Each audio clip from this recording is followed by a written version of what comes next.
I like the jammy bit though. Jammy Williamson. The jammy bit is. Cammy Williamson. He was in front that time. He was flipping. Kind of. It's a flip. Suited Jack 9 versus Ace 5 off. Yeah.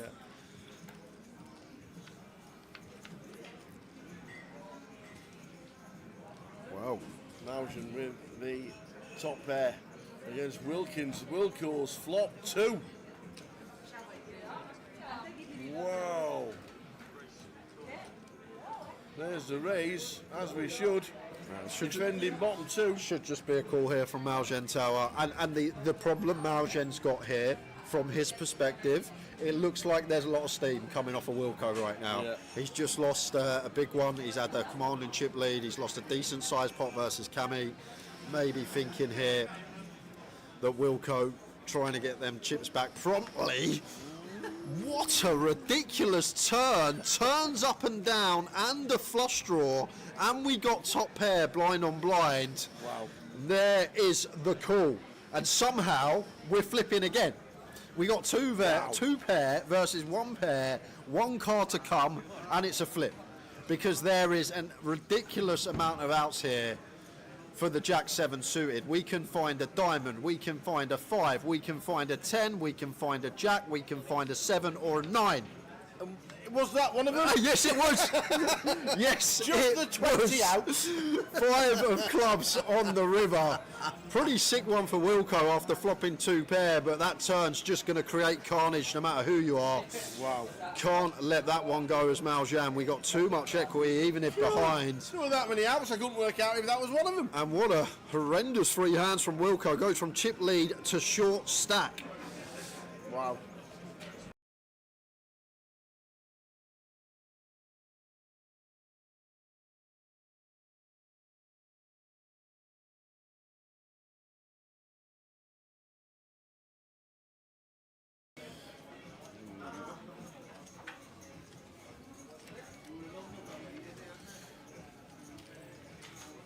Couple of ducks for Wilco. Believe he covers everyone behind. Going to open from the cut-off.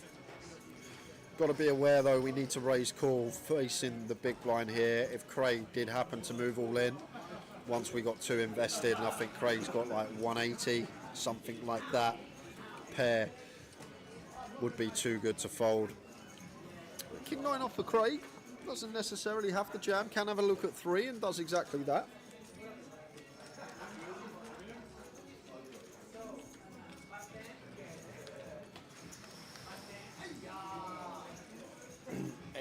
Deuce, King, 2 spades, bottom set of 2s for Wilco, top pair for Craig. Bit of action. Wilco going to bet. I might have checked this back tower. I know we can see he's going to get it from Craig regardless. Craig with top pair, but I might have actually checked this one back, just looking at entire range for Craig. You're going to see the bad news that he's drawing to less than 1%, man. Oh, taps the table.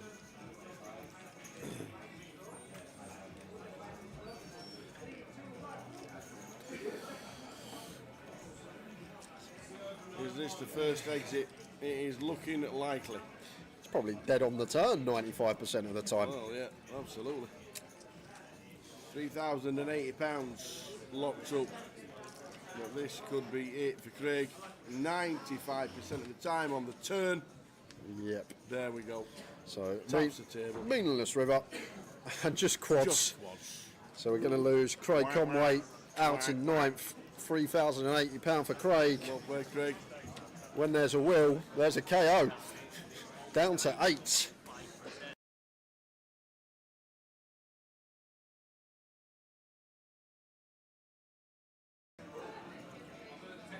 $102 in the main event today. 1-0. 5-on-1 next time.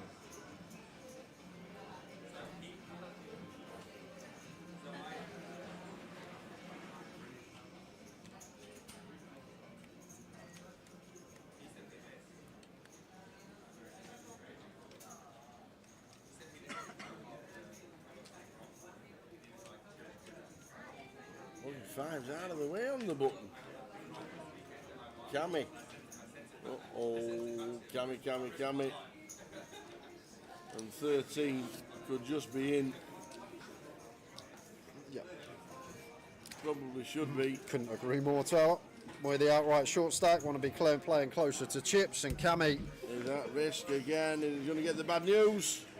And don't get me wrong. Yeah. I believe Cammy has taken every reshove spot correctly and shoved the hands he's supposed to. But can you recall one when he's not been drawing to 3 outs or needing When to he's hit? in front. I actually can't recall one where he's been in front. But take nothing away from the shoves. They're good shoves. They're winning shoves in the long run. He just keeps getting cold decked.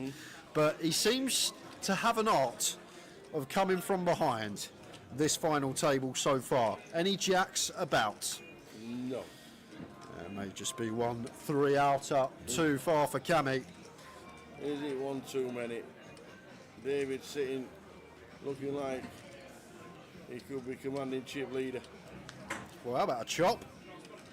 We're gonna chop it up if a 4 or a queen.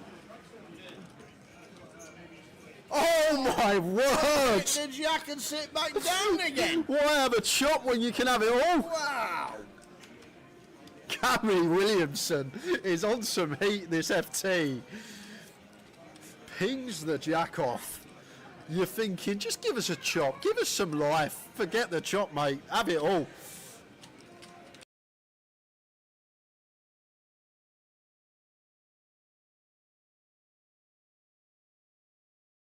Do you want to last longer for the main event? I go, yeah, if you want one, Tel. He goes, I want 10 to 1 though. 10 to 1. So I was like, yeah. He goes, I want 10 to 1. I go, I don't think it's worth my 10 to while. 1? Yeah. Oh my. He wanted 1 versus 10. I was like, I don't think I can take that, Tel, unfortunately, especially with my main event track record as well. But he wanted 10 to 1. Oh dear. I would have given him 2s perhaps, but 10s. It should just be an even money split, shouldn't it? It should yes be. or no? Oh dear, 10 to 1. But he always, this is what Terry does when you have a last longer with him. He always wants a price, and what he will say, but you're better than me. That's what he will usually say. But to be fair, when he's got the chips, he can put people in some spots. But going to be a little bit of a spot here as Bobby finds the jacks.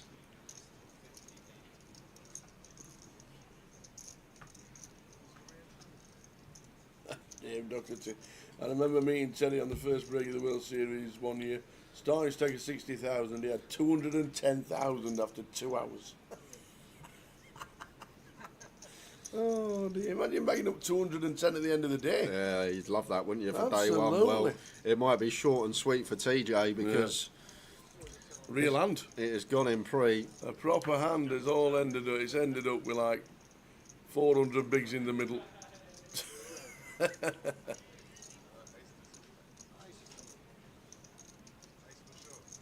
So Terry with 10s, Bobby James with the jacks. Terry won't be out. I think he Oh, will. he will. Yeah, Oh, he will he be. says there's 100 chips difference. Bobby's just got him covered. So, unless we see a 10, action may be slowing down for the rest of the sesh. Yeah. We did wonder how long he'd last. Well, his VPIP was 100%. Well, looks like he's got him covered. And Bobby, 400 bigs in the middle. Jacks against 10s.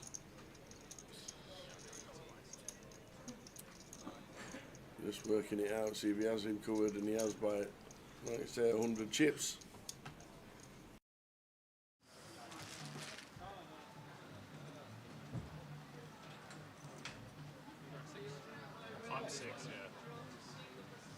We're 8-handed, so we're going to be missing a space. I think they usually like to skip that one, so I think you'll Yeah, leave 5. I sit down this one, I'm not. You go. Right, we're keeping 5-3. Yeah.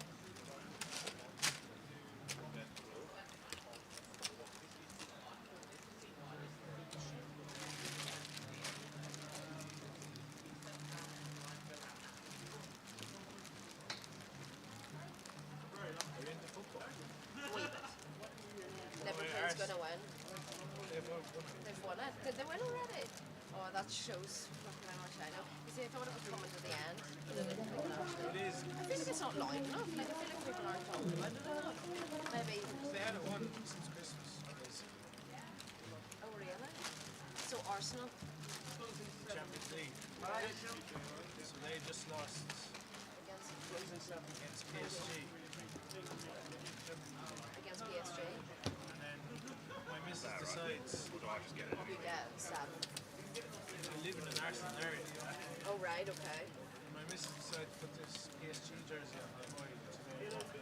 No way, I don't think that was a good idea. I don't think so. Surely, like, some people really This do PSG take that jersey. very seriously. Yeah, yeah. You know what I mean? It's like wearing, like, you know, a Rangers top in a Catholic area. It's just so good, like. You know what I At mean? this time. Only at this time. And just at this time, that's what I mean. Just at this Before you time. start building it all up. Give yourself. How you doing? There's more than me to worry about. You've had a great day's entertainment. You've played all week. I played all day. Nice start. Da da da da da da da da da da. Morning. Good morning. Welcome to day 2. How are you doing this morning, young man? Okay, still settling into the day. Usually takes me an hour or two. Yes. Got the old coffee on the go already. Latte, please. Morning, everybody. Welcome to the High Roller, day 2 of the High Roller. Well, 18 making it through. 32 starting day 2. So 14. 14 buy-ins. That's a 12. So we weren't a bad guess. But up the top, Marta is chip leader, 882. Kev Allen on 520. But we will. Justin Suey, 511. Ravi Chef doing well. Conor O'Driscoll, saw in Ireland just about every day at the Irish Open. Come over to Luton, straight over. 20-minute flight. 15 quid. Dublin to Luton. No Boom. way, 15 quid? 15 quid, Dublin to Luton, boom. Straight here. Is that just your baggage and not you? No, well, it depends if you come on a rucksack. Okay, If you don't have any luggage, the luggage is about 60. Yeah, exactly. You were about 15. But straight over. So welcome to the High Roller. We have started day 2, playing 32 down to a champion. So we've got Wilco on the table, Adria, Stato, Montal.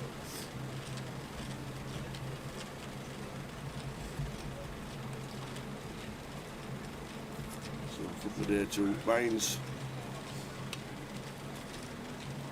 So 14.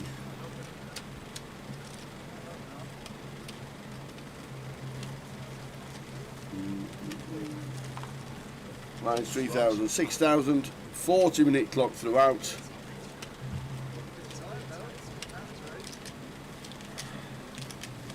We're all just checking the chip counts. I think, by the sound of it, the chip count's a little bit out on the feature. A couple of players have just said, that I ain't got that many. So they're just checking them. They will get it sorted. 372. There we go.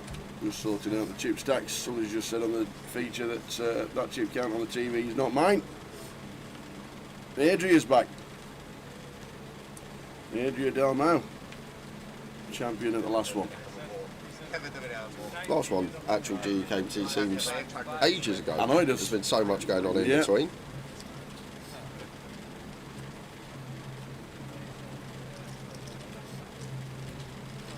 Yeah, so if we do have the chip stacks a little bit slightly out under the play, we'll get them sorted out. First few hands.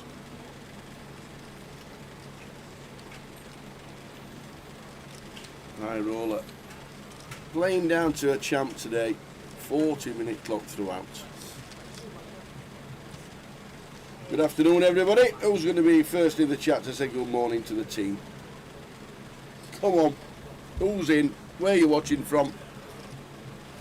Where are you all?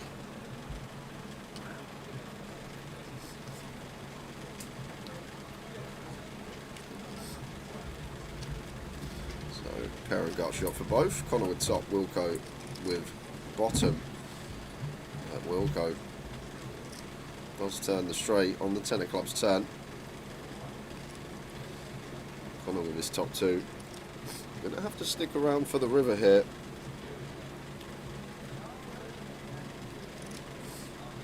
It is a big old size from Wilco. I think in general, as Connor, we're expecting to be met by a small size when a bet comes in here. So 90% kind of awkward.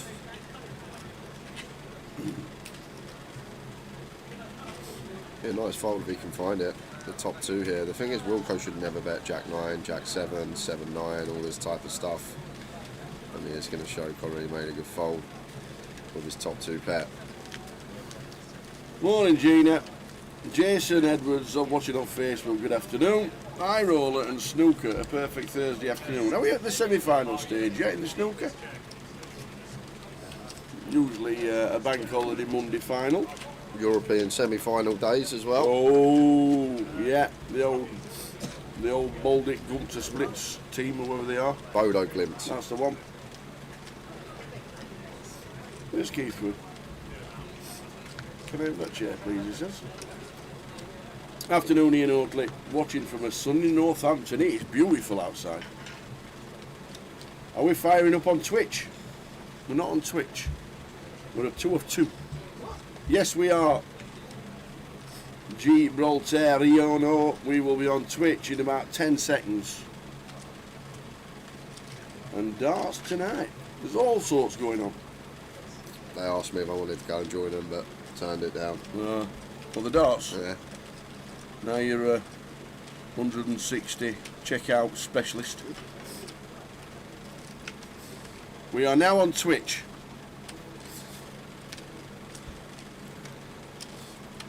Sat in the sun, watching the live stream. Getting paid for it. The joys of working from home. Nice one, Tim. We're beautiful in Blackpool this morning. Seems to be beautiful everywhere.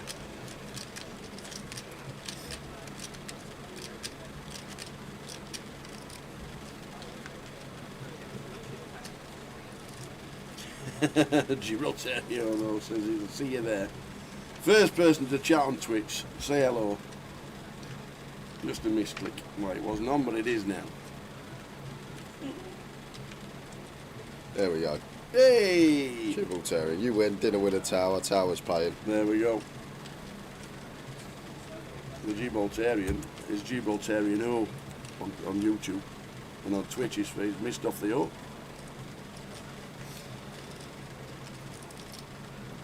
I've still never been to Gib. I've never been there either. No. Never been. Is it really worth a visit? It's hard to find, really, Supposed isn't to it? be tiny. Yeah, it's pretty small. Tiny. You need a passport to get through the border. Apparently it takes longer to get through the border than it does walk around the island. Really? Yeah. Is that Chidwick in C6? We wish he was. No. It's our high roller champ, Adria Dalmau from Spain, lives in Cardiff. I don't have the prize structure just yet. We'll get that in the first session. There's 79, so it might be 10 paid.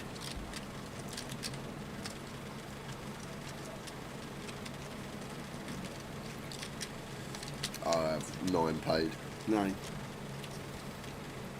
FT bubble Yeah, on 10. That's nice. And for hand on the FT. Already lost one on the outer tables. Gareth.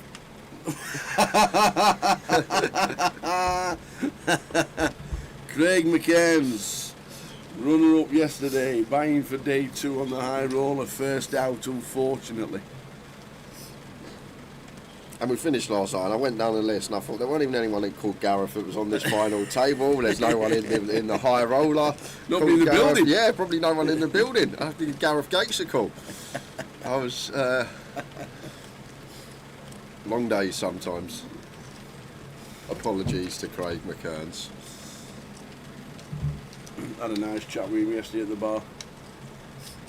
He's got some great football banter. Go on. He reckons, Yep. because he's a big Rangers fan, Okay. and he went to Bilbao and all that, and he's only 20, bless him, so anything before 2004 doesn't count. So Celtic winning the European Cup in 67 don't count. Okay. Winning 58 leagues before 2000 don't count. Okay. So Rangers, if this is an if, by the way. If they'd have won the conference trophy, Yep. like you've got a chance of winning, it would have eclipsed Celtic's 9 in a row winning league titles. Oh, okay. That's what he reckons. I said, so we're like, so you reckon a second-rate European competition that you get thrown into because you're losing the Champions League No. is better than winning 9 league They titles weren't on the they trot? weren't in the Conference League. They They didn't. were in Europa. They were in the second tier of Europe. It weren't the bottom. Oh, of Europe. was it not? It weren't Conference League. But you get into the Europa League by getting kicked out in the Champions League, don't you? You get a spot in that as well. Yeah, in the Europa, yeah, by getting kicked out of Champions League, yeah. So you're losing the Champions League Yeah, because you're not very good, and then you go into and this then you go one. into the other one. I'm going to jump back to this here, guys, because, Keith's got the aces. yeah, The Cheng, who's now come to the table, he was 5 minutes late.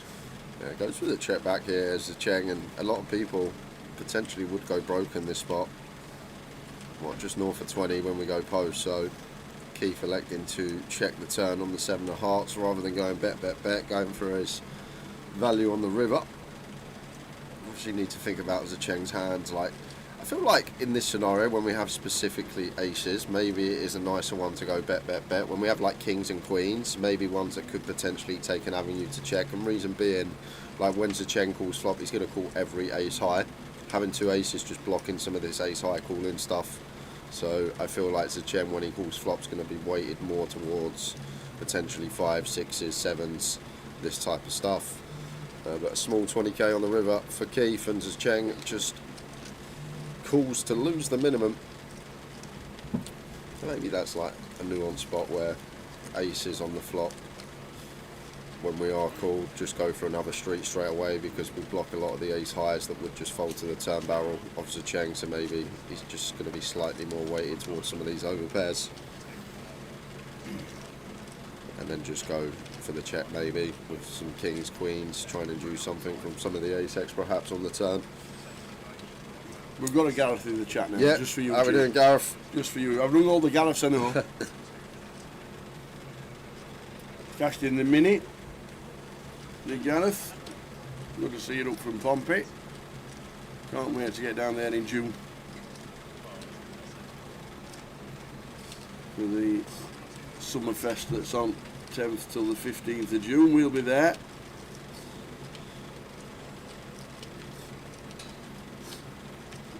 Yeah, probably might have gone bigger on the River Gibraltarian. I think I would have just bet turn with aces there as Keith when we, as I say, block a lot of these turn folds, the ace high calls on the flop, the overs and will draw. Just going to be folding to turn barrel, so heavily block those. Just feel like Cheng going to have some more already made hands. Potentially would have gone bigger on the river, playing it in that fashion.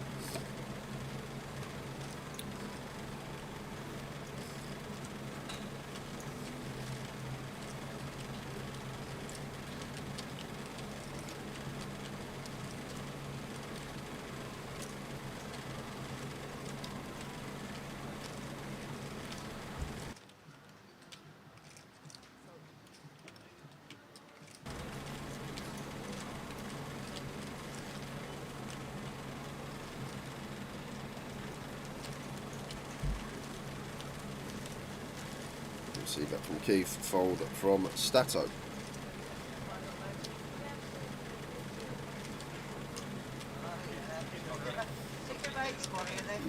We're down to 28.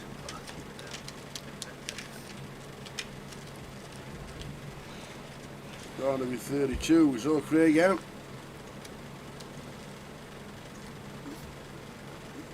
And you have 3 in it, just 3 letters in name. AJK. AJ go. AJK. Craig Conway busting out. And making it 28. So Wadey. Out the door. Open from +1 from Wilco. There's a chain doubt we're going to be doing anything with King 10 into the muck. Same for Kev.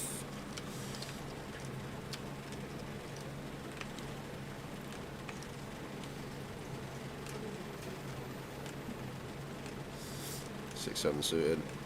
Holding for Stato. One out. Quick defend in the big blind. It's the man that got me out in the horse in 6th place when I was squeezing for me ace high flush. One towel. Was it? Yeah. Actually played mix very well. He was on a direct left most of the final day and seemed to know his onions in the format that is horse.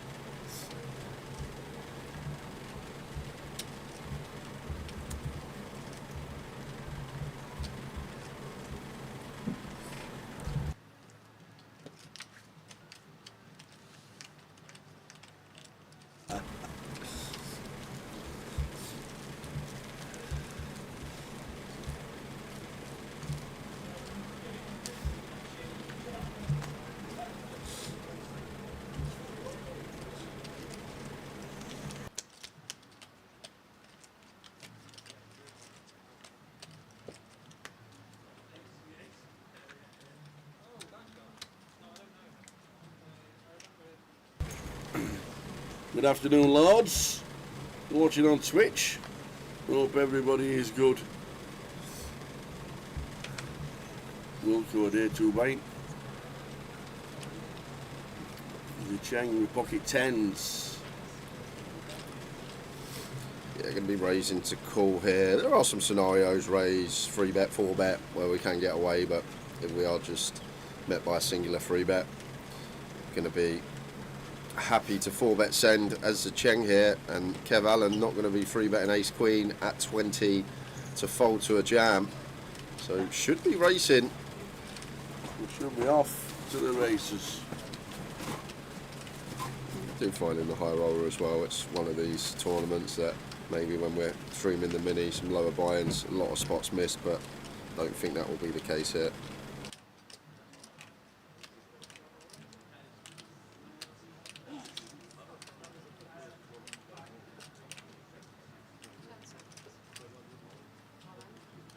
In they go, racing as you said.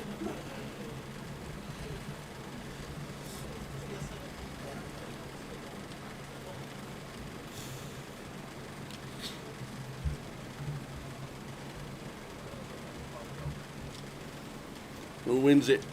Kev Allen, grinding the Irish Open the last 2 weeks. We saw him in a couple of deep runs. Yeah, good start for Zacheng, just the running wheel.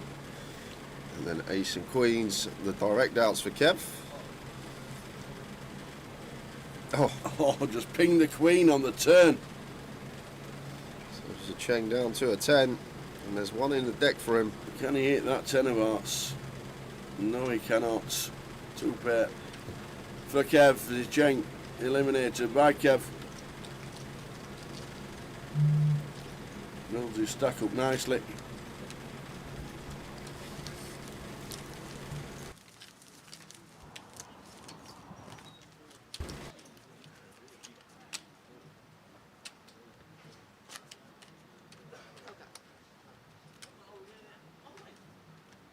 Unlucky Zacheng. So we are playing down to a winner tonight. Oh, you got him, Gaffney. How doing, Gary? How doing, Lords? How many mixed games did Gary McGaffney miss in Dublin? 10? A lot. Yeah, it was all. They even had a triple draw tournament, didn't they? Boost to 7 triple draw. Must have been 10 mixed game tournaments you missed over in Ireland, Gary. Totally different arrangement of buy-ins. And the fields were fun, Gary, to say the least. There was 3 tables left, maybe 4 tables left in the horse. I win a huge pot on 6th in Raz where matey's showing 10-9 low card and I'm showing A6-3, and he just wants to put 5 bets in on every street. It's like, and I'm literally looking at the guy like when he's doing it, I'm giving him a look like, does he know what he's up to here? And just raise, 5 bets, next street, bet, raise. Like, you're showing a 10, mate, what's going on? and then it gets to 7th Street, bet, raise, call. He sees me and he's just shocked. Oh, how have I lost here? It was a fun tournament, but that hand absolutely shocked me. I got an absolute gift to have, like, give me double average with like 3 tables left, so nothing special. He's in Bratislava for the PLO festival. There you go. He's found a game. He's found himself a game. A flush draw for Wilco here. Wilco potentially want to play his draw aggressively, but he's just going to go for the check call. Oh, and he slags the 2 on the turn. Checks it over to Kev, who should be checking queens back here. Really easy one. Wilco's range going to be flush draws, going to be ace-x, maybe some pocket pairs and 3x. But Kev backdoors into the nut flush himself here, and Wilco going to have a tough time not paying because Kev's open from under the gun and probably going to be bluffing this run out with most of his hold-ins. Like if he's got 8s, 10s, 9s without a spade, all this stuff, some queen jack of diamonds, of clubs, and Wilco sees the bad news. Down to 40k. Kev Allen, great start for him. Indeed, he up to nearly 700.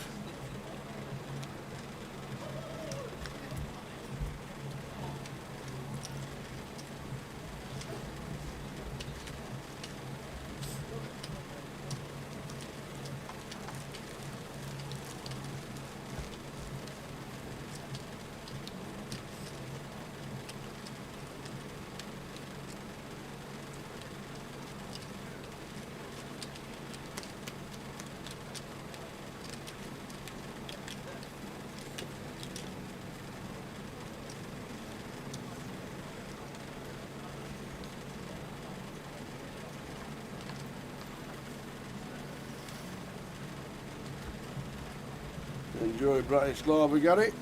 Let us know how you get on. Adrian with the 7s from gun. Clicks to 12.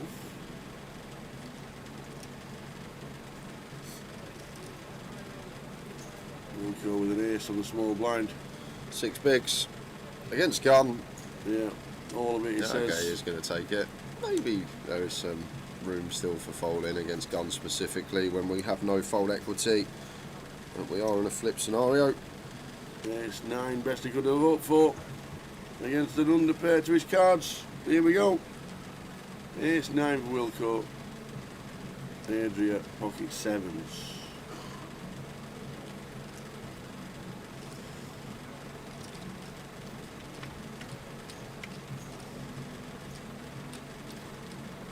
No help for Adam there. Ace or a 9 needed.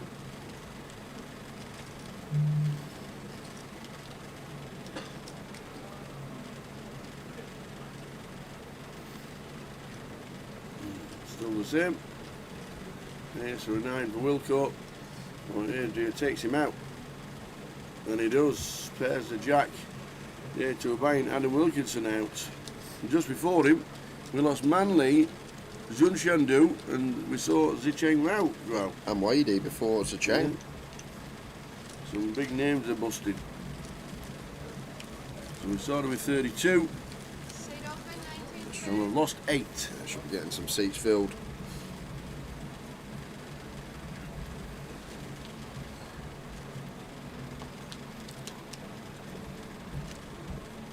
Won a satellite to the main event as soon as the flight landed. What were we doing? Playing the pilot? Heads up for the seat, mate.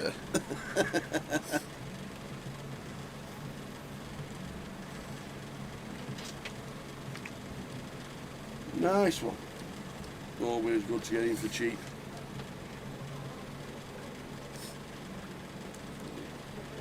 Ace 5 for Connor, last 50k, all in from the cut-off. And he's going to get it through.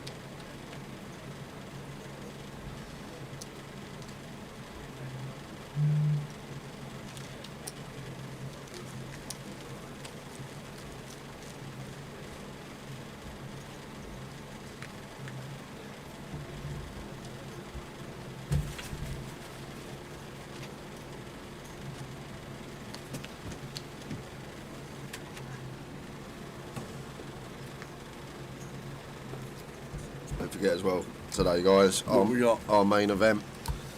What we got on this week? Starting at 1 p.m. as always now on the Thursday. 250k guaranteed on the main this week. Should be a biggie, $250,000 guarantee. Satellite on at 7 as well. Where the high roller's anything to go by. Like I didn't think with everything on this week, so many things on in the poker world, I didn't think we'd get more than 50 and nearly 80 in the mix. So still feel like going to be a biggie here at Luton. Indeed. And then the rest of the festival got guarantees on the cup as well, Saturday and Sunday for that one. So plenty going on. Check out all the details. Did you play cash in the PLO in Dublin while Tower was chatting to his mates? No, the 1k PLO, I was flying in. We were about 20 off the money. I had double average, and then I was just out in 2 hands. Literally, I was out in 2 hands. I had everyone at my table covered as well, and then I just had two hands. I couldn't really do anything about, and see you later. How it goes sometimes.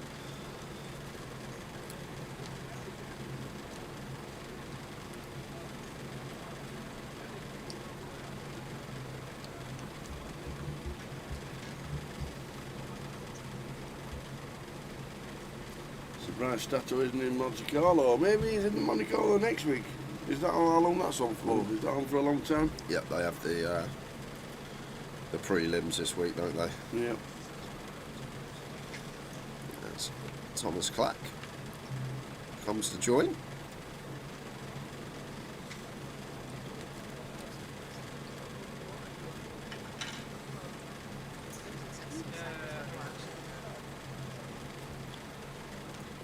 Before there's a Hearts of Stato, seems like always checking.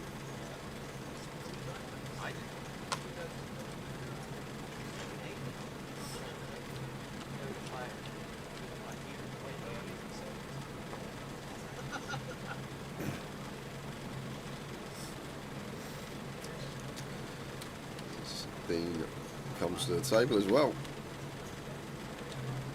So does Marta. So It's chip leader. filling the vacant seats.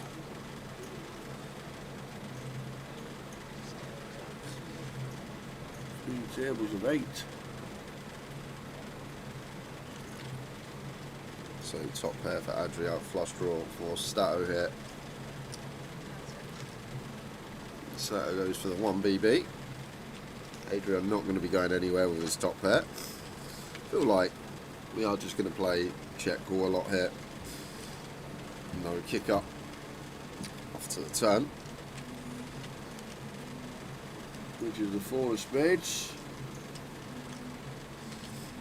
Yeah, now one that potentially goes check check. Stato not needing to barrel. We do pick up some showdown. Jump in front of some stuff, but not too much out there. Some king highs, ace high should just be all in pre for Adria. So Stato checks it back and wiggles his way into 2 pair. If anybody can, it's Stato. Yeah, now you've got to go for value as Adria here. You have to after check check turn. Try and hunt a jack, a 9. Just comes down to size that we choose, and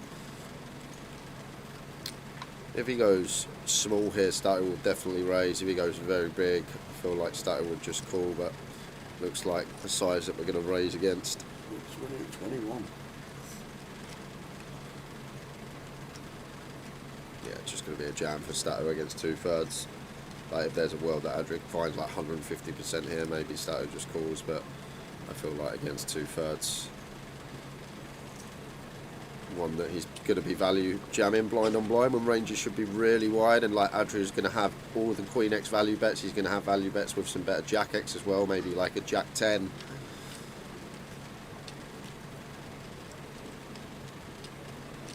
How are we doing, Mahesh? Mahesh Kanji. Hi guys, good to see you at party last week.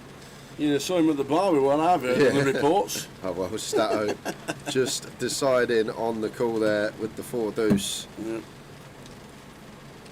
And that's what was going through his mind, whether to raise, whether to call. Feels like not getting called by worse, perhaps. I just make the assumption Adria potentially goes bigger with any 2 pair plus after a misstreet on the turn. How you doing, Bondi? Good afternoon, sir. This is the man that gets to witness putter from 200 yards out. I feel for you.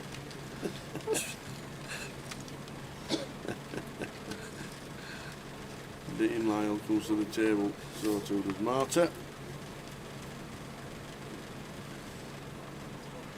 3 tables left.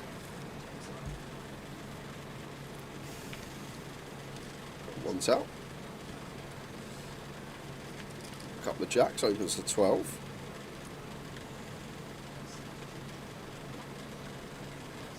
Alright, mate. No need for that. It's the only club he can hit straight.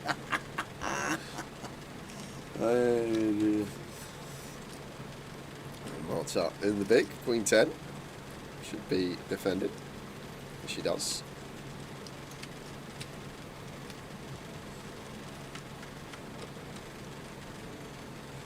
Are you off to Malta, Bondi? Are you going Malta, or are you at home this weekend? With the weather is, stay at home. Malta should be classic. He likes his sunshine, does Bondi? Malta should be good. He won't be seeing anything other than over 20 degrees. Flying out tonight. Enjoy, mate. Beautiful. Good luck out there.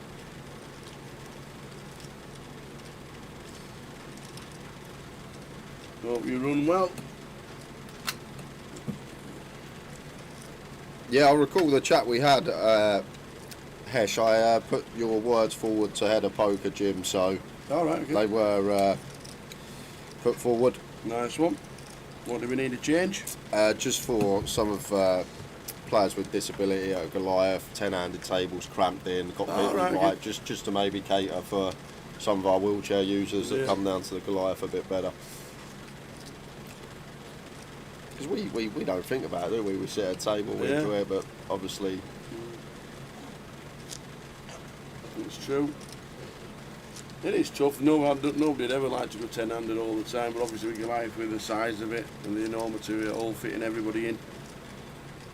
That's the only downside sometimes is the 10-handed.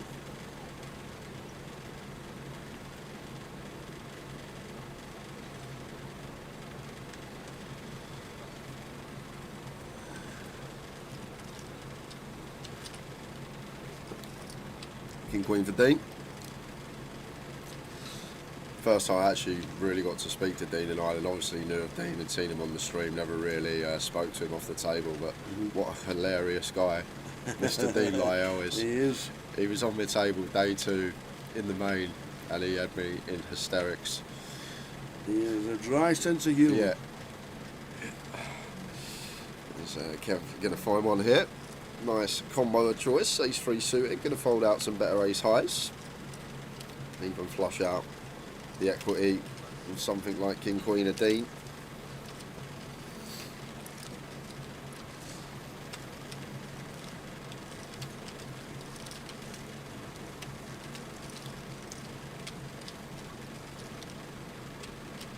And 3 tables of 8.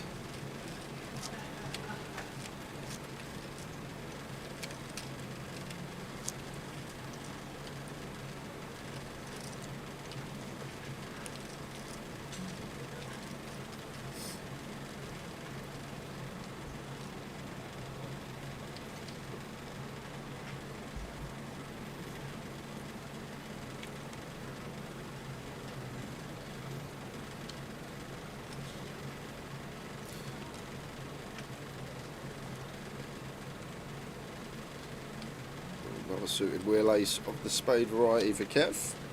He's 5 suited this occasion.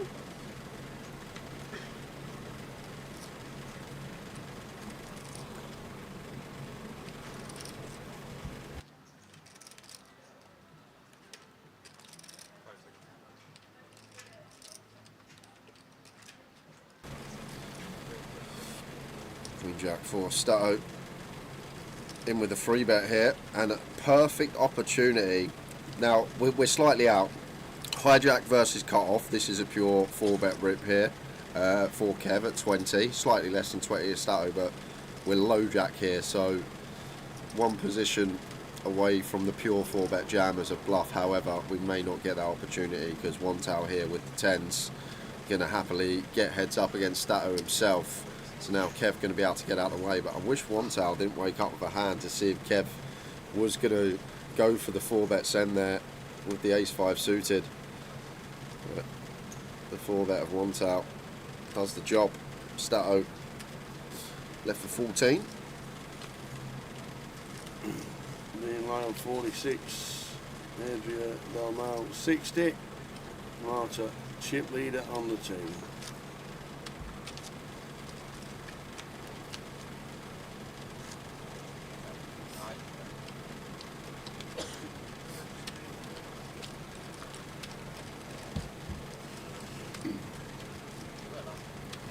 Yeah, we're talking about Monte Carlo going on. It's on for another 10 days.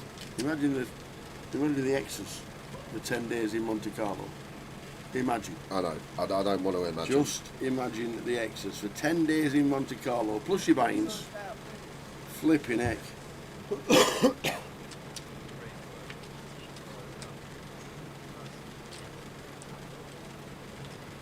here we go.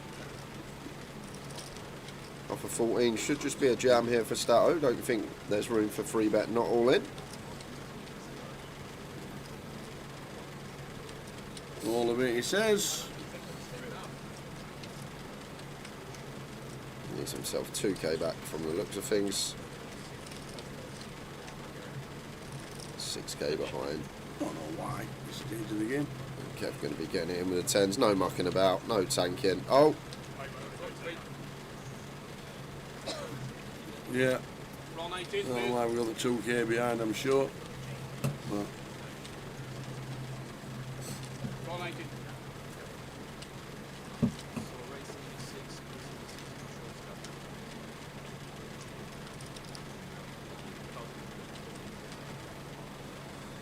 Lose all aggressive action, is that how Yeah, it goes?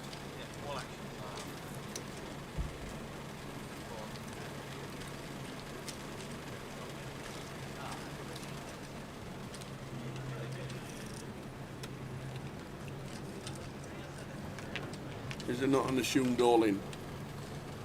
I'm guessing that's the thing. It's now Stato. Just getting to check this down. Yes, come on.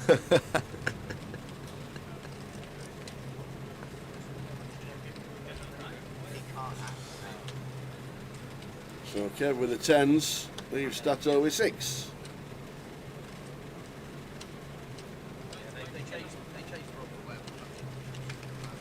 Imagine if he spins this little 1BB up there. I thought it was an assumed all-in nowadays. So it's assumed all in, but you still get a countdown usually. But Yeah. because I'm guessing because Kev's exposed his hand, it goes to that rule in that he just don't have aggressive action. So it's just check. He has to play check or fold, or well, check, fold, call every street. And Stato has the option to throw the last 6k in. So Stato just basically can check down to the river, Right. and then if his ace king's beating 10s, he can throw the last 6k in on the river. If it's not, he can just check and still have a smidge of equity in this prize pool. Gonna do well to spin Was this that one up. of the bad beats in the booth with Frankie and all the team that were in the booth? When he's Yes, when he's showing his cards and he's still calling. Yeah, with Alex Risby. Old Riz is the worst bad beat.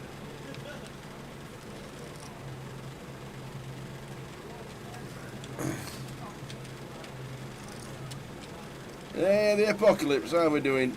Don't tell me it's sunshine in the Shetland Islands. It has to be, because it's everywhere apparently.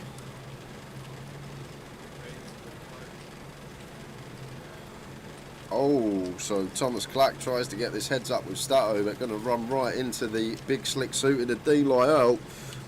He's going to be 4-betting here, that's for sure. Get Tom out of this pot, get it heads up with Stato.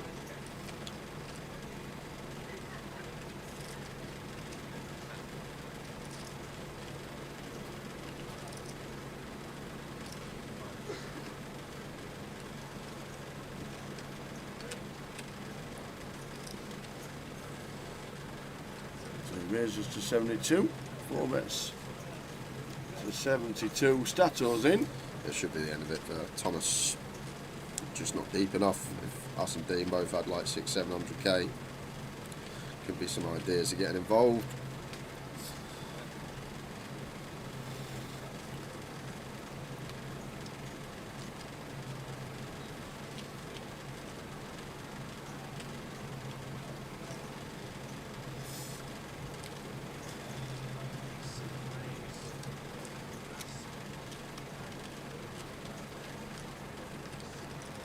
So Stato with the King 4, needing a miracle 4, kept his 6k behind. Can he double? Or even quadruple?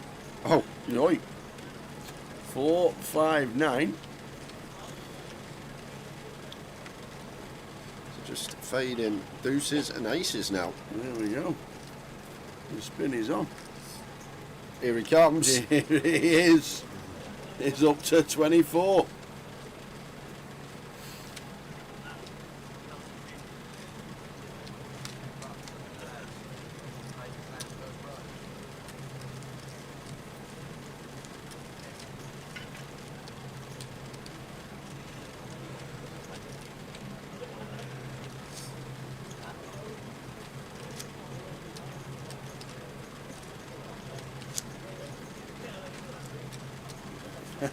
Never in doubt, Stato will spin.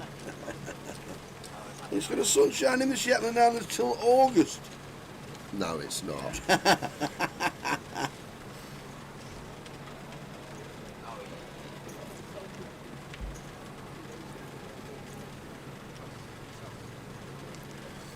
Marta with the King 10 as chip lead up. Definitely gets to open here, having everyone covered.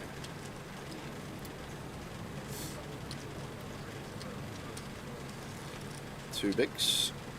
And Thomas Clack's suited ace-8 on the button here. Starts the hand just shy of 60 effective, so should be getting involved. Just dwelling on what he thinks better, to flat or to potentially go for the free bet as a bluff here. Can fold out some ace-9, ace-10, ace-jack off type stuff. Looks like going to go for the latter. Free betting to 38k, and as Marta here, King 10 off, just got to hit the muck unfortunately. Can't really do much. Thomas takes that one down. There's about an hour of dark right now. It will be gone in around 2 weeks. Wow, beautiful. I'm more of a dark person though. I think I'd prefer it. Do you reckon? I reckon if it was light all the time, it'd just be like depressing. There was Dark all. Well, you want dark all the time. You want light all the time. Just what do you want? It's just a weird scenario that I just can't imagine. It obviously happens. yeah. Imagine me belling you up at 2 in the morning. Fancy a round, Sal? Are you awake? Yeah, that's the thing. Do the golf courses stay open all 24 hours? Because I'd want to play if it was dark, if it was light. And Stato all in here for his last 3 bigs, and Marta with the Cowboys from +1.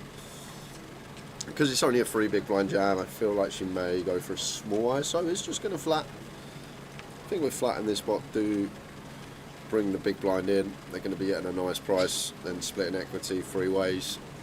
Maybe some avenue to like click to 40 perhaps.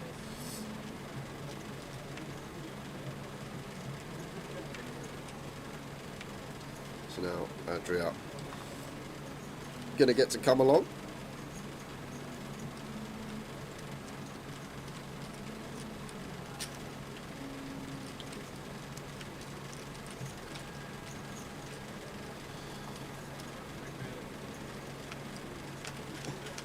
Well, if he was a kid, my dad would take me to play at midnight in the holidays. That's just also, that's brilliant. I love it.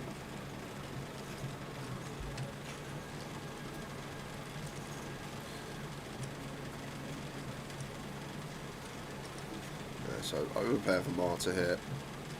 He's going to bet 25k. Adria 2 overcards, gut shot, getting 4 to 1 here.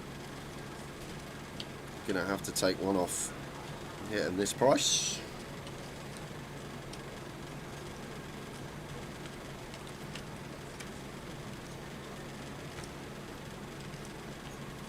Second turn here though for Marta. Like, Adria probably not going to have much deuce X in this spot, so just go for another street here as Marta. Target some 10x, charge some stuff like Queen Jack, Jack 8, 7 8, heart draws.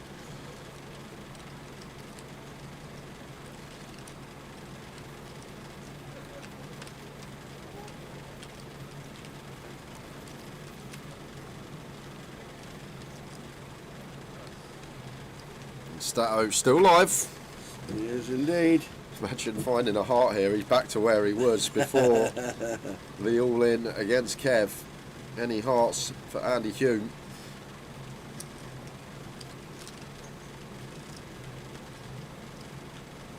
It's the Case King.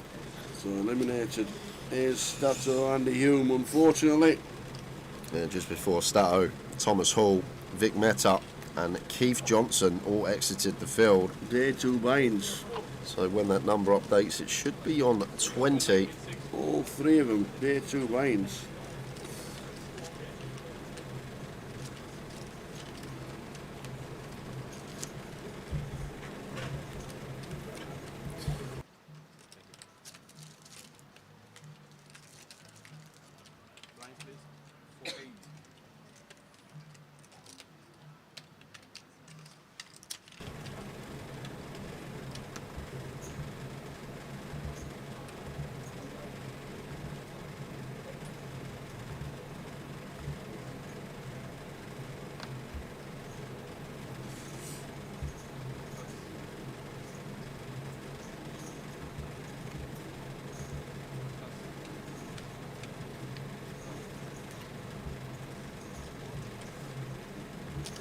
Queen Jack for Dean in the cut-off.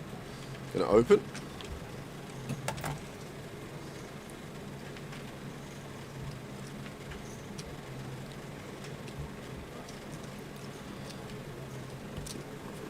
(10-6) off for Marta as covering stack. Do get to defend here if we want to. That is going to think better of it. Maybe out of position to Dean. Less inclined. So we are on 20. There will be a redraw at 18, I do believe. Oh, it's 16, isn't it? Yep. Redraw. 16 is the redraw. Afternoon, everybody. Whenever you're watching from, we're down to the final 20 of the high roller, concentrating on this all the way through to a champ sometime tonight.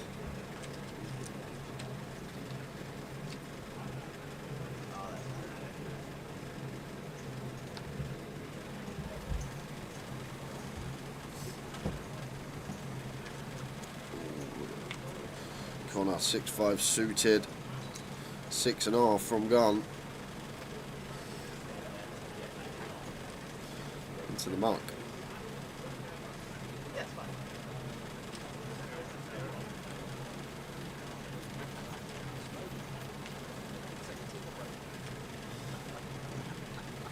Andrew on the button, 10-9 off. Fine to open when folded to. Open he does. Ace-9 of hearts for one towel here. Feel like one that just calls. Better to free bet some of the lower down ace-X that's folding out. Some hands that dominate us. And we keep in a lot of dominated stuff ourselves in the form of the call. Off to the flop. Jack high flop, Jack 7-5. Rainbow. It should be check bet call. Seems like a clean c-bet for Adria here. Fold out some better hands, some queen high, king high, even some ace high stuff. Good board for our range. Still got all the overpairs. Strong jack X. Equity to the nuts in the form of our gutter. And one out should be check call in his hand though. But he's gone for the bigger bet here. Adria. There's going to be a lot of these gutters from the big blind out there on Jack 7-5.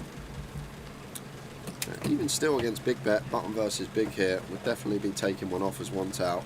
Overcard, free to a straight, free to a flush.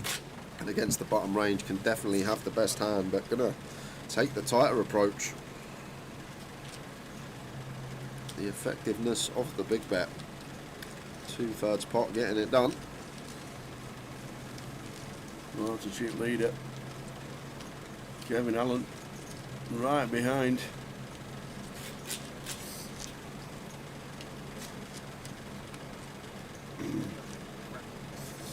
We're all good, Apocalypse. Hope you are too. 3 events in May for the team. 3.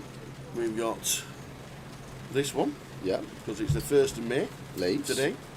Leeds and Reading. Is Reading not June? 30th of May, isn't it? Something like that.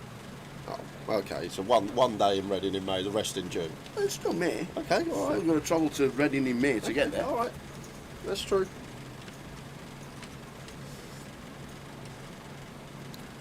We'll be in Reading on the 28th of May. We leave on the 2nd of June. Okay. Last day is the 1st of June.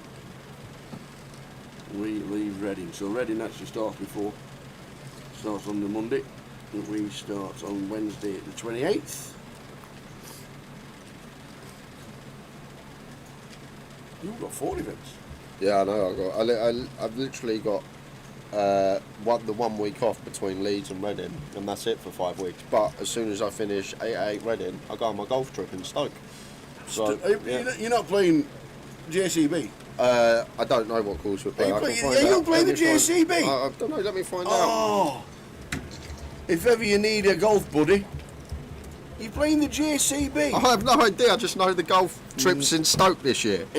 And the thing is, I'm loving it because the last few years we've been down the southwest, we've been in Wales, we've been bloody Southampton way, and there's never been anything near me. And Stoke's only an hour from me, so I'm quite happy with that because I've had to travel like 3 hours, 4 hours, and this is the first year. If it's the JCB, you are going to play one of the nicest courses in the world. I doubt it's the JCB then. They've tried getting the Ryder Cup. Yeah, no. And they host the Women's Internationals there and all kinds of... It was only 400 quid for 3 rounds and the thing, so that is the JCB. Won't be the JCB. Yeah. The BCJ, there we go. Hey then, Steve Arns, afternoon, mate. If anybody says you fancy playing the JCB, do not say no. All right. It was funny actually. We were trying to get around a few weeks ago, my group chat, and I was like, anyone fancy around, nothing. And I put, I'm playing at Woburn in London. I weren't, but I put, suddenly, oh yeah, I'll play, mate, I'll play. What time? Suddenly, boom, boom, boom. I weren't playing at Woburn. I was playing at Nazin, but there we go. But it's amazing when you put a good course in and everyone's like, oh yeah, what time, when we playing?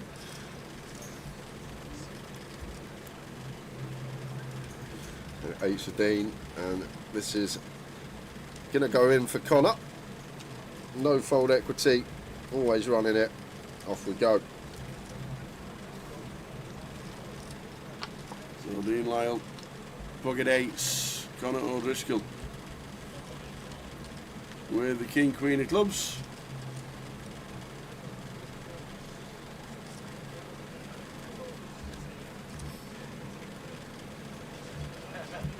Oh, the JCB's members only. Ah, okay. Shame. I know you have to get an invite. Well, there's the King, but an 8 next to it, so Connor down to runners. Would love to see a club on the turn. And that is dead. Dead on the turn. Dean Lyle taking out Connor O'Driscoll. Connor finish in 19th. As you can, Song finishes 20th. Yeah, not even an hour into the day yet. We're down to 18. Losing 14 players, 40% of the starting field gone already in the first hour. Darren Wingrove says, I had the chance to play it, but I had gout, mate. Oh, damn. Ouch. Both ways. Ouch. I don't really think I've played a nice golf course. I thought you were a member of the Hertfordshire. Yeah, well, not like, I'm not talking like 70, 80 pound green fee. I'm talking like a 300, 400 pound green fee, like for a round. I played Ganton near Scarborough. That's Told me that's about in the top Ganton. 10. Yeah, you said Ganton was very good. That's in the top 10. Very good course.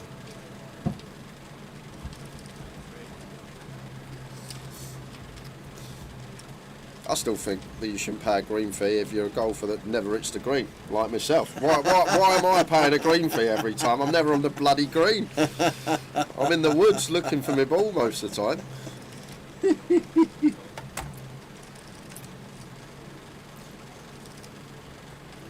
You'll never get on at Wentworth.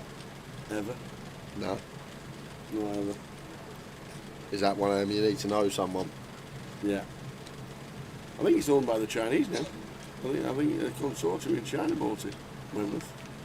And the yearly subscription went from 50,000 to 150,000 overnight.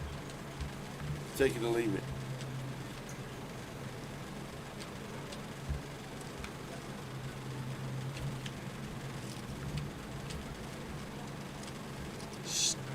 Stoke by Nayland.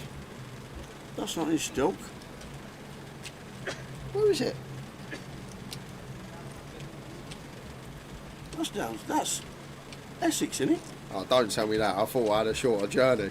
Have a look where it is. Stoke by Nayland Golf I'm Course. sure it's in Essex.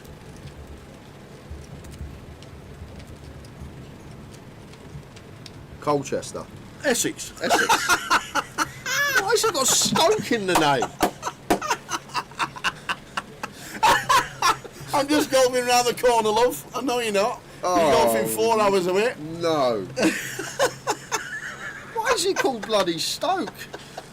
You see it in the group chat, you see Stoke, you assume you're golfing in Stoke. Oh, that's classic. That's an absolute classic. Great.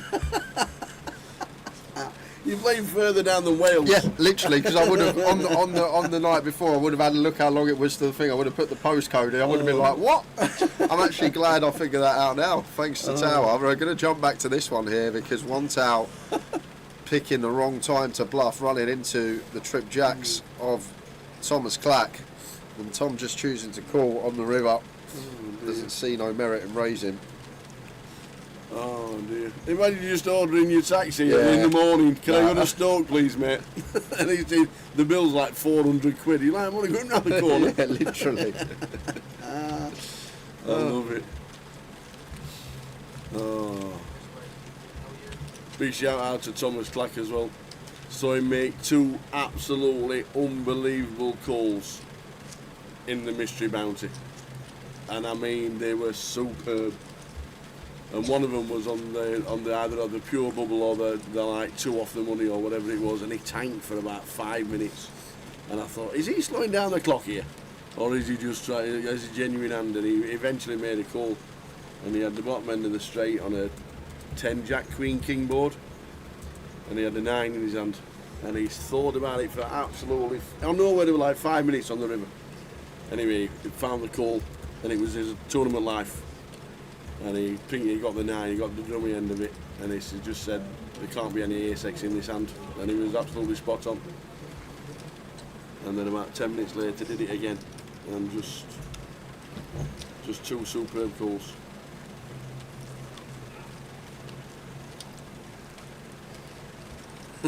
I actually can't believe it. I'm in shock. I'm literally this is what I've just put in the group chat.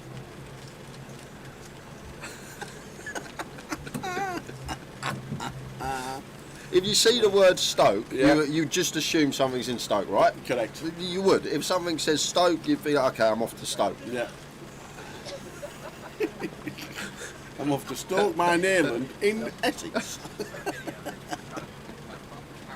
I love it.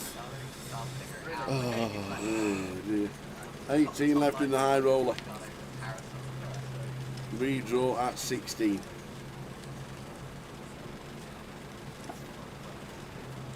We just lost Connor O'Driscoll. Right up with the jacks. Oh, here we are. Here we go. Let's have a look at this one. Oh, we're 6 max here. There's no getting away from this from either player. Pre-flop. 42 effective of one tail. Closer to 43 to start the hand. These 2 hands in a 6 max scenario should be getting in. Yes, it's gun open, but gun is effective low jack in a 6 max scenario. So as Marta here would be going for the 4 bet to call. Well, Marta just going to go for the call and play it in this manner.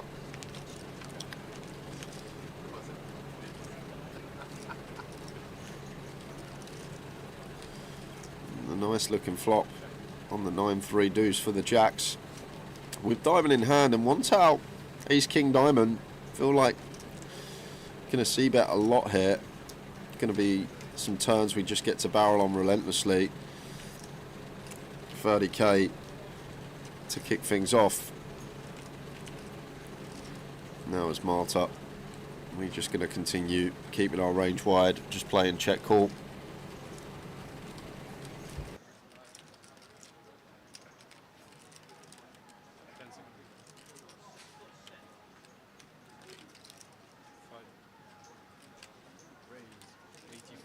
We'll have some of this. Marta's going to spring it straight away, going for the check raise here.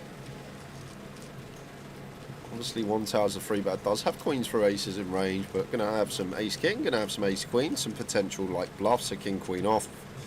So maybe just trying to flush out some equity of these holdings. But one tower with the ace king.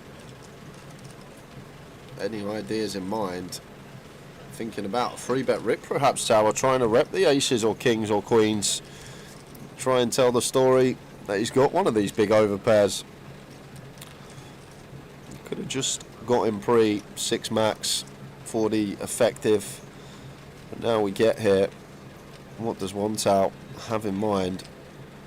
And he is going to go for the all in.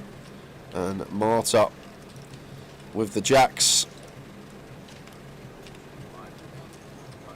Honestly knows aces, kings and queens are out there, tower, but I feel like after we raise this flop, if we've been cold decked, we've been cold decked. Potentially could have got in pre-flop, but now we get here. I don't see how we get to raise fold jacks here with this much in the middle already.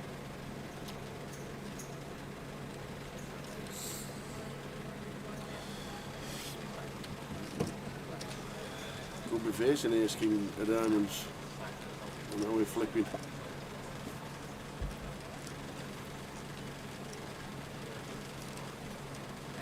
Yeah, one tail's bluffs going to be stuff like this. Over cards with a diamond or over cards with 2 diamonds. Yeah. And then value just basically going to be the aces, kings, queens.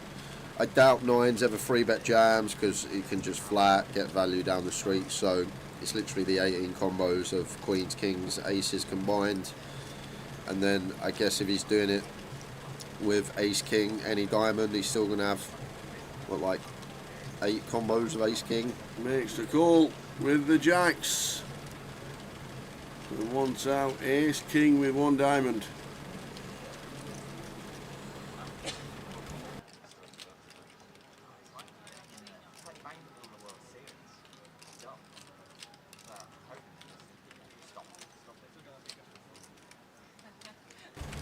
So here we go, 1 tower stands up.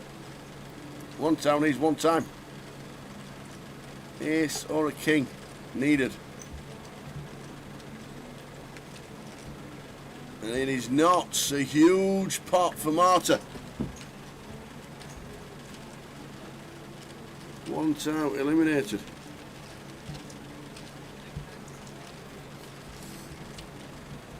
$1.2 million with 17 left.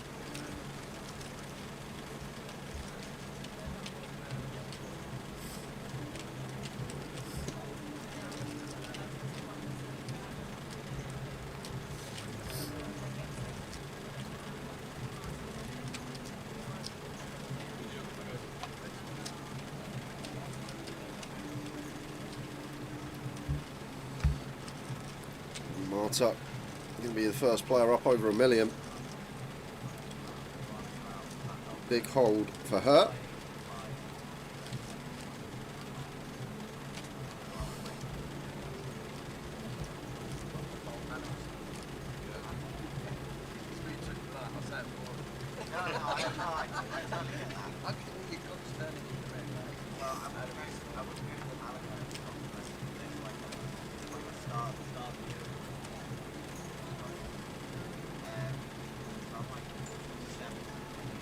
Couple of jacks for Thomas Clack from gun.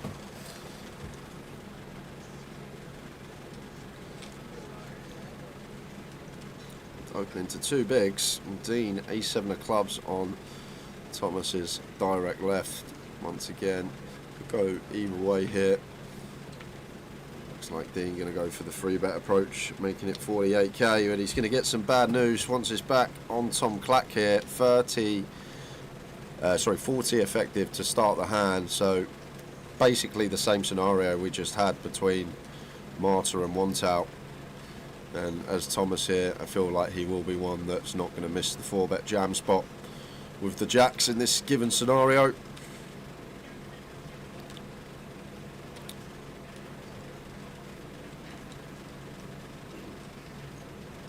Can it not ever just call?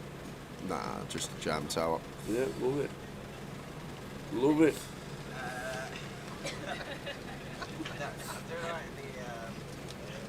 Love it, love it, love it. Kev Allen built his stock up to 773,097 bigs. The chip leaders Marta, seat number 8. Started playing the circuit the last 6 months with Adria, and they can play. Afternoon, Gilly. Right there, Gully. Gilly. Gilly. Oh, they blew it last week. Bradford. Oh, they lost to Donny. Not to Donny. Oh my God, they lost to Donny Rovers. Oh, it was embarrassing. Oh, A Donny not bottom. top of league. Oh. Bradford are like 2nd or 3rd. Ah, okay. Could have been automatic promotion. Could have been done and dusted. But oh no, we had to give the fans a sweat.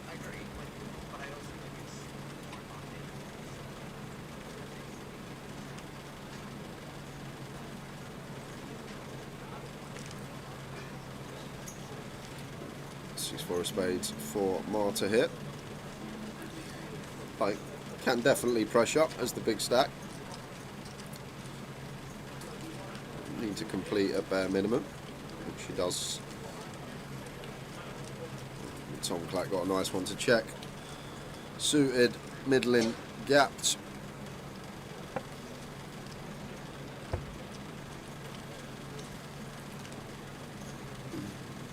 Flop time.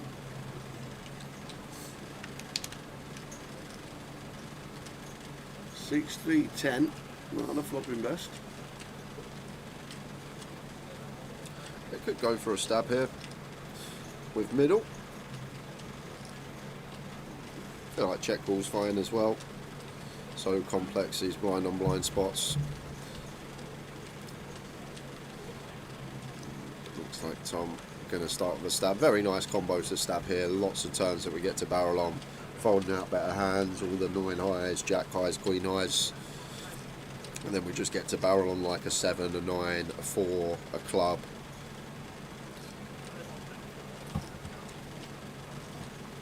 That's not one though. No, there's a hearts too. So should see a white flag wave from Tom here. We can see a barrel would work versus Marta's particular holding. But our combos, Tom just not doing anything now, can be drawing dead in some scenarios, so just a white flag wave, and maybe on some rivers like the 4th heart could go for the stab when checked to. Ooh, how about the 7 of clubs now blocking both the available straights? I said maybe a heart could be the card, but this may be just as good. Blocking 4-5, blocking 8-9. Looks like Marta has a 10 at best here, so could be an opportunity for Thomas to apply some pressure to some 10x, to 6x, 3x, all this type of stuff. Our hand's just too nice now when we have an 8 and a 5 in it. So 41, 80% on the end. And now over to Marta, where Tom's value bet's going to start here. I feel like after check turn, ace highs, definitely get to bet all the turn top pairs, so probably going to be ace x or better. Maybe something like king 10, king of hearts, queen of hearts could eke itself into the value range too. But Marta without a heart in hand feels like fourth pair. Got to go into the mark. Nice bluff from Tom. Up to 70 bigs. Yeah, he should beat Fleetwood on Saturday, Gully. 1-2, you know. 1-2.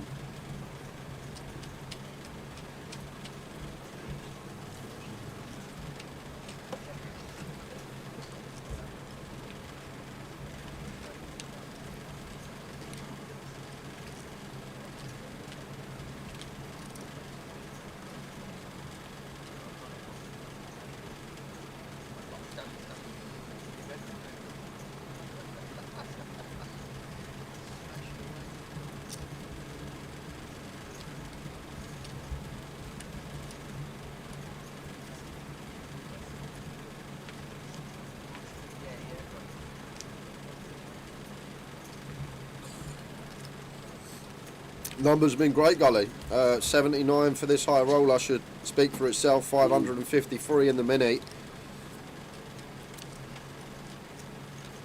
I feel like as well, Malta's maybe a slightly lower price point. Like I feel like the 1100 main, there'll be a fair amount that play like the 1100s that wouldn't dip into like the 300, 200 binds in Malta. I feel like Malta's a slightly different client cartel that they're sort of targeting.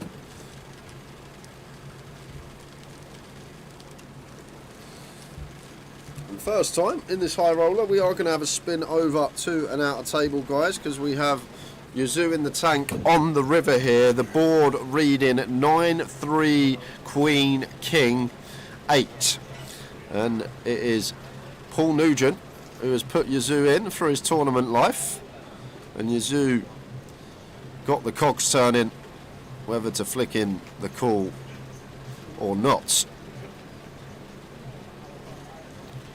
Mr. Nuge from Southend. Seen back at the tables, he does make a call, and I think he says good call. Pocket tens. Yeah. Pocket tens is good. And it was 6-5 of clubs in the big blind for Paul Nugent. So tens for Yazoo. Heroes correctly. And that's going to be a double up for him. Yeah. Up to 250. Paul Nugent just tapping the table and says nice call.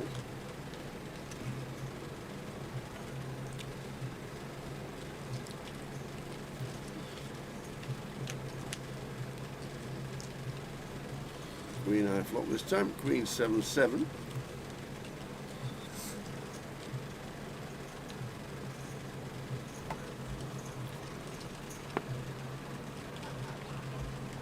Quick check.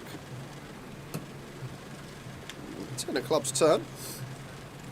No need to really start leaning though here as Kev versus button ace jack, still good enough to hump for showdown. And really same for Thomas Clack. Yes, we got the nut flush draw, but against big blind, ace high still going to show down against enough of Kev's range. So no need to fire. And now we are going to chop it up on this 7 of hearts river.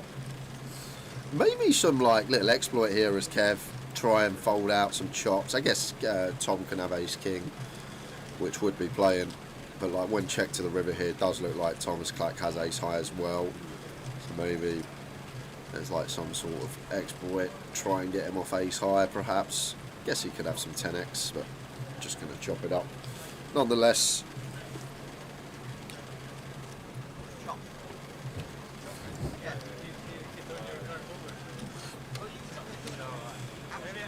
I wouldn't have been saying that whole time.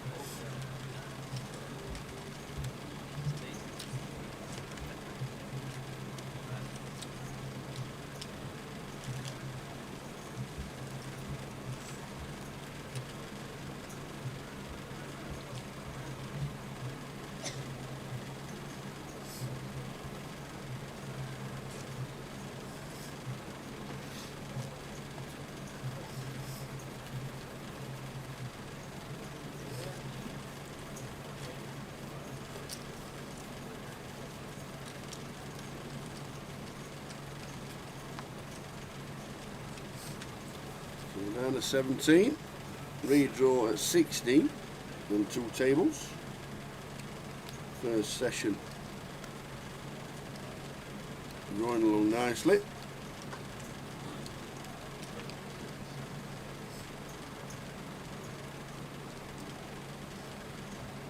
So open from Tom here in the cutoff.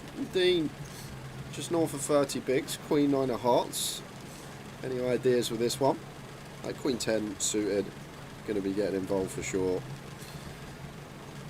And even with this combo, I'm going to choose to go for the free bet.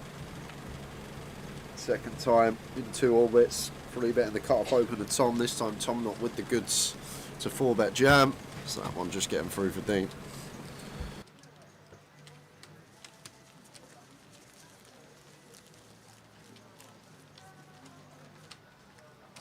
So on 17. Also going to be tough on Saturday during the Towers treble because the championship kicks off at 12:30 for some reason. All about television these days, isn't it? Saturday, all the Premier League. It's all kicking off. It's all. I'm guessing all the games are all about the bottom, aren't they? In the championship over the weekend.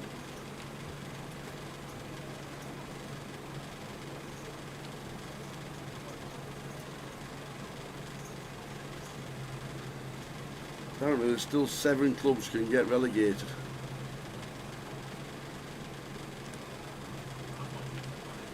Leeds United and Burnley going for champions.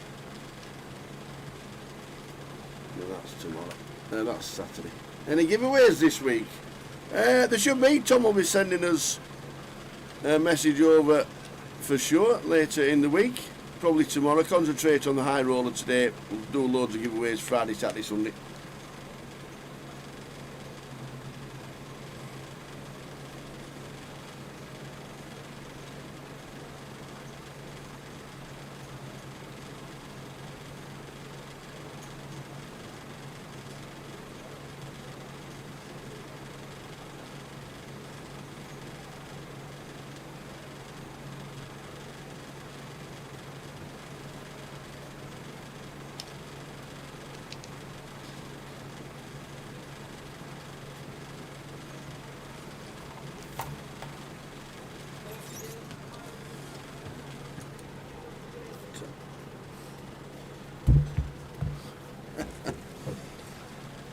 Gary Whitehead just sent us a message.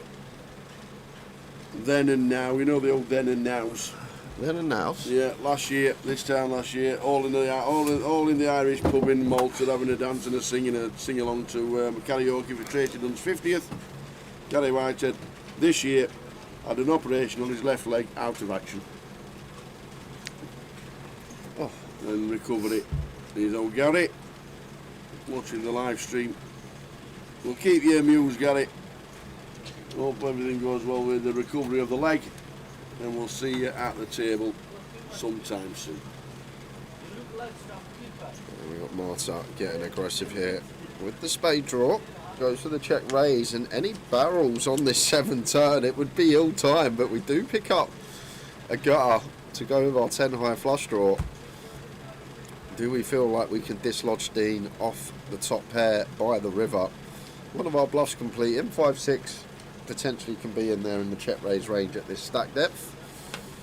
So looks like going to be coming with the second barrel here, and Dean turning 2 pair, won't be going anywhere, and I guess just going to be calling, keep some bluffs in of Marta and take the river. Like from Marta's perspective, when we call again, looks a lot like we're going to have like King 10 through to Ace King.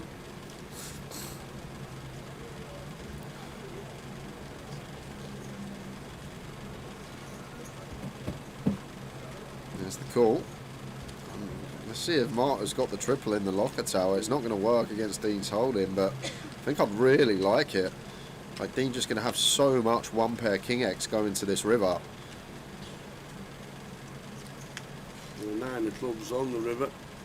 Dean with the check mark. And the other thing now, like we block Jack 10 of spades, which Dean would get to the river in this fashion as well.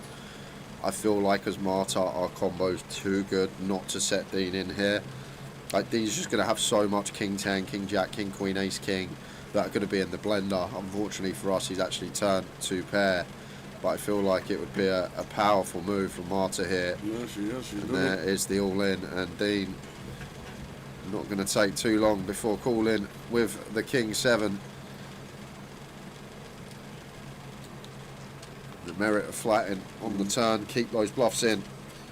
But I think that's a really good bluff though, Tara. The fact that she's followed through on this 9 river when Jack 10 of spades not possible. I think it's really tidy from her. Just King 10, King Jack, King Queen, Ace King and Dean, even aces are all in the absolute bin on this river. We've just run into part of his range that is never going to be able to fold. 2 pair. But take nothing away from the line. I've actually got a lot of time for that check raise double barrel. I think it's a nice choice of combo. And it's a nice choice of opponent as well, because Dean good enough to get away from some of these better top pair hands. Kevin the Carrot and Crazy George are back. Oh no. After all this time, where have you been? Can we wish Kevin the Carrot and his brother Crazy George all the best. They're going to play the Dalkeith Masters on Saturday. I hope it stays sunny. Up in Scotland, enjoying the golf at Dalkeith.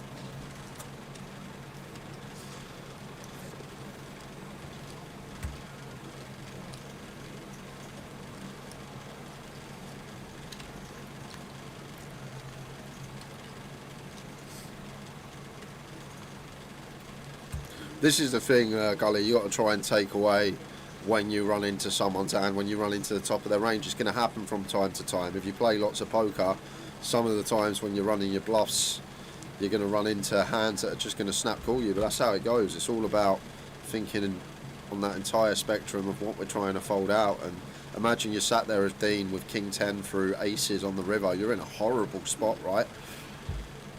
Sometimes people get disheartened when their bluffs get snap calls and deters them from doing it over and over again, but you got to try and think of it logically and say to yourself, okay, I'm happy with this one. If he's not got 2 pair, he's probably going to be in a grim spot. Into the bin, into the bin. Over to the outer table. Justin Suet. All in with ace 9 against Shazam with the ace jack. 260k. Oh, we like to see them flops. Yeah. 9, 9, 10.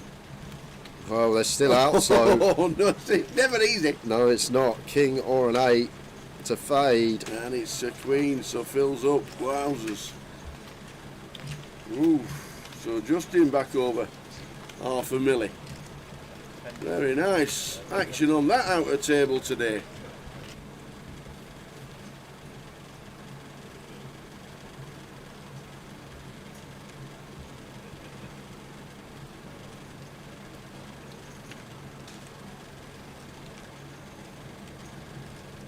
King Jack for Adria. 25 bigs in the cut-off. Going to open. 20k to go. 7-5 of spades for Tom. Doubt he's going to be entertaining the idea of 2 bigs in the small blind. And Dean, anything to work with in the big here. Ace 4 off. 25 effective of Adria here. Any ideas from Dean with the offsuit high-low? Make it 65k, something like that. It's just going to go on the defend approach. Going heads up to the flop.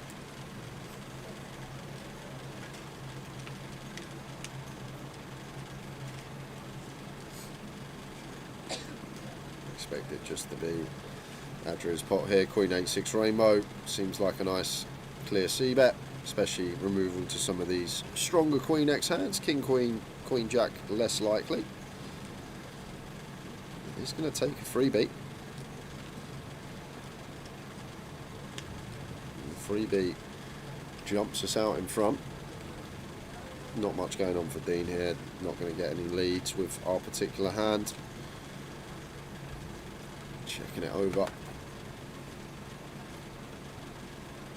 Adria going to check back turn, go for value on clean rivers. I'm guessing is the approach. 10 of clubs on the river. Check mark for Adria. Check your back as well.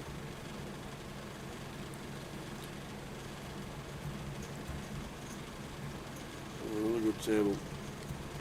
Kev Allen builds his stack up nicely. Dean Lyle, very nice. Double. Marta and Adria playing very nicely indeed. 17 players left. As soon as they lose one, we'll have 2 tables of 8 and a redraw.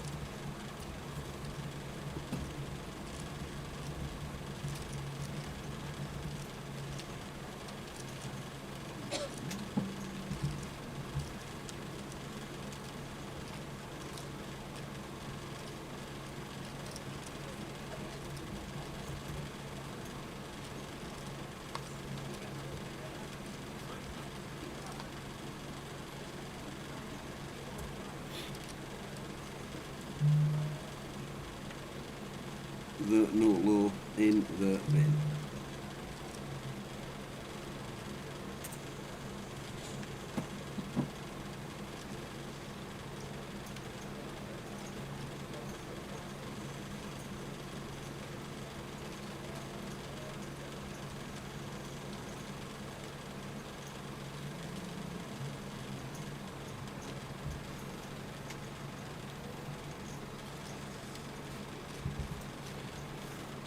Jack 8 off open from Marta here. A7 off for Kev. Seems like one that just defends. Seems slightly too meddling to think about a free bet as a bluff, especially at like 75 as well. We like to be suited when we get deeper, but still going to take it, and it's well timed. Marta at the bottom end of her opening range, and a nice healthy 10 BBs out of position at 75 deep from Kev Allen. Going to do the trick.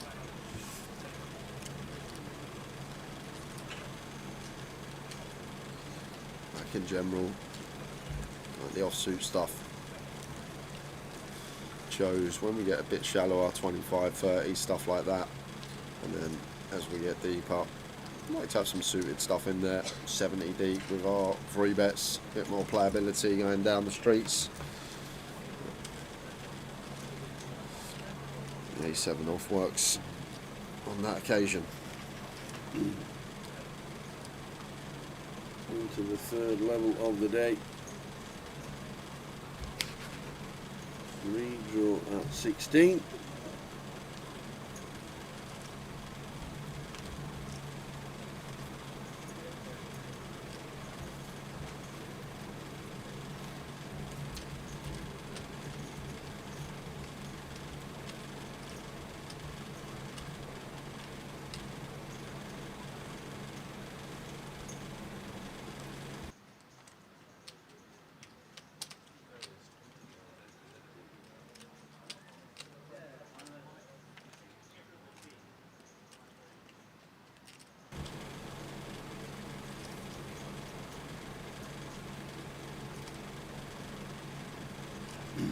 Big screen for Kev.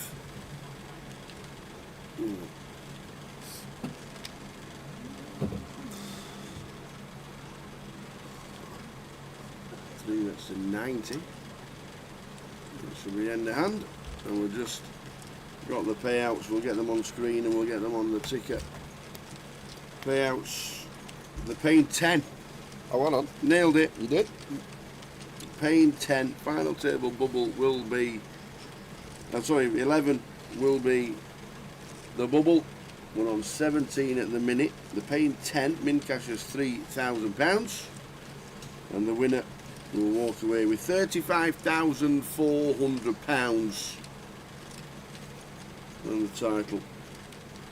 So well done, one and all. Great turnout. There we are. Just like that. See, I knew he was on his way. Is that me playing golf underneath that in the background? I can see. There's a putter out there somewhere. Get rid of that. Yeah, there we go. Don't need to see that again. You know when you play Stoke? I'm actually. We get some more footage. I actually couldn't believe it. I cannot believe it.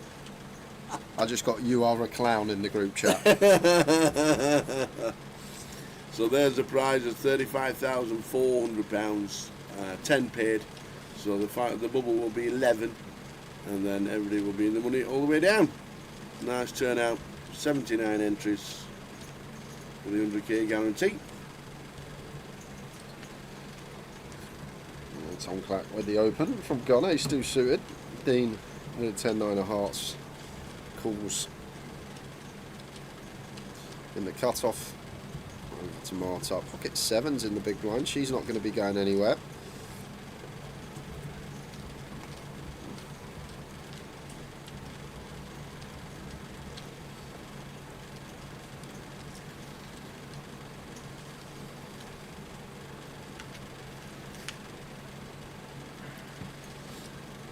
King 10-5.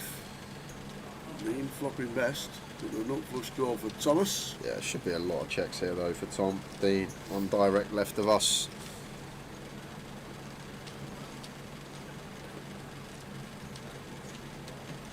Obviously high equity hang, never going to be a bad thing to bet it, but I feel like we are supposed to do a lot of checking here as Thomas Clack with Dean on direct left. And then we can spring the check raise if Dean does elect to go for stab. We're going to do this with our entire range. I think aces, ace king, some of the stronger king x. But not getting the stab from Dean. Dean's actual hand, nice one to check back, middle pair freeway to the 4 of hearts turn. So we'll draw now for Tom to go along with his nut flush draw. And this is potentially where we may see some delays, target stuff like 6s through 9s, potentially target a 10x with a double barrel. Or you may be even thinking about springing the check raise again here. No, this time is reaching as Thomas Clack is going to be going for the delay.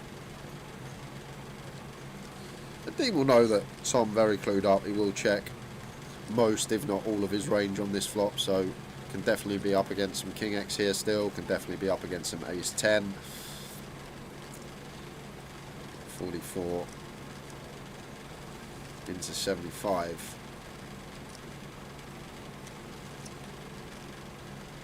Near 60%. Second pair for Dean. He's going to make the call.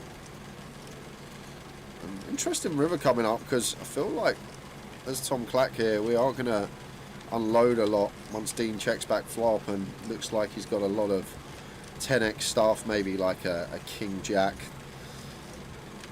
Don't really ever expect Dean to have better than 2 pair, but what a river this is. 9 of spades rolls off, and Tom Clack with the stones, but we've got the stones and we're gonna be getting paid, I think. Dean Rivers 2 pair, so now jumping in front of some aces, ace king, king queen, all these type of holdings, and we're up against someone with capabilities. Like if Tom has ace queen with a spade here, ace jack with a spade, just obliged to bluff. 140 into 163, so north of 90% from Thomas. It's all full, but I just can't see it. The question is Dean, do we ever beat value here? Maybe ace king with a spade, maybe aces with a spade, but then they've also got to be worried about this river. To be fair, I think Dean's likely to bet queen jack on the flop multi-way, so maybe when Tom's not too worried about queen jack specifically, the aces, ace king all become clearer with a spade in hand, like if we got ace king, king of spades, ace king, ace of spades, or aces with the ace of spades. That's sort of the question and defining factor, I think, here for Dean. Do we think that Thomas Clack's going to bet these hands that size? An ace king, an aces, a king queen, all with a spade in hand. Because if Dean doesn't think that he's going to go for value with these hands and they're going to check call now, we don't actually beat any value and our hand actually becomes a bluff catcher here.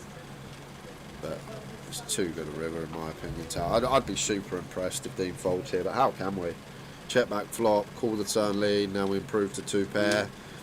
And like Tom's just got clean as day bluffs, I think, with stuff like ace queen, ace jack with a spade. I feel like these are just going to be pure barrels if they elect to delay turn. And like we don't block any of this stuff, which is good for Dean. No ace, no jack, no queen in our hand. Tom can still have queen jack himself, which is important. Like this is the thing Tom can still have. everything here should be check and range on flop. So can have queen jack, can have spade draws, can have sets, can have king 10. I'd be super impressed if Dean folds here tower. It's so hard to improve to 2 pair. Wow, that's fantastic from Dean Lyle. What a sicko. That is a mad fold. You don't see many players improve on the river and then fold. Like, yeah, it's like having 2 pair on the flop, calling turn, still 2 pair at the river, getting away from it. But it's a rare scenario when you see someone improve their hand on the river and then they actually get away from it. Just that psychological factor from that standpoint. When you improve, it's like, oh, how can I fold now? I've rivered 2 pair. Yep. It's the best river, one of the best rivers in the deck for me. I can't let it go. But Dean Lyle sniffs it out. Sick laydown. Top-notch stuff from Dean. That is an elite fold tower. I don't think we're going to see a better fold all day. Maybe not all tournament. Good stuff, Mr. Dean. It's just so difficult in this game to improve your hand. Like you say, you improve your hand to 2 pair on the river And then you have still to fold it and have to fold it. Like,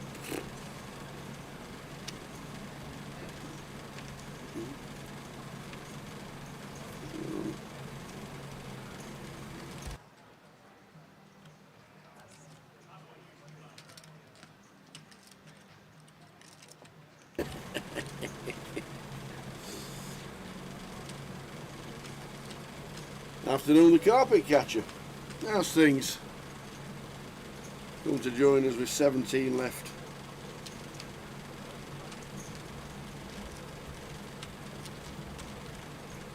In the high roller.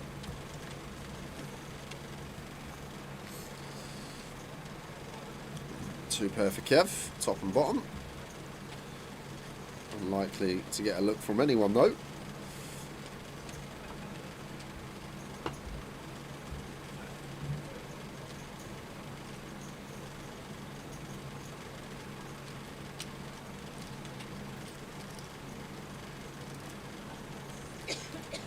To prompt folds, as we are going to have a spin over to the outer table, guys, see what is occurring. What's happening? This table again. This table's been crazy. So it's Sham with the nut flush draw. An Irish Open PLO bounty winner. Sham Patel. We're going to need a 4 or a club. We do pick up a double gutty, a gutty on the 5 turn, so a 3, a club, or a 4. And it's not. There's Sham. He said he was going to play a little bit more when we saw him in Ireland. Got every bounty apart from 1 in the PLO that he had, and he decided to let the guy pick the bounty. He says, go on, you have first pick. You only got 1 ticket, I've got the rest. And the other guy picked the biggie. He didn't mind it though. 60 something bag, he's still cash for. He right did there. indeed, 40,000 in bounties. So that means, guys, with Sham busting, we are at that 2 table redraw, 16 players remaining. We are indeed. It'll take 5 minutes or so, we'll leave the pictures on for everyone to see. Yep. Back in 5 minutes with a redraw, they'll all be swapping round. We'll see you very shortly.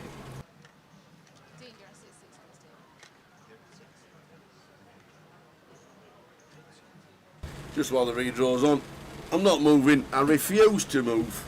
So we'll go run through what's happening. Well, Jay just takes a couple of minutes out of stretching the old leggers. This is the rest of the festival this week.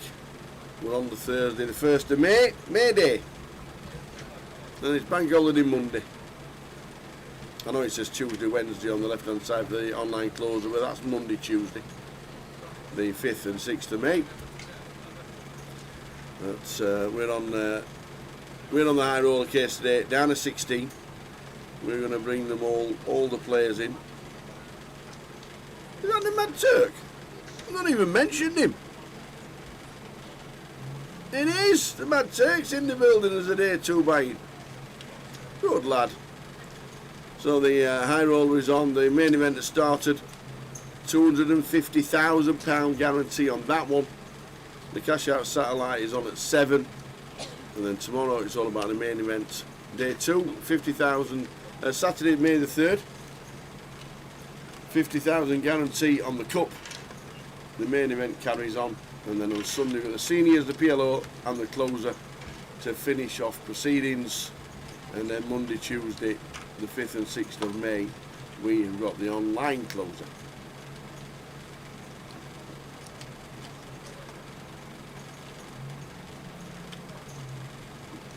So that's what's coming up there. Rest of May, we're in Leeds for the GUKPT. That's our next stream. 7th to the 18th of May. We're going to be there the Wednesday the 14th. And then the week after it will be Walsall and Manchester's 2550s. And then we're down in Reading South, live streaming the UKPL, the 888. We'll be down there in the last week of May and finish on the 1st of June. So 3 streams in May for us this month. Luton, Leeds and Reading. So looking forward to all those. And if you want to catch the 2550s, they're absolutely everywhere. 21st till the 25th. Walsall, Cardiff, Glasgow and Manchester. So plenty going on. And then we're getting to June. Yeah, put it to June soon. So plenty going on. But we are down the final 16 with a redraw on its way. All the chips have to be inputted, so we'll get them.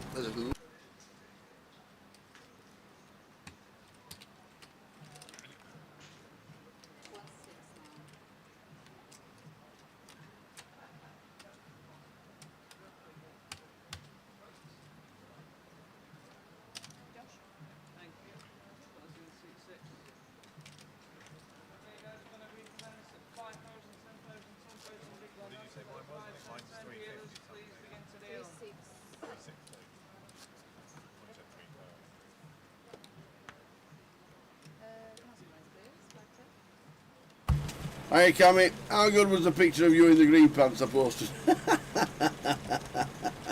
don't know what you mean.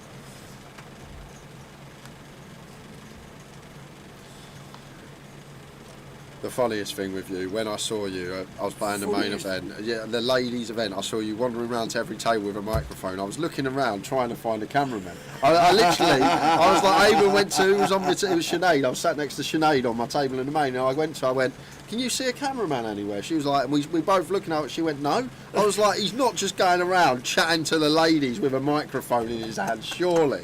And then I put it in the group chat, and then I realised Dave was recording up from the top, and obviously zooming in on it. But you had me in the first half, and the first 5-10 minutes, I honestly thought you were having the swindle with the ladies, just pretending you're interviewing them, just for a chance to chat. It was great. The Mad Turk's it. That's what I've just said.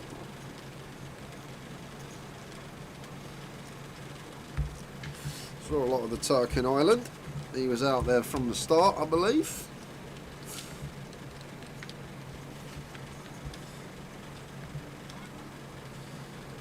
Probably a few. Just the mini for the Turk in Ireland. Flag on the database nonetheless. Maybe he played a bit of cash out there. I saw him, I think he was out there for well over a week. Maybe he was having a dabble on the cash games as well.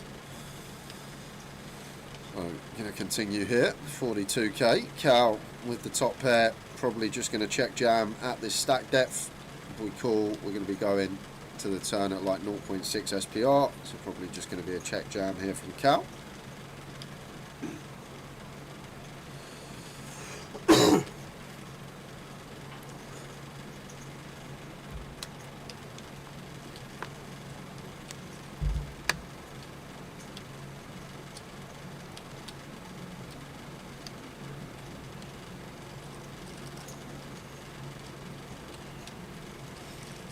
So the final 16.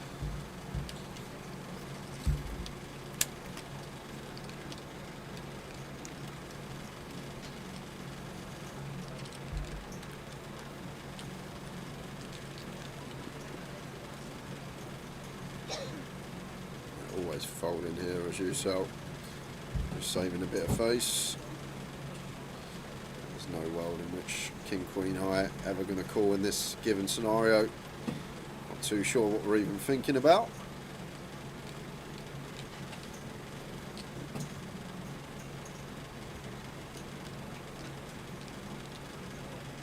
Eventually does let it go.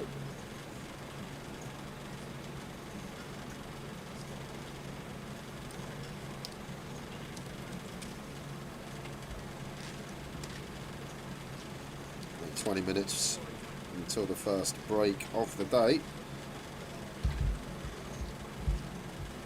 It's been an action-packed session. It has indeed. Losing half the field that we come back with. 32 started today, so 50% of the field gone. 10 places getting paid, so expect things to slow down next session, approaching the money bubble.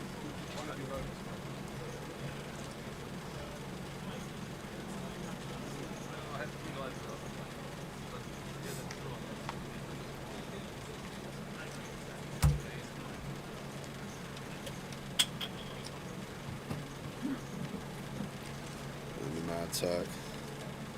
Aces. Unbelievable.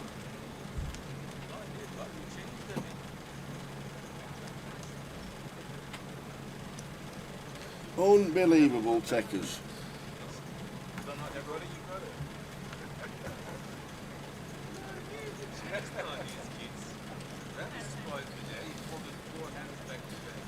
I need to lock myself in a lab with 1,000 pack of cards and just run hand after hand, because I'm not having it. You get dealt aces 1 in every 221 hands.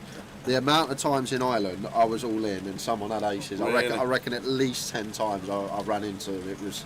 I was just like all in for 12 bigs, just simple jabs, ace jack. Yeah. Oh, aces, all in, eights. Oh, aces. Just the amount of times I ran into aces in Ireland, it was like people were getting dealt them 1 in 50. 1 in 220 hands you're meant to get dealt aces.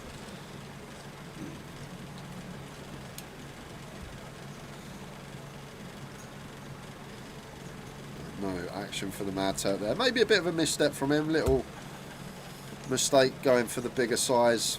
Just make it too big, so we want value from our hand. Get the big blind to defend wide up. We lose a few combos that would continue against 2x, but won't continue versus 2.6x.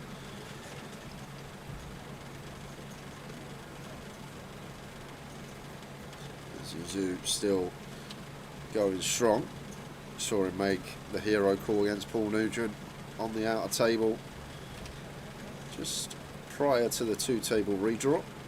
Going to open here to 20.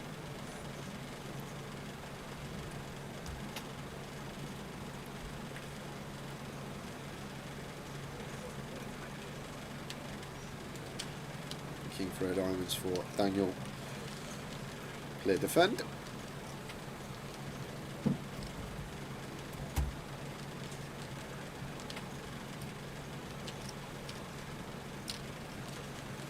I'm going to get to sweat this one from Daniel's perspective here. Nice easy one to play. Just going to be check fold.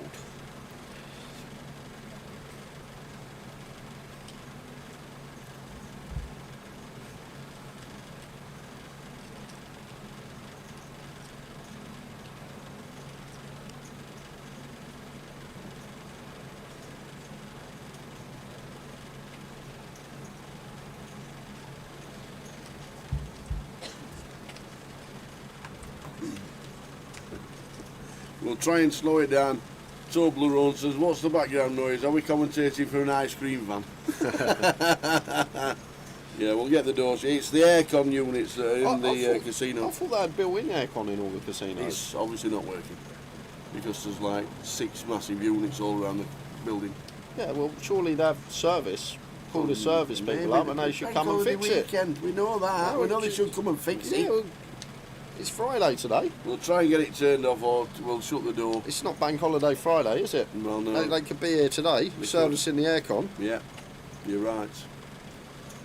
But yeah, if it's coming through the back and it doesn't sound too good, we'll get the door shut.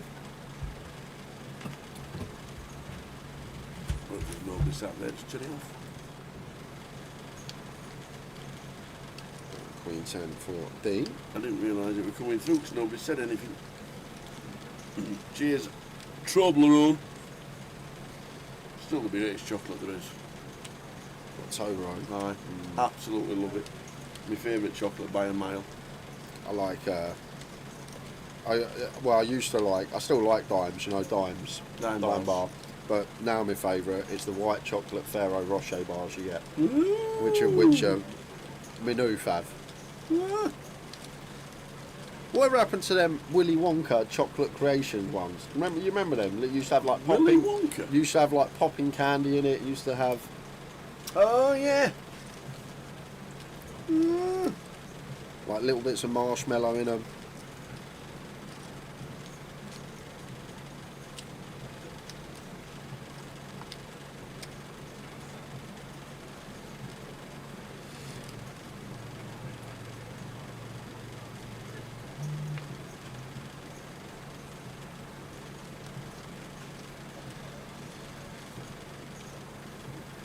Jordan going to get the opportunity to V-pip here from +2, couple of sevens.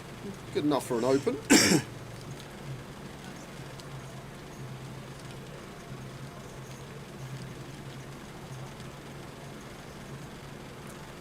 Ace-9 off for Cal, out the way.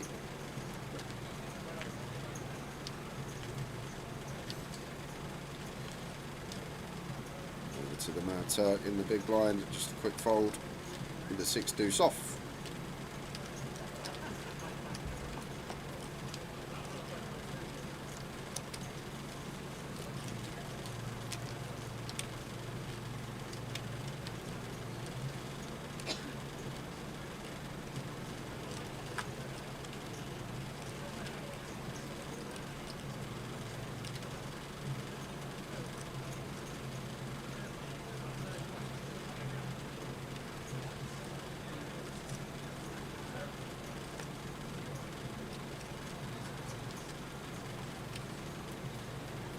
Well, 15 minutes to go till the end of the first session.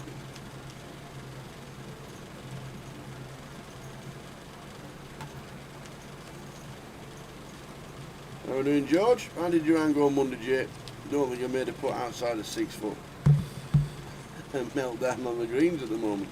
I flew out the trucks. To be fair, and then after that, it just went. My driver went. I was getting off the tee well, and then I just kept cutting it too much to the right. My irons were all right. My putting was all right, but after the first 3-4 holes, I was just struggling to get off the tee.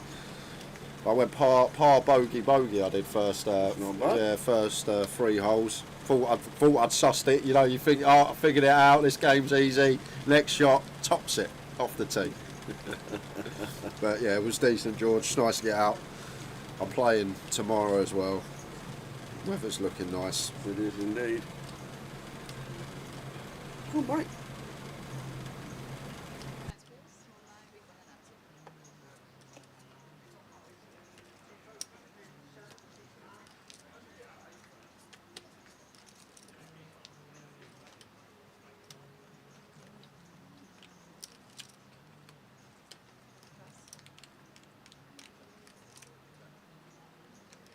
Cal with the Jack Queen.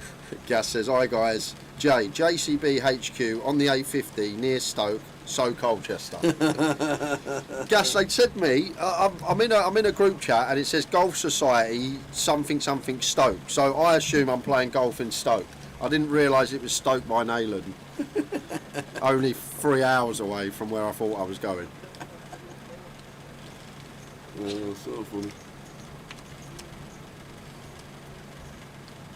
A Queen Jack for Cal opens to 20k. Dean in the big blind here. 24 effective of Cal. We'll have some jams, not many. There's stuff like 8s, 9s. Just going to defend.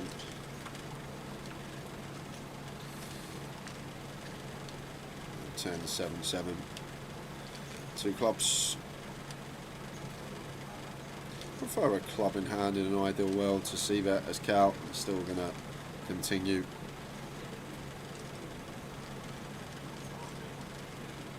Any good courses around Luton? Not specifically Luton. I'm going to be playing in Hertfordshire tomorrow.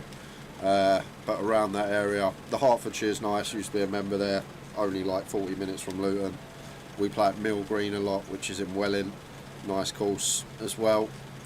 Sometimes get on a Hanbury Manor as well, one of Nice. Joe Brooks' pro there, one of my friends currently in Marrakesh, Morocco playing he is. Beautiful. Good luck, Joe. Dean with the check raise, timing impeccable as always from Dean Lyell. Cow at bottom, just going to have to let this one go.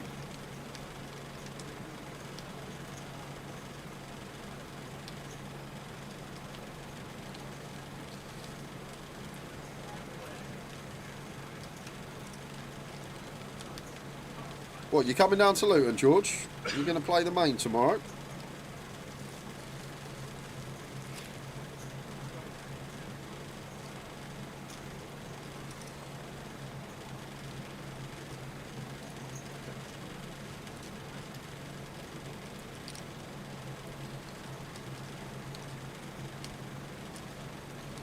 Final 10 minutes of the session, guys. 32 come back for day 2. Half of the field has left us. 11's going to be the bubble with 10 getting paid. We'll go hand for hand with 11 left. And I think we will get full chip counts at the break as well, so stacks of the outer table coming our way when we return. 20 bigs and Mad Turk in the cut-off. Should see an open. 220 bigs. Makes it 20.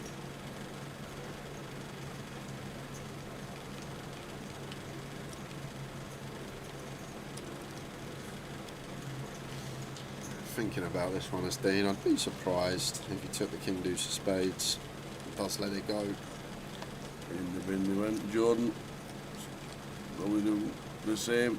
Not too happy about seeing a flop with the 073.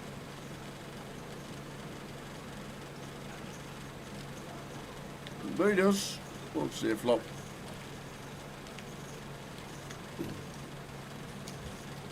Well, they won't flop a bet.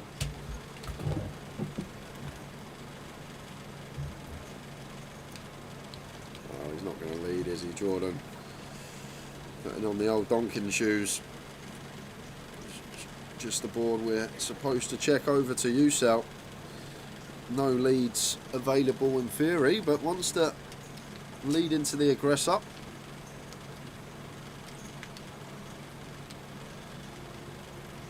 Big in hearts too. Yeah, now shutting it down as he should, as Jordan. Should have just been check call flop and then potentially fold to turn barrel. Either way, it's going to be the same result. Ucell going to go for his street of value and 7 straight into the muck of Jordan. Make sure we will, George. Next time you're down, bring the clubs. We'll play somewhere. We'll go play probably Hertfordshire or something like that. Nice course as well. Chris De Silva says, Jay, can we activate a live sportsbook? Dean wins the high roller. What do you want? Let me know. Where are you playing this week, Chris? Luton's on 250,000 guarantee on the main. You've got Malta going on. You've got Cyprus going on. You've got all sorts going on. Is it Chimada that's on as well? Yeah, Chimada's on as well. Monte Carlo, if you want to buy a can of Coke for a tenner.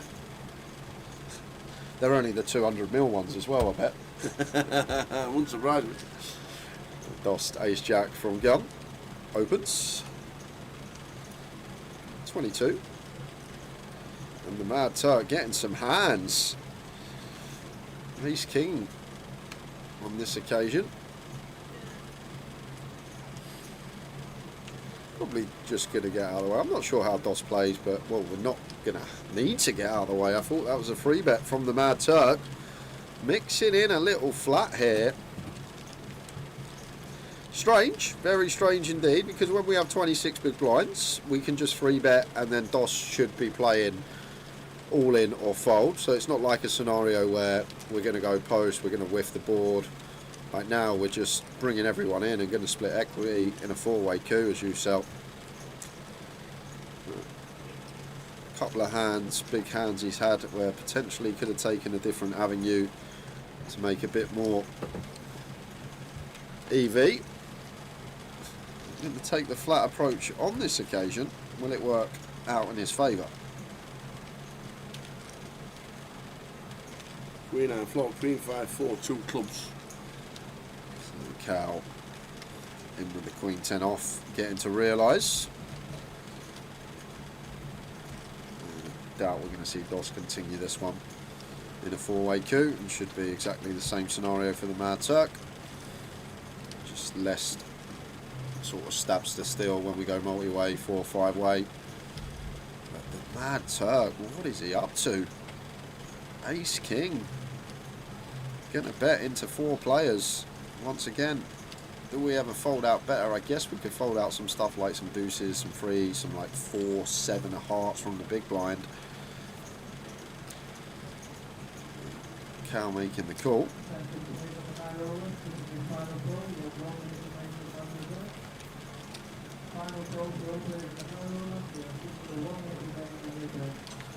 Three of clubs turn, and surely this is where Mad Turk just gives up. Cal from the big blind, going to have 6-7, he's going to have club draws. Should just be a shutdown here from Ucel. He's going to have a quick check, won't see the ace of clubs that he was hoping to see. I'm not taking it, Chris. Dean's too good, unfortunately. I know I'll be sat here in 8 hours time sweating when his head's up, so I'm not going to entertain that, unfortunately. 6 of spades on the river. So Cal with the check mark. It is a extremely wet board. One thing going for us though, the Mad Turk shouldn't ever have a deuce here. Shouldn't ever have a 6 really, a 7 really. We're going to see loses to the Queen 10. All could have been avoided with a 3-bet pre. May even have got Doss to 4-bet jam the ace jack, and suddenly we double up as the Mad Turk. Unorthodox flat, not working out on this occasion. Nope. And even the flop bet's pretty crazy into 3 players. Maybe trying to fold out like a 4x, a deuces, a threes. Just one of those situations, difficult to get called by worse, difficult to fold out better. Last 5 minutes of the level.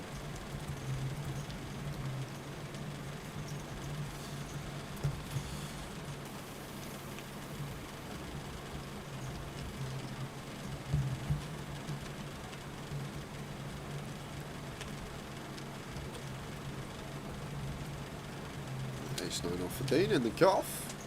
Made a elite lay down earlier. It was top notch stuff. He was a 2 pair on the river. I don't feel like it's a spot that many are going to be folded in this field.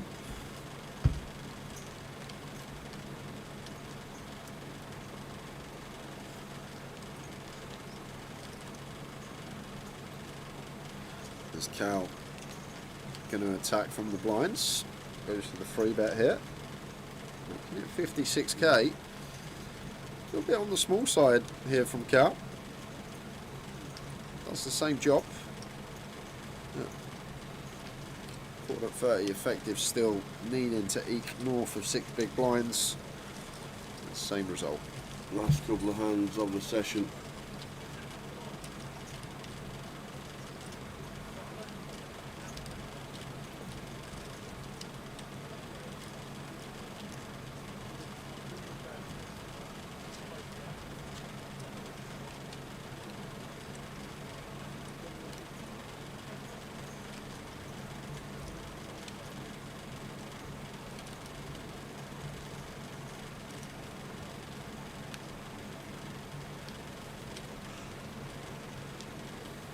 That'll be 32, and then a 16. 10 get the money.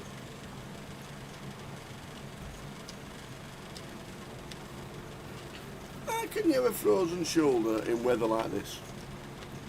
Is a frozen shoulder not like when you can't move it? Just shouldn't happen in the summer. Just too warm. 28 degrees outside. It's just the terminology that's used. It's like when your TV freezes. Your TV can still freeze in the summer, right? Okay. I suppose. The problem is, Mick the Mod, you've been doing this too much. You've just been scooping all these pots in Give me the recently, money. literally. Oh, Yeah, so you got you can do that when you play poker now. What to do?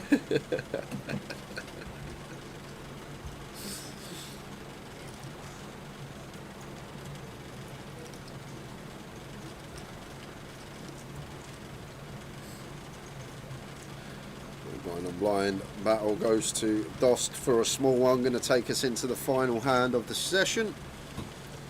Losing 16 players so far.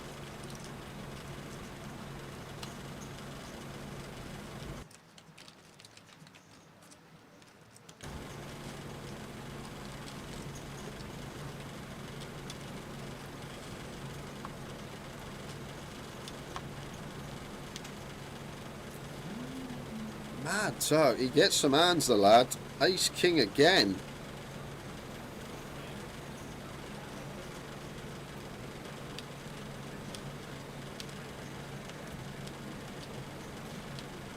Makes it 26k. Once again, probably just want to go for the two bigs. We just lose some hands that would defend in the big, or potentially continue against 20k but not against 26. And the other thing as well, like if people have a free bet bluff or a free bet reship, like people don't take it against these size. Like they take it against the two bigs, but they don't take it against the like 2.5 to 3x. We want some action with this hand. We want to get some induces. Marta 8-4 off, not going to be able to defend it in the big blind. And we are taking a 15-minute break, guys. We are indeed. Great session. 32. We're down to 16. Catch you soon. 20 to 3. See you then.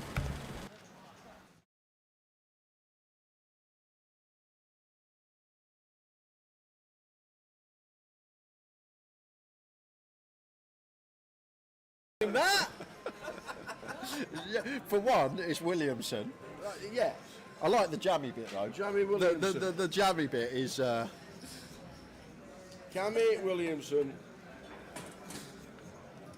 He was in front that time. It was, well, he was flipping. Kind of. It's a flip. Suited Jack 9 versus Ace 5 off. Yeah.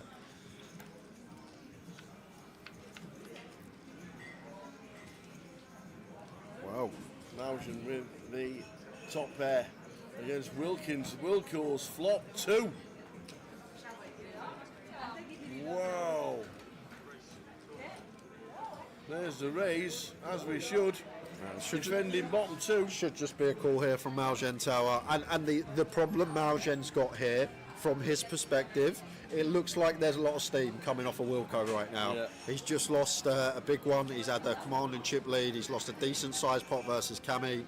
Maybe thinking here that Wilco trying to get them chips back promptly. What a ridiculous turn. Turns up and down and a flush draw. And we got top pair blind on blind. Wow. There is the call. And somehow we're flipping again.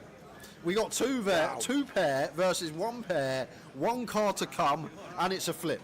Because there is a ridiculous amount of outs here for the Jack 7 suited. We can find a diamond, we can find a 5, we can find a 10, we can find a Jack, we can find a 7 or a 9. Was that one of them? Yes, it was. Yes, Just the 20 was. out. 5 of clubs on the river. Pretty sick one for Wilco after flopping 2 pair, but that turn's just going to create carnage no matter who you are. Wow. Can't let that one go as Maljan. We got too much equity, even if behind. There were that many outs, I couldn't work out if that was one of them. And what a horrendous free hands from Wilco. Goes from chip lead to short stack. Wow.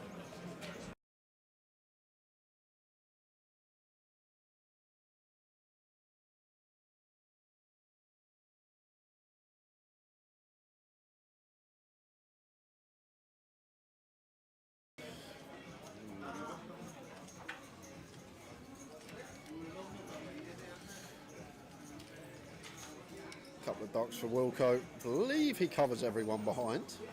Going to open from the cut-off.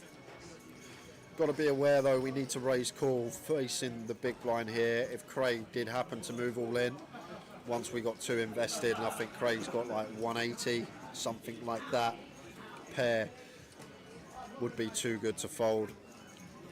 King 9 off for Craig. Doesn't necessarily have to jam, can have a look at 3 and does exactly that.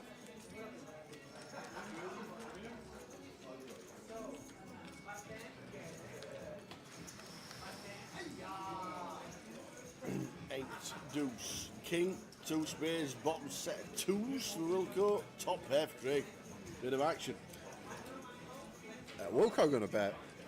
I might have checked this back tail. I know we can see he's going to get it from Craig regardless. Craig with top pair, but I might have actually checked this one back, just looking at entire range for Craig. You're going to see the bad news that he's drawing to less than 1%, man. Oh, taps the table.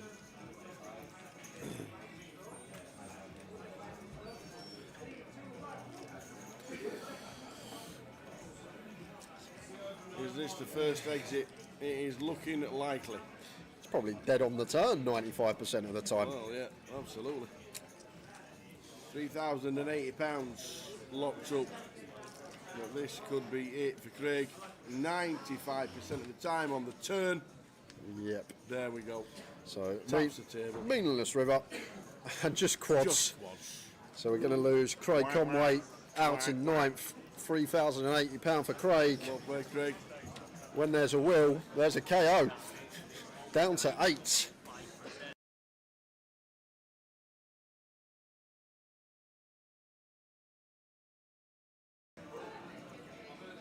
$102 in the main event today.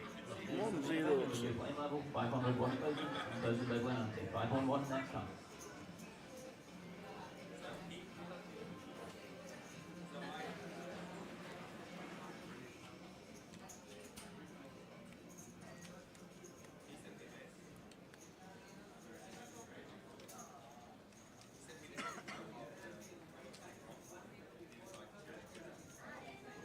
Five's out of the way on the button.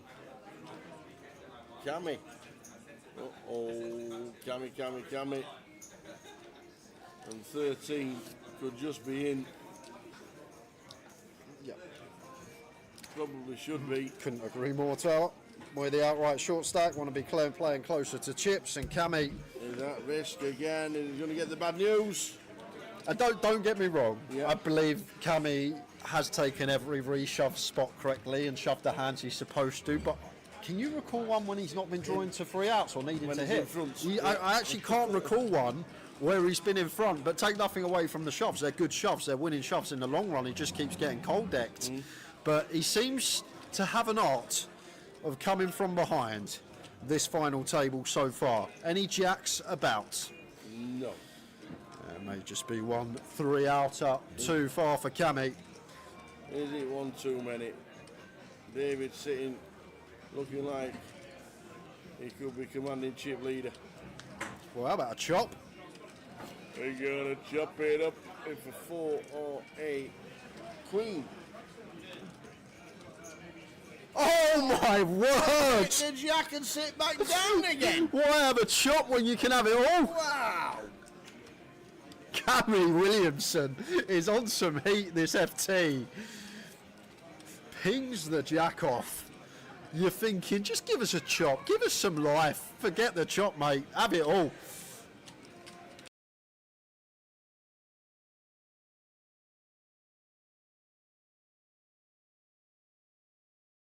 Do you want to last longer for the main event? I go, yeah, if you want one, Tell. He goes, I want 10 to 1 though. 10 to 1. So I was like, yeah. He goes, I want 10 to 1. I go, I don't think it's worth me 10 to while. 1? Yeah. Oh my. He wanted 1 versus 10. I was like, I don't think I can take that, Tell, unfortunately, especially with my main event track record as well. But he wanted 10 to 1. Oh dear. I would have given him 2s perhaps, but 10s. It should just be an even money split, shouldn't it? It should yes be. or no? Oh dear, 10 to 1.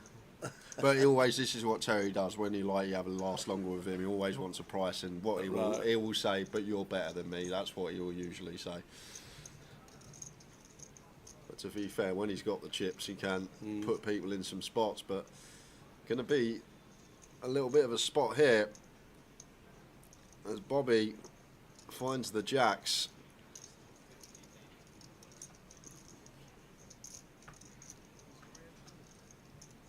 Dave Doherty. I remember meeting Terry on the first break of the World Series one year. Starting stake of 60,000, he had 210,000 after 2 hours. Oh dear, imagine making up 210 at the end of the day. Yeah, you'd love that, wouldn't you, for day Absolutely. one? Well, it might be short and sweet for TJ because Real hand. it has gone in pre. A proper hand has all ended up, it's ended up with like 400 bigs in the middle.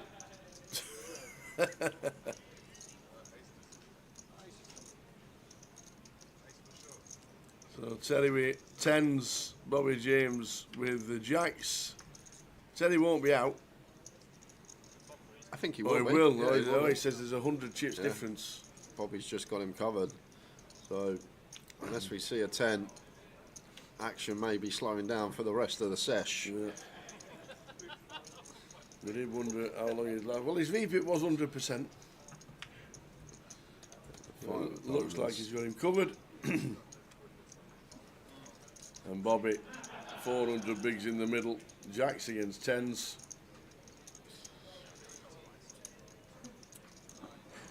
Just working it out, see if he has him covered, and he has by, like I say, 100 chips.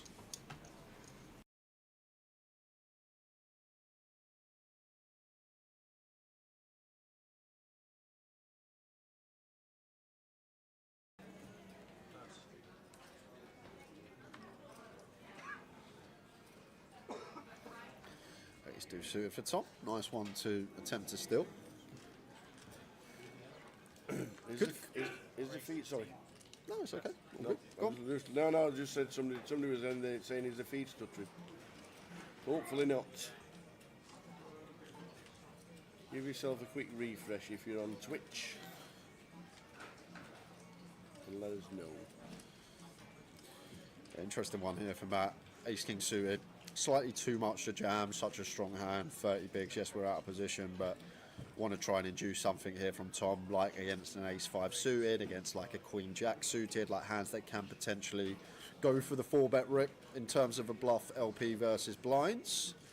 And Ace Deuce of Hearts, maybe not like the prime combo, but if we are going to pull some 4-bet bluffs in the form of a jam, we do like choosing some suitable ace stuff, but we prefer having the Ace 5, the Ace 4 suited. Maybe if we just shove any suited wheel ace, we're definitely going to be overdoing it. So we'll see what Tom comes with. But I feel like Ace 5 suited obviously going to be the prime candidate. We also like some suited Broadway stuff, like some Queen Jack suited, some King Jack suited to go for the 4-bet send. But he's going to take this avenue here as Tom, which I'm surprised about, Tower. Generally, Ace Deuce. we are getting the nice price in position. But in general, I'm shocked to see this. Where are we in this hand with an ace high flop? Ace 5 Jack.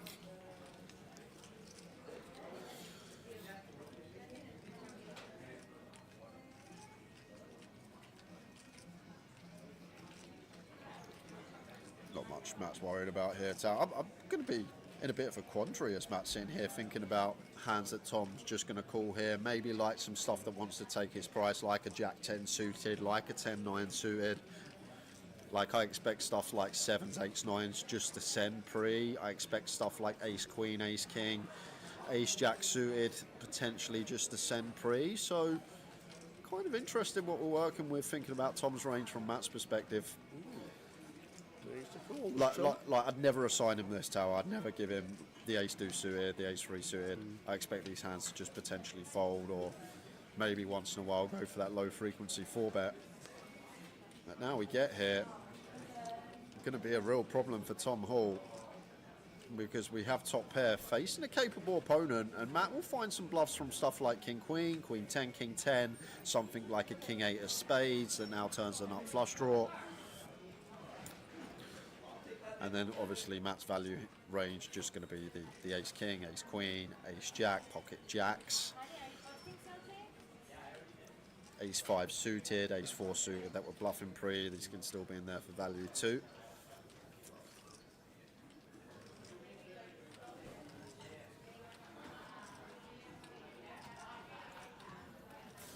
Let's see what Matt's got in mind. Less than a pot size bet tower here.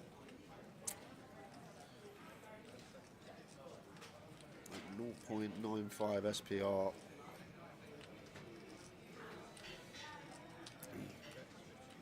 I'm a bit like you. Where is Tom in the hand with the ace deuce? This is why it's kind of interesting, like from Matt's.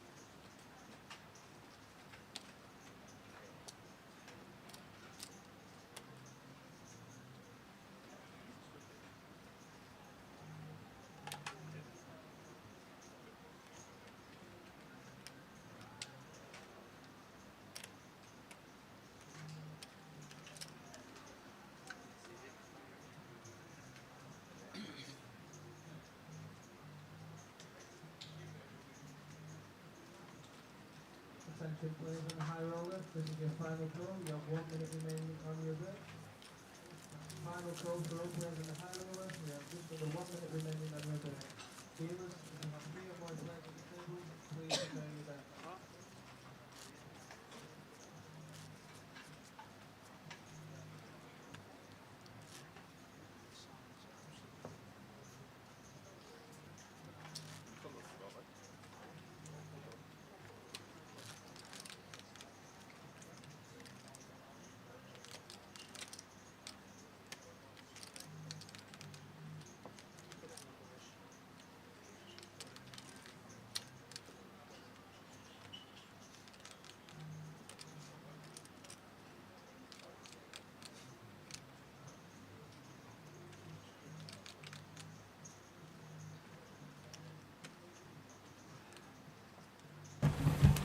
There the chip counts.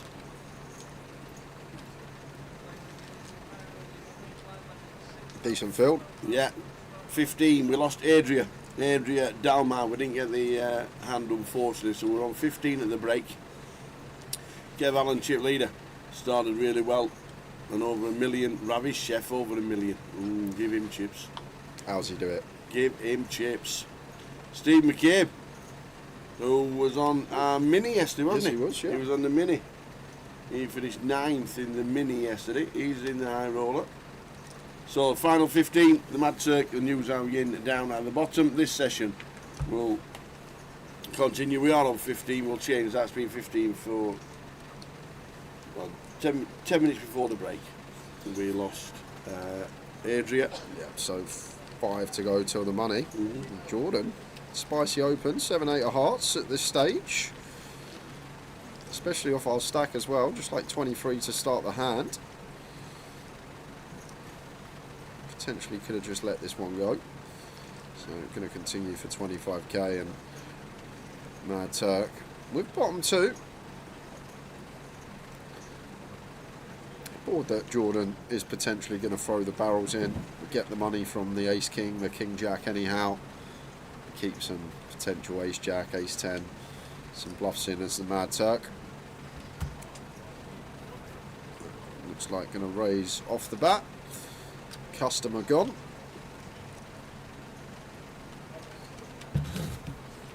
So 15 left, 10 get the money.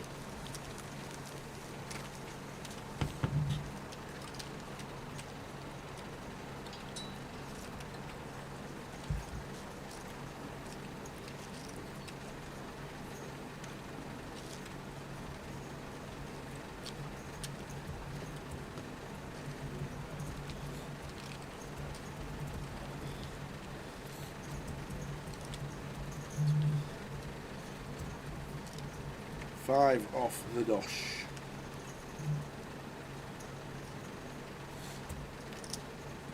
Much better prospect to open. Queen jack of diamonds for Jordan. Size on the large side goes for north of 2.5x here. Dan with the 7s in the cutoff. 39 big blinds in his stack. Feel like just call here for Dan. Maybe a bit worried about this larger opening size for Jordan.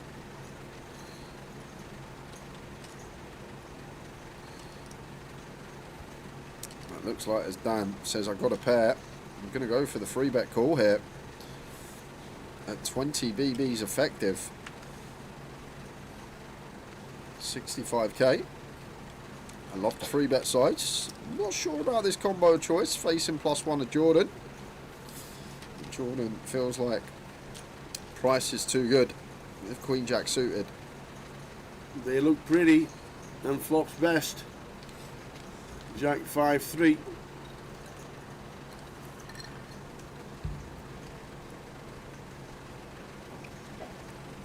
Seems like a nice flop for Dan.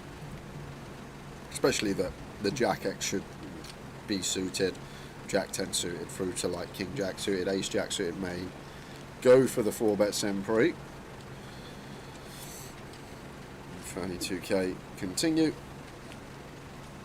20% on the nose. See if Jordan wants to run this here and now, or whether to play check call, keeps and bluffs him. Stuff like Ace King, Ace Queen, drawing pretty slim. He's all in.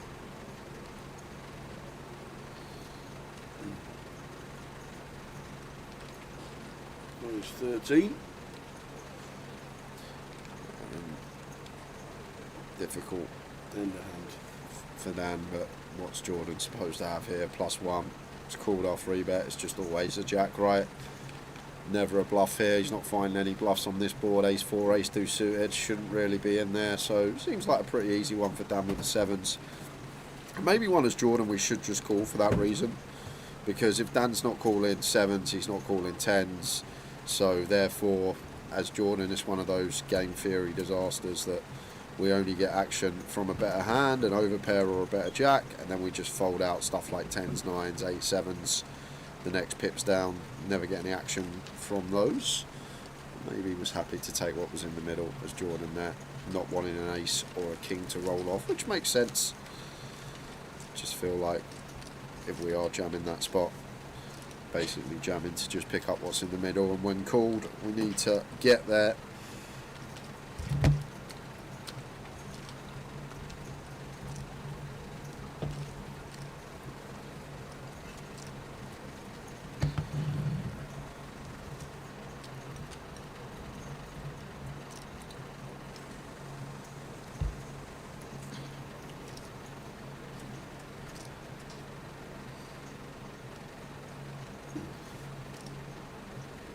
Cow, Ace Jack, clear open. Which he does.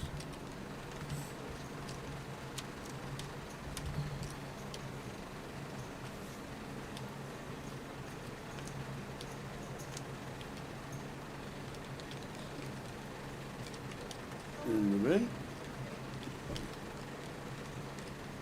Not the Ace Queen. Jam or 3-bet call? Okay, gonna go for call.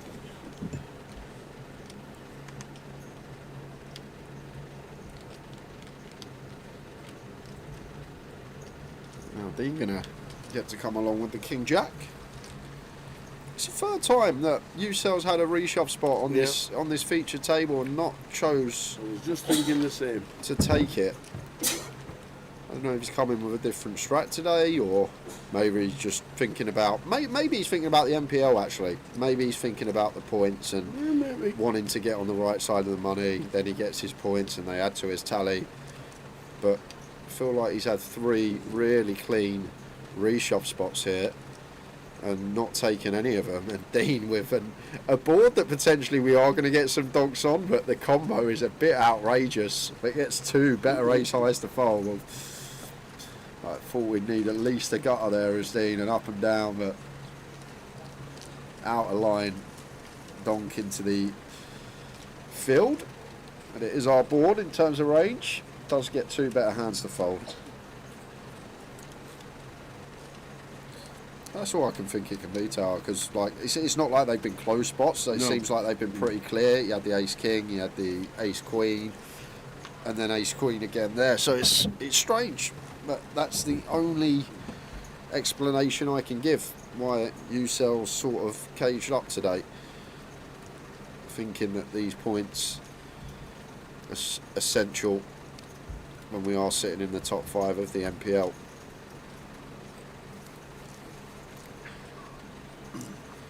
Well, they'll be in the bin. Yeah.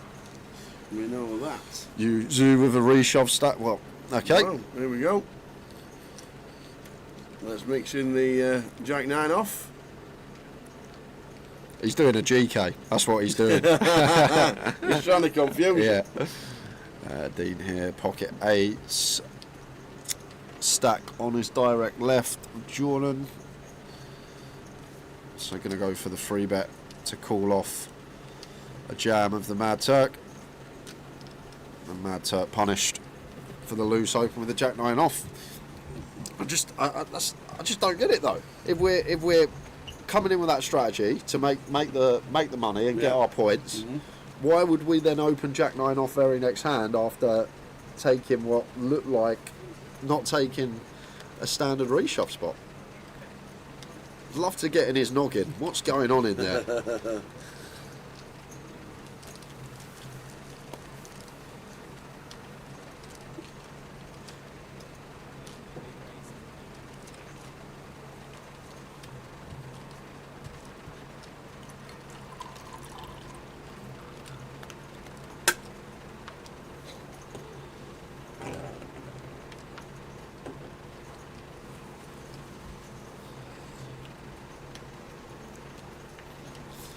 Queen suited for Dost. Haven't seen much of him. V-pip one hand, which was the ace jack.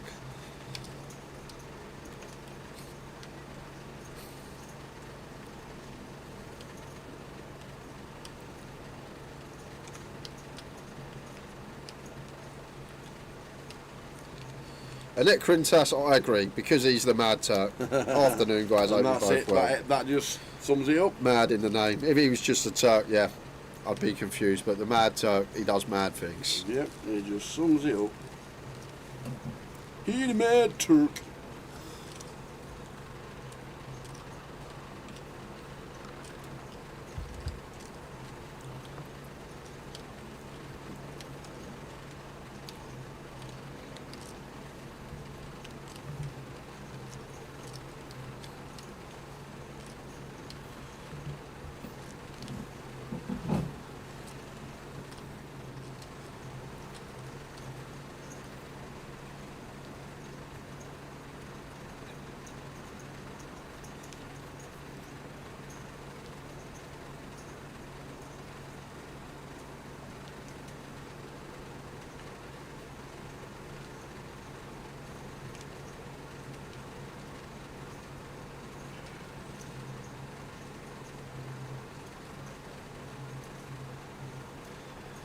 Marta with the Queen Jack, opens from +1.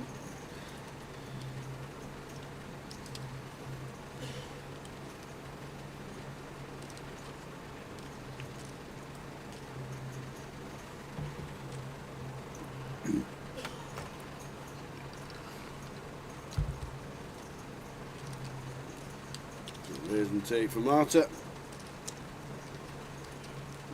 Down to 15.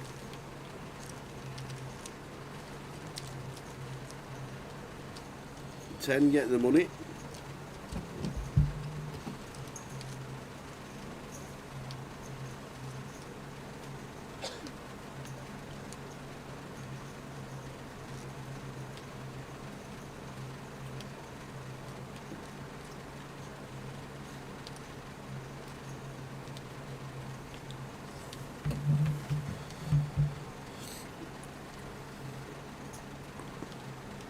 Jack suited for Marta. Going to be another open.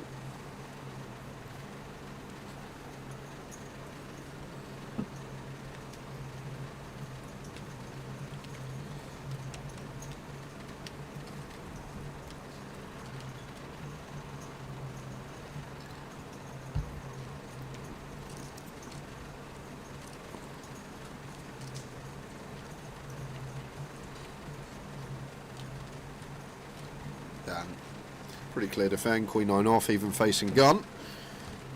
No, that is snug. That is really snug. From down road. I feel like Queen 7 probably the line there. Queen 8 in. Queen 7's kind of mad. Queen 6 potentially just fold versus gun 4 off the bubble. Potentially that has something to do with it with Dan. 4 spots before we go hand for hand, and does have one of these stacks that potentially could be under it if we lost a decent one versus Marta. It's already could have been thinking about that. But even still, I feel like Queen 9 against 2 bigs. Heads up. Definite defend, even with ICM at this stage and having decent risk.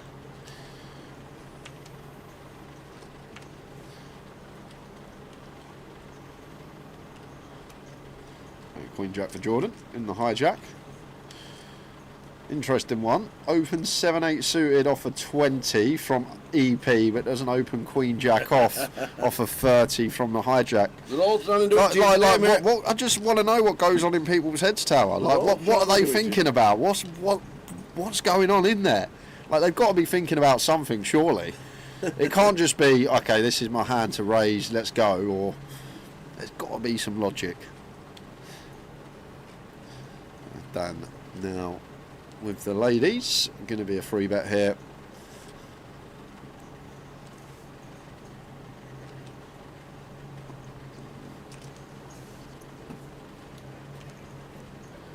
Yeah, size seems really nice. 3x here when we start with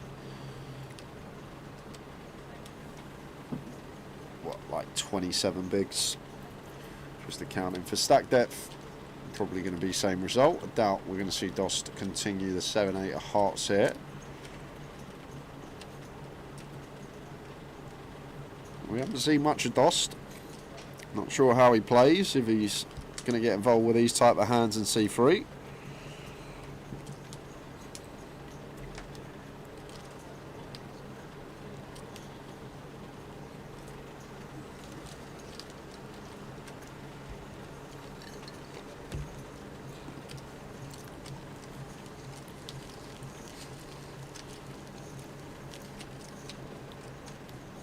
So 15 players left. 10 get the money.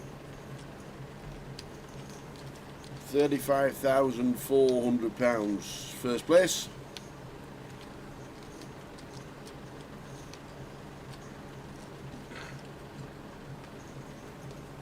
£31.50 when we get to the FT. And 10th we'll get 3,000. 3,000 paid.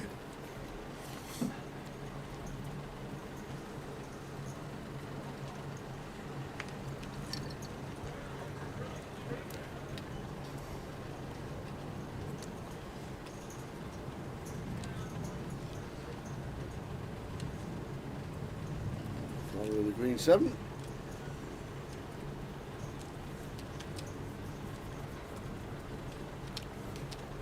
Yeah, any ace good enough for Dan on the button.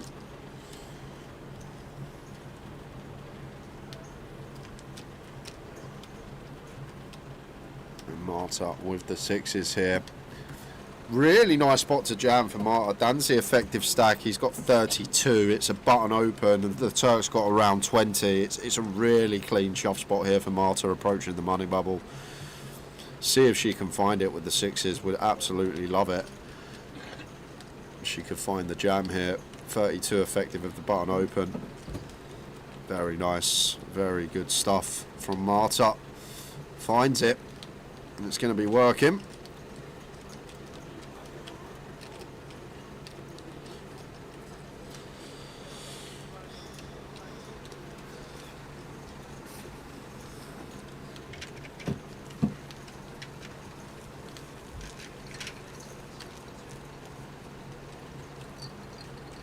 Yazoo's on the move. Yazoo's on the move. That means we're down to 14. Yeah, just losing Paul Nugent. Didn't catch it on the outer table. Ravi busting him. And Ravi, I believe, is the chip leader in the room at the moment.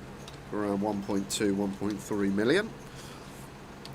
And we always get a show when Ravi's got chips on the finals. We do. Still never forget when he 4-bet the flop was 6 high and then just drilled the offsuit 4 on the turn. That was some hand against Mao Zhenfu. Or was it Zhang Zhuang Du? It might have been Du. Was it Du or was it Fu? Fee, fi, foo. Both Mao Zhen and Zhang Zhuang have taken this year by storm. Both winning plenty, final tabling a lot of stuff. And Mad Turk Queen 7 suited here, blind and blind. Seems like a nice one to just complete. And Queen 4 off here for Dean. Any attacks? Not today.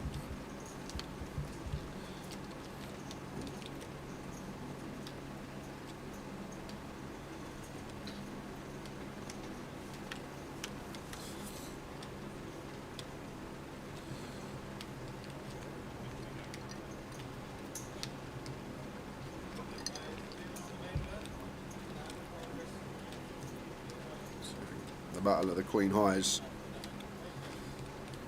Mad Turks kick up playing at the moment. Will be chopped a fair amount this one. Ace of Diamonds turn. So no real reason to bet for either player. I say that. And Turk now comes out firing with the Queen 7. Once again, blind on blind, ask yourself this question: do we fold out better? We never fold out King High here as the Mad Turk.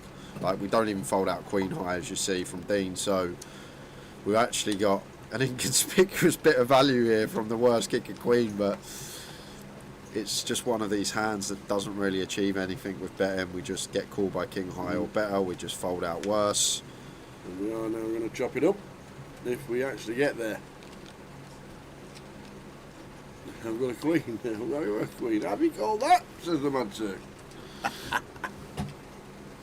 That's pretty easy call, I think, for Dean. Queen High on the turn, as played. But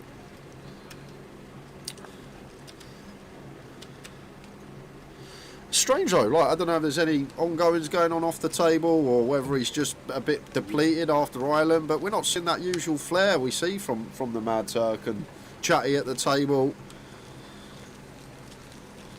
No, he was in Ireland for just over a week. Sometimes you can get run down by the game, but This is true. seems like a different man today. Not sure what's going on with Yusel. Hope he's all good.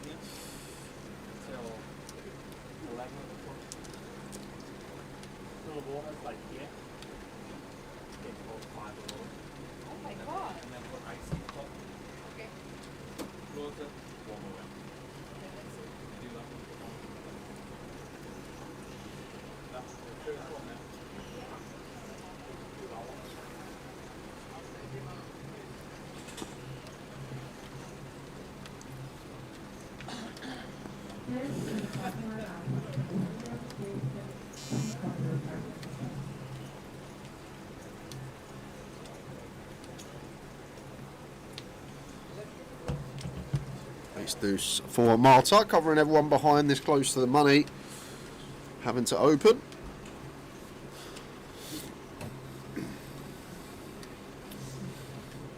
King Queen of Diamonds for Dean here. Looking pretty. Yeah.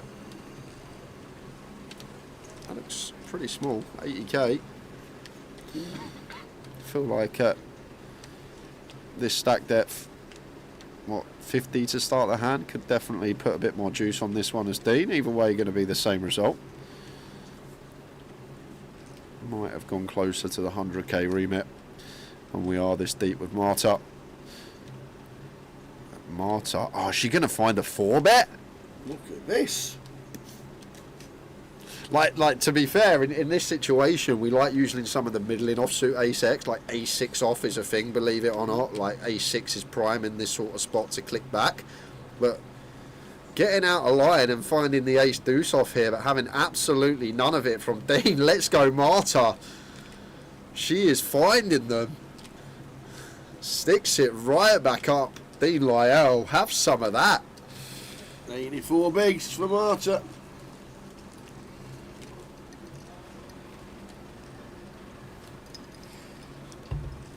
The girl can play. We are on 14. 10 get the money. 10. Dun, dun, dun, dun, 10.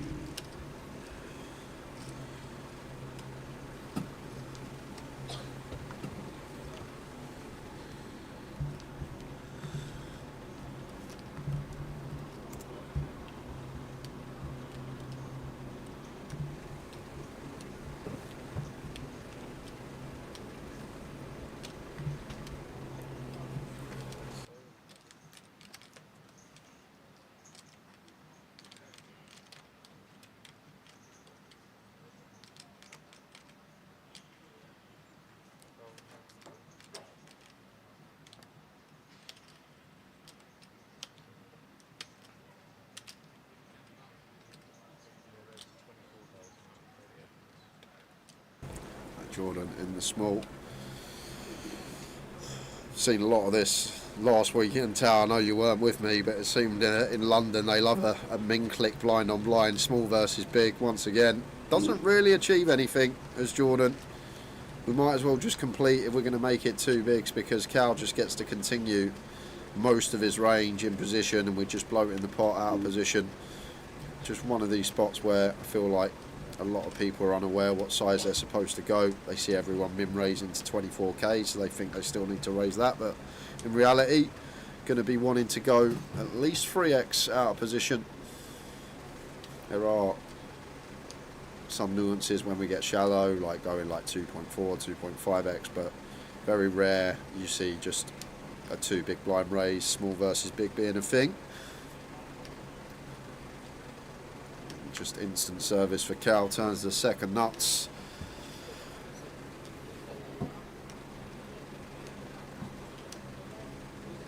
I'm going to draw what Jordan has. He has bet 31. Cal always calling.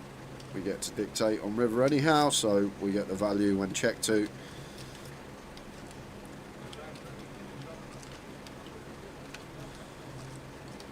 Pairs the 4 on the river. I'm not sure what Jordan's got here that wants to go bet flop, bet turn. You don't like the bear queen of hearts? No, even that's probably going to start knuckling at some Queen point. 10 maybe? Like, I just feel like it's a bluff tower a lot of the time, because I find on these four liners, recreationals a lot of the time, they only bet bluffs, and specifically the nut flush, because they're worried about getting raised with the queen or the jack of hearts. So I feel like this is just always a bluff from Jordan. And shows pocket tens, no heart. So it was a bluff on the turn, but I find this spot a lot of recreationals, when it's four liner to a flush, when they're betting out of position, it's either the nut flush or a bluff a lot of the time. I find that when they have the, like in that spot, the queen, the jack or the ten of hearts, they just want to play check, check, or check call the turn, because they're worried about the nut flush being out there. So it was pretty confident after river check there from Jordan. Was a bit of a airball on the turn. Cal not getting any value. 4 spots off the money.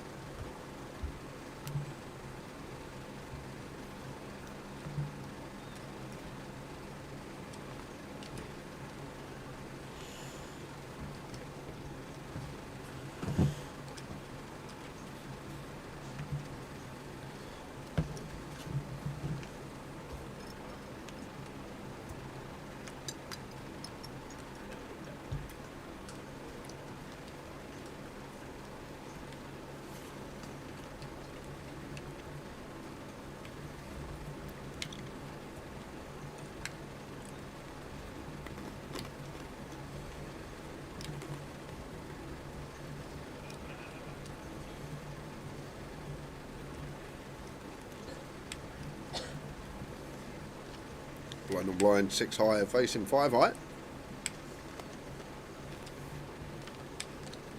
Flop time.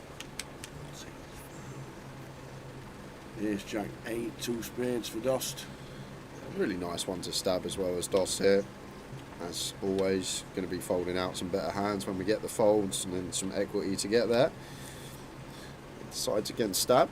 Going to try and realise his spade draw. Now Cal going to try and take the initiative on this Queen of Diamonds turn. Just 6 high here.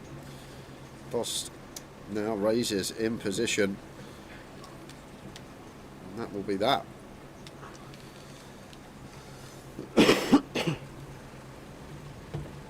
End of end. Still on 14. I still don't think we'll get to the money this session. No. No.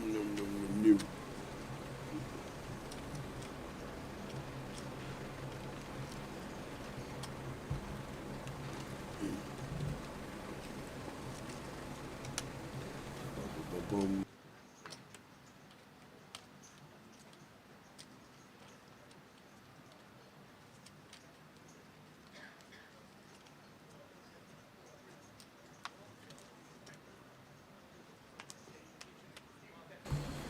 Line 612. 12k lead line Nancy.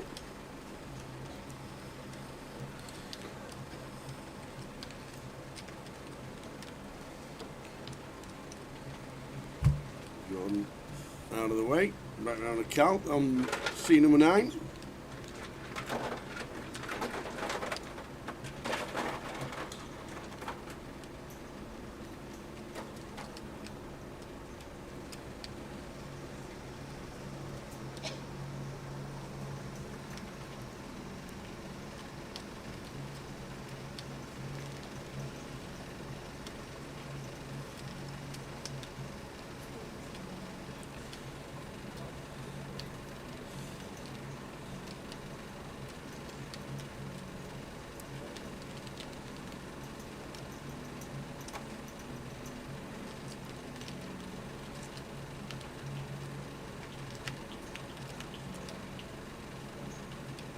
Ace 8-8 flop. With the initial raise from Cal. On the button, pretty standard. Queen 6 defending. C-bet from Cal. And it should be end of it. On to the next.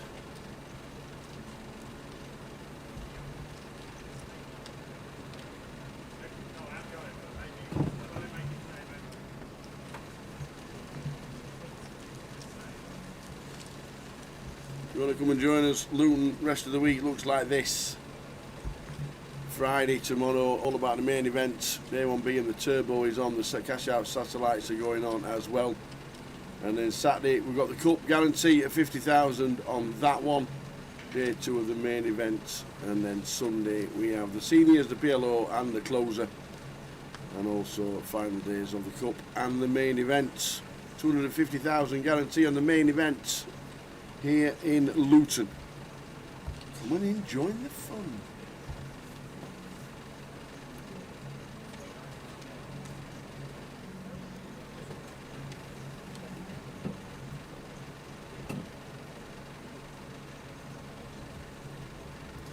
Just running the old clock down. No, he's not running the clock down. He's going to open 7-5 of clubs from under the gun. Okay. And he's going to use a time bank for it as well. Yeah. Dean, if we're going to free bet here, essentially have to click to like 56k. Like no more than 60 here as Dean if we are going to elect a free bet, but may just see fold here. Usually when the Mad Turk's verbal, I feel like he's more weighted towards a strong hand, but maybe just verbalising. The only verbalising is because he doesn't think he had to use a time bank. Okay. He's now arguing, not arguing, but he's just stating that he thought he'd said the bet before it went down to 0, and the dealer said no.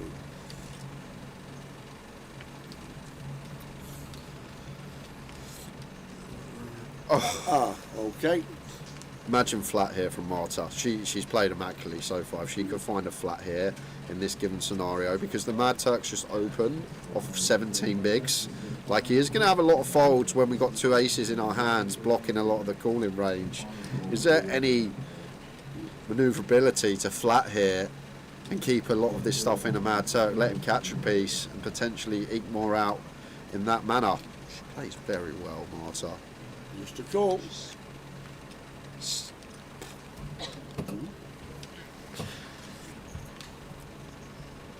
Sick stuff.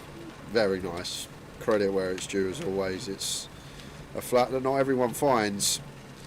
King, Jack, 2. And now we are potentially going to eke out a little extra more from the Mad Turk. This is the thing, if we free bet this spot, Mad Turk's out of there. We're now earning some extra chips this way. 32k. Marta sat here with the power suits, spade and club in hand. I would like to see check call. Mad Turk, if he had some King X, going to get the money from that anyway. We're going to see some bluffs in there that we keep in. We're going to see fireworks here for club on the turn.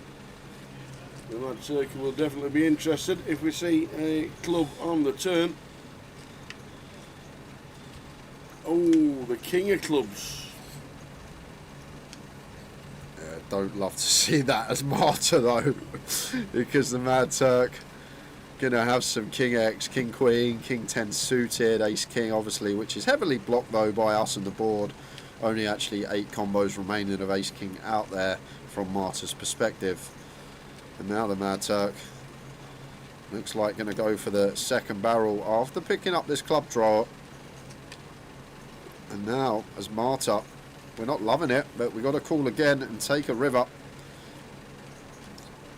Like Mad Turk may be doing this with some Queen, some Ace Jack, some Jack 10 suited, some Queen Jack to check back rivers. Does he get there? There'd be no justice if he did. Well, Marta's gone for the raise here and now. I think she meant to call.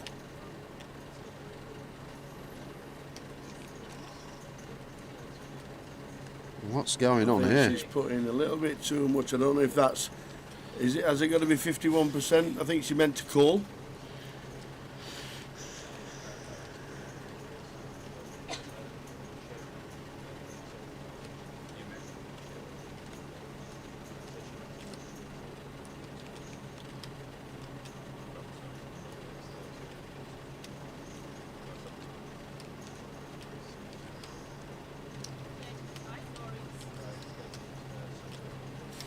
No, because she meant to say, she said she meant to say call, but she's actually put in exactly what it should have been. Yeah, now Turk's just got to take his price to the river. Oh, here we go. This is going to be sick if this comes a club now.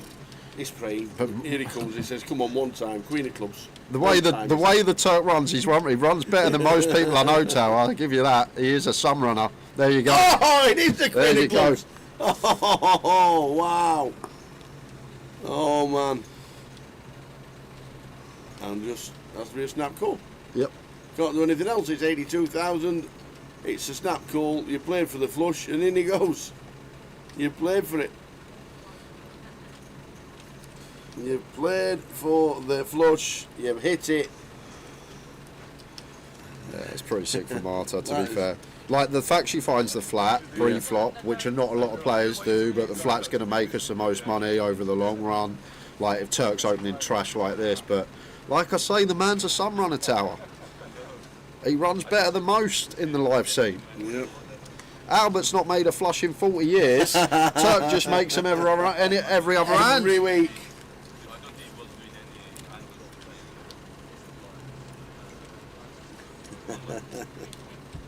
Like open 7-5, a club's from gone off of that stack, and then just finds the gym run out like less than 10% equity on the flop. Some people are just blessed in it. Always saying a live field, live scene, over a lifetime, a human being's lifetime that be. You're going to have players that run better than others their entire life. It's as simple as that. You've not got long enough to realise in a live field.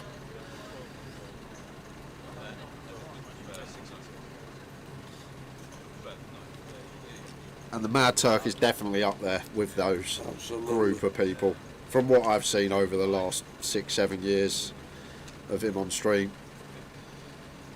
You talk about Cal only ran good probably for like an 18-month period. You talk about Ravi, you talk about Davenport, but this is the man I've seen continuously run well over the 7 years I've been doing this job.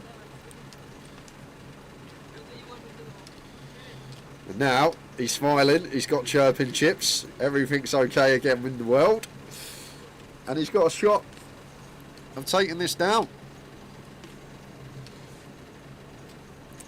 And now Marta going to be right back into the thick of it. Pocket jacks here, prime squeeze spot. Probably going to be making this around 120.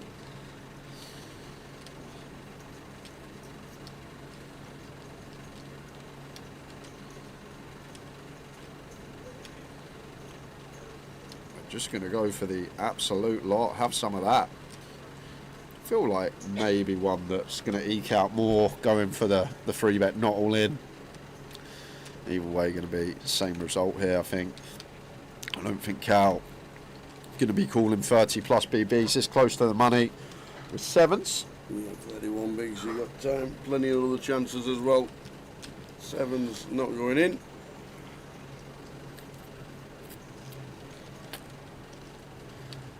Marta get some chips back after the boots were cracked.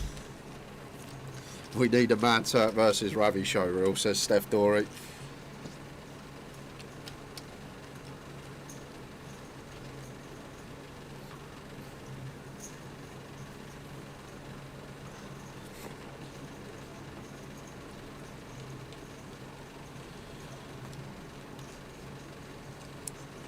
$13 left.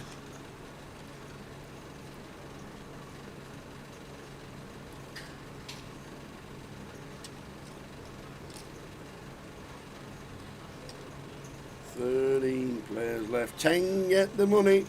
Turks going in chips.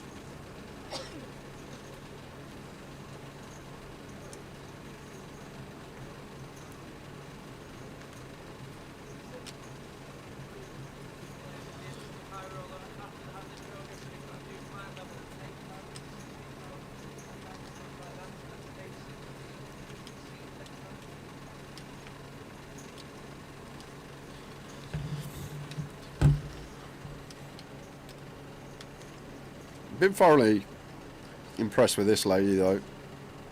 Like the Jack's Jam, maybe a hand that potentially does want to induce, but other than that, like the flat with the aces, the free bet jam with the sixes.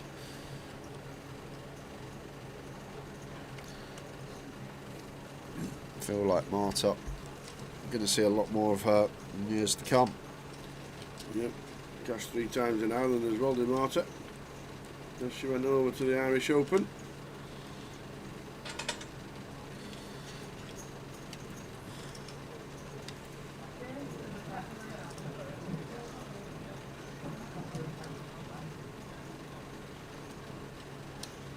Turk going to lead with the sevens here. 27k. Like a ball we shouldn't really be leading on. Like Marta's still going to open 6-4 suited. She's going to open all 16 combos of ace-4, and she's going to have deuces, threes, and fives as well. So neutral from that standpoint, but as well as that, Marta just has like the bigger overpairs. Turk's going to free bet probably 9s plus. So I feel like a spot as Turk, we are supposed to just check. But we do flush out the equity of 2 overcards.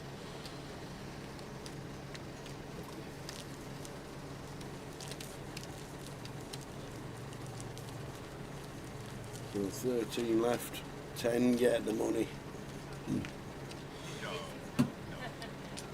I think it's cup of tea time, Tower. That's a great shout, actually. You know what? Not had a cup of tea today. Let's go get one in.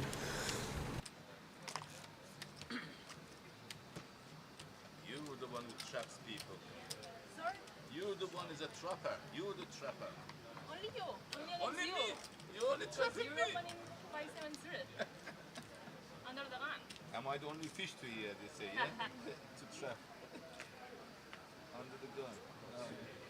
I can't get ace. Sorry, it's only against you. So into the next level. Just been confirmed that after level 18, which is the next level, so in around about 80 minutes time, There will be a 30-minute dinner break.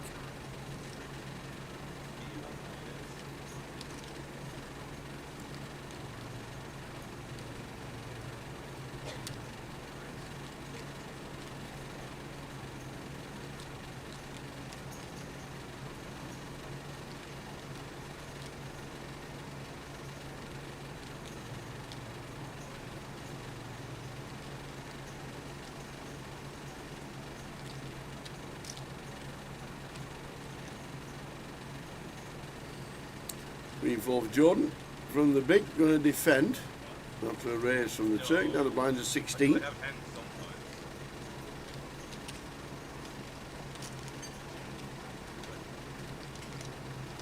Become 5-7 on my pet. Oh, it's a 7 there. Oh, it's a 7 and 5-7. Oh, God, I'm going to bet. Tempted to do that. 40,000. Very tempted at 5-7. Flop with Jack. 7-5. Whiffed by Jordan. End of hand. No, you will see it on TV. You suss my game now. Too good,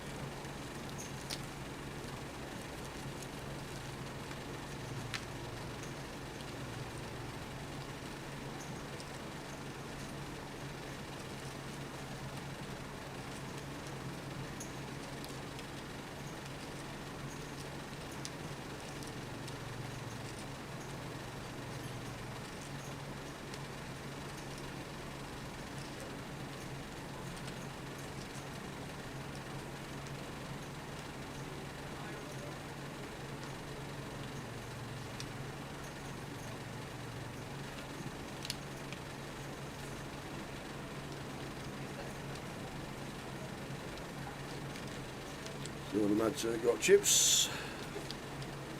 Over 30 bigs now for the first time in the tournament.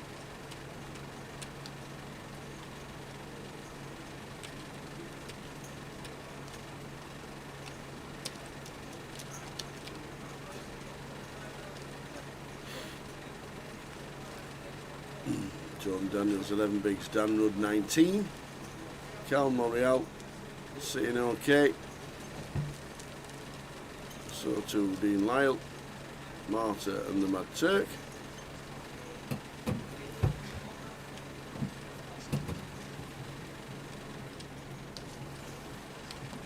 So we are on 13. 10 get the money, whenever that may be.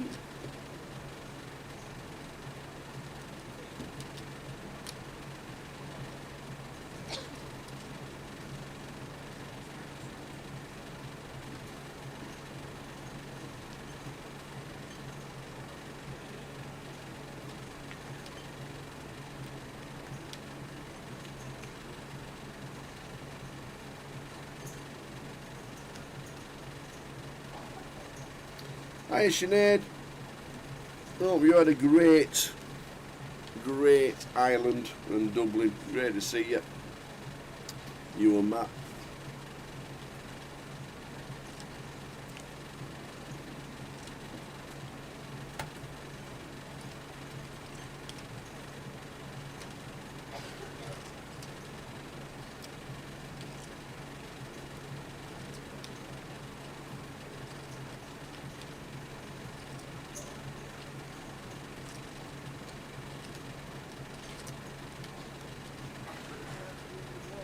Sorry?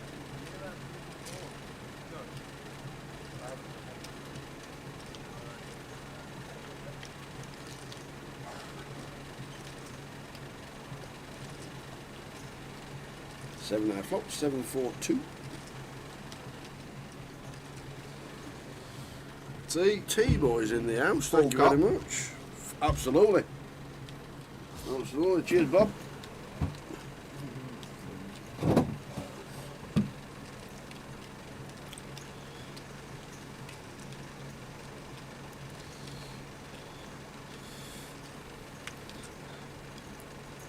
There's been a few, Corinne. I'd like a few he should open, see about whatever. There's just been some unorthodox stuff, but he has his own game, plays his own style, the Mad Turk, and it fares him well. He's had some great results over the last few years. think unorthodox is the best word to use. But a couple of reshove spots missed early on, but not even like tough ones. Like, it's clean as day. Ace King and Ace Queen, like clear reshove spots around 20 bigs, and just played flat. Ended up losing both those pots. And then obviously the 7-5 open from gun was a bit of a stretch, but it worked out perfectly because he backdoored the flush against Marta's aces. And then even the 7s hand leading from the small, theoretically just pure check. But once again it worked out because flushed out a little 20% of equity from Marta. So still on 13.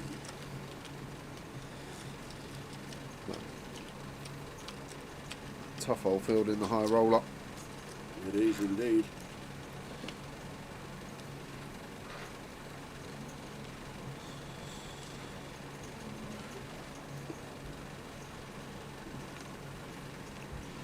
How you doing, Sinead?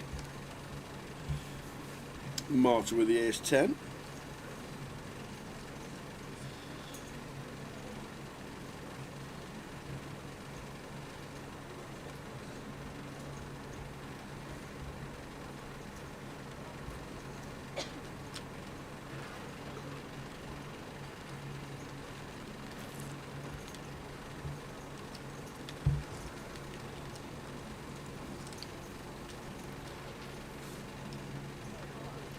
Lost in the small blind, couple of 4s. Gonna have a look.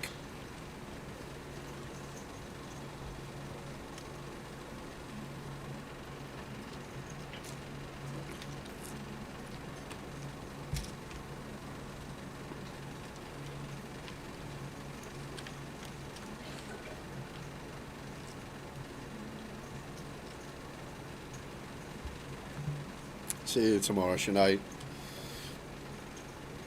Awesome. Oh dear, this is trouble. This is indeed. This is big trouble. This is top pair decent kicker, and always a greatly disguised set. The low cards. So Marta with the ace 10. Going to be really wary about this because it's a board that DOS just probably shouldn't raise any hand when we're up against gun, because Marta has ace king, aces and kings, and when she has like queen jack, jack 10 suited, queen 10 suited, even something like 5s plus, she's just going to barrel off. And what a fold from Marta. Just bet folds top pair like it's nothing. Yep, amazing. Playing so well. Safe drive down to Luton. We'll see you tomorrow, Sinead. Right. Other than maybe Dean, I literally think she's probably best player at this table. It's tuned in so well all day today. Got unfortunate in that spot against you, Sal. But like 80% of the time it don't come a club, and we then propelled above 1 million chips. But that's a top-notch laydown, and Dost could have potentially got more value in the form of a flat there from his bottom set, but Marta's just like, hold on a minute, you're not supposed to raise me on this board. You're raising into a range that has aces, kings, ace king, all the strong ace-x. So you just got to have king 4, ace 4 or a set of 4 set. I don't think you're the type of player to take queen jack, jack 10. You're not going to raise ace 9 or worse, so how is ace 10 ever good? And she just sniffs it out. Top-notch stuff. She's playing so well.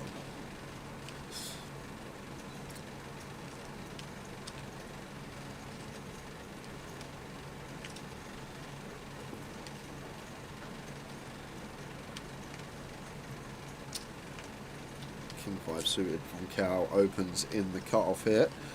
King 3 off from Marta in the big blind. Cal working with 20 to start.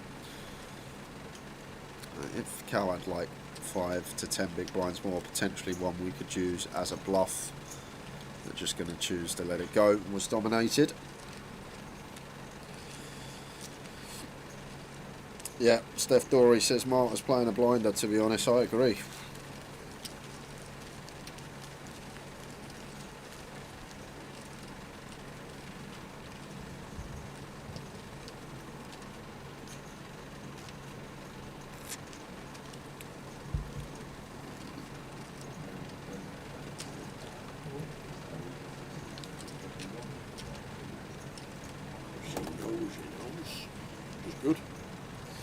Hello from Lithuania, says Robbie. Hey, Robbie. How's the weather?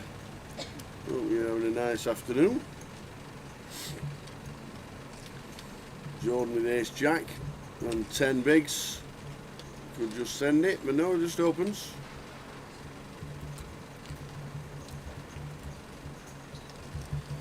Jay will be telling me it's wrong, but I'm sending 10 bigs. I know it's early, but No, yep, I would just send as well, Tower. I know we run into it, but it's, I Well, are we ever raising to fold for 7? not for this size, but what Jordan might be doing here, we are actually free off the money. So there is a scenario we raise all in behind us, and then we just let the ace jack go. But has that ever happened? no, but this is the hypothesis behind it, why everyone does it. But Yeah. Well, Jordan's not folding. I can't see. He's not really even sold 7 bigs. it could have just opened jam for 10. You're right, Tower, in the first place. He's going to call it off and see the bad news up against the Cowboys. Mm-hmm. Needs an ace from space. Well, we're down to 12.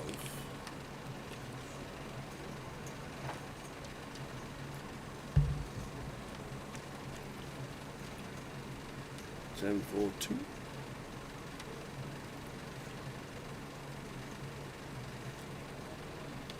Needs an ace.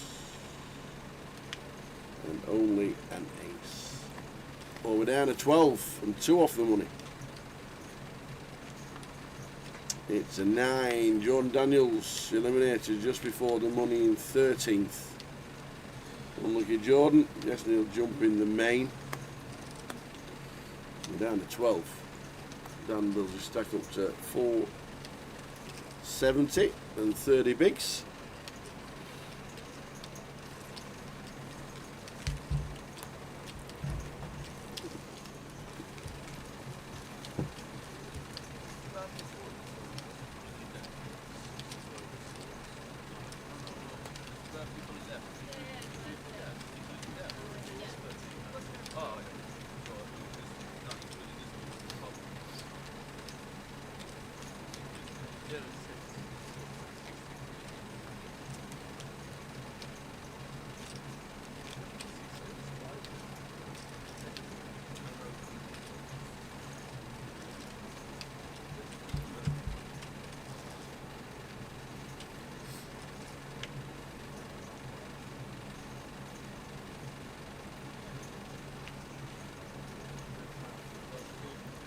Where's Ravi wandering? He's always wandering, Robbie. He needs. I think he just can't sit still. Sometimes he needs to have a little wander.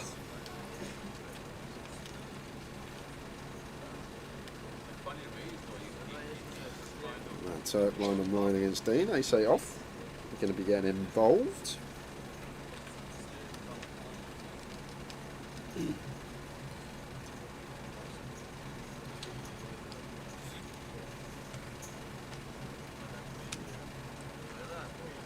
One of these, as Dean, it is trash. Can be polar in these spots. Our worst hands and our best hands, and he's going to take the worst possible hand to bump it up with. See what Ucel has to say about this, whether he's going to complete call or whether he's looking to go for the free bet here with the middling offsuit ace X. Prefer like the 8 to be like a 3 or a 4. Better unblocker in there. But always continuing. It looks like it's going to take the call approach.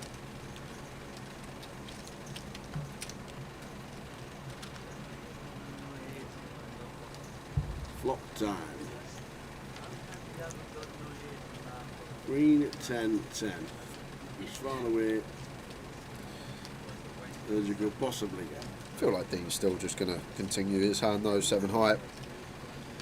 And that pretty clear check call with ace of diamonds and ace 8 high, blind on blind.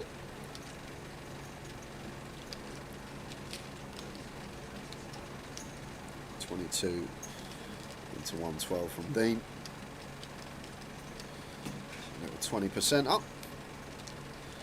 Just a call from Turk. I say, should just be a call, but going to go for this approach. What is it? 115? 78, sorry. Yeah, once Well, they again, were 4 then. once again, what does this achieve? Do we fold out better? Maybe ace nine's the one we fold out actually, but that's it. All these combos blind and blind. Ace jack continuing, ace king continuing, queen x continuing, 10x continuing. So it's kind of interesting, once again, the logic behind this raise of the Mad Turk, what he's actually up to here. 7 deuce of Dean, either way, can't do anything, but it's just, if Dean has ace high, like the better ace high is ace jack, ace king, he continues. If he has a queen or a 10, he continues. So we just fold out all the hands we're beating anyway. It's interesting old line from the Mad Turk, but once again, he's got chips, he doesn't want to exactly, go with him. exactly. He's like, I've never had so many. Now what do I do? Unorthodox works out sometimes against the good opponents.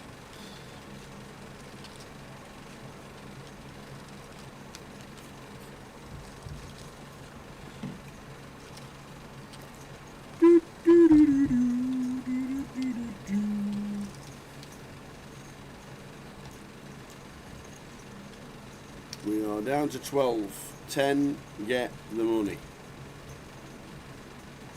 10, get the money. There is a scheduled dinner break at the end of level 18. Oh, is there? 30 minutes.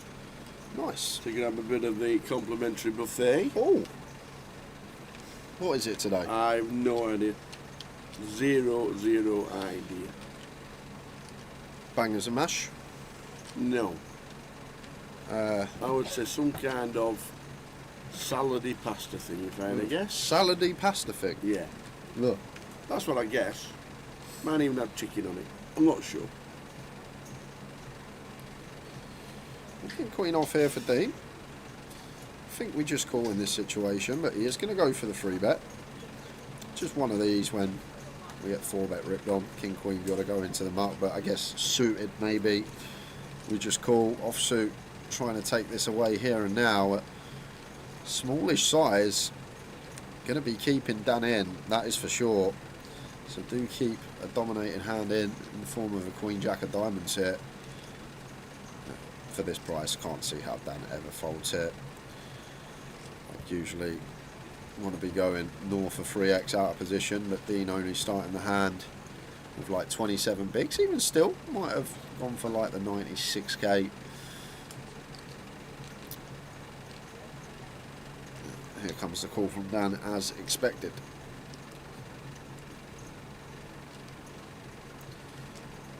To the streets.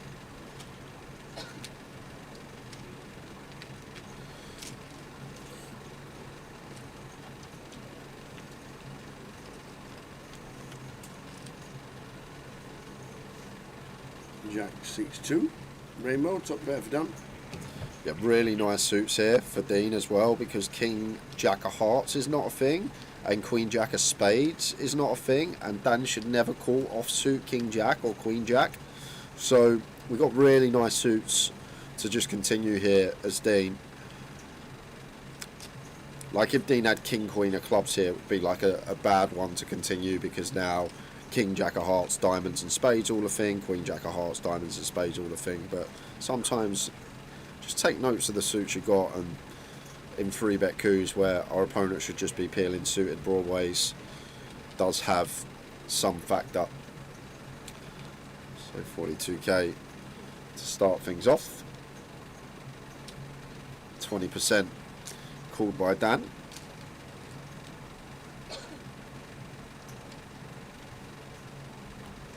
Yes, and diamonds on the turn.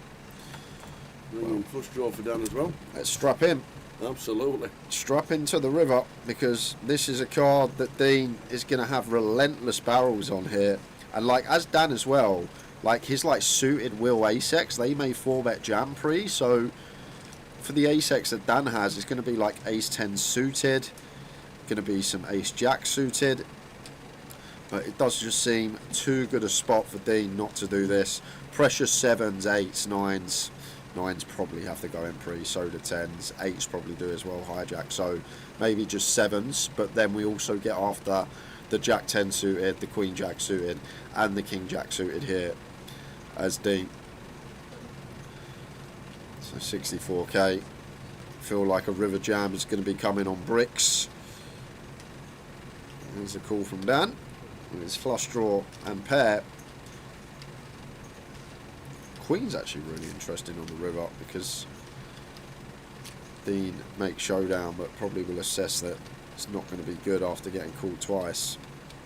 Oh, the 10 of diamonds is the worst card in the deck. Wow. Oh my word. Wow, wow, wow. Where has the dealer found this card from? Forget bluffing now, Tower. We're going for value. And we only lose to 3 combos. We literally lose to 3 combos. King Jack of diamonds, Queen Jack of diamonds, and King Queen of diamonds. There is 3 combos that beat us as Dean as played. That is it. Wow. And this is a huge spot for Dan.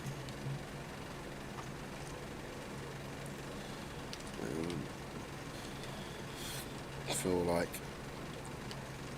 just trying to make it look like here as Dean, or do we go for value with our Ace King, King of diamonds now, using these time banks? But in reality, he should know what he's doing already.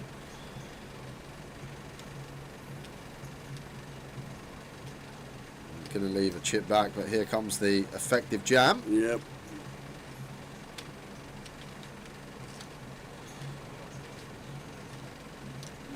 He says I'm all in to see the bad news. The 10 of diamonds with the absolute cooler. Oh man, 10 of diamonds. Oh, Sick. when, like you said, where did he find it from? Dean Lyle can't believe it. Yeah, grim old river there. Dan, the beneficiary, up to near $1 million now, and chip lead. And you know what that means? It's bubble time. We are on the bubble, and that was grim That's for Dean Lyle. like, because Dean wins the pot if it comes to brick tab. It's just an offsuit brick. I feel like Dean wins the pot. It's going to be hard for Dan to hero second pair. That was a sick one.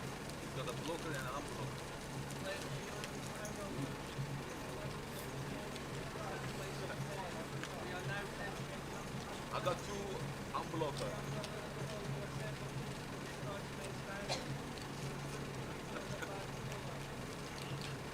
That's what makes me different player. I don't play idiots. How many people show up and said, I didn't show up. I just bet. Yeah. I was giving up on the river. Not giving up. It's not like I was winning. Yeah. How you doing, Ben? I think this is when I went and got the tees, because I walked past and he caught eye contact with me and he said blocker and unblocker. So that was probably about 20 minutes ago I went and got the tees. So that's probably what you heard through the audio.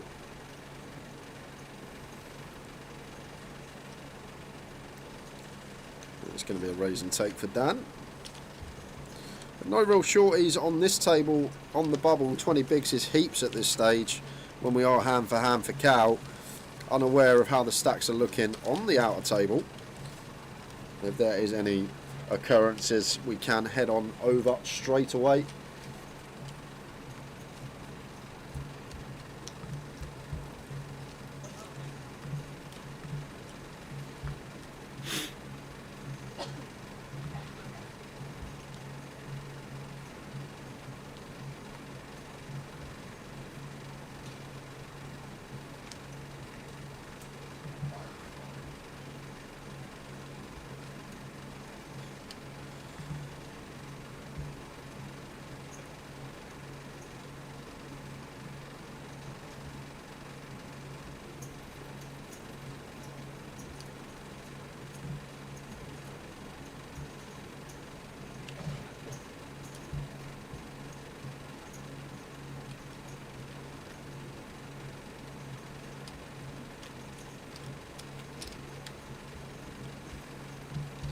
You say for dust, just calls are the small. Gives Dan a free flop. Double gutty for Dan. Yeah. Backdoor diamonds to go alongside. Seems like a really nice stab. Fold out some queen high, king highs. Even like ace high is going to struggle to continue on this board. Dossed ace high with a pair of eights, middle pair, top kick up, not going anywhere. Going to be some barrels coming in from Dan, or at least there should be, and this is just the nut turn for us to barrel as Dan. We block Jack 10, we pick up a diamond draw, we block 6-7, just not going to find a better turn to start barreling off on, and like even on offsuit 4s, 3s, 2s, rivers, we're just going to be bluffing this combo. Way too good. Probably the nut combo we're going to have here to run with, blocking both straights and heaps of equity in the form of a double gutty and the flush draw. Here comes the barrel. And now the 8x are dossed. In a real grim scenario, overbet comes in as well. 125%, good for Dan.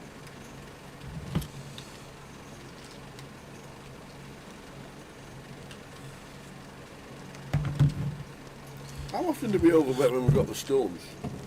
Well, it depends on like what we're trying to rep. Like a lot of the time on rivers, you're going to have like two sizes. Some you'll get to with just one size, but for like part of our range, it's going to be polar. This is when we want to go big, when we're basically repping like 2 pair plus, Yeah. and then bluffs. I just feel like it's some kind of draw hand when somebody always overbets. When they're just trying to force you to get out of the way because I've got a lot of outs. Yeah, on the turns, like you more see them when it's two-tone and drawy, like when there's 2 flush draws, presents and drawy, because then you can have a lot of bluffs. But then if Dan's doing that with his Jack 7 of diamonds, he's going to need to do that with his 8-9, with his turn Queen X top pair, so can't just do it with specifically our bluffs and go small with our value, because if people pick up on that, it's going to be really easy to play against.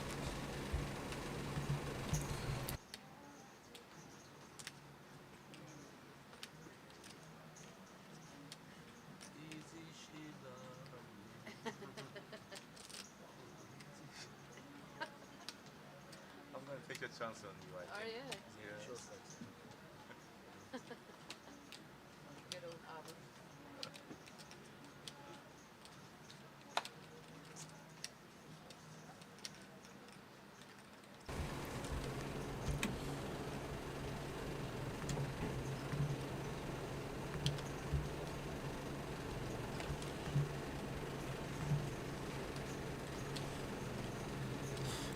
So there will be a slight pause in between hands. Yes, we are on the bubble.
So we're still on the bubble.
So still on the bubble, 11 players left.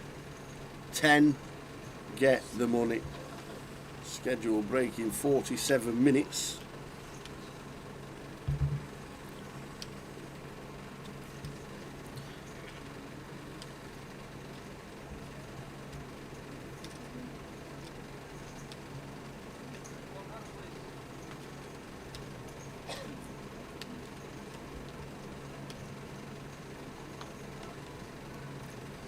One more end, please.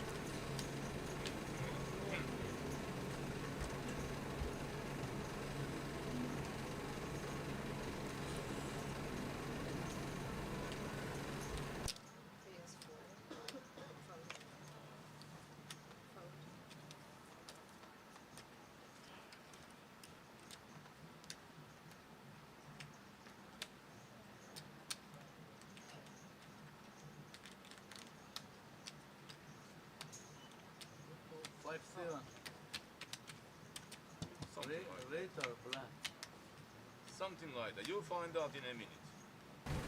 Top pair for Dost. Still on the bubble. Afternoon, Harry. Watching on Facebook. How are we doing, Harry? Dost with a continue. And the Mad Turk with second pair. He's not going to be going anywhere.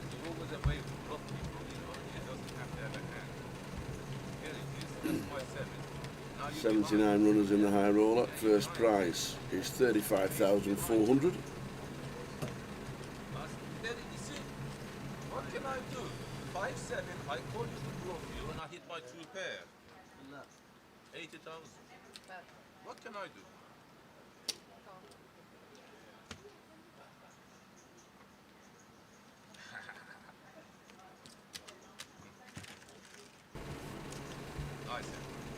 So we're on 11. We have a table of 5. On the outer table is a table of 6. We're on 11. 10th gets 3,000.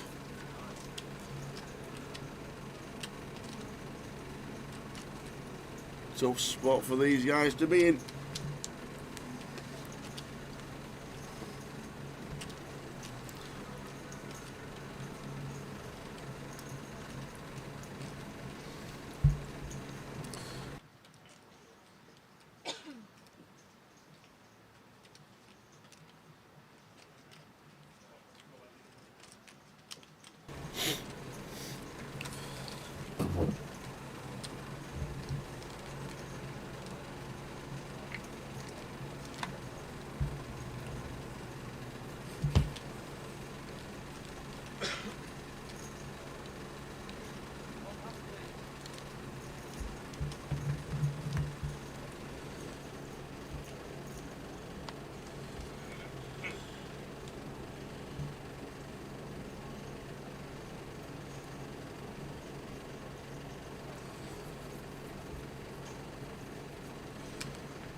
Ace 4 suited for the Mad Turk. Doesn't entertain getting involved versus a chip leader.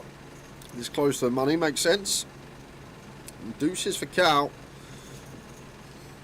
Like in terms of chips here, more than happy to send Chip EV facing LP Open, but I feel like on the pure bubble here, it's one that just always calls. Like if this was post bubble, I think we're more than happy to send a pair here for 17 bigs against the late position open of the chip leader. Just defending off to the flop.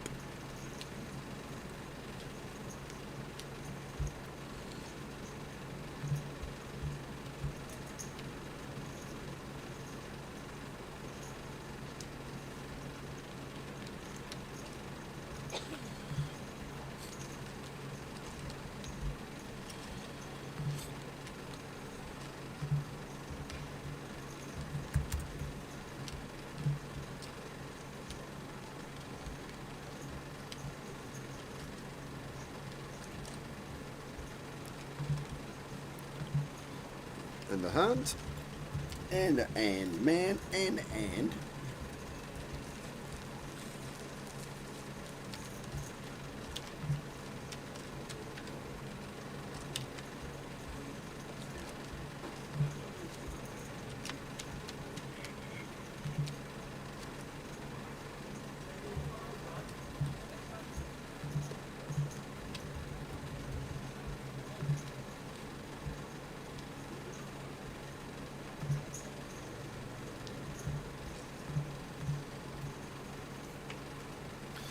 Jack deuce for Dan.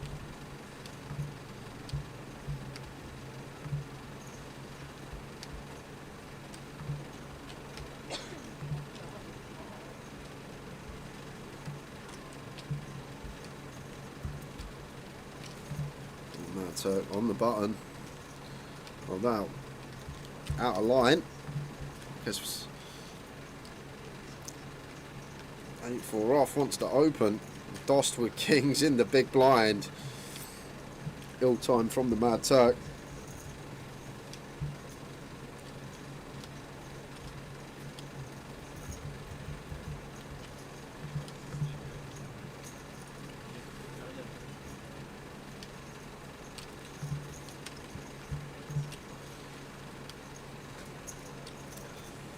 Dost with the free bet. That will be end of hand.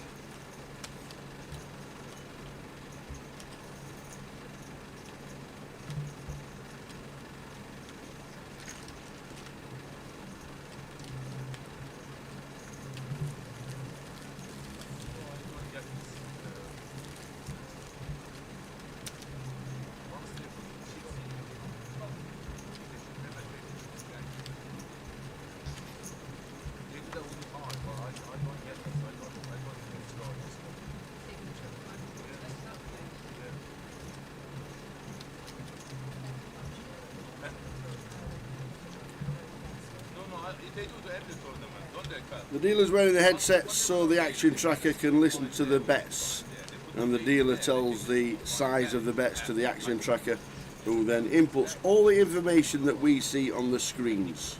Without that, it will be a very hard job for the action tracker, if it's not a hard enough job anyway. Listens to all the action being replayed through the headset by the dealer, and the action tracker inputs the bet sizings and the folds and the calls and all the action.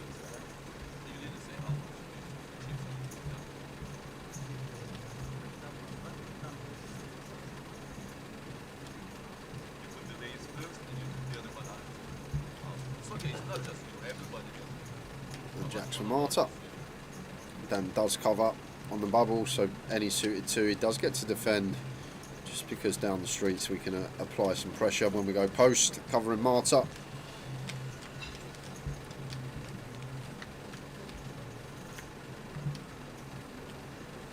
It's 9, 6, 8, rainbow.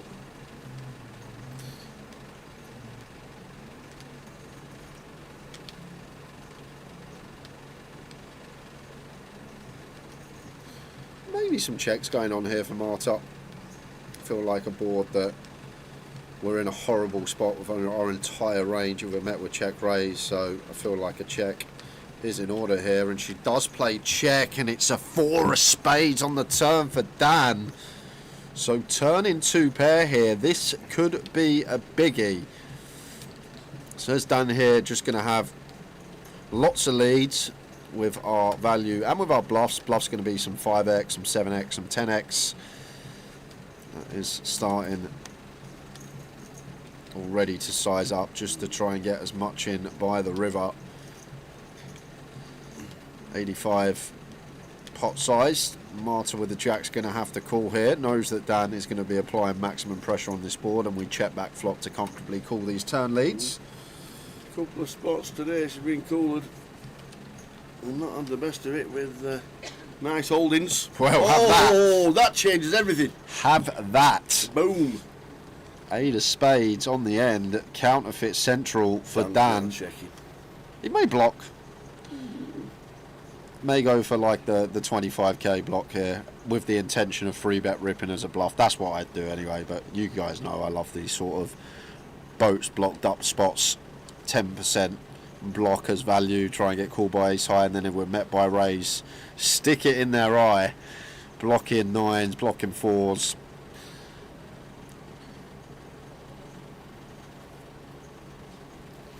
See what Dan comes with.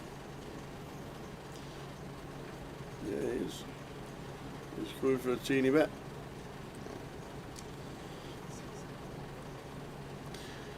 Well, not quite going for the 10% block, but Can only be a call, just can't it? north of 20%.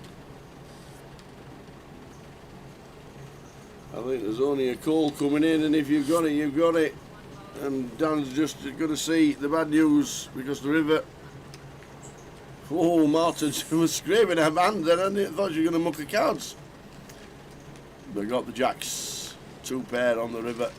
Dan getting very unlucky on the river. Marta back to chip lead on the table, still on 11-10. Get the money.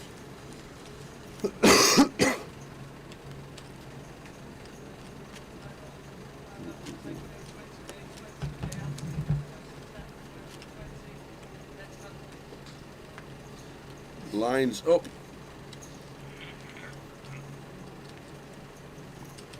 Lines are up. There is a scheduled break in 40. I say scheduled because we could end up running through it if we don't lose one player.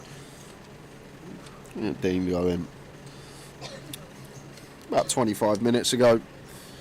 So if there is a situation we don't lose one in 35 minutes, we'll be an hour on the bubble. Tend to go a lot slower, these 2 table bubbles, than when it's 7-8 tables. There's not many hands being played in a small time frame, probably 5 minutes, 1 hand per table.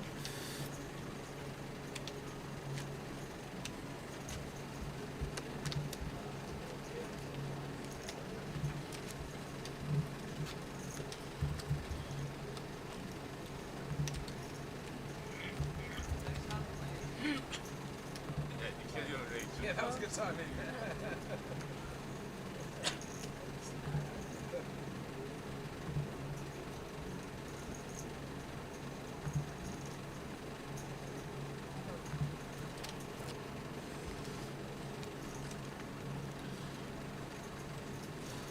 Six suitor for Dan on the button. Will open.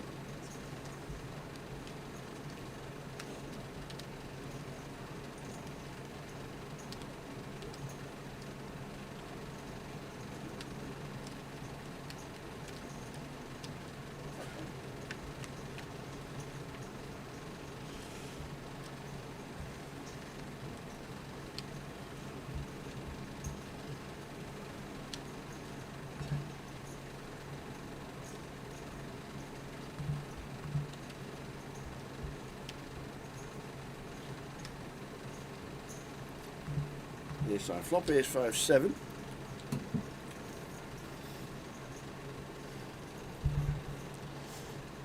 Yeah, and usually around it. Yeah, usually we'd strap on once as the Mad Turk here, but on the money bubble, just got to let it go. Can be ahead of some of the button opening range. Yeah, no, he's not letting it go.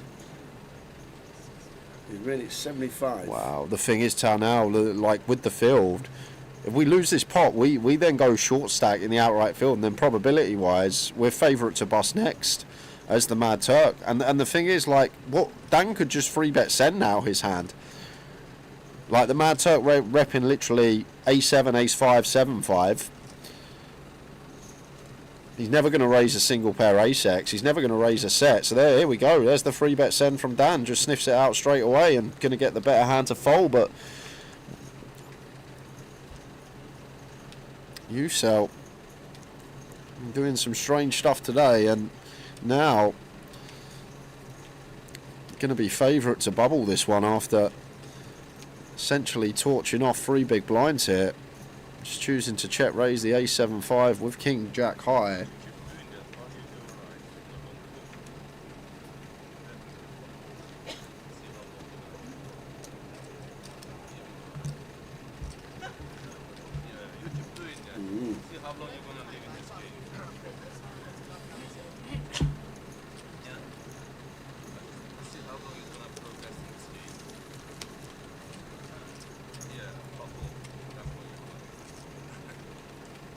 Turk not happy.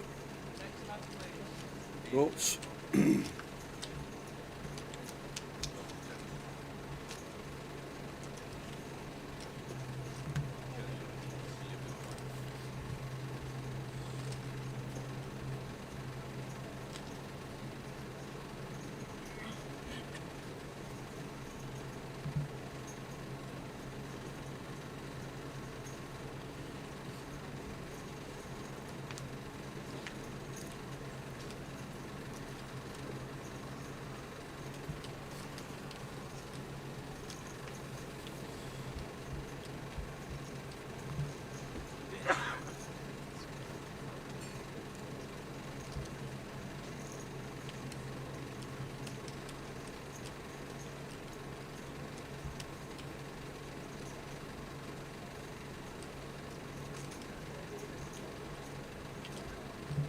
And getting his racing boots on now. Raising to 40.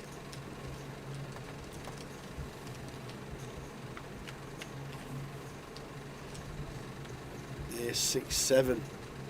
2 spades. Could have a bit of action here. Got to count with a good shot. Down with the flush draw.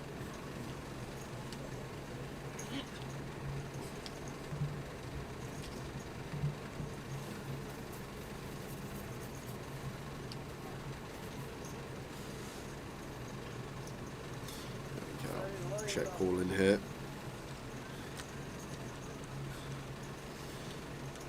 So check call and a king of clubs turn. Yep. Double barrel here for Dan, I think, Tower.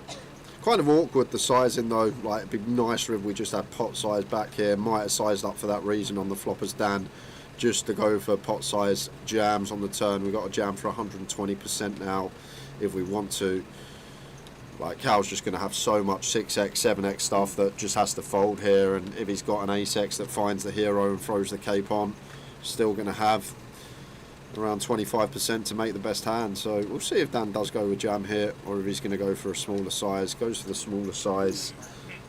20, 35, is it? Now, Cal just going to get out of here with the 10-9 you expect. On to the next hand. On to the next. Still on 11. 30 minutes to go until the scheduled break. If we don't lose one, we will carry on until we do. I do believe there has been occasions when we've stopped before.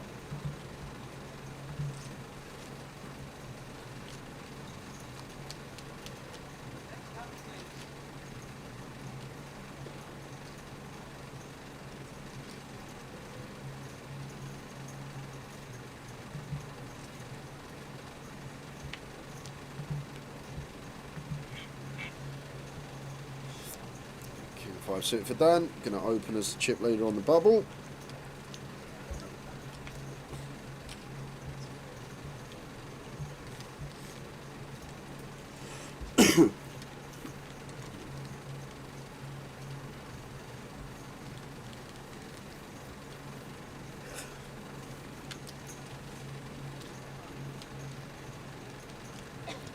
Dost is going to defend.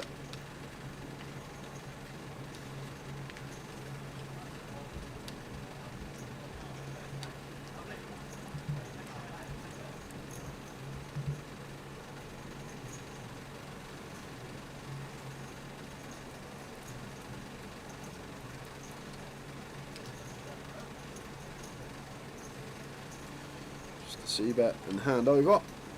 Goes for half as Dan.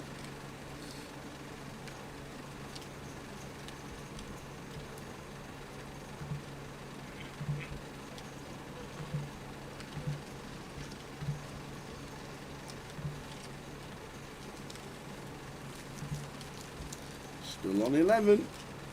Still on 11. 11.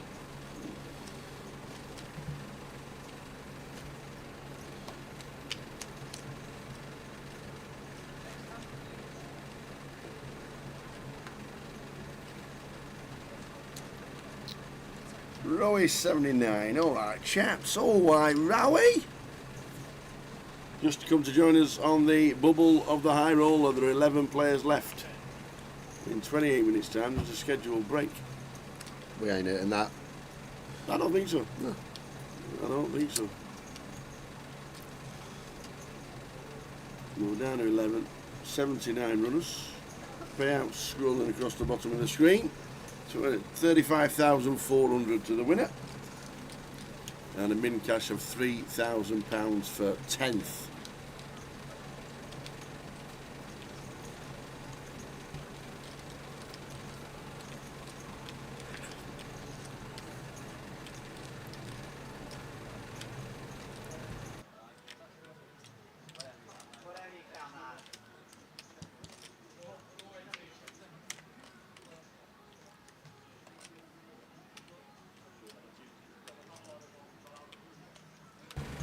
So payout scrolling across the bottom, 35,400, 79 runners.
973 deuce board.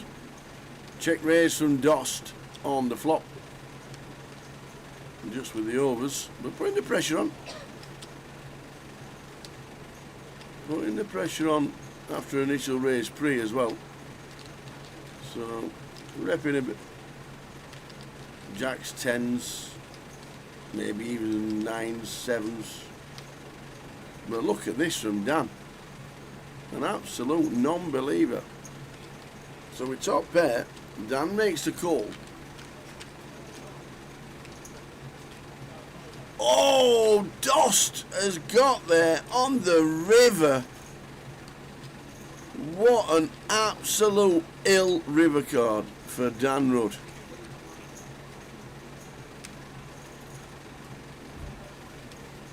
Wow. On a snap call to see the huge bad news of the river. Oh, the big sigh there from Dost. And Dan just sinks in his chair, man. Wow. Dost is now our chip leader on 1.7 milli. Two local lads there. Cal shaking his head. Jay would have been in his chair, off his rocker, wondering what was happening. What's happened? If you want to go back and highlight reel this and do the comms over it afterwards, we don't mind. Because we flopped top here. Yeah. Dost raised pre. Yeah. He then bet the flop. Yeah. He then gets bet raised from Dan on the turn, and he finds somehow the queen on the river, and he piles in 400k on the river, and Dan snap calls. What a hand! The biggest pots I think we've seen so far. Well, anyway, it's bolognese. So I went, go and have a look what the buffet is. I went and have a look what the buffet is. I missed the biggest hand of the day. Great. But it's bolognese, Tower. Okay, well, there you go. Dan Rudd, you got to start building again. You got to start building again.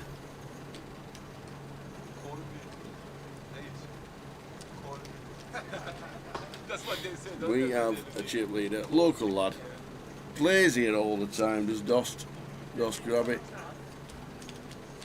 Oh, Josh. When did you come? Sophie not working there. Oh, she's working as well. Oh my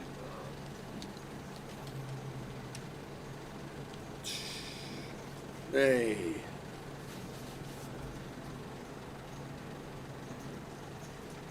Sick. Literally was good for a quarter of the chips in play with Dan. Yeah, Dan needs to take a breather. He needs to take a breather.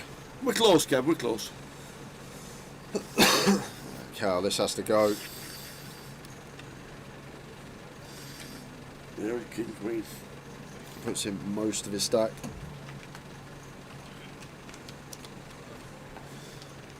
Going to be getting it through.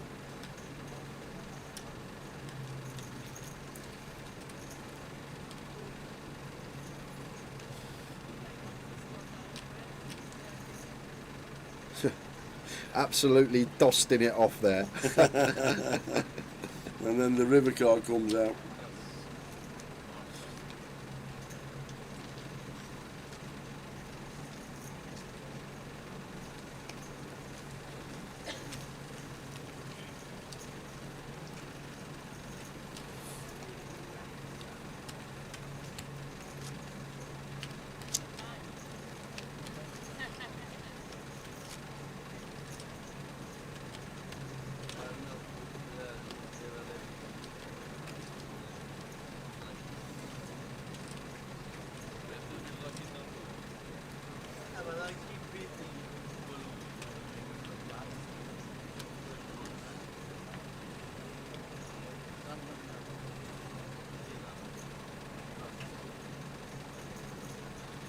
King 3 for Doss. Would have opened there. Now we got the chip lead on the bubble.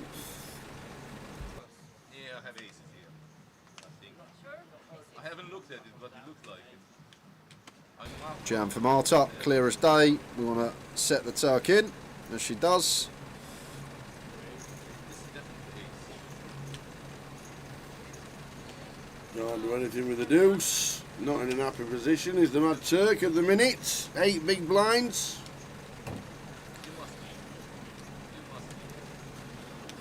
I think he is the bubble boy here, the Mad Turk. He's only got himself to blame. A few spots where he could have just let it go, but wanted to win the pot. Went for the check raise against Dan earlier with a King Jack.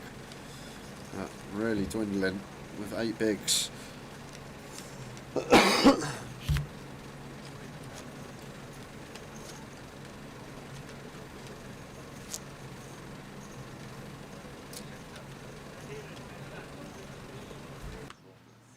sure. Only play. I only play No, I thought you underdog down. 5 range. I don't know. So Dost with the big pot.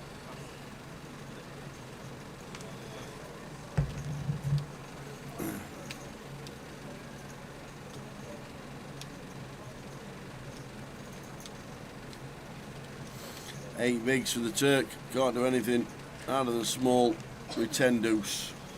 In the muck.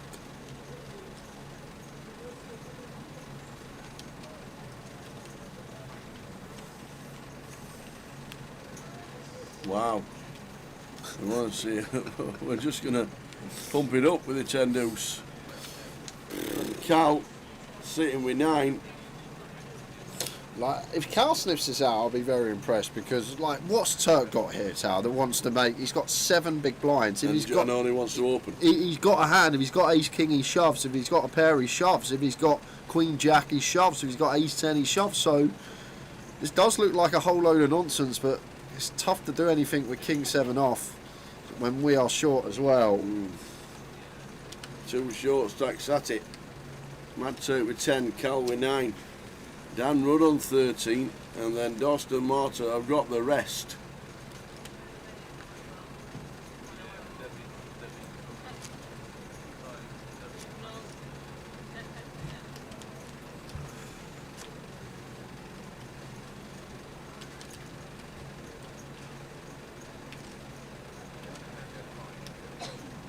One hand at a time. You watch football, boss? You don't understand? You don't like football? What I gave you watched it. What I gave you.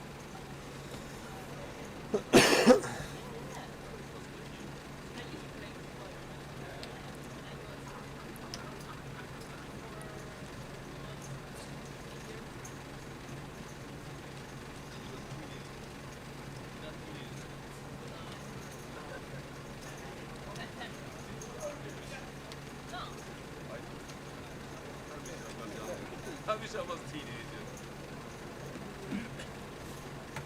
Dish, dish, dish.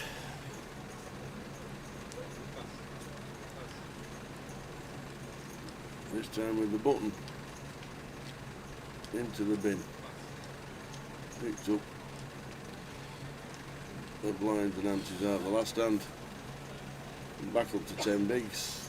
Very important here, Cal, what's happening on the outer table. If there's someone on the outer table that's got like 5 bigs or less, like potentially just let this one complete and then fold to any aggression.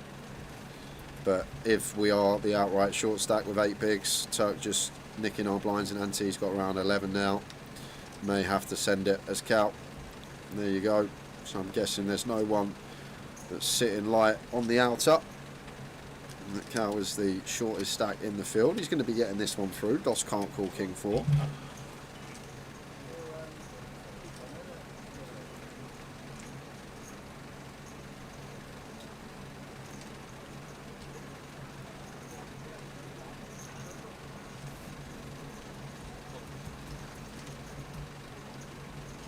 Shows in the king.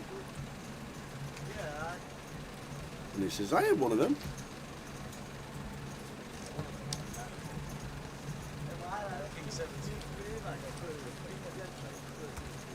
So we're on the bubble.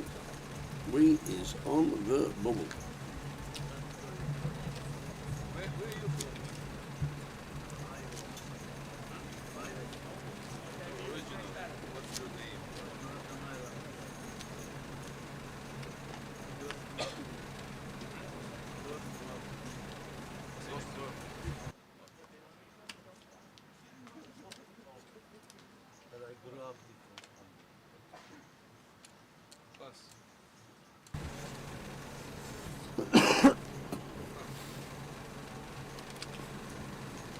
Going with 11.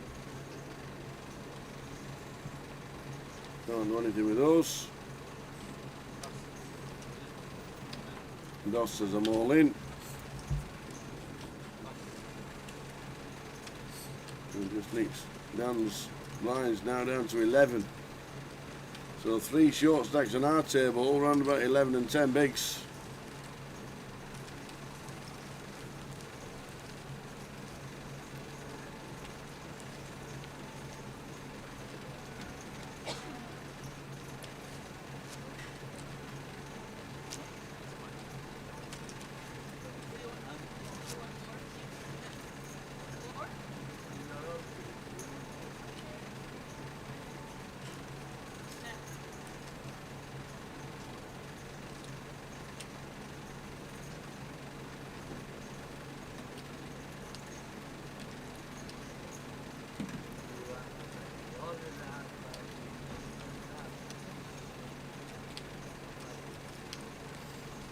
So on the ball in the high roller, 11th, nothing, note, not a great big deal.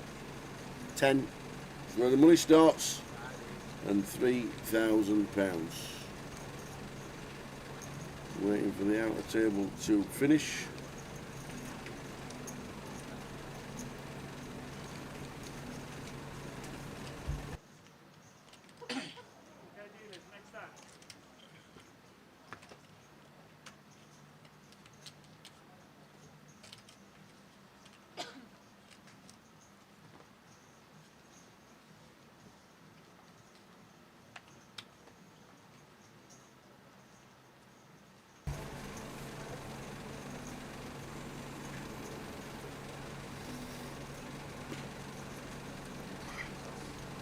There's so many people like the King 4. Luton nuts. Just knows. Doss does realise we're on the bubble and he's got 2x second in chips and there's 3 stacks at 11 bigs or less, right? No. He doesn't realise that? Absolutely not. Okay. No. He's just playing his stack because Correct. Okay. Yeah. Not playing the table, not playing the blinds, not playing we're on the bubble, and you just apply all the pressure you want in the world. And he's got the dream stack distribution to do it as well, but choosing not to. Maybe already looking at 3rd place, something like that. Just fold our way to 3rd could be the idea. With over 20% of the chips in play.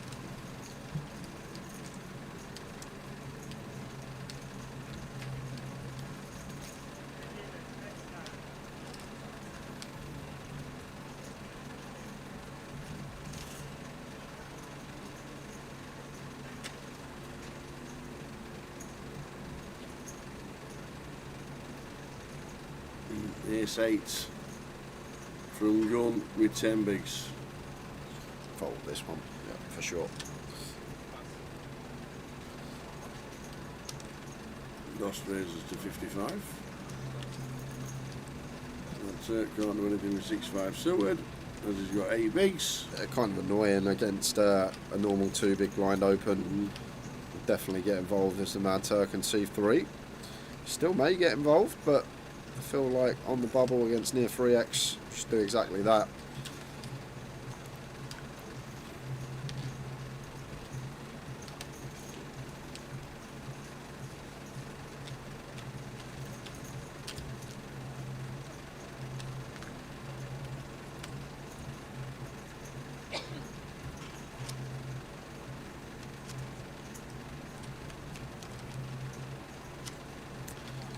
Probably not going to be going on dinner. Not looking likely. 10 minutes for dinner break, but we will play through until the bubble bursts and we lose one.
I wouldn't say early one tonight, DJ. I said this morning between 9 and 10. I reckon this will finish. I would love it to finish at 5 to 8. Don't get me wrong, but what's happening at 5 to 8? Well, 8 o'clock Spurs in the first Europa League semi-final. Spurs in the semi-final. That I can recall, anyway. Like since ever. I know we got to the Champions League semi-final, but first Europa League semi-final I can recall.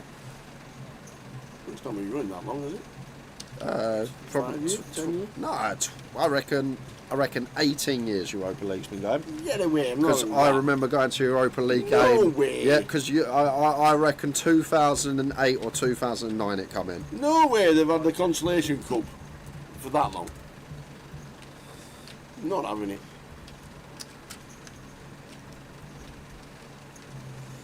Rebranded in 2009. Let's go. Boom, boom, boom. Shake the room. Way, man.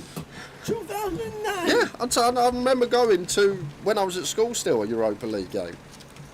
I said 15 years. Flipping heck. I thought we're actually top scorers ever in Europa League, Spurs. Really? Yep, we're the record holders, most goals scored in Europa League. So you're always in the Consolation Cup? Well, not necessarily, but we weren't in it for 4 years, were we, back end of the 20 teams? If you don't win it this year, you won't win it next year either. You'll be league championship.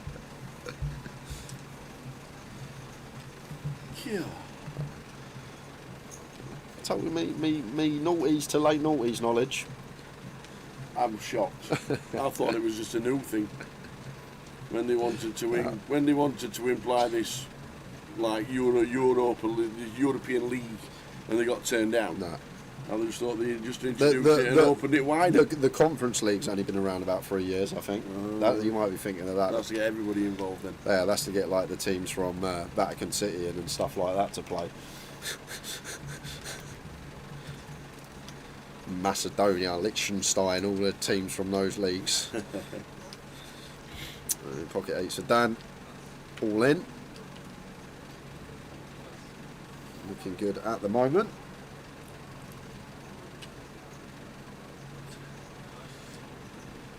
A7 off for Dos. Dan not going to be calling this one off. Dan not going to shove a 6 through ace deuce on the bubble.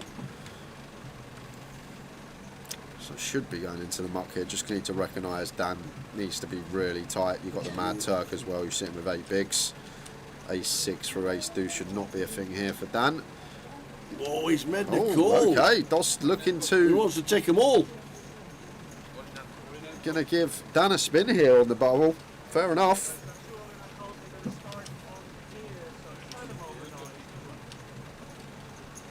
Oh, we've got 2 all in the calls. That's what he's just said. Okay. That's why he came running over. So did our Joseph. So we will head to the outer table after this one. Whoa. See if Dan can double. Yep, Dos giving him a spin. Hell of a spin. I know, yeah. Oh, 2, 4, 6, a diamond and the ace of diamonds. Is he taking all his chips? Oh, yes, no. he is. Not He's like. taken all his chips, and Dan Rudd And we're gonna is out. But Dan Rudd could still chop a min cash as we spin over to the outer table. So Justin Suey, the player at risk with the ace 6. If Justin busts here, he will chop the min cash with Dan. Oh, the ace on the flop means it's just about over. Yeah, running Jack 10, running 2 pair or trips. The only way that we bust is Justin, and that will seal the deal Justin on the Suey turn. has doubled. So the pure bubble is Dan Rudd. We had 2 all-ins. Justin Suey survives again. Back up to 500,000 and a little bit more, which means we're on 10. More importantly, Yes. it means We're in the money. we're going to have dinner. Hey! We're not going to be playing through dinner 4 break. minutes and 50 seconds to go till the end of this session. We know the dinner break is a 40-minute break. How sick's it for Dan though? He goes from chip leader on the bubble Yeah. to out the door on the bubble. No cash. You literally chip leader. Yeah. Dos tries to give you all his chips for free Twice. and then just pings off the free outer on the river, and then yeah, twice spins us with the A7 off there. You'd feel pretty hard done by today if you're Dan Rudd, I'll tell you that. Dos Grabby has taken all the chips off Dan Rudd and does not care. And in his seat, Thomas Clack. We're on 10. We've got 4 minutes to go. We're on the break in 4 minutes for 40 minutes, which means we will be back round about 5:25 p.m. Now licence to jam for the Mad Turk, all in for his 7.5 BBs. He's in the money. It doesn't matter now. It does not, and he's going to pick this one up, puts himself back north for 10. Been an interesting spot on the bubble with Queen 10 of Hearts. So the final couple of hands of the session, then we'll have a 40-minute break and come back with 10 players. Yeah, 2 tables of 5, so not sure how the outer table stacks are looking, but Cow and Mad Turk both short here. So when we do return after dinner, not expecting it to be too long until we get to the final. How are we doing, Magical Jarrett? Here's Tom, Mr. High Roller. Correct indeed. And DJ was saying the blinds are really big. What you got to look at is if you look at the average stack is 40 big blinds. That's what you look at. Don't look at the blind size. Look at the average stack. The average stack is a whopping 40 big blinds because the structure is that good. And that's how Jay works it out and what time he thinks he'll finish. Oh, do I? You're just going to say that I work it? Oh, I can't work it out. I've never been able to work it out. It's you come in, you in the morning, tell me when it's going to finish, and people ask you. People ask you what time is it expected to finish. Frankie used to always first thing on a Sunday. That was the first thing he used to do. Run up to me on a Sunday and go, "What time tonight, Jay?" First thing, always on a Sunday. Frankie straight to me. "What time tonight, Jay?" A cracking structure of 40 big blinds, average stack with 10 players left. It's certainly in any raise all ins, and that's it. It is literally a fantastic structure for all the players. Probably going to be similar to a mini. Obviously, come back with the mini yesterday at 5:30. That's on a 40-minute clock, reduced a half hour at 5-handed. It's almost identical. Yeah. What we at now, we have got 400 bigs in play. Yeah, so it's maybe like 10ish. Depends when we get 5-handed. Key factor as well as Cal Morial all in with the ace 4. Just the Mad Turks a fade.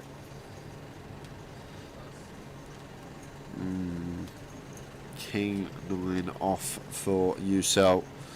I doubt he's going to be calling this off. Does let it go. Yep. Magical Janet says Marta is a class player. She certainly is. I think she's played the best today. I'll credit where it's due. I feel like out of everyone in the field, and what I've seen today, Marta has been on point. You're unlucky in a couple of spots. Got fortunate with the jacks again. But the Mad Turk hand was ridiculous. The 7-5 club, how that played, the misclick on the turn, and then it goes as a raise. And Mad Turk does what he does best, finds a 20% job. And he even said, I didn't even want you to raise. I just wanted you to call.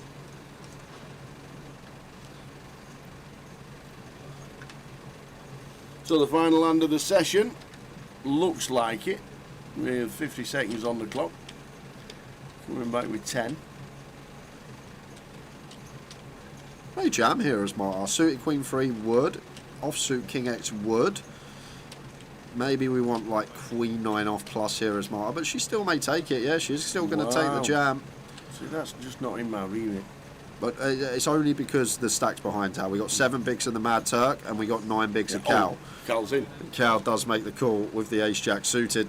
There we go. He sees the cards of Marta, the Queen 3. So is it going to be a 40-minute dinner break for Cal, or is it going to be an extended break of a long I time? I was going to say infinite, but yeah, extended break works. Extended a long time. Yeah, looking good for Cal. There's the jack on the flop. So 3's not working for Marta. Just fade in ladies. Oh, the killer turn! Oh, wow. The killer queen!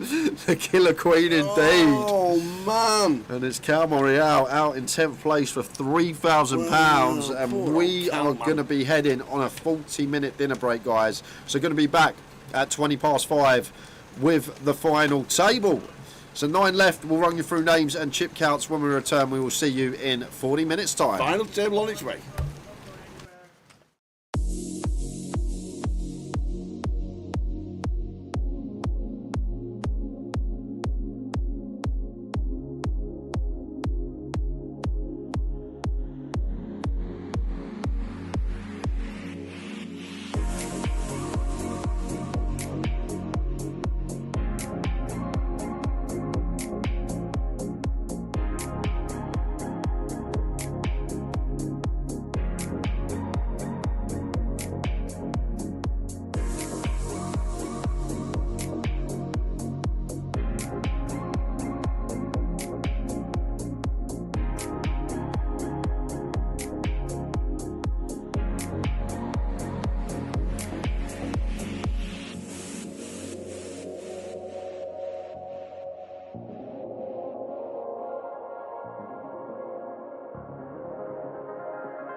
What a lineup, by the way. Andrew Hume. I'm not going to list his accomplishments because we'll be here all night. That is David Doherty. Same. Jack Hardcastle. Withered reg, but I love him. He would say that himself. He knows I love him. Nate, hello there. Good to see you in chat. Hi, everyone. Oh, Shopna Yogi, 12 Pavlo. It's good to see you all live. So friendly today. The gang's all here. First person in the chat this morning. Oh, hello. Line. Sorry, I just rock up to Jack. Oh, wow. 3-betting the aces. All right, Jack. We'll go with a nut low. Suited nut low. That is true. And he's thinking about something here. No way! Oh my word! Let's just give Jack a what thumbs up, is shall Jack? we? Look at Jack's face! What's happening here? All right, yeah. Was that the limp jam with 3 deuce Dave suited? Doherty's saying I'm not expecting them 2 cards. Wow. Okay. Dealer, what you got for us? Oh my word! Jack Hardcastle. 80% of the time is up to 1.2 million at 30 big blinds. 40 big blinds in the middle. You know it's never easy. Just a little deuce. You know it's just a never little deuce easy. in the window. You just know it's never easy. Hold your breath, Jack. Oh, the dealer just puts the triangle over Jack's cards there, yeah. The dealer must have thought, they must have thought the 3 deuce was in. Mm. Oh, no way. Are you serious? Oh my, 6, 8 or ace for Jack. 6, 8 or my. ace. Oh, Final table of a high roller. 3-2. For 40 big blinds. It can't even be a walk of shame or anything, can it? Oh. Can I go now? I think I've cursed the stream enough. You've done it. You've done it. Lawrence, when the ace come on the river, you saw that one, and the 3 deuce. To be fair, if you stay, we could be over in 10 minutes. Oh, right, okay, yeah, I'll stay. I'll give you guys a short shift, yeah. Wowzers. What is that about? Oh, man.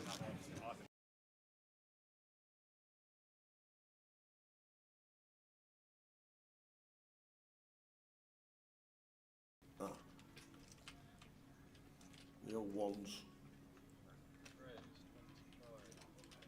Is it 25?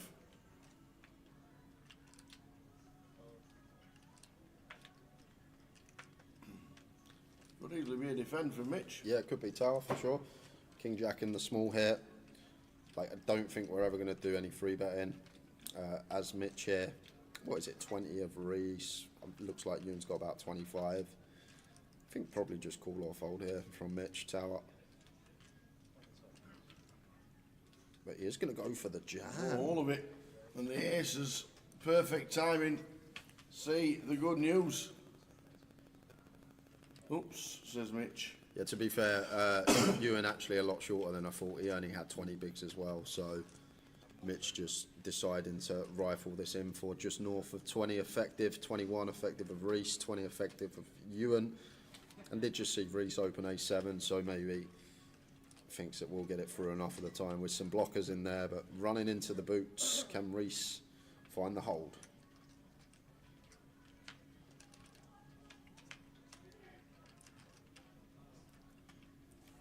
Oh, you can't! Wow, Jack 9 is the flop. That's not fair. That is grim. So Mitch potentially taking all of Reese's chips in 2 hands.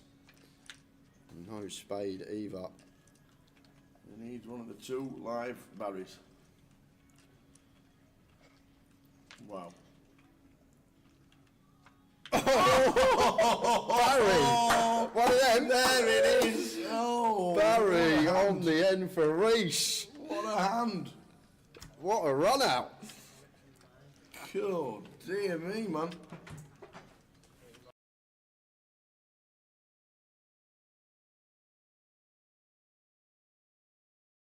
You can just tell he understands like how the ranges change and when we get to lead, when we don't get to lead, and I've been thoroughly impressed with Jean Juan. And not only does he have that tower, he has something that not a lot of people have, and that is the capability to run it when you're playing for tens of thousands of pounds. We saw the huge check raise, 140% all in turn yesterday with 2 tables left. So he's got that move in the locker as well. So that is a dangerous opponent. Someone that has a great fundamental baseline, but can really put the pressure on as well. We're going to defend the big. Brendan has opened 10 Jack of Diamonds.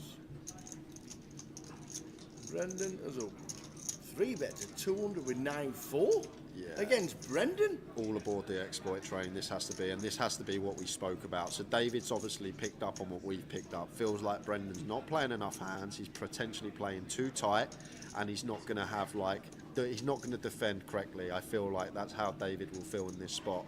So if David feels like that, maybe he feels like he just gets the 3-bet deck. But I'm not sure about 9-4 tower. To be fair, I'd never take it myself, but it has to come from that baseline. I feel like this is where David is coming from here. He feels like Brendan's not going to be defending correctly. He's going to be overfolding. So he's just decided to roll in the old 9-4 off. And the flop for Brendan, 8, 9, 10 flop, top pair wrapped around it. David scored a piece as well. Yeah, I think David though, just aware now, like once Brendan does defend, going to tread carefully. Jack 10 of diamonds. Top pair up and down.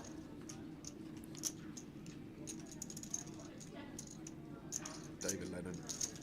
Still going to come along with his middle. Was only south of quarter pot. Continue. Off to the turn, which is the 5 of diamonds.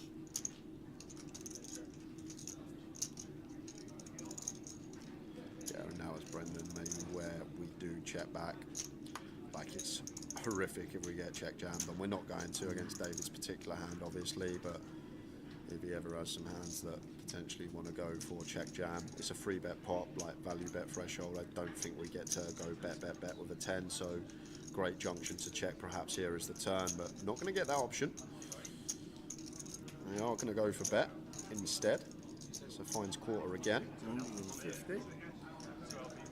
Now as David, no real sort of straight draw or anything to go alongside the 9.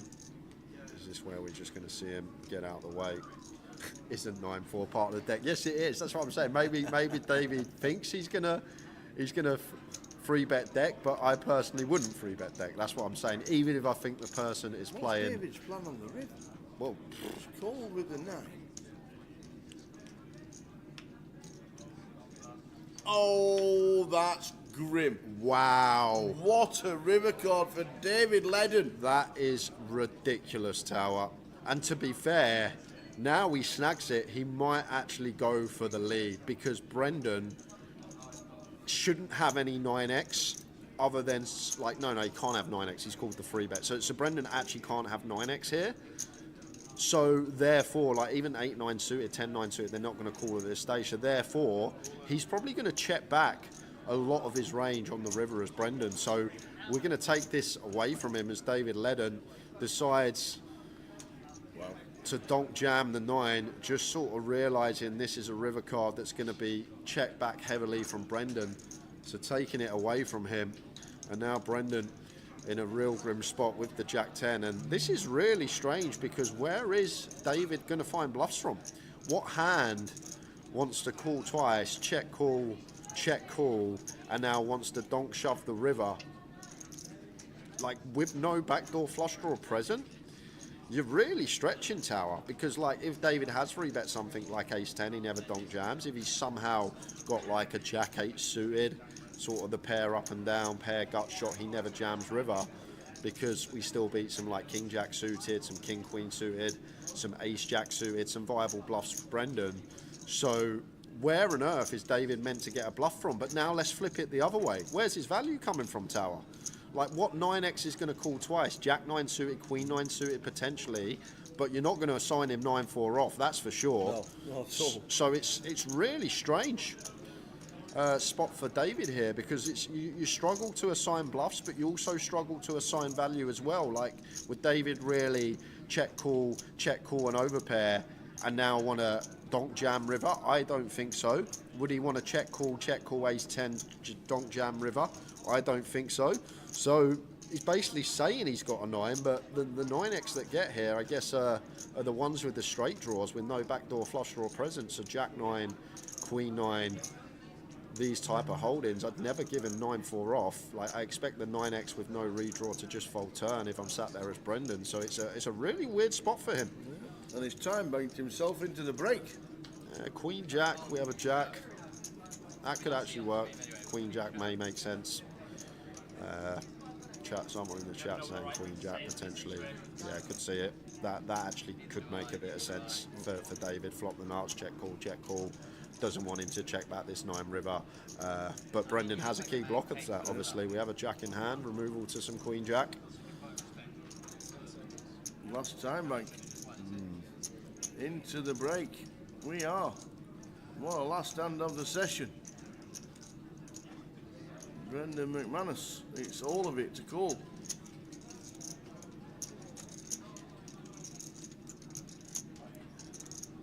don't think he's going to call tower. I feel like. He's made the call to not see gonna the bite. bad news that he has just been rivered. Brendan McManus.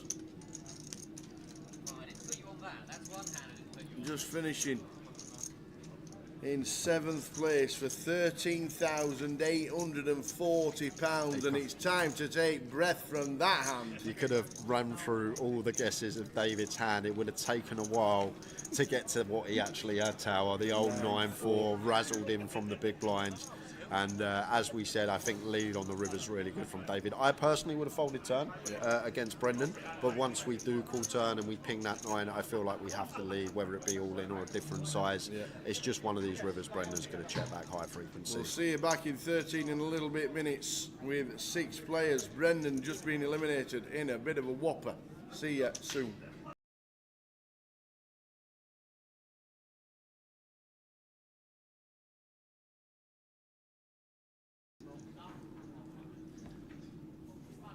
So King 7 for John. Do we open more or less everything, or just at least see a flop? Well, we can limp with some traps as Ravi's Whoa, done what's that here, mean? and the trap has worked. Wow, well done, Ravi. Jean Zhuang just shoves the King 7 for 17, 18 big blinds, effective. Ravi calls with the ace 9. He was trapping. So Ravi with the ace 9, perfect. Ace 7 deuce doesn't change anything. King or a 7 still needed for Jun Shan to be champ. Still got backdoor spades working as well. But Ravi looking like a double. Oh no! 7 on the turn! 7 on the turn! Oi, oi, oi! Fading an ace.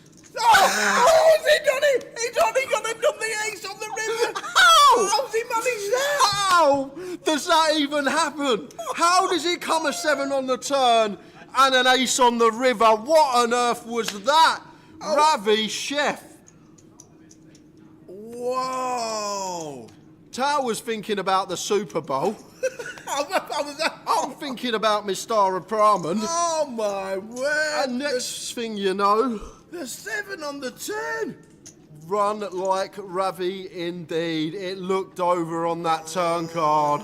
And the ace spikes the river. 2 outer for Ravi Chef.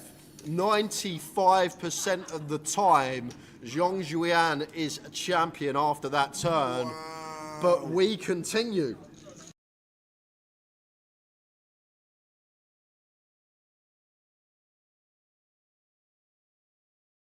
Kebab says, Stato ever potting twice with a bluff there. I'm guessing he would be. Like the best ones are going to be like the 4-7, the 4-6, the stuff that can never show down, blocking that turn wheel.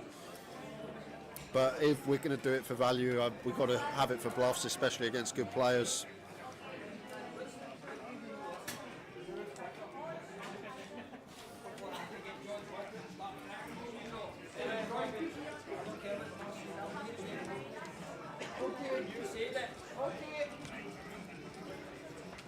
Ace three to start up. Out of small. Yeah, we come here there, so short. May get after Dave here. Now we've just become a central chip leader. Like these middling stacks are the ones we really want to go after. Any little 160s coming in here from Stato Tower? Doesn't take it. No. Damn right. See if luck with ace three.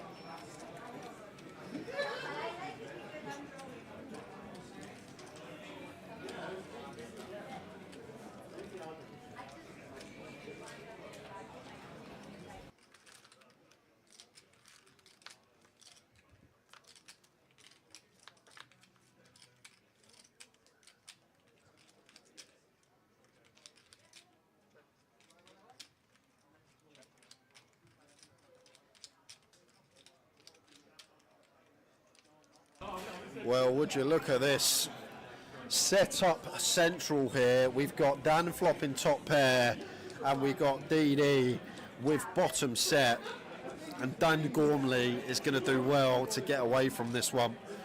It's a board that Dave just gets to go after it with his king queen, his king 10, his queen 10. When we're as high up as an ace, we're going to need to strap him for at least 2 streets.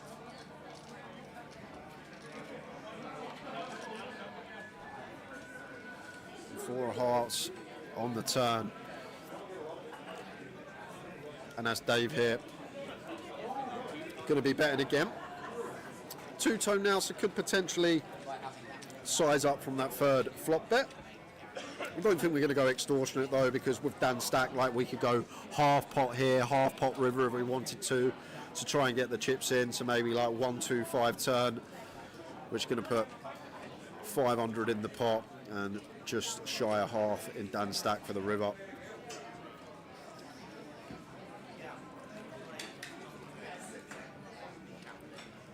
It goes around there as Dave, 115, just shy of half. Just going that geometric size, going to be same percentage pot now. In on the end, and the best case scenario here for Dan Gormley is some wet river rolling off a 10 of hearts, a queen of spades. These type of holdings.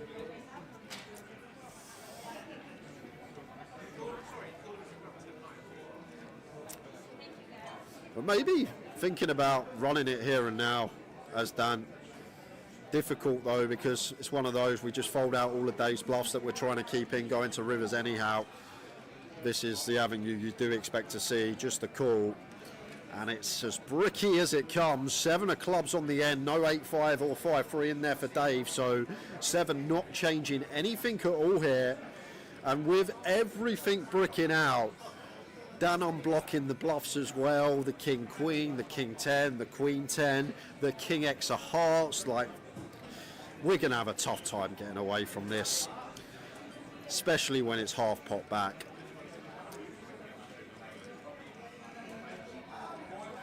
And we're just praying for check now as Dan. We're not getting check, but we are just hoping to hear the check back from Dave.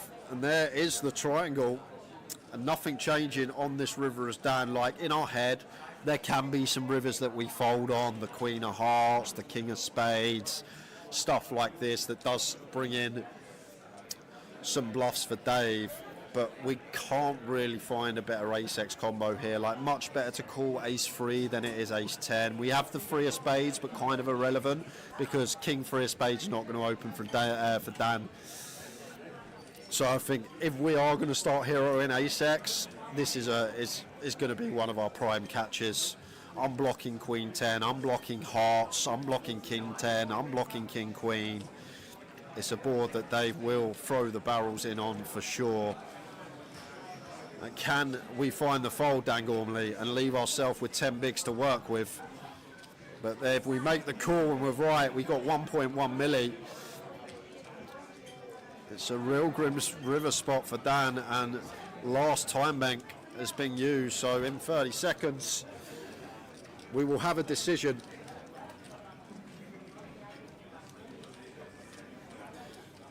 But like so much better to call this ace than like an ace 10 with a 10 of spades or an ace 10 with a 10 of hearts. We're just unblocking all the bluffs here as Dan.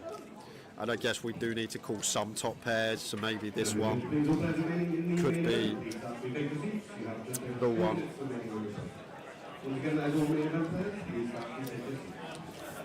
And Dave Doherty up to 1.1 milli. Dan Gormley come in as one of the big stacks, but he is our 8th place finisher. Going to take £3,590. Good run from Dan.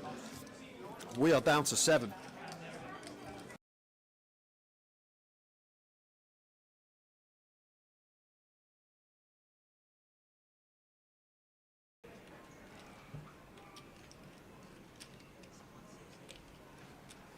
Sorry, Matty. Half of us are on snide fire sticks. He might miss. He might be offside. I'll try and remember that. 8's for Hamza. Dean with ace queen. Just under 28 bigs for Hamza. Raises to 160. Dean's 3-bet to 400. If he jams, it's going to be super interesting because of how tight the stacks are with each other. This is jumble, isn't it? 8's for 28. Things get funny in ICM. Like a lot of the time, you want to have the sort of hand that Tom had, like a high-low with a blocker, because of just what Dean's range is going to look like. He's going to be very strong at the top. Yeah. Well, he makes a call. Dean's basically going to 3-bet suited aces and his value combos. 2, 4, 10. So 10, 4, deuce, flop. Probably just a small bet, 250. And then the 8's will have a decision. 200. Yeah, well, even smaller. Yep.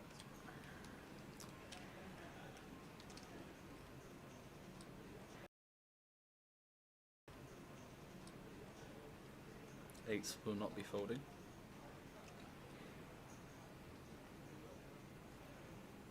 You can't do that. Raising chips, that's all of it. That's basically it. Oh no, they're yellows though, right? Ah. 1, 2, 3, 4, the 20. Are they yellows or reds? Are my eyes working? What's that? 525? Yeah, so 550. it is yellows, yeah, he's gone 550.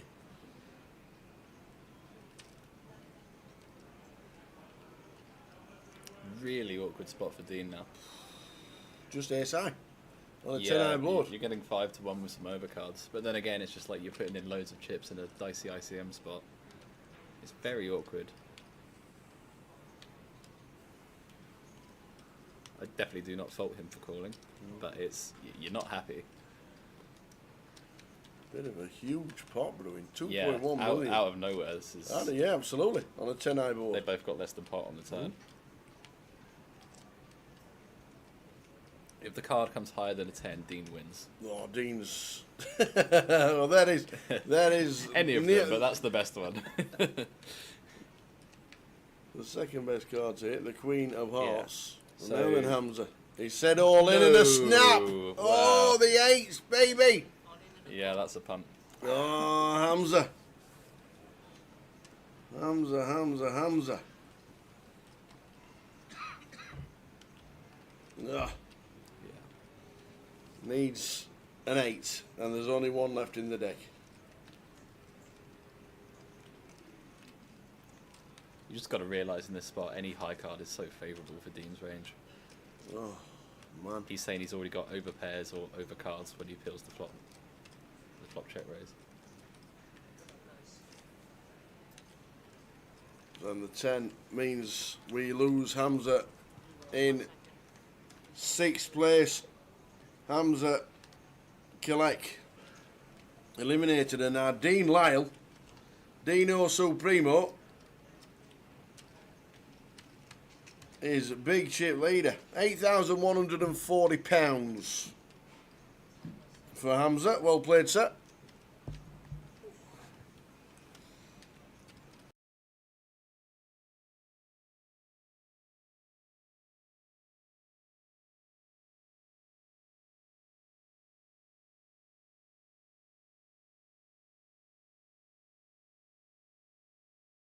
That? Yeah, for one, it's Williamson. Yeah. I like the jammy bit though. Jammy Williamson. The jammy bit is. Cammy Williamson.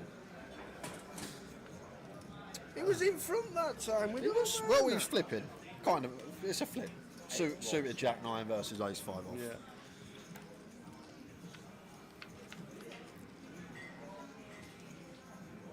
Wow. Maujan with the top pair against Wilkins. Wilco's flop 2. Wow. There's the raise, as we should. Defending bottom 2. Should just be a call here from Maujan Tower. And the problem Maujan's got here, from his perspective, it looks like there's a lot of steam coming off of Wilco right now. Yeah. He's just lost a big one. He's had a commanding chip lead. He's lost a decent sized pot versus Cammy. Maybe thinking here that Wilco trying to get them chips back promptly. What a ridiculous turn. Turns up and down and a flush draw. And we got top pair blind on blind. Wow. There is the call. And somehow we're flipping again. We got two pair versus one pair, one card to come, and it's a flip. Because there is a ridiculous amount of outs here for the Jack 7 suited. We can find a diamond, we can find a 5, we can find a 10, we can find a Jack, we can find a 7 or a 9. Was that one of them? Yes, it was. Yes, just the 20 outs. 5 of clubs on the river. Pretty sick one for Wilco after flopping 2 pair, but that turn's just going to create carnage no matter who you are. Wow. Can't let that one go as Maujan. We got too much equity, even if behind. There were that many outs, I couldn't work out if that was one of them. And what a horrendous free hands from Wilco. Goes from chip lead to short stack. Wow.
What a lineup, by the way. Andrew Hume. I'm not going to list his accomplishments because we'll be here all night.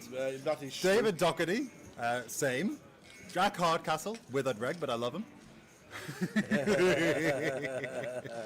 He would say that himself. He knows I love him. Nate, hello there. Good to see you in chat. Hi, everyone. Oh, shot by Yogi 12 Pavlo. It's good to see you all live. So friendly today. The gang's all here. First person in the chat this morning. Oh, hello. Blind. Sorry, I just rock up to Jack. Oh, wow. 3-betting the aces. All right, Jack. We'll go with a nut low. Suited nut low.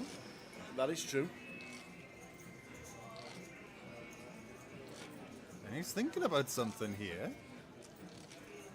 No way! Right. Oh my word! Let's just give Jack a What thumbs up, is shall Jack? we? Look at Jack's face! What's happening here? All right, yeah. Was that the limp jam with 3 deuce Dave suited? Doherty's saying I'm not expecting them 2 cards. Wow. Okay. Dealer, what you got for us? Oh my word! Jack Hardcastle. 80% of the time is up to 1.2 million at 30 big blinds. 40 big blinds in the middle. You know it's never easy. Just a little deuce. You know it's just a never little deuce easy. in the window. You just know it's never easy. Hold your breath, Jack. Oh, the dealer just puts the triangle over Jack's cards there. Yeah. The dealer must have thought the 3 deuce was in. Mm. Oh, no way. Are you serious? Oh my, 6, 8 or ace for Jack. 6, 8 or my. ace. Oh, Final table of a high roller. 3-2. For 40 big blinds. It can't even be a walk of shame or anything, can it? Oh. Can I go now? I think I've cursed the stream enough. You've done it. You've done it. Laurenus, when the ace come on the river, you saw that one, and the 3 deuce. To be fair, if you stay, we could be over in 10 minutes. Oh, right, okay, yeah, I'll stay. I'll give you guys a short shift, yeah. Wowzers. What is that about? Oh, man.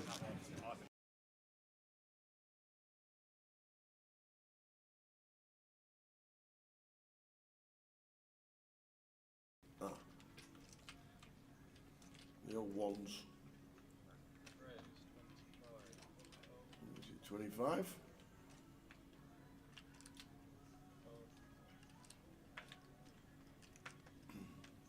Could easily be a defend for Mitch. Yeah, it could be tower for sure. King Jack in the small hit. Like, I don't think we're ever going to do any free betting. As Mitch here, what is it, 20 of Reese. Looks like Ewan's got about 25. I think probably just call or fold here from Mitch, tower. But he is going to go for the jam. Oh, all of it. And the aces, perfect timing. See the good news. Oops, says Mitch. Yeah, to be fair, Ewan actually a lot shorter than I thought. He only had 20 bigs as well, so Mitch just deciding to rifle this in for just north of 20 effective, 21 effective of Reese, 20 effective of Ewan, and did just see Reese open A7, so maybe thinks that we'll get it through enough of the time with some blockers in there, but running into the boots, can Reese find the hold?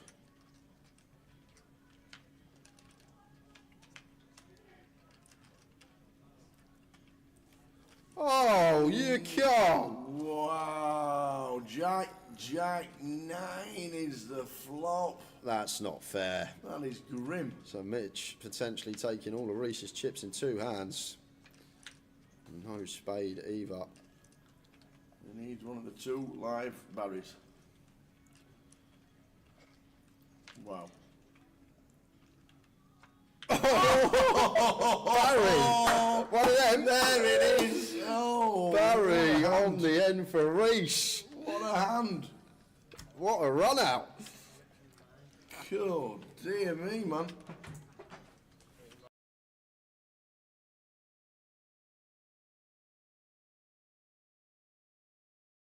You can just tell he understands like how the ranges change and when we get to lead, when we don't get to lead, and I've been thoroughly impressed with Jean Juan. And not only does he have that tower, he has something that not a lot of people have, and that is the capability to run it when you're playing for tens of thousands of pounds. We saw the huge check raise, 140% all in turn yesterday with 2 tables left. So he's got that move in the locker as well. So that is a dangerous opponent. Someone that has a great fundamental baseline, but can really put the pressure on as well. We're going to defend the big. Brendan has opened. 10 Jack of Diamonds. Brendan has opened. 3-bet to 200 with 9-4 against Brendan. All aboard the exploit train, this has to be, and this has to be what we spoke about. So David's obviously picked up on what we've picked up. Feels like Brendan's not playing enough hands, he's potentially playing too tight, and he's not going to have he's not going to defend correctly. I feel like that's how David will feel in this spot. So if David feels like that, maybe he feels like he just gets the 3-bet deck. I'm not sure about 9-4 tower. To be fair, I'd never take it myself, but it has to come from that baseline. I feel like this is where David is coming from here. He feels like Brendan's not going to be defending correctly. He's going to be overfolding, so he's just decided to roll in the old 9-4 off. And the flop for Brendan, 8, 9, 10 flop, top pair wrapped around it. David scored a piece as well. Yeah, I think David though, just aware now, like once Brendan does defend, going to tread carefully. Jack 10 of diamonds. Top pair up and down.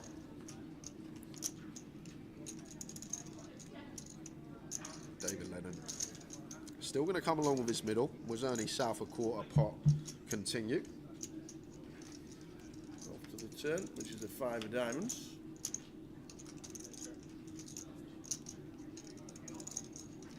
Yeah, and now as Brendan maybe where we do check back.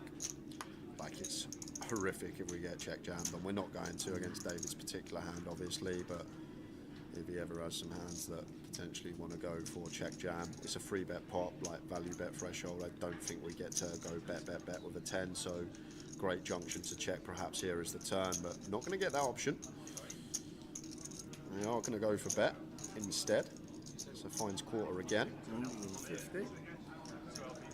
Now as David, no real sort of straight draw or anything to go alongside the 9. Is this where we're just going to see him get out of the way? Isn't 9-4 part of the deck? Yes, it is. That's what I'm saying. Maybe David thinks he's gonna 3-bet deck, but I personally wouldn't 3-bet deck. That's what I'm saying. Even if I think the person is playing. What's David's plan on the river? Well, call with the 9. Oh, that's grim. Wow. What a river card for David Ledden. That is ridiculous, Tower. And to be fair, now he snags it, he might actually go for the lead, because Brendan shouldn't have any 9x other than, like, no, he can't have 9x. He's called the 3-bet. So Brendan actually can't have 9x here. So that.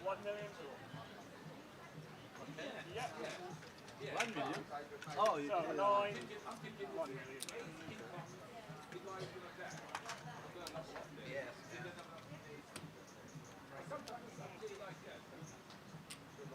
Thank you, sir. No, that's my seat. It's over there, please. Thank you. Good luck.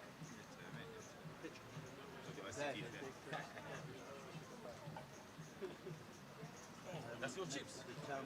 I'm next to the. Gonna sit down with the Can we just get 3 people filling these seats, please? No, you want me to get Cheers, Gav. Yeah, I made fun of but you first time Yeah. I'll try to knock you out. I'll try and knock my mum out as well.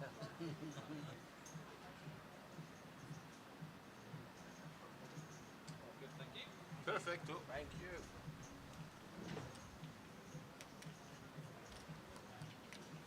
It's jumper today and it's bloody hot here now. Yesterday it was freezing. The day before. Yeah, today nothing coming, it's just the air. Nothing cold coming. It's just the air. It's like my car's air conditioning. Is the air coming? Warm air. You were paying more attention. No, you're not. Yeah. I don't know the one. Come with the button there. They said one. Today? I don't know. I Hope not. Yeah. That's what it said. You didn't draw the seat yet. The button yet. See one. Oh, fuck. Are you sure? Are you sure? Stuart's inquiry over it. Jesus Christ. That would have been horrible if it is. I've only got 6 people blind. All I know is that you were definitely going to cash. Oh, that's good. That's good. I mean, I need I a hope so. crowbar to get you out of this. I hope There's so. no chance you were not going to cash. I also. Oh, C2. That's not bad then. That's okay. C2. Yeah, that's not too bad. I can put up with that. Thank you. Yes. Okay, guys, the line we're going to restart is 10,000, 25,000, and 25,000. And see, good luck, everyone. Yeah, that's a lot. Great. Good luck, guys. You also all receive 2 extra time bank cards. These are the last ones you will be receiving. Just Good luck, yeah. It is not me. Looks good. looks good. Other than Calmo Real Yeah. should be Marta. Yeah. It's, what happens is it always sticks on the last hand before we get the first hand going. So after the first hand, it always refreshes itself. Bring it up after the So- first hand. I don't think it's in results. No, it's not. So there we go. We have a final table of the of the high roller. Kevin Allen in seat 1, Thomas Cleck in 2, the Mad Turk in 3, Stephen McCabe. 2 FTs. 2 FTs on the back-to-back. Justin Suet, Dos Grabby, Ravi Sheth, Konstantin Erhan and Marta Gixeris, who's played superb. Very first hand of the FT, potentially going to have an all-in and a call, and here it comes from Konstantin. There we go. Always the race, always the big one. Best race in the game. We love it.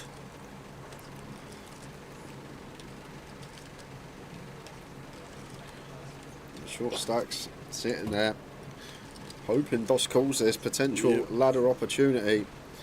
Just a jam from Dost and a call from Konstantin. There we go, off to the races. Here we go. It's the best one in the business.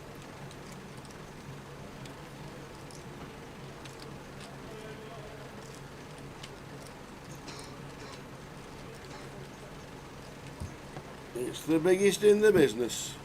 Queens against Ace King. Off we go. Dost. Jack 9 5. It's looking good for Konstantin at the moment. Backdoor clubs there. Oh, the turn, the ace of spades. Just an ace on the turn, 1 foot out the door. Oh, the queen on the river. Oh, you give it with one hand, you take it back with the other. Yeah, so Dost thought he'd be busting his opponent first hand on that ace of spades turn, but Wow. Konstantin drills the 2 outer on the river. Cool, man. And now, if we go to the stacks, everything should be rectified. Wowzers, just unbelievable. Oh, there you go. There we go. Always takes one hand. Ravi chip leader.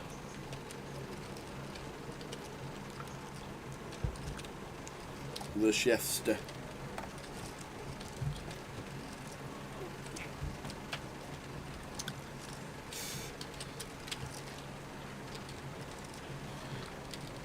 No mean feed by Mr. McCabe, by the way. 2 FTs on the Yep. top. FT in the mini, FT in the high roller. With some treble. Yeah, it would be.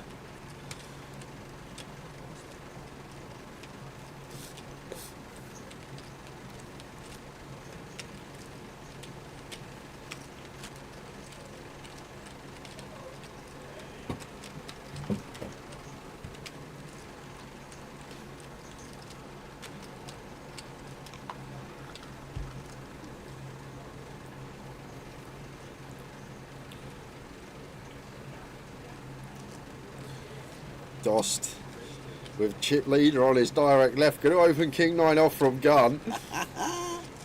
Could be a fun FT, guys. I would not be going anywhere. We've got a real mixed bag here at the final table of the high roller.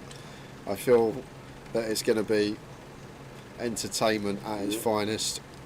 Totally agree. Kev here with the jacks, 21. Maybe some room to free bet and juice, but against gun could potentially just jam here for 21. We will see. Definitely going to be getting aggressive as Kev, just whether to free bet call or whether to go for the free bet all in.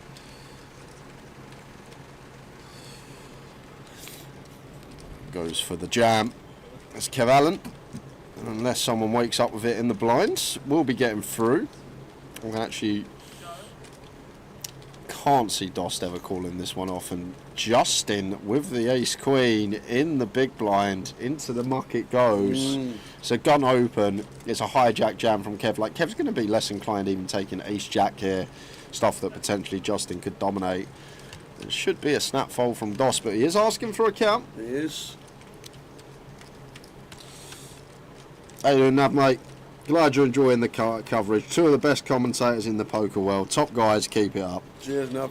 Thank you very much. Hope you're well. Been too long, Nav. I need to play some Kaluki. Well, it's probably been about a year since been in the old Kaluki school. You don't even play with Ali anymore. I know. Even he's scared of you. Nah. Just not really had the time. Or it's...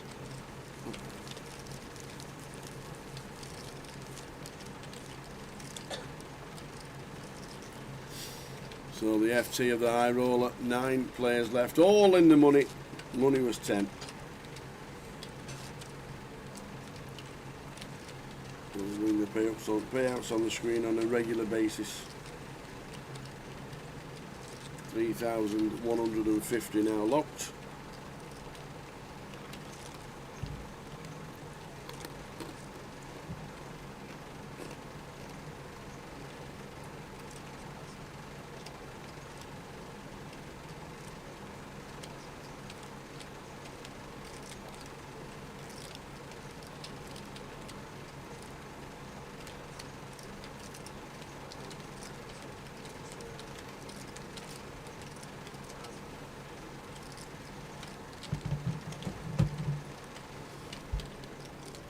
Ace 9 off for Thomas Clack, looking to steal, and Stephen with a real nice attack here.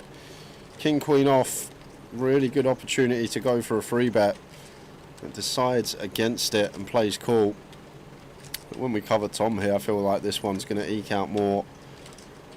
Just going for like a little 110k here. Guess one of the good things, we do keep some dominated stuff in. Maybe go for the strat.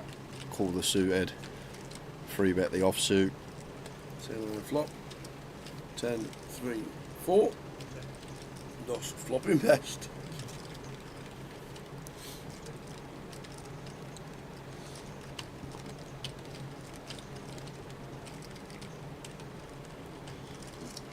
Maybe King Queen club. Could fire. King Queen no club. Feel like freeway. Happy to take a freebie, as Stephen does.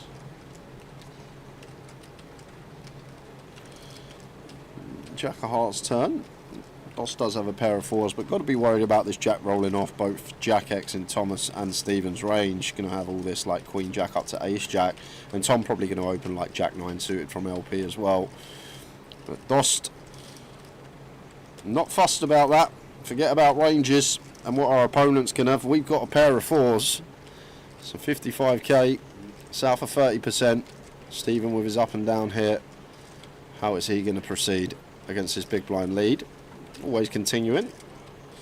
Just whether he thinks he can potentially raise in position as a bluff would look super strong, or just take our price and equity to the river as he's doing. Nice spades. Drills for Stephen in C4. Back door bingo. And now as Dost we get to the river with 4th pair, and this 9 does have some interaction with calling range. On the turn, Queen 9 suited, King 9 suited, King Queen all jumping in front of us. Just going to go for the little blockety block. Yeah, 35. And incoming big bet.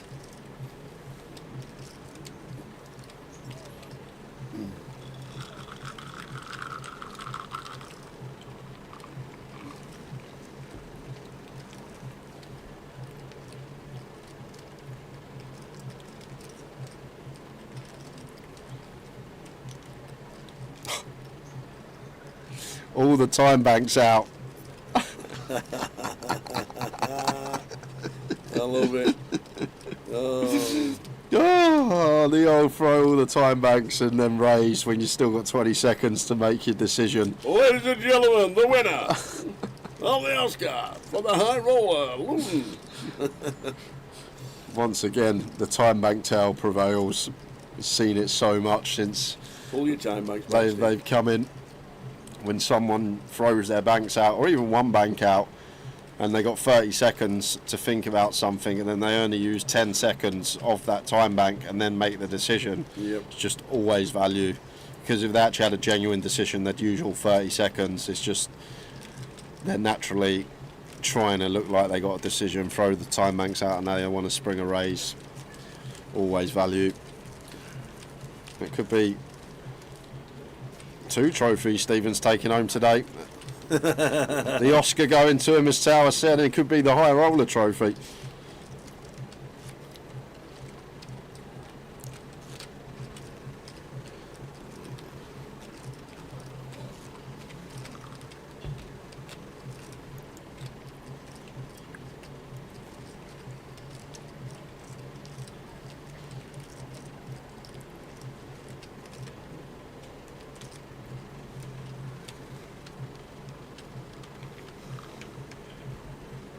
Pocket threes for Constantine, like fold. Like even here as Constantine, I feel like 7s and 8s probably fold as well. I feel like 9s is the cusp. The way the stacks are, full ring at this final table. But Marta's going to have a nice candidate to open off of her 41 BBs.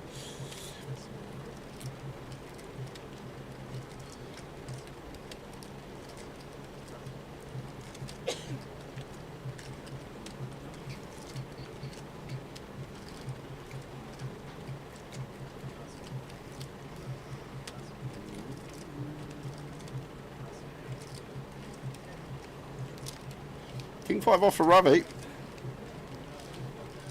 against Marta's +1 opening range. Feel like going to be a fold, maybe a sliver of free betting going on, but I think we prefer having like a 3 or a deuce as our side card with the unblocker in there. But looks like he's still going to take the offsuit high-low, blocker, unblocker.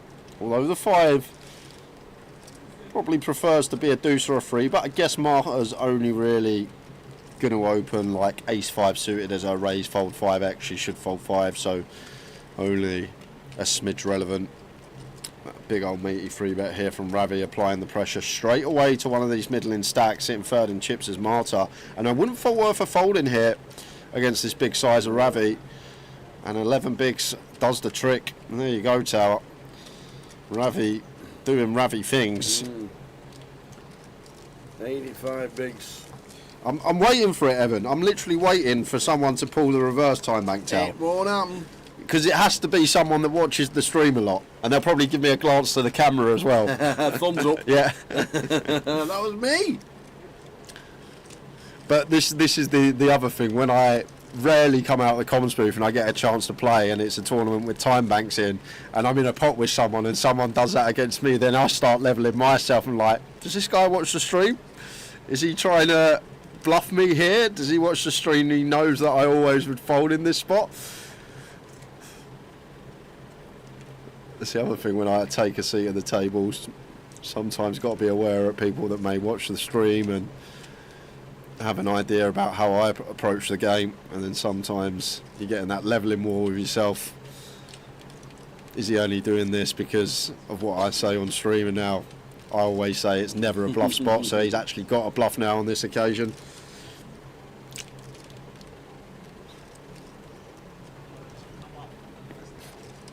Ace queen for Ravi, big old hand, blind on blind situation. And Constantine's got about 30, right? So Raise call, fine for Ravi.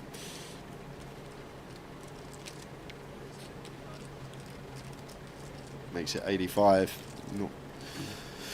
Not going to be continuing Queen 5. That's Constantine.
We might find the reverse one day, but I don't think he'll have. Like you said, Jay, it just has to be somebody who's been watching the stream, gives you a nod and a wink and a smile.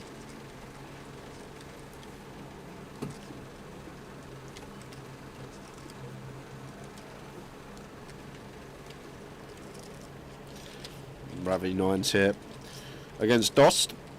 We are chip leader, so can definitely go for 3-bet here. Like flat going to be fine as well. I feel like when Dost is second in chips, either or, going to be okay here from Ravi. Does go with flat.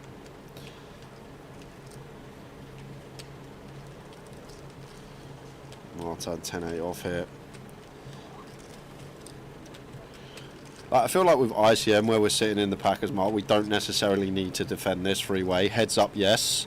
But 3-way, when we're splitting equity in a 3-way situation, just going to be a lot more folding going on with hands like that. We're looking for stuff with robust equity that can flop nutted hands, nutted draws. 10-8 off, just not really got any of that. And it does dish it into the mark. And like even little folds like that, where a lot of people just defend, think they're getting a good price, but once again, clued up in the spot as Marta.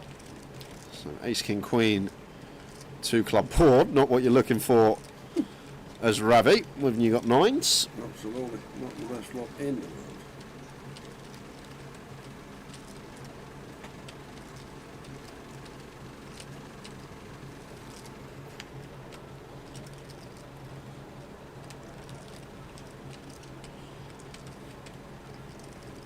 Deuce of hearts on the turn, and Ravi's one now. Just going to have to check back. Like I guess if we bet flop, we're essentially trying a multi-street bluff with the 9s, but on the turn now, it just doesn't achieve anything. Even like Queen X, Jacks, 10s, all going to continue.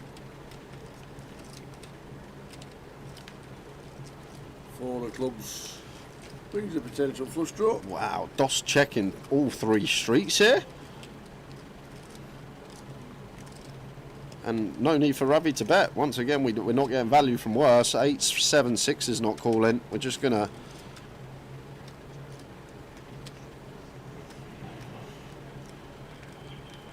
Ravi will be like, well, I've just got away with that one. 2 free chances to see me set.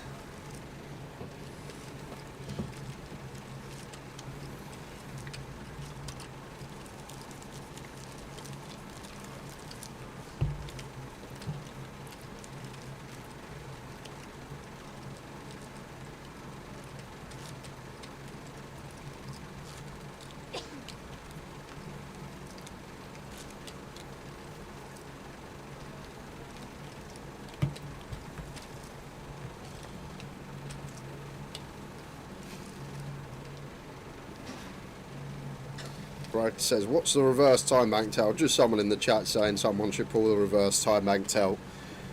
Because what usually happens when someone throws a bank in and they take 10 seconds rather than the 30 seconds before making their action, it's just always a nutted hand. And I don't actually think I've ever seen a hand that's a bluff since banks have been in on this particular stream. So they're basically saying wait for someone to pull the reverse to do that and actually have a bluff in that given situation.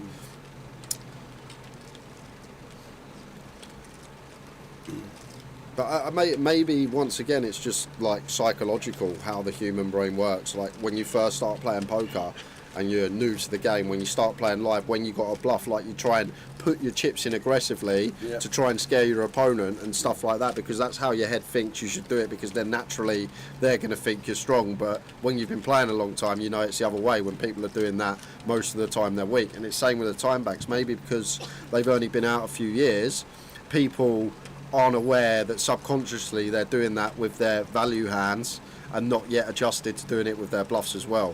But once again, if you're sat there in a situation, you got the nuts, your opponent checks you, you're acting like you're thinking what to do, whether to bet or whether to check, but you throw a time bank in and you take 10 seconds rather than 30, you've just always got a good hand, because if you're actually thinking whether to bet or check, you're not going to waste 20 seconds that you've just thrown in from the time bank.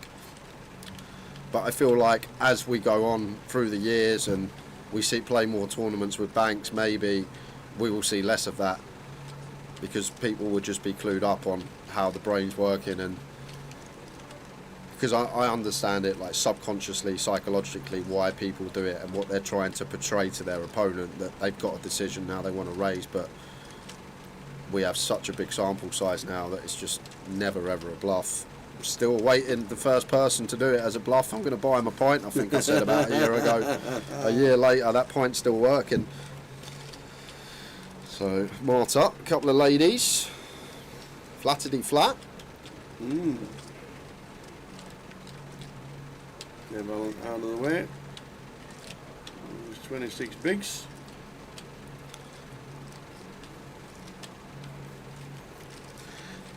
Yeah, interesting one from Marta here. Like you will see when you run some sims with heavy ICM in them, that against early position openers that cover us, like all the bigger stacks, when we're middling to top of the pack, like we actually do a lot of flatting. You'll see some spots where it's severe that like we don't actually get any free bets, like even our aces and kings flat as well. And maybe that's a function here from Marta, just recognising how the stacks are distributed. We're sat third in chips. Understands that if we free bet get this in against Stephen, like we're like best case scenario probably flip, and then potentially could be out in 9th place when we're sitting third in chips. So that's basically the logic behind it all. Not many people actually find the flats. Marta once again seems very tuned in.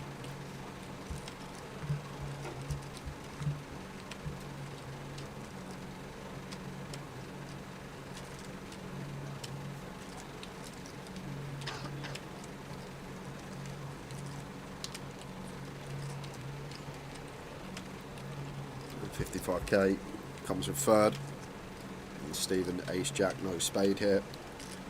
Ace jack spade going to come along getting 4-1. Ace jack no spade, a bit more difficult. Out the way he goes to Steve McCabe. Back to back final tables on the live stream, powered by Cardroom Direct, the best in the biz. I love our chat. It's just full of people that obviously have never done poker commentary or understand how strenuous it is. Gustor says, do you plan on streaming the main event day one after this final table? Just be here 11 hours, then we'll throw the main on, why not? We'll be back with the main event tomorrow. There we go, that's the streaming times. Just the high roller today. Concentrate on the high roller, crown the champ, see you tomorrow. That's what we did yesterday. Crown the champ of the mini main, see you tomorrow. High roller, see you tomorrow. And then Friday, Saturday, Sunday, we're back at 12:20 for the final, the main event's going through. 250,000 guaranteed. Don't forget, $250,000 in the prize pool. Should be a decent one tomorrow. Looking forward to it. The cup's got a 50k guarantee. Plenty going on. All the side events on Sunday as well. Justin, Sue. With the open, Dost King Queen. I think as Dost here, free bet's potentially going to be better, then fold, then call. Justin should be pretty snug opening from +1 off this stack depth for 15 bigs, but it's pretty ill for Marta because pocket 10s here. Just going to be free bet getting this in versus Justin. The thing is, we need to go like 120 in terms of size, because Wow, she Whoa, just lets again? tens go. It's like spider senses. This woman just knows. What? Sick fold. Maybe it's to do with the DOS flat. Maybe not wanting to take this one freeway. That's a top-notch fold from Marta there. Couple of tens, 15 bigs effective of Justin. Could go for the free bet to get it in versus his holding, but Marta tuned in today. Almost. Oh, it's a shocking fold. It's terrible. Wow. It's not terrible. It was class at the time. Open ender for Mad Turk. Aces for Justin. Oh, she's off. You never guess what I've just done.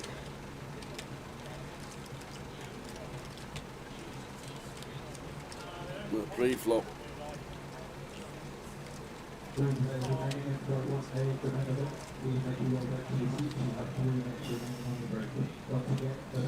So this is going to be awkward for DOS because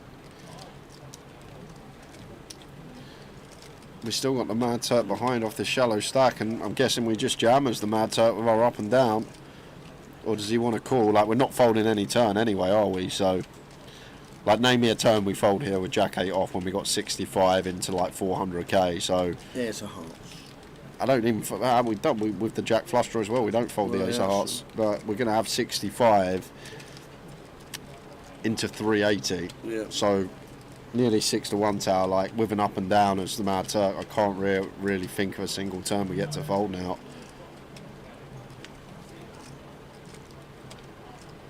The 3 of Hearts rolls off. Not going to love this card as Justin once we go three-way, but at this SPR, what can you do?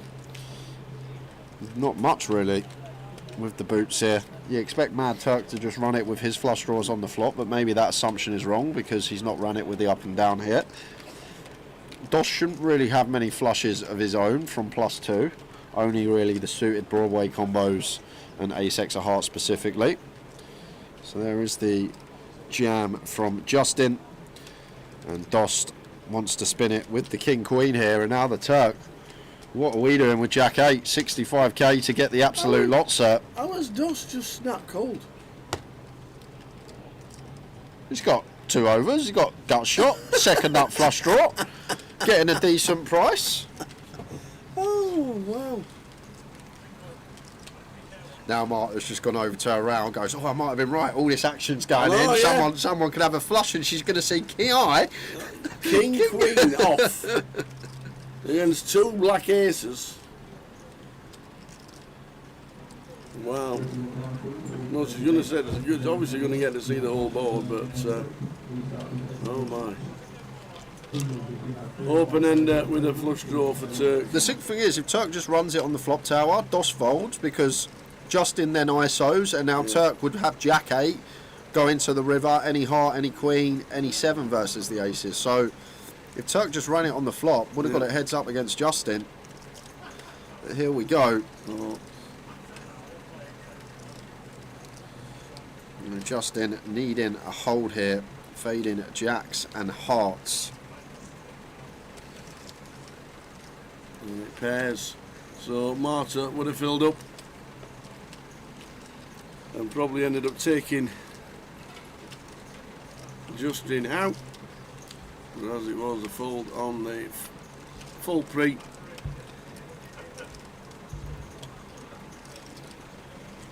Was as good as it gets.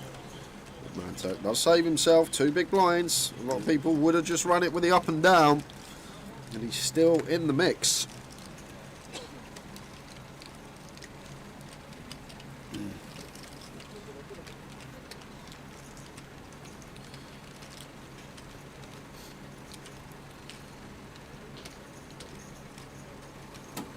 No dealer. BK's in the mix. Oh no.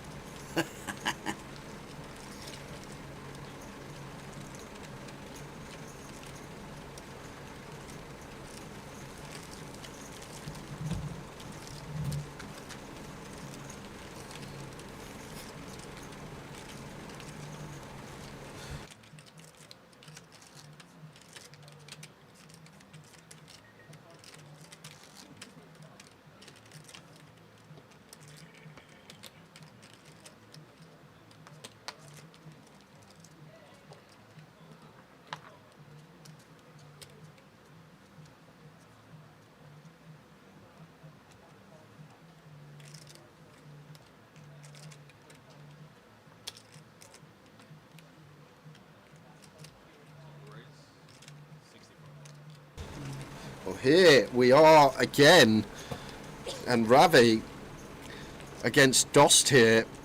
Couple of ladies, and the way Dost plays, it wouldn't shock me if this got in pre, but Ravi's chose a bad time to flat, because I feel like Dost is the type that might 4-bet send tens in this scenario, although we probably shouldn't.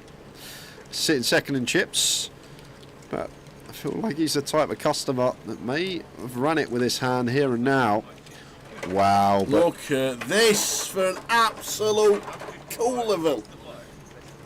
Oh, nines, tens, jacks and queens. What on earth is going on? What is happening here? And Stephen, with all this action in front. The Turk's in for his 2 big blinds. Steve McCabe just calls. So we're going 4-way, nines, tens, jacks and queens. I don't think I've ever seen this. Nines, they're all there. All the pairs. Who's going to flop a set? The queens. Oh my word. Oh, set over set. This is just ridiculous. And Ravi. Imagine the jack of diamonds on the turn. Imagine it. One time dealer. So Ravi has to bet this one 3-way. No check-in. Don't even need to go too big. Still enough out there to get called by it.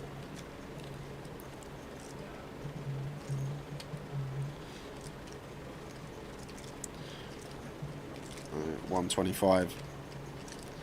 And just a jam from Stephen. Whoa, for 30 bigs? For 30 BBs? Yeah, I would have just flatted here, because like Ravi just gets the hero fold some Queen X now. Well, he has to call and he shows a set. Then he's just set over set. And Mad Turk's thinking, how am I even third in this coup? Either way, Stephen goes broke, but like I think if we're looking at how to play this hand, we should just flat, keep Ravi's bluffs in, not let him hero fold a Queen X. Because like I feel like Ravi hero folds Ace Queen in this spot tower. I feel like he's good enough the way Stephen plays.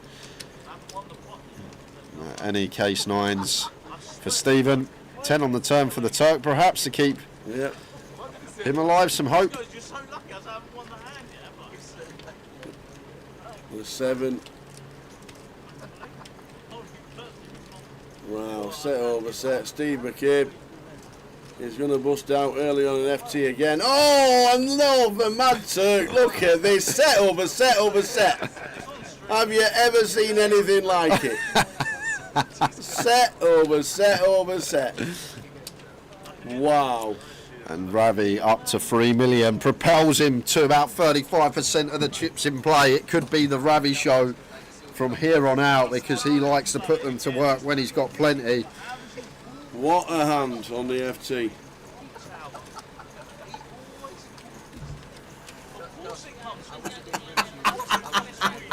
Ravi's sat there saying, how does he do it? He's found the dream flop again. How does he do it?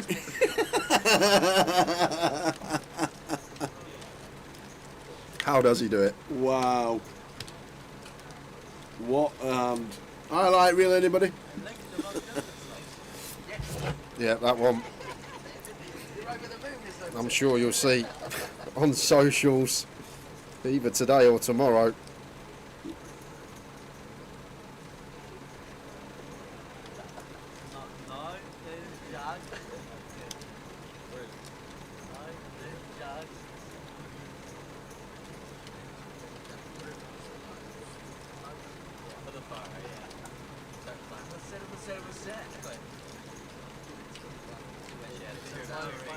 Ace 4 suited for Dost opens to 55k. Constantine, King Jack of Hearts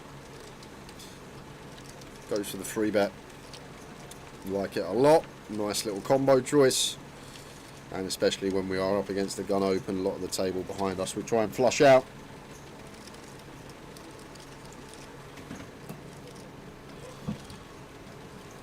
Now back to Dost, who is going to have a look with the Ace 4 suited.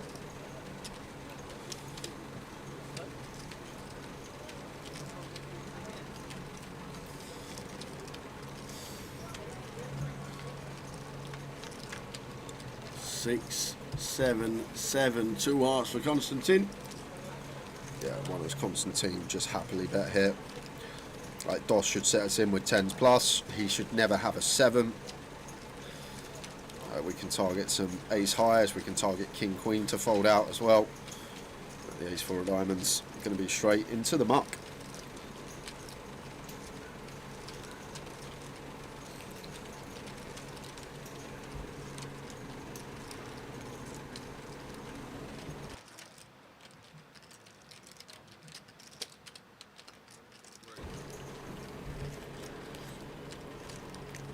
Wow, Dost. Dost. Just doing Dost things. What is this? Where's he found this check raise from? And Constantine, 2 overs flush draw. What can you do, sir? We're not folding this one. Just thinking whether to run it here and now or potentially call, but we're not calling to fold on turn, so maybe some merit in running it now. Probably thinking Doss could have some nut flush draws, although from gun I wouldn't expect him to peel like the ace 5 for ace 2 suited, even ace 8 and ace 9 suited expect to go into the muck, so I'd literally only assign him ace 10 and ace queen of hearts as of the flush draws that have us in bad shape. But we can see Doss actually getting involved here with a suited wheel ace gun versus EP. Constantine, back on you, sir. What can you do? Like, Doss never got a 7 here. Like, even if he's going to go, he can have 8s and 9s perhaps. It's looking for protection that we flip against anyhow. Might even have. Can he fold? Might even have like queen 10 of hearts, something like I that. think he might fold. Wow, he does go with fold. Yeah. And Dost doing Dost things.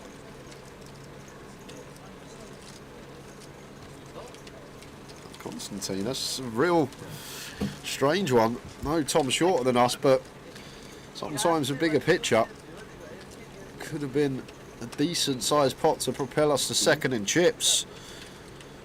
I guess he just thought he had no fold equity, which is a fair assumption. 2 overs and a king high flush draw when our opponent should be stripped of trips. Interesting laydown from Constantine.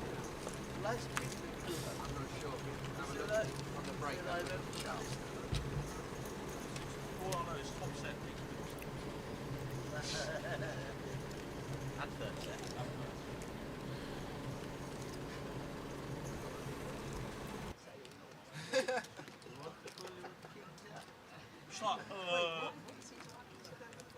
is he fucking said all in? I've got top set.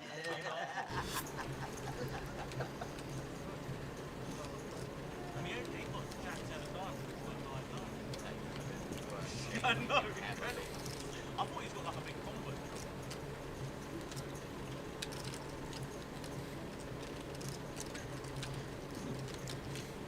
King 9 for Justin. And Dost. With the trips, jacks on the flop. Check here from Justin. Well, at least it should be. He's going to go for a bet. Once again, the infamous question, blind on blind. Do we ever fold out better here? We don't fold out ace high. We don't fold out king 10. We don't fold out king queen. So we just lost his customer. Yeah, we don't really achieve much with this stab, I don't think, as Justin. No, we don't achieve anything with the raise either. Of Dost, I guess. Like, only really getting continues from better as Justin, and we just fold out hands that we're already in front of. Either way, Dost losing potential bluff value down the streets. If both players got KO'd on the last hand at the same time, why do they take home different money? It goes to chip stack. Correct. So the player that had less chips, which was the Mad Turk, he got 9th place, and Stephen McCabe got 8th place. Yeah, all goes on chip stacks.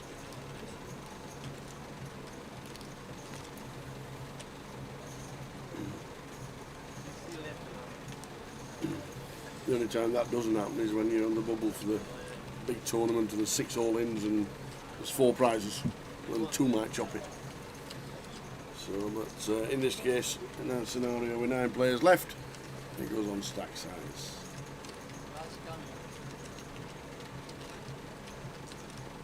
lines up to 30k next hand. Walk for Ravi. Constantine with 22 bigs. Dream seat for Ravi as well, by the way. You've got Justin and Dos on direct right. Obviously Marta got plenty still, 2 to our left, but really dream seat for Ravi to go with his healthy amount of chips.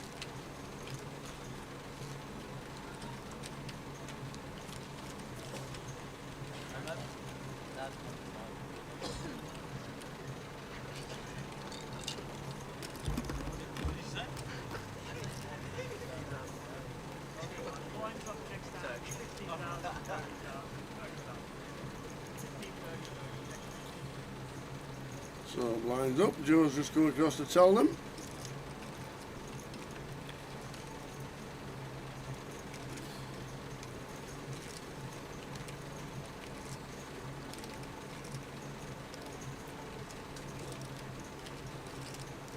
Ace 3 for Ravi. This may be a jam, I think. Constantine's got like 500k, right? I thought Ravi might have applied a maximum here with healthy chip lead on Constantine, who is sitting 5 of 7 right now, out chipping Thomas Clack and Kev.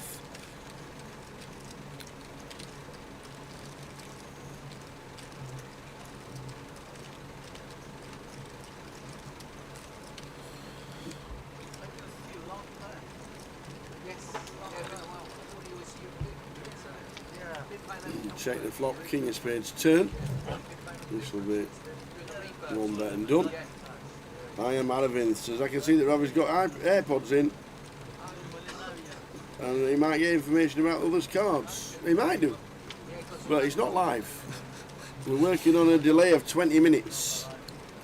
So in that 20 minutes, we're watching what we saw live 20 minutes ago. So obviously, he can't get information live. He will only get it 20 minutes ago. Anybody can use it, but most of them just won't, either listening to music or various things.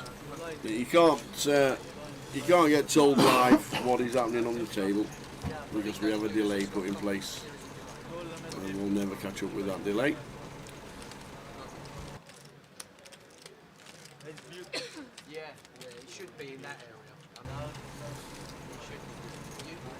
The blinds are now 30k, 15.30. Constantine is under 20 bigs. Kev Allen is just over 20 bigs.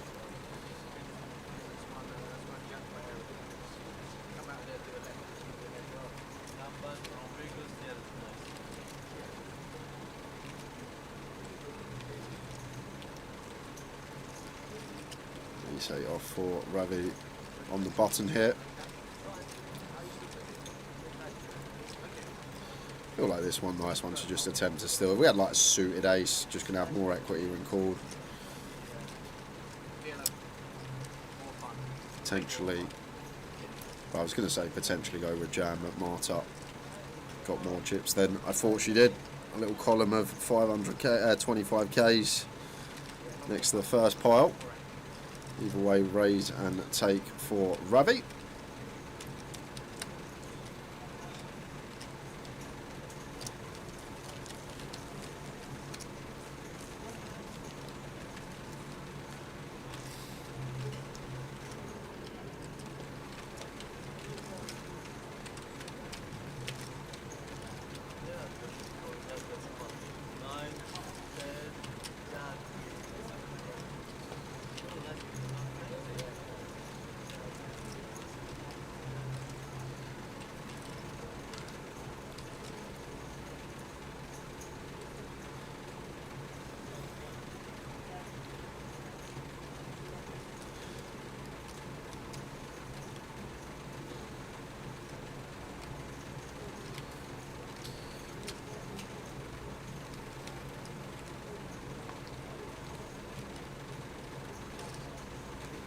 Because of this. That's why we don't stream remotely. Couldn't do this in his box of shorts, could you? Couldn't do this. Look, Munching on me crisps and me cakes. We're sat next to each other. Can't do that remotely. We're in Luton. We like Luton. We like coming to Luton. And Tower does all the videos, the interviews and stuff like that. Can't do that remotely. Can't do that remotely either. Hey, how you feeling? Congratulations. No, I can't do that. But thank you for the question, Tournament Tales. There's Justin. Always been in the casino, which is why we do as much as we do, and well renowned for it. And you wouldn't be able to get a drink with the winners at the end of the night. Yeah, exactly. Like when old Gareth comes up and says, "Would you like a pint, Tower?" Gareth. I don't know where Gareth come from, honestly. So Craig sat there and wanted to buy the team a drink for all the efforts and all the hard work. You wouldn't get that sat in your at home in bed in your boxes. None of that. Oh, don't like that as Justin. Going to be some King Queen, Queen 10 of Ravi that want to check back flop. I guess we dislodge 8s and 9s. That's about it though, as Ravi not really folding out many better hands other than those two. So going to knuckle it back. Oh, this may be the one though, Tower. This may be the one if check 2.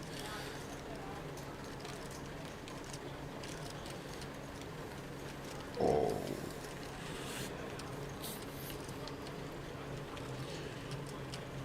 How about a check jam as well from Justin as a bluff when we have specifically the Jack of Diamonds, Queen Jack suited, not a thing. Jacks, one combo left, aces, if Ravi's ever trapped in one combo left, ace queen's probably going to free bet, get it in versus our stack depth. So it's actually so hard for Ravi to have a boat here as Justin. What a 6 spot it would be to jam. Literally, Ravi can only get to the river with King Queen specifically as a boat, and King Queen off's going to free bet. +1 versus cut off, so it's literally King Queen of diamonds, King Queen of clubs, and then he can't have any other boats, right? So how about a jam from Justin? It would be ill, and he'd be a 6-6 guy for doing it. Does a 10 ever fold though? That is the question. He is just going to play cool. Yeah, nice one, Justin. It's a nice button over a milli. Play too much PLO. This is the problem, Tower. Whenever you're blocking those boats, it's just so hard not to get after it.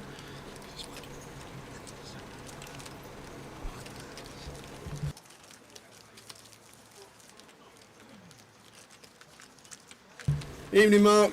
Oh, Mark Jeffs. Anybody want an 80s DJing rather than Mark's, you man? Even if Tower was remote, you'd always be sat next to him. Yeah. Thanks, pal. Yeah. Cheers, mate. Get you the pint next time we're in plough.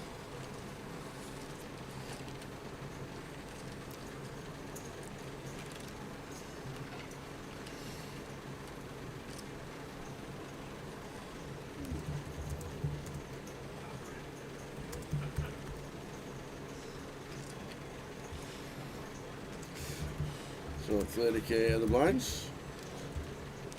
Next level of the FT on the high roller.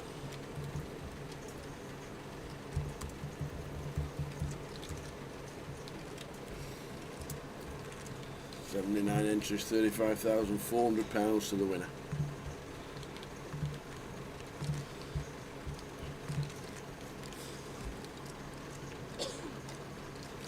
DJing long time gone. It's easier now, isn't it? You just put a mix together on a laptop and just press play.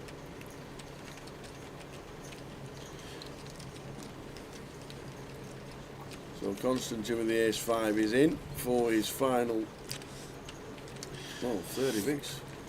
Blinds are up now, so it's only 16. I actually really like the shot from Constantine. Opt-in. It's a great one to just open jam, because when call, we're always going to have that 33% against any call in the deck. And Tom's got a real toughie here, ace-9 off. The problem is Constantine shoving for 16, not our 9. So that does make a difference. If he had 9 as well, I think we'd definitely get in there with ace-9 off, dominate enough stuff. But Thomas Clack going to wait for a better spot. With his 9 bigs. Rabbit with 100. Exactly. Scratching that vinyl. They were a big thing moving to CDs. Like, what's this?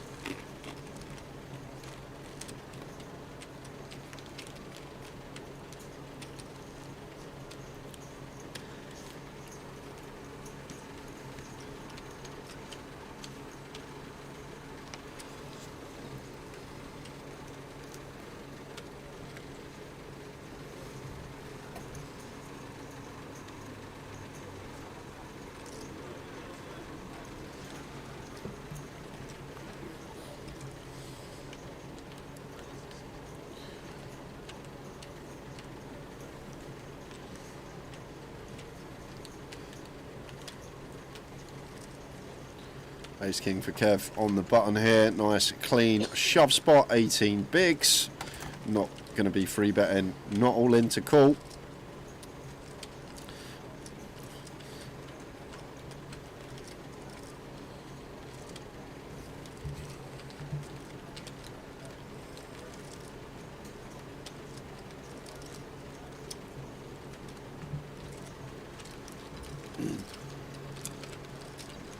Kev Allen.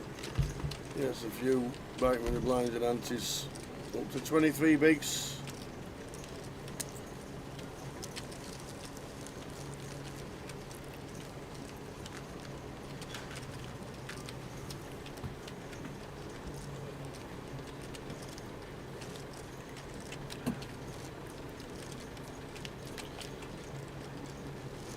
So the pot watcher is returning to the White Lion tonight and bringing some kid who apparently likes to go all in with Jack 9. Jack Oliver. Jack Oliver is on the march to the White Lion. What a line-up at the White Lion. At Wrightington. Maguire and Oliver. Unbelievable. McNicholas tagging along as well by any chance. The fruit shoot 5. Queen Jack suited for Ravi. Opens to 60. Imagine that though, it must be such a buzz for everyone else, like Ed playing at the White Lion, because they're probably playing their £5 rebuy, you win 100 quid, and you just sat next to Jack who's come fourth in the main for 3 million a few years ago. Just madness. Absolutely. That's why this game's so great as well, you can go and play with all different levels of players whenever you want.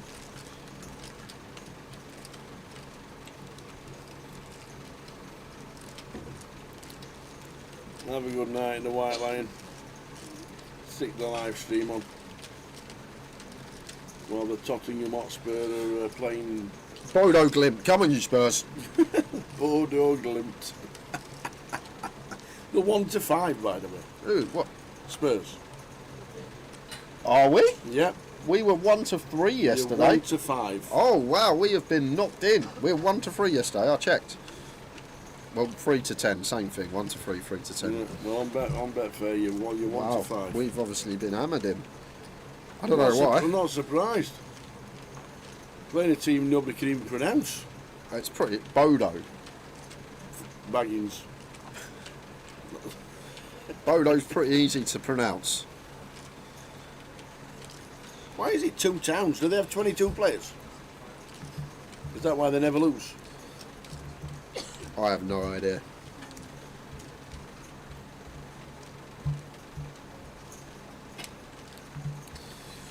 Why do Bodo Glimt have 2 names? The club changed its name in 1948 due to an older club from Trondelag having the same name and has since gone by the football club Bodo Glimt. Okay. There you go.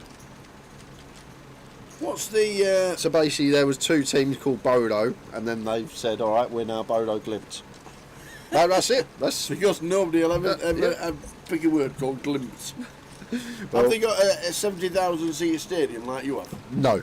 No. So here we are, guys. Cut off jam from Thomas Clack. 8 big blinds, pretty clean. King 10, but runs into King Queen of Ravi in the big blind, snaps him off. Does he do it again and take out another one? Thomas Clack needing a 10 to survive. Running diamonds. No, I can't hit the diamonds. Try the spades.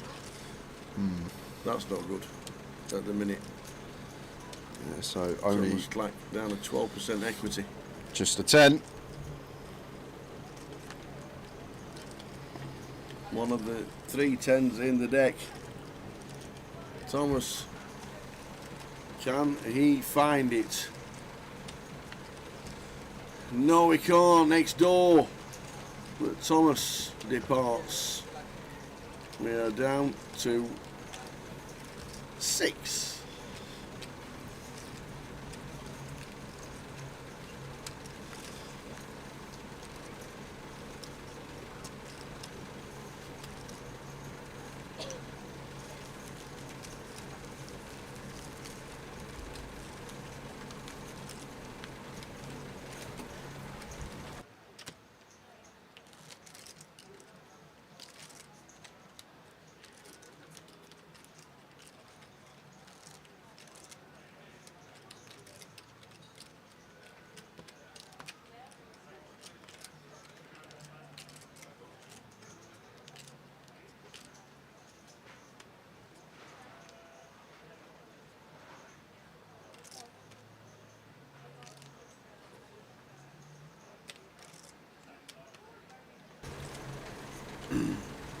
So well done, Thomas.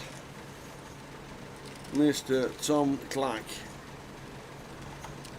for £4,500. Another FT on the high roller bandwagon. Well played, Thomas. Well played, Steve McCabe as well. Back-to-back finals, Wednesday and Thursday.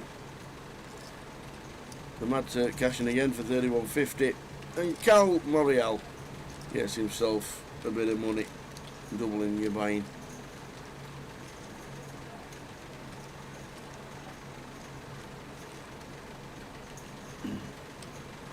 We're down to 6.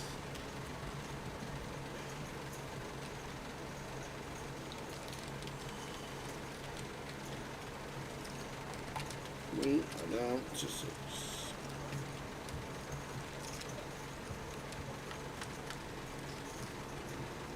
King, Queen, 3 flop.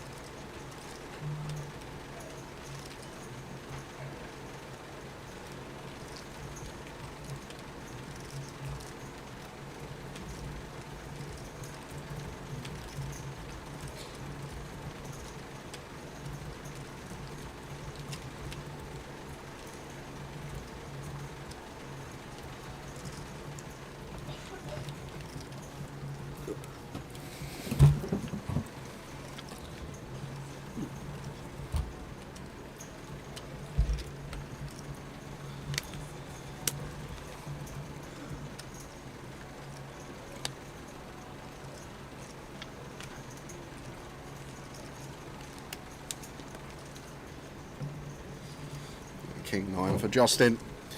Would like to see some value here.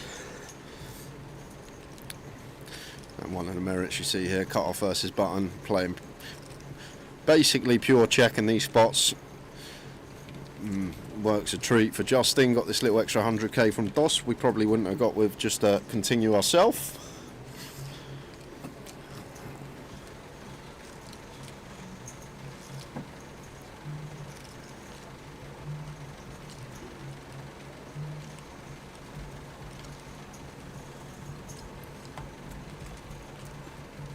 It's A-side dust. It's A-side in the bin.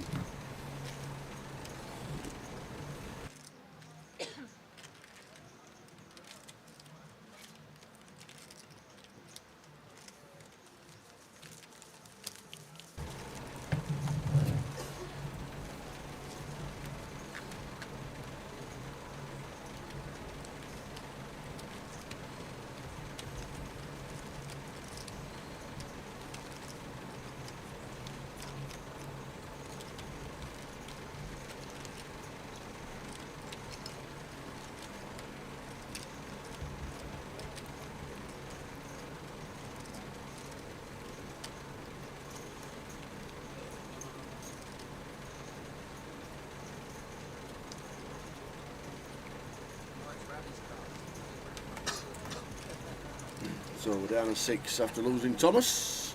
Kev Allen grinding away with the 23 bigs.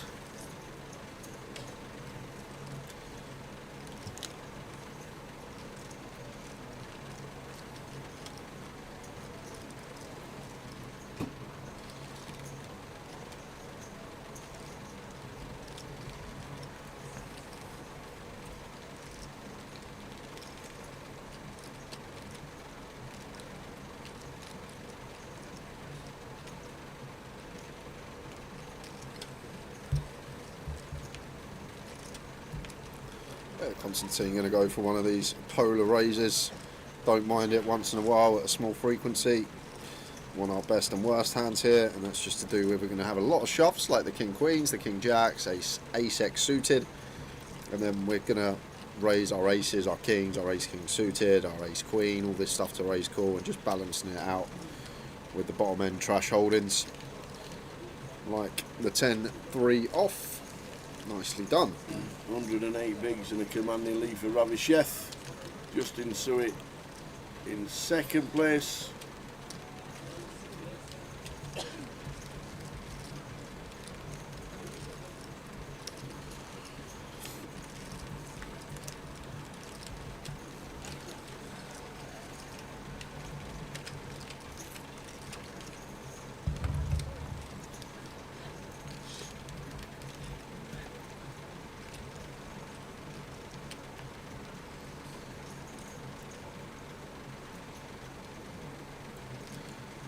Queen Jack of Diamonds for Justin. Have to open this.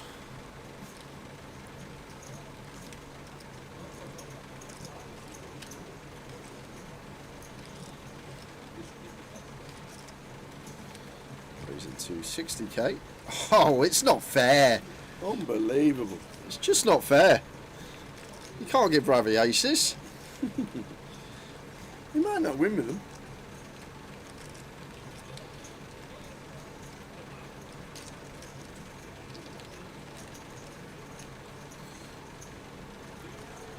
So making it 180. Problem Justin's got now, he's actually second in chips, so Ravi's incentivized to get after him. Justin sitting in 2 of 5, Ravi, 2 of 6, Ravi 1 of 6. Just makes sense for Ravi to put a lot of pressure on here. So from Justin's perspective, I'm going to expect Ravi to be pretty light in this given scenario. But he's actually got boots. Doesn't seem fair. And the Queen Jack of Diamonds out of position. Annoying for Justin. Just going to let it go. Good fold, sir.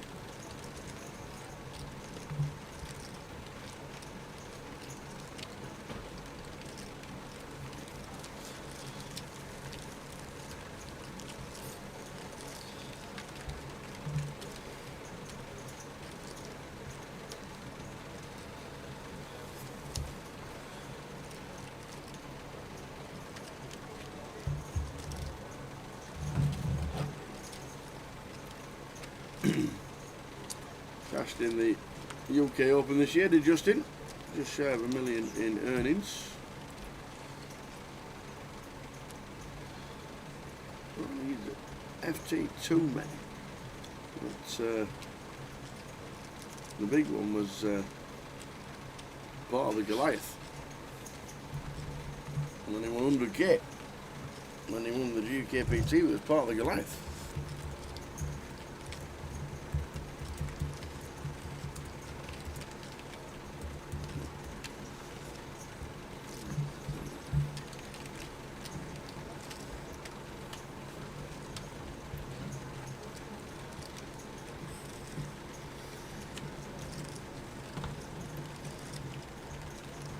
Thanks 8 for Kev. Not been able to do anything with that.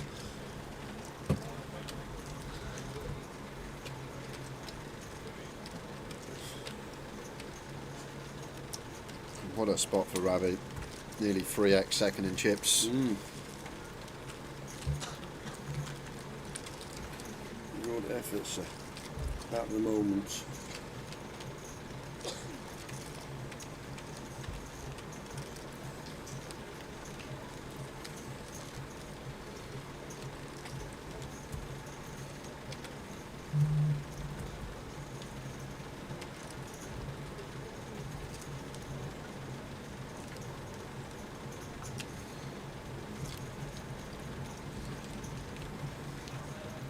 Constantine going to be into the mark with a 4-3 of spades. King 9 of clubs for Kev on the button. Nice one to raise it up.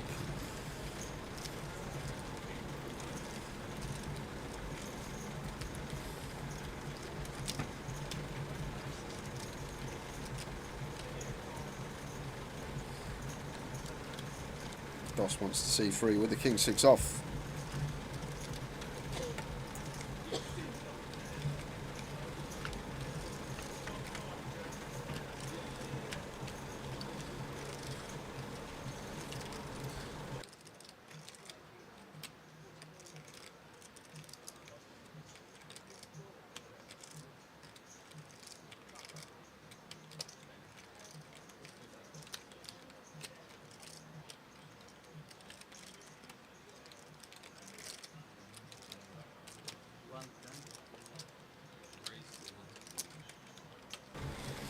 So we're on 6 for the high roller. Welcome to Luton. Hope you joined us for the final table of the mini yesterday. And now the final table of the high roller. Next 3 days it'll be all about the main. Steve McKay's been on both final tables. Takes some doing that. Great week so far for Stephen.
So Dusty with the 8-9.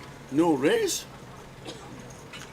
No raise out of the small. I don't think we actually get any raises here. Doss second in chips, chip leader in the big blind. I think we just play pure complete and then take it from there.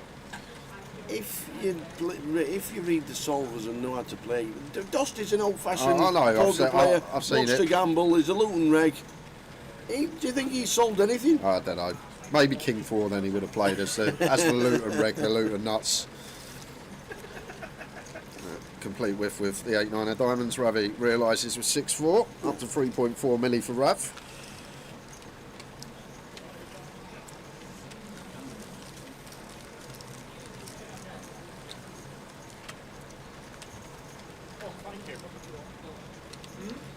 Kev Allen still going on 17 bigs. If he gets a nice double up, it'll be a different game, but not been able to do too much on this FT so far.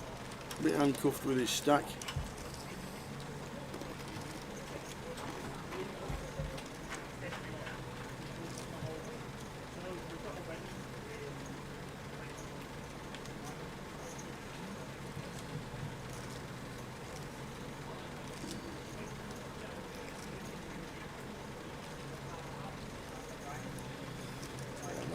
This one. It's Justin. Doss 10-9 off.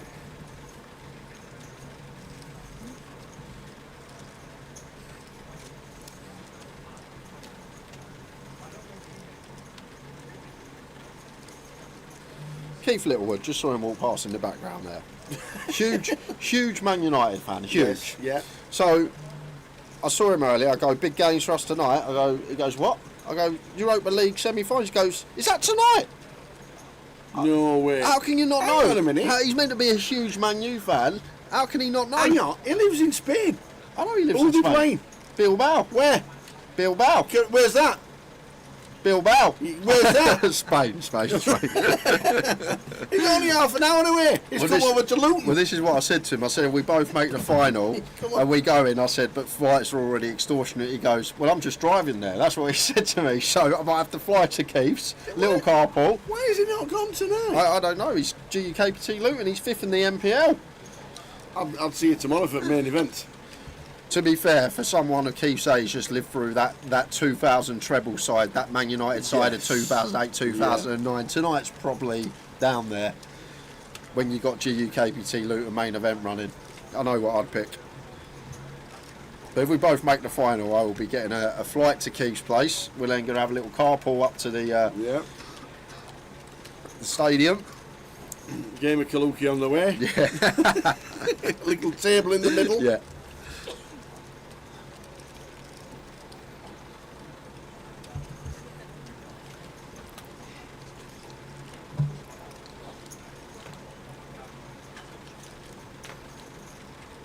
Your team news will be out in 10 minutes.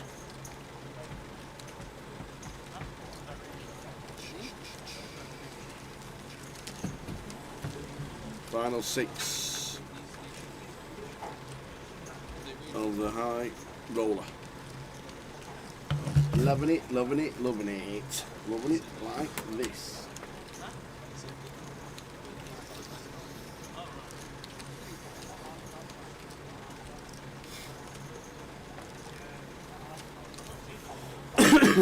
Excuse me.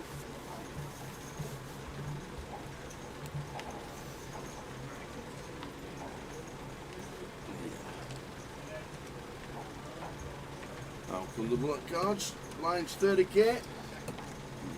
Ace King for Justin. Justin.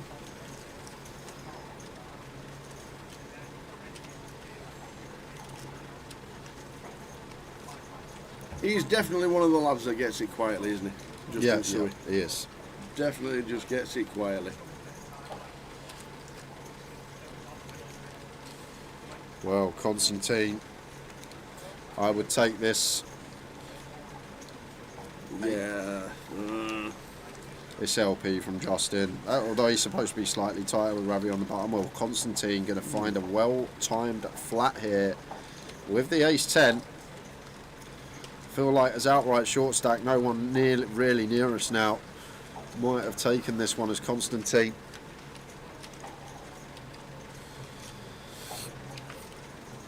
Chooses against, and it's well timed, and it's ace 8-5.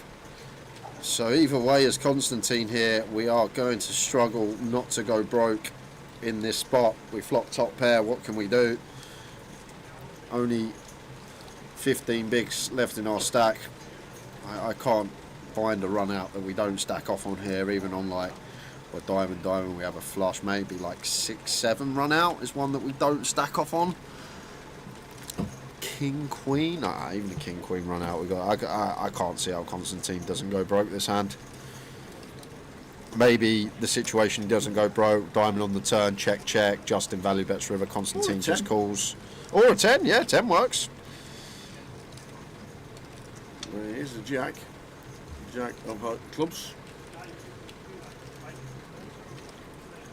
To be fair, I think it would get him pre 16 bigs, LP open, small blind shove in a lot of given scenarios. So I feel like Constantine was destined to lose a biggie here. Whether it be all of it, we're about to see. Justin going to go for his second street.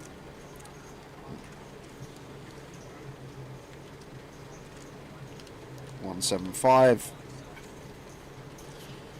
And the problem Constantine's got here, Justin just has to barrel King Queen, King 10, Queen 10 on this particular turn card.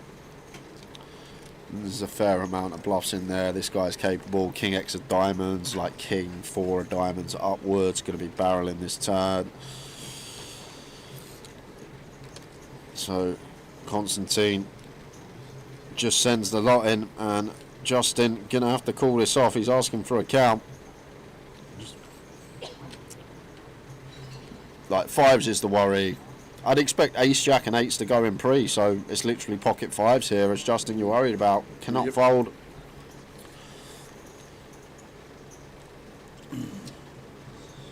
to go. Ace King, and the bad news for Constantine, who stands up in a minute.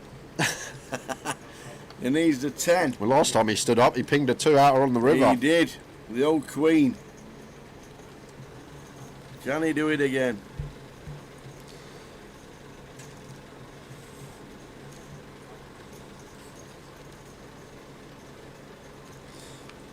Can he find it? No, he can't. Ace King of Justin Suet knocks him out. Well done, Constantine. Constantine Erhan for £5,860. So the man who started the year with $250,000 cash in Marrakesh, winning and won the World Series International Circuit 15k buy-in.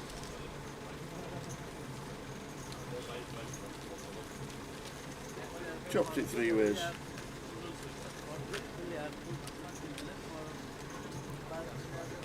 Not a bad start of the year with Justin. We're down to 5. Yeah, that means we'll be on that 30-minute clock. Indeedy, indeedy. When the blinds next go up, I believe that will take us to the next break as well. Prizes coming across the bottom of your screens.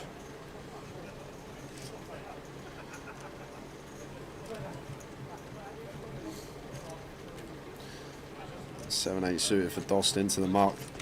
5s for Ravi. I'm all in. I feel like Marta's got sub 30 and Kev's got about 20. I feel like now that we are 5-handed, could potentially just jam this one as Ravi. We will see though. Gonna go with open. Yeah, Marta with 30, just shy of. I feel like Kev's got sub 600k, so I feel like when we got this significant of a chip lead as Ravi, we could potentially jam this hand from cut-off. Gonna go for the 2 BBs here. And Marta, King Queen off. Gonna take the reshove. And Kev will be out of the way. And this is the thing as well as Ravi, we can't raise call 5s. Marta probably folds her hand, well she should fold her hand if Ravi open jams there. She's not calling King High for 30. Ravi just going to raise fold. Guess he was raise calling against Kev, raise folding against Marta. I'm guessing that was the idea, but seemed like a pretty clean open shove spot. 15 effective of Kev, 29 effective of Marta.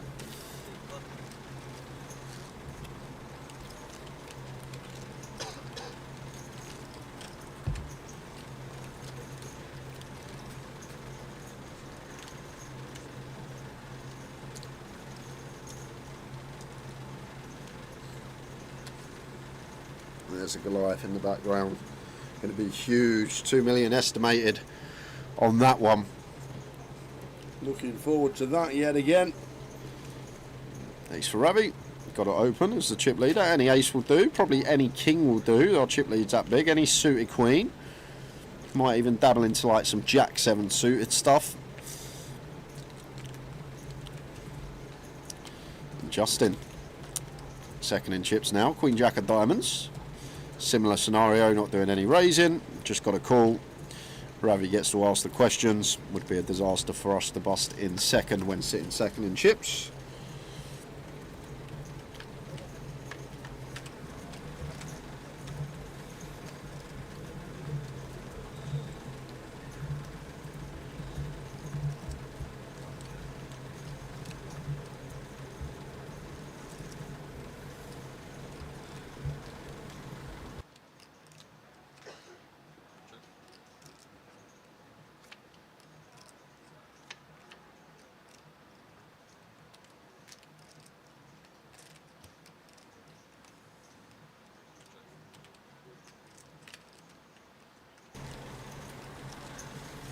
So after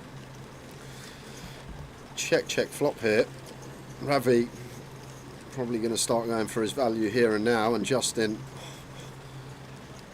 high equity hand goes for the check back as Ravi. This pot could have been much bigger than what it is, Tower. This could have been a decent size. Either way, like Ravi's hand, if bets flop, is going to check turn. If it checks flop, it's probably going to bet turn. It went for check, the double check here as Ravi against big blind, who's going to have a lot of potentially middle into low cards. Pretty brick river. Now Justin going to go for some value. Now question for Ravi whether to call or whether to raise with the A7. Do we think that we can get some heroes from some Jack X, some 10X? Or do we feel like we're only getting action from Ace 8 or better? I guess the 7 does play. Maybe some Ace 5 through Ace Deuce to target. Ravi just mulling over here whether he's going to call or whether he's going to raise, and does choose to call. And Justin probably thinks he's best, but quickly showing the A7.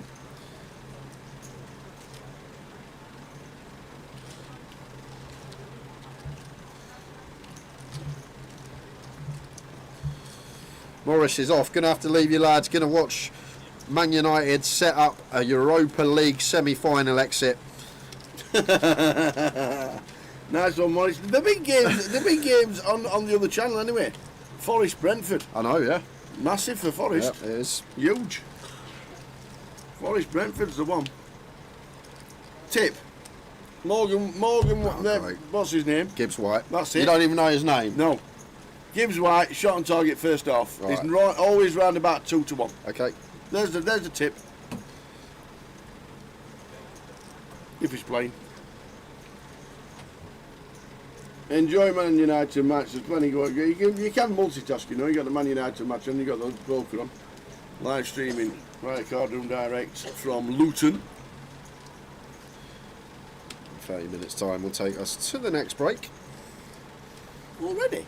Yeah, because with this we've played half an hour. An hour and 20. Right. So now it's still an hour and 50-minute session. We're going to be done for. Oh, here he is. Here's your mate. Here's your mate. Go on. The 9 handicapper. How you doing, pal? Nice to see you. You're all right, enjoying your golf. Really do. Good lad, old Bozzer. Had a nice chat in Ireland with him. 9 handicapper. 9 handicapper. He's going round in 1 overs. That's not my fault. 9 good old boss. Can't wait to get the clubs out and play you for a wanna. 9 handicapper. He's built a golf simulator in his back garden. Have you seen his man shed? And he's playing off a 9. You want to see his man shed? I reckon he must be the only 9 or higher handicapper that has a golf simulator in their back garden. I'll tell you what though. The greatest night in Ireland was at 5-4 Man United. Oh, okay. In the Crackdown. Yeah. It was the loudest I've ever heard it ever. And of course you were texting O'Keefe. Yeah. Just the 2-0 down in 4-2 down. I messaged him. 4-2 down, 9 minutes to go. Send me my monkey, and then next thing I know, he put, "Cheers, Jay. Love you, Mr. Bock." oh, it's coming down. He's an 8 now. Oh, he's 8 now. Playing off of 8 now. He must have only shot a 65 today then. Hope you win your relative finals, you lads watching Man United and Spurs tonight. It'll be a cracker, I'm sure. I thought Boz was like scratch 9. I thought he was a scratch golfer. Well, he is playing well. He is playing well. Hope to see you at the table soon, Boz. Don't know what your plans are this week. Whether you got Luton on your mind or... Probably go shoot level par somewhere. That's probably one of his plans. King Jack for Kev, all in. Ooh, Dost here. Pocket 5s.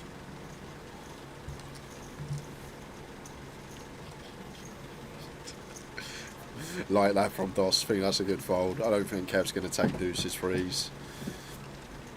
Marta going to get out the way. I'm going to go a bit off tangent for a second, guys. A bit of advertising here for the people that are turning up to the Goliath. We are going to be running a merch stand. Are we? And one of the first bit of merchandise that is going to be available for a tenner. There you are.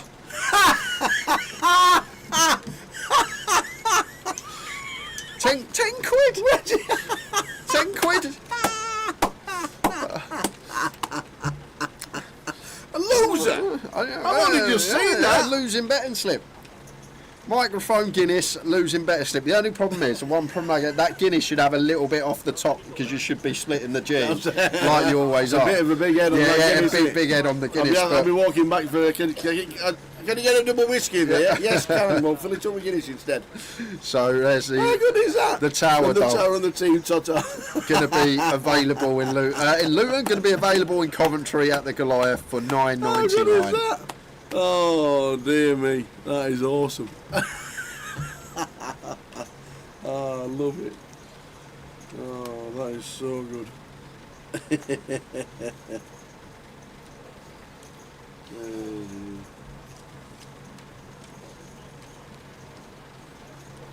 That's a classic.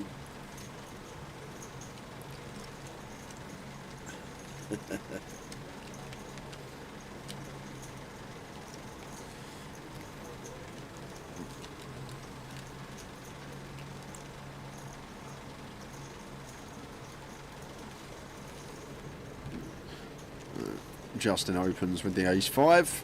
Ravi on the button. Jack 3 of diamonds. Going to take this one. And it's well timed because Justin at stone cold bottom of his range. Bit of a loose open on his part from gun specifically. Ace-5 off. Ravi straight in with the punishment and going to be working. No continues here from Justin.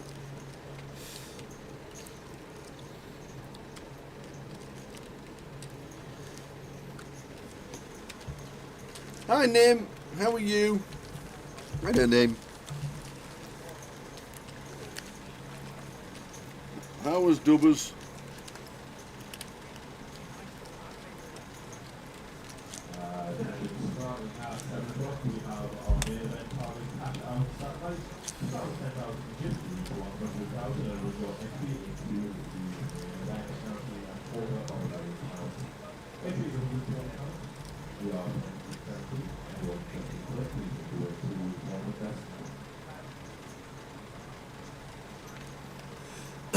Rather with a 6 deuce.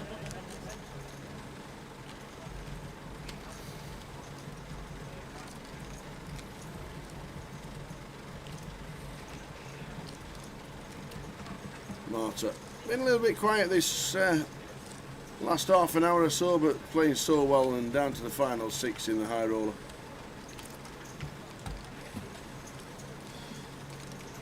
Neem said that she'd love to credit for getting your dole box corrected with the treble. They had a poker book there before. That's what I said with mine. I would have got rid of the GTO book and just had a pot of mayonnaise or something. That's what I think was missed out on mine. I was like, how's there no mayonnaise there?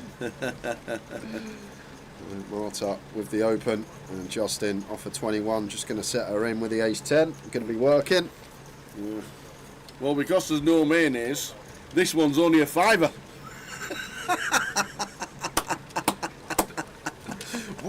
$4.99 this one. How good is that?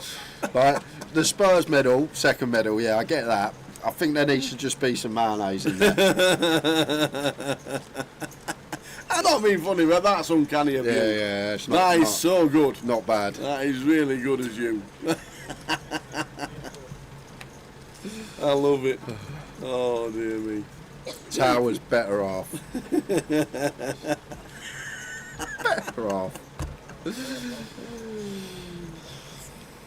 Oh, brilliant. Glad you enjoyed Dublin, Nim. It is an awesome festival, isn't it? It really is. And we've got our own coming up very soon, the Goliath.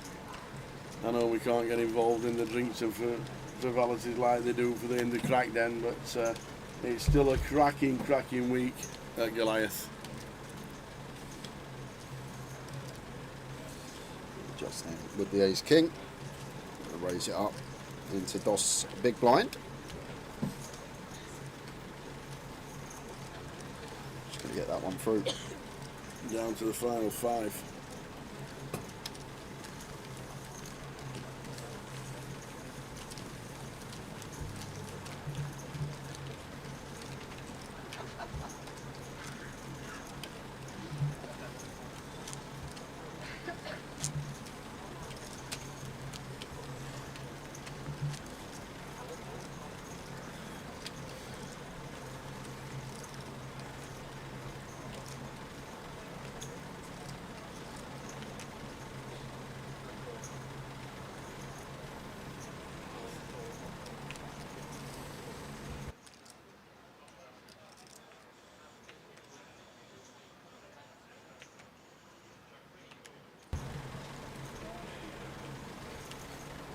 Close one there for Kev. Thought about it.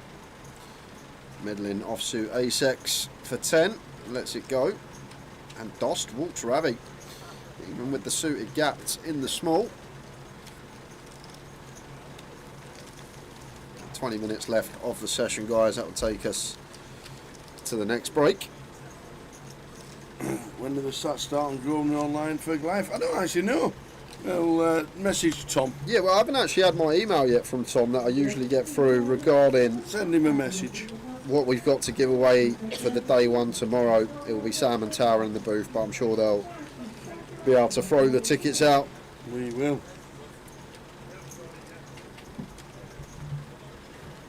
Do your thing and send him a message. Mr. Tom. Saw him in Dublin. Yeah. Oh, you never guess who I was sat next to one of me in the Mystery Bounty 1K, old Alex, who used to be part of Online. Oh, yeah. He was sat next to me. Big Arsenal fan. Knocked him out. Did you? He was wearing an Arsenal shirt as well, gave it the boom. I didn't really, but just a big flip. Ace King versus Jack, blind on blind. As Ravi starts to complete. Marta King 8 off. It's 2 middle in to do any raising. King Deuce, King 3 potentially could bump it up. King 8 just going to check C3. It's Ace 5 3 Rainbow. So both players probably just going to look for showdown right off the bat here. Both with King High on the Ace High board.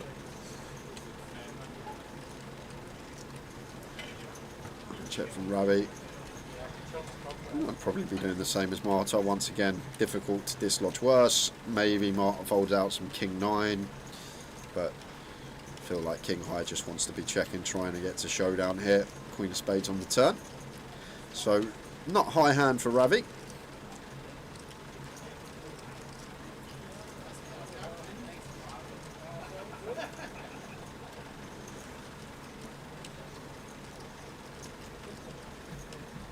Quick spade check for Marta. Do have this King of Spades in hand. Feel like this is the avenue both should take, and they are going to end up chopping it up on the 5 river. May even see a value bet here from King High for like one big. Like expect Queen X to potentially bet some turns, Ace X. Wouldn't shock me if we saw a value bet here with King High. And here it comes. That's what you just said. Nailed it again. So 2/3 pot from Ravi, trying to eke out a hero from something like a Jack 9, a Jack 8 at Marta. Because I think Ravi will probably assess that Marta doesn't expect him to value bet King High here, so potentially will leak into the Jack Highs for some hero calls. Time bank going to be used.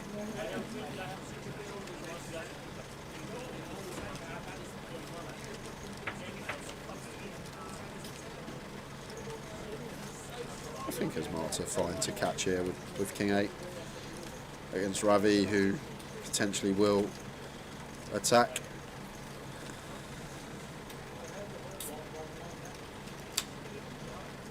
We'll chop it up. We're gonna chop it up. Don't you know we'll chop it up. 16 minutes to go of this level and this session. And then a break. And Magical Giant says you can play the Saturdays on Grosvenor now for £250 live credits, and you can use them at Goliath. You can indeed. And today is a bank holiday in Jib because it's May Day. They use the 1st of May as the bank holiday and not the first Monday. What? Yeah, true. So you can have a bank holiday on a Wednesday? Yeah. Wherever the 1st of May Yeah. strikes. But if Or it falls on the Tuesday, or- weekend, they use the first Monday. Ah, okay. Bank holiday on a Thursday. Yep. Never heard anything like it. Another day off. I just thought all bank holidays were Mondays. Yep, they usually are.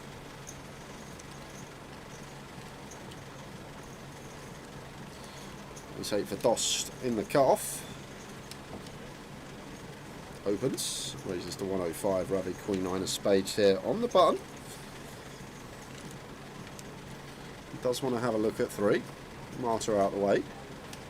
Over to Kev with the pocket 5s, and Kev here in the big blind may fancy this one. We've got a pair We got 8 big blinds. Still, nah, not really any fold equity actually. Once it goes open call, I feel like even if DOS does fold, Ravi calls any hand that he's flattered here. Even still, as Kev, what you're going to do? We got a pair of 5s, but he is going to take this approach. Maybe feels like there's some flops he can fold. The only thing about this, like going freeway now, well, flopping sets. There you go. Nice one, Kev. Love to see that as Kev Allen. And we got Dost quickly continuing. That should be the end of Ravi, and then I guess Kev just is all in. And Dost has to call it off with the ace-8.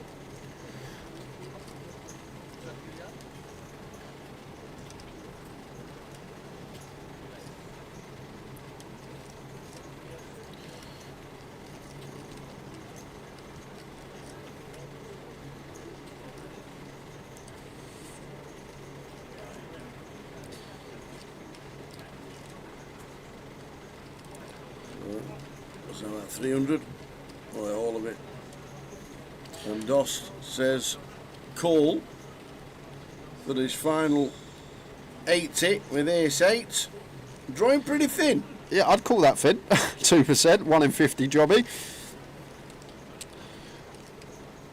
he gets there somehow here is Dost, equivalent of striking a 1-outer on the river, but there is dead on the turn. Dead on the turn. Very nice for Kev to see. So funny, I go to Kev earlier. I go, good luck on the final, mate. Try and get it done before 8 so we can watch the Spurs. He goes, that gives me more reason to make it last longer. He goes, I don't want to watch that crap. Love it. He just goes, we're terrible. I'm like, I know we are, Kev, but we're in a European semi-final. I know it's been diabolical this season, but we've got something to look forward to.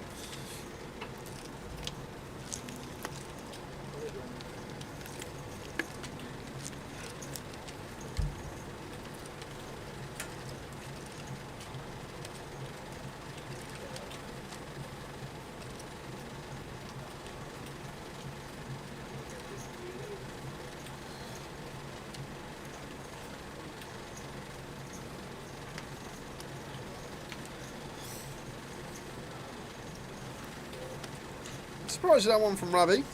This decent chip leader, raising into second chips. 10-7 of diamonds into the muck. Kev Allen blind on blind with King 9. Completes.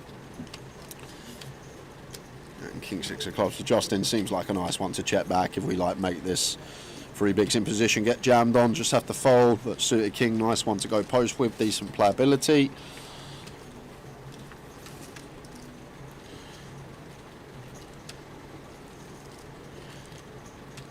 And should be a similar scenario to what we saw 10 minutes ago, blind on blind between Marta and Ravi. It's not going to be a similar scenario. It's Kev that's taking the initiative here with King 9 high, and Justin should be calling once hit. King high, blind on the ace high board. Some backdoors going on as well. Surprised at the stab from Kev. It does actually get value from worse on this occasion. 10 of clubs turn might be where we shut it down as Kev. Drawing dead to some potential ace-X. Personally, as Justin here, I'd just check this one back. We still beat enough stuff, all this 4-5, 4-6, 6-5 type stuff. Blind on blind confrontation. Don't think there's any need to really bet King high and just realise our flush draw. There it is. There it is, the back door. Still don't think Kev pays anything. Well, not now on this river, because you think about calling range of Justin on flop. He's got 4-5, 4-6, 5-6, deuce 4, everything getting there in form of all the straight draws, and Justin just doesn't bluff worse King highs, I don't think. So I feel like this is a really easy one for Kev. Like some ace-X, even some 10x that gets a value bet now, and all this sort of gut shots, will draws. Lots of interaction with this 5 river, either making a pair or a straight. Yeah, snap fold.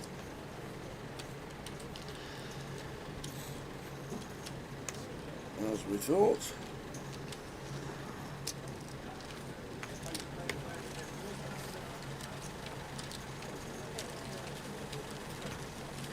Laser Kev says, strong team out for Spurs. He's done a few bets. He's got Bissouma to score. Well, you don't like money. And booked is 25 to 1. Very attacking lineup. And there you go. There's the intrepid reporter, Mr. Razor Kev.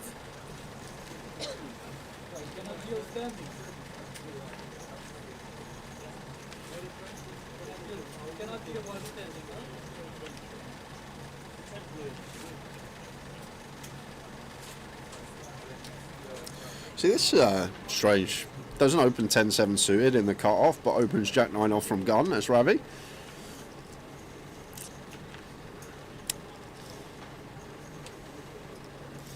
Dost just getting to jam the ace-queen of clubs. Dost getting it through. KG Affair at the bottom now. Two big separating. Dost third in chips and Kev Allen, who is bottom of the pack. Marta in the middle.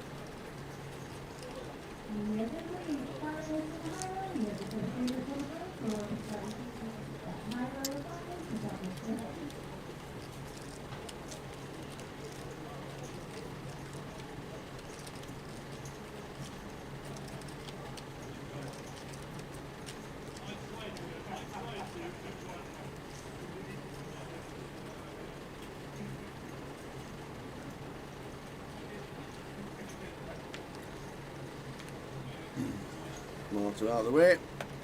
Now the blinds are 40k, on to 20 bigs. Got to raise this as Justin. Once folded to us on the button. 80k to go. A6 off for Dost. Should be a fold. No, he wants to have a look with the worst possible ace from the small. Ravi out of the way in the big blind.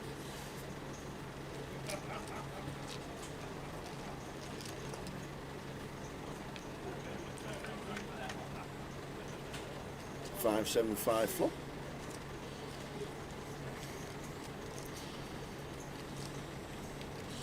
I guess if we're calling this from the small blind as Dost, if we are met from C-bet, probably have to take one off, but Justin goes for the check back to the 3 of hearts turn.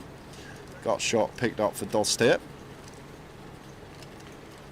Now, Justin, does he fancy a delay? What's he trying to fold out? Maybe some ace highs, better king highs. There's Dost 2 rivers 2 pair. I'm not going to go for value.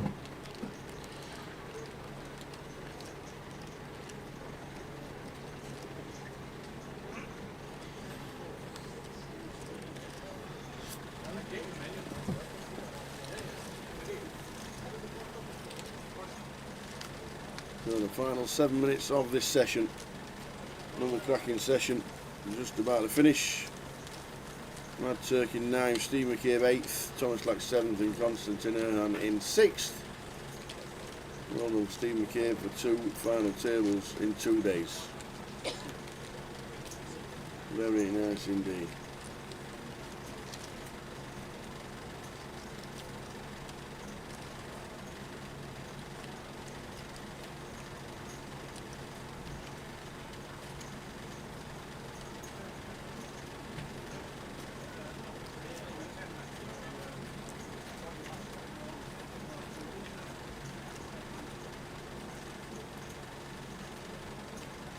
Holmes to 80. Nice. Raise fold combo. Suited king.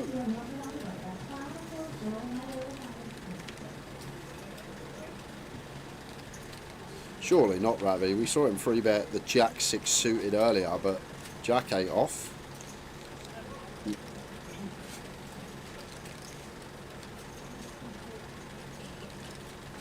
Here he comes. Once again, timing. Timing on point, because Kev is at the bottom of his opening range. So as Ravi, we're just going to pick this one up. Makes it 215, 235, sorry. Marta's so annoying for us. We would have had a lovely combo to just defend and go post with. Now we have to get out the way. And Kev will be doing the same. But how does Ravi find these? This is a question I always ask Like when he does something that looks kind of erratic and out of line and not a thing theoretically, it's just timed to perfection. I don't know if he's just a live tell specialist, if he picks up on things people do that we don't in the comms booth. It always seems when he chooses one of these like trashy combos that probably isn't a thing in theory, that his opponent always just middle to bottom of opening range. He may just be sick with the live reads and doesn't let anyone know that he is. To be fair, if you had tells on everyone and you sort of in the moment feel was better than anyone else's, you probably wouldn't let anyone know. You'd just go about your business and get it quietly. That was out of line, even with the chip lead. Now A6 off on the button, and this one going to be continuing. May jam, may open jam here as Ravi, but prefer to be suited. Still going to take the open jam spot. Mart up with the A7 suited, and this is why open jam is actually kind of nice. I still prefer having suited, but like Mart up probably would have reshoved her hand facing two bigs, like when Ravi had the fives, but against the all-in, just going to have to let it go.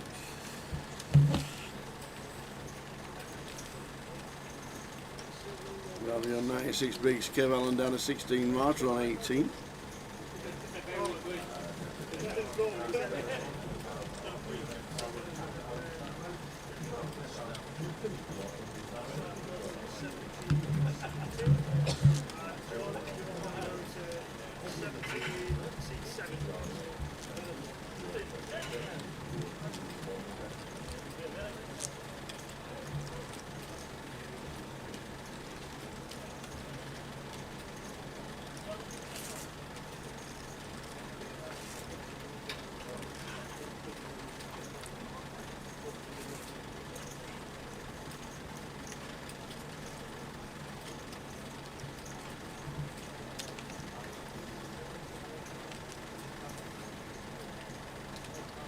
Last couple of hands of the sesh. They're going to be coming back at 50k BB. Don't think it will be on next session, but I think we will go close. King 8 off completing for Kev, Jack 8 off for Justin. Seems like a check.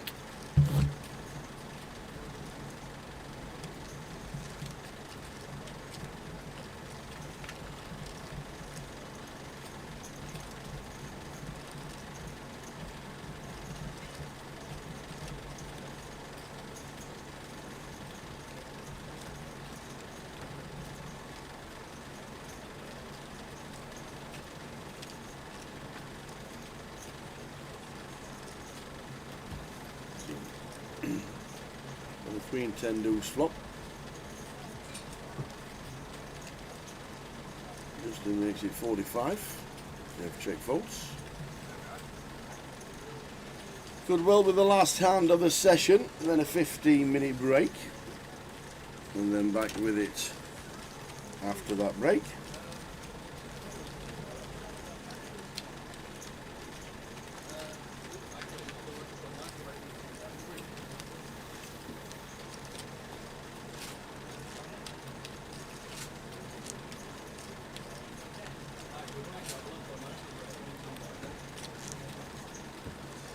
Should be last hand of the sesh.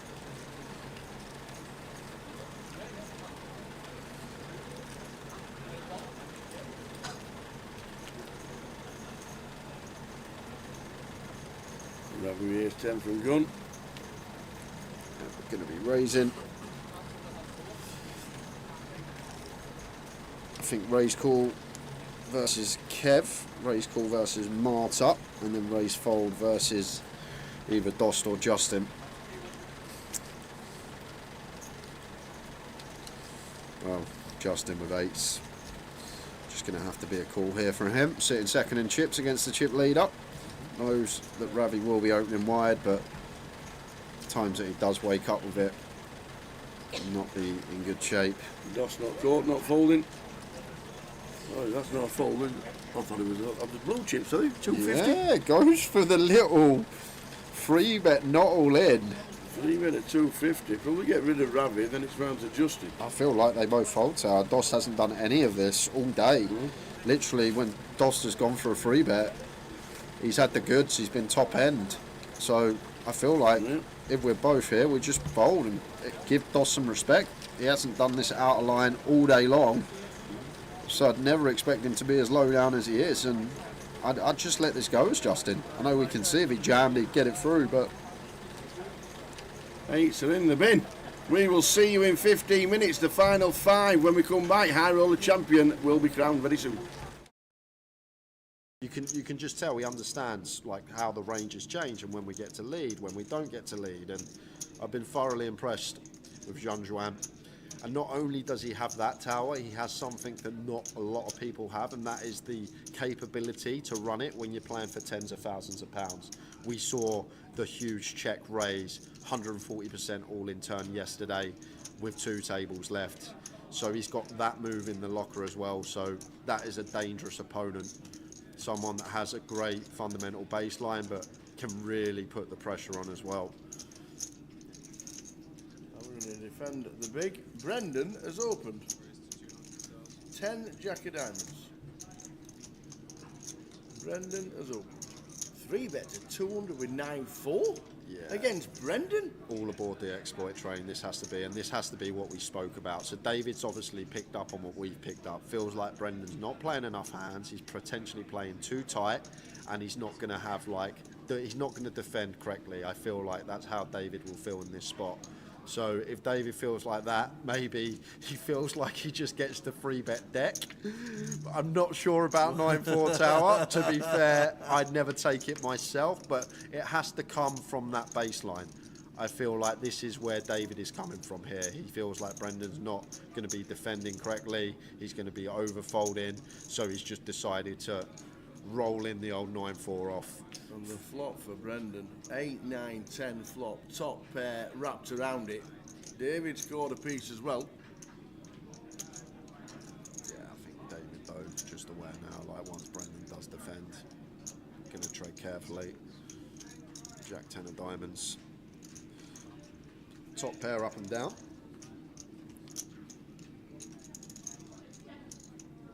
David Lennon. Still going to come along with his middle. Was only south a quarter pot. Continue. Off to the turn, which is the 5 of diamonds.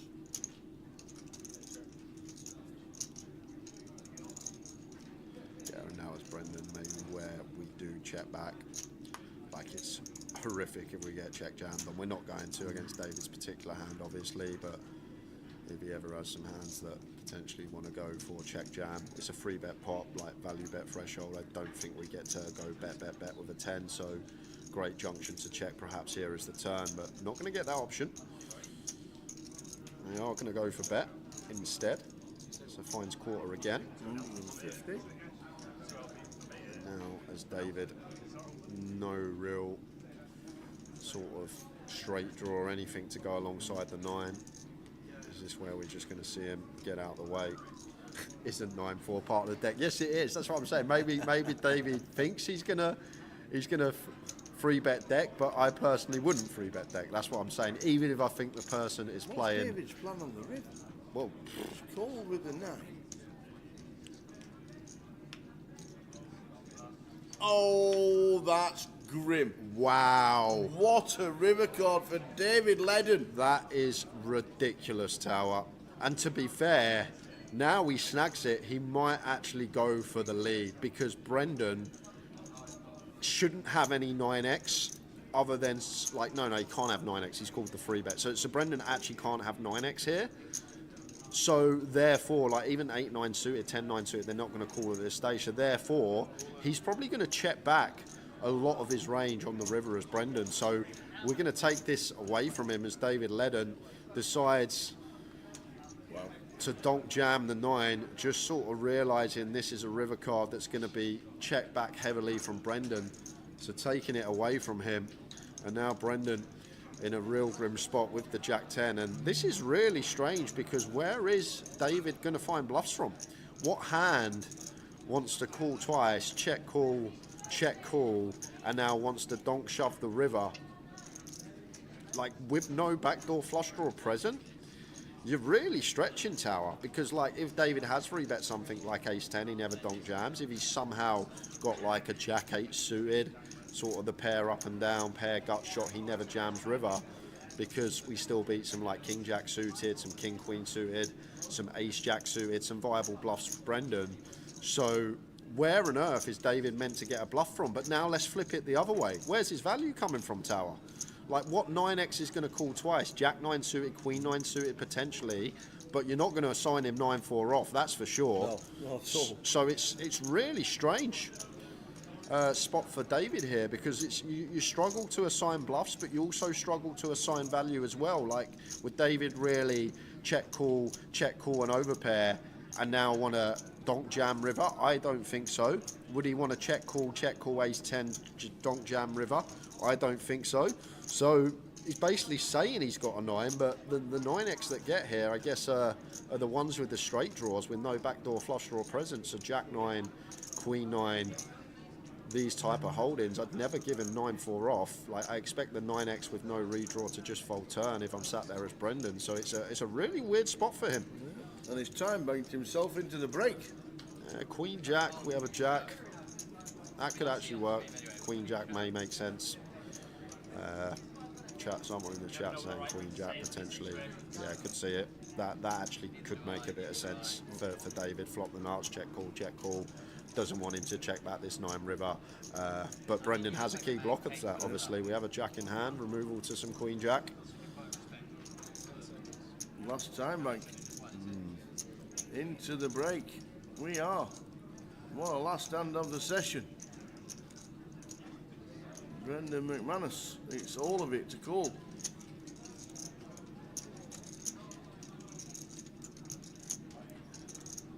don't think he's going to call Tower. I feel like. He's made the call to see like the bad news that he has just been rivered. Brendan McManus. Just finishing in 7th place for £13,840, and it's time to take breath from that hand. You could have run through all the guesses of David's hand. It would have taken a while to get to what he actually had, Tower. The old 9-4 razzled him from the big blinds. And as we said, I think lead on the river's really good from David. I personally would have folded turn against Brendan, but once we do call turn and we ping that 9, I feel like we have to lead, whether it be all in or a different size. It's just one of these rivers Brendan's going to check back high frequency. We'll see you back in 13 in a little bit minutes with 6 players. Brendan just being eliminated in a bit of a whopper. See ya soon.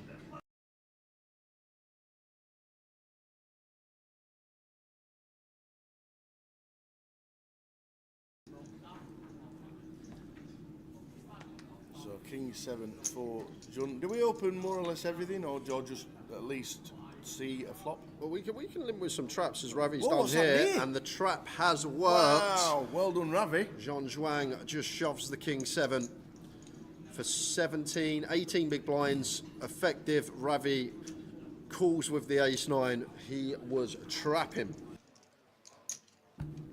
So Ravi with the ace 9, perfect. Ace 7 deuce doesn't change anything. King or a 7 still needed for Jun Shan to be champ. Still got backdoor spades working as well. But Ravi looking like a double. Oh no! 7 on the turn! 7 on the turn! Oi, oi, oi! Fading an ace. Oh, has he done it? He's only gone and done the ace on the river. How? How's he managed that? How does that even happen? How does it come a 7 on the turn and an ace on the river? What on earth was that? Ravi Chef. Whoa. Tao was thinking about the Super Bowl. How was that? I'm thinking about Mistara Brahman. Oh my word. And next thing you know, the 7 on the turn. Run like Ravi indeed. It looked over on that turn card. And the ace spikes the river. 2 outer for Ravi Chef. 95% of the time, Zhong Juan is champion after that turn. But we continue.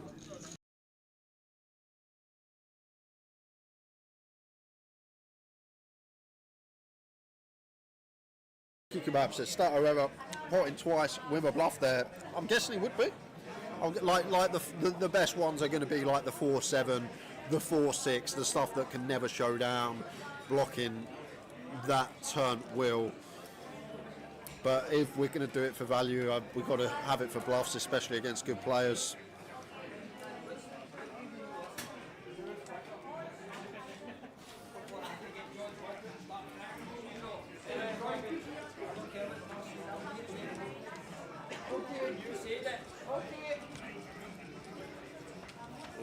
Stato, that was small.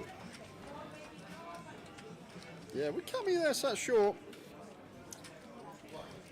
May get after Dave here. Now we've just become a central chip leader. Like these middling stacks are the ones we really want to go after. Any little 160s coming in here from Stato Tower? Doesn't take it. No. Damn right. See if luck with ace 3.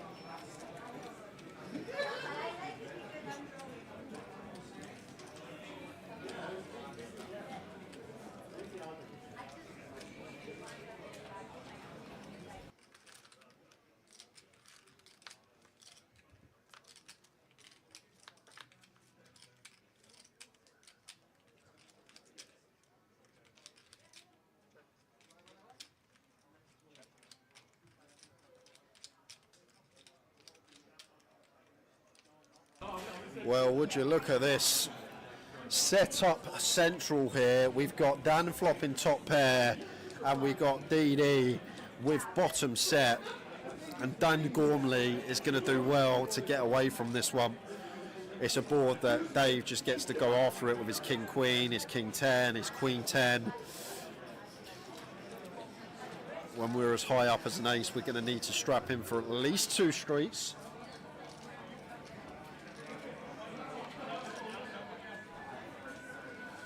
4 of hearts on the turn. And as Dave here, going to be betting again. 2-tone now, so could potentially size up from that third flop bet. I don't think we're going to go extortionate though, because with Dan stack, like we could go half pot here, half pot river if we wanted to try and get the chips in. So maybe like 1-2-5 turn, which is going to put 500 in the pot and just shy of half in Dan stack for the river.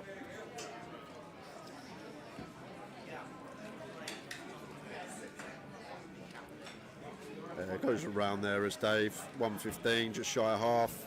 Just going that geometric size, going to be same percentage pot now.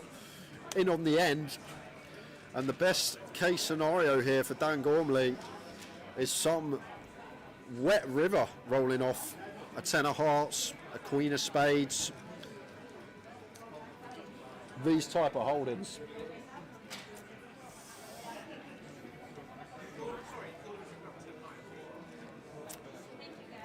But maybe thinking about running it here and now as Dan. Difficult though, because it's one of those, we just fold out all of Dave's bluffs that we're trying to keep in, going to rivers anyhow. This is the avenue you do expect to see, just a call. And it's as bricky as it comes, 7 of clubs on the end.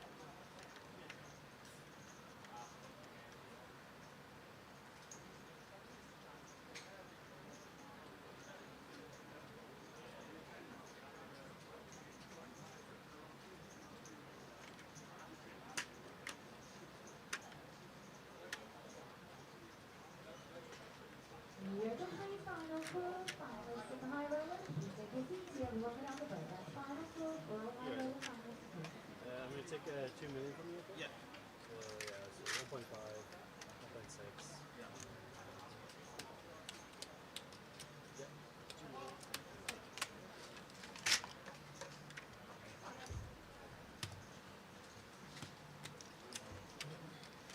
I'm going to take 600k from you, okay? So yeah.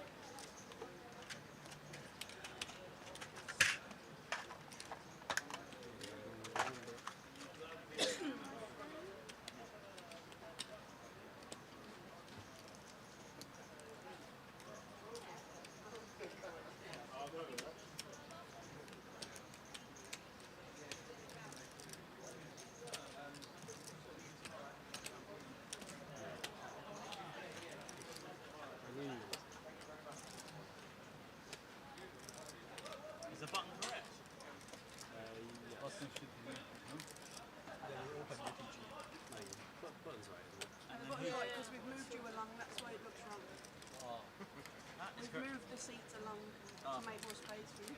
The button's correct. Okay, your blinds are going to continue at 25.50 with a 50,000 big blind overseas. Very shuffle up indeed. Yeah, you raise under the gun equal. So off we go, guys.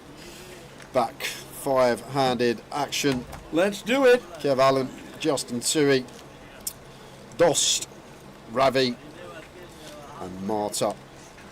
The final five here in the high roller. They are the chip counts. I think we had a no. See, Get that off. Get that off. Oh, camera's frozen as well. Then.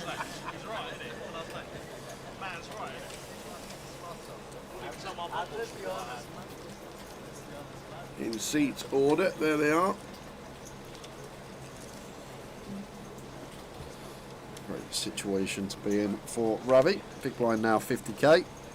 Don't think we're going to get done this session, guys, but it's not out the realms of possibility. We will be playing 100k the final 30 minutes of the session in 90 minutes time.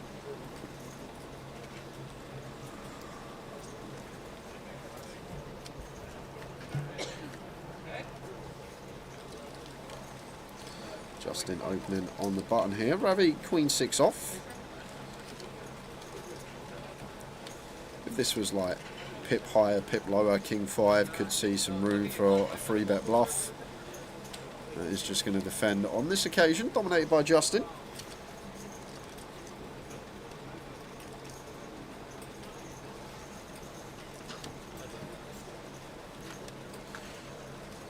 Eight, 10 Queen, 2 spades, top pair for Rabbit. Not dominated anymore.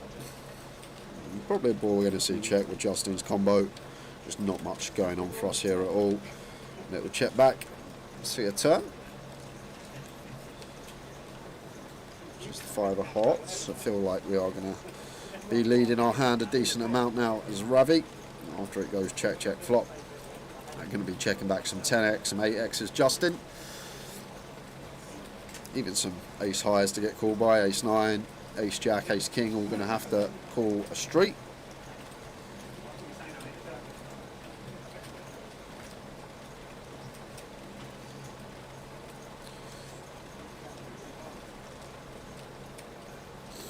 But ace 6 high of Justin, just going to have to get out of the way here. Away they go. You got to be thinking. He does have it sometimes. And away they go. So Constantine now in 6th. Kev Allen and Marta 13 and 14 bigs.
Dos just called on the button. 50k. Ravi gets to make it up. And Marta gets to see a flop with 8-6.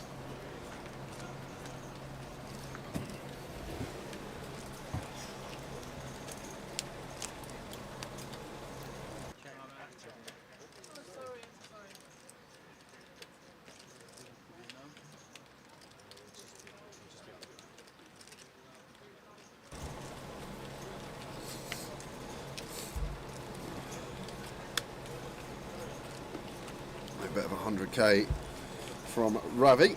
Marta with her top pair here. This is a limp pot, so I feel like as Marta we're okay to run it. Only got 12 bigs here, outright short stack. See what she comes with. Definitely a hand that's going to need to deny some equity. Depends what she thinks of this lead range from Ravi. Ravi probably going to complete any two here in the small.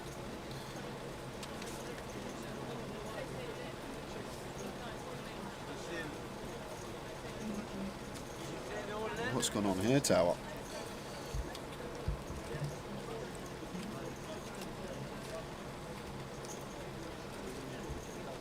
Oh, she said all in.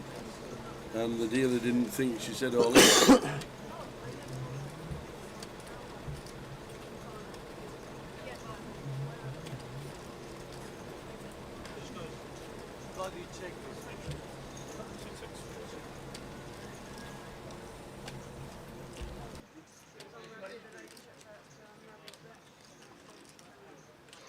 It checked round when they came back to me, I bet. She tried to move them.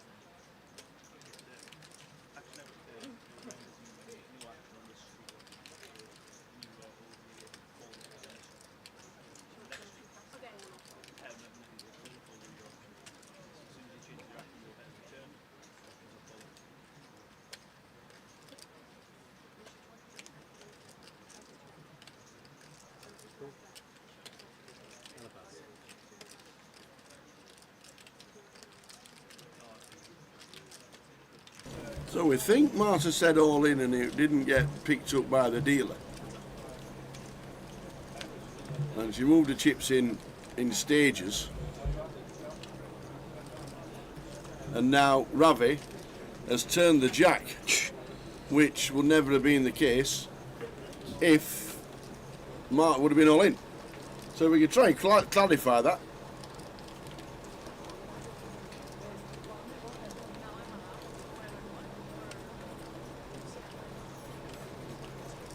Floor again.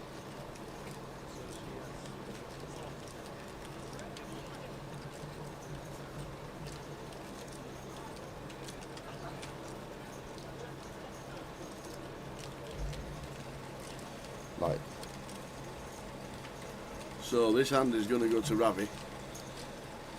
When we think it should have been an all-in on the flop that was not heard by either the dealer or... There was. I've just gone back and watched it. It's definitely facial movement, but Drake's like front of his face is just blocking Marta's mouth from this angle, so you can't actually see it. But you can tell from how her eyes and her nose move. She definitely said something. Whether it be all in or call, I've just seen her mouth move. I don't know what she said. Oh, the man's here. Who can tell us? Mr. Mike came over, Mike Stevenson came over and had a chat with the players. We didn't actually quite understand. Yeah. She definitely said something. I just, because Drake, I can't see what.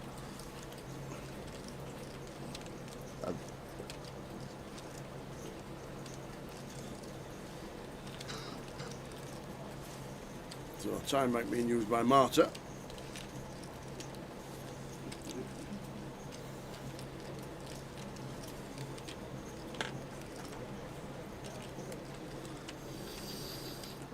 There. Yeah, as he took it like as a string bet because she moved him in his stage but and didn't hear the all in. Maybe he didn't hear her say anything and it just seen the chips go over the line, which would obviously go as a call if there's no verbalisation. But now we get to this river, Marta just out the way. We've got the man on the right in the mission, right in the centre of the action. What happened, Mike? Yeah. So what happens? We checked out the turn. So when the bet came in from Ravi, her options there were call or fall. So she's tried to go all in. She's found herself to a call. Right. Okay. Got you. Right. So she checked out a turn. Yeah. That makes a lot more sense. Thank you very much for the clarification. So lost all aggressive action. By checking out a turn. Yeah. So wasn't able to take aggressive route. So regardless whether she said all in or whether she said call, it doesn't matter because we can't raise when we got no aggressive action. I'm really unfortunate for her because that's a big swing tower. We essentially have just under 1 million chips. If we're allowed to go all in there, Ravi folds, we win that pot. But now we've got half that after the occurrence.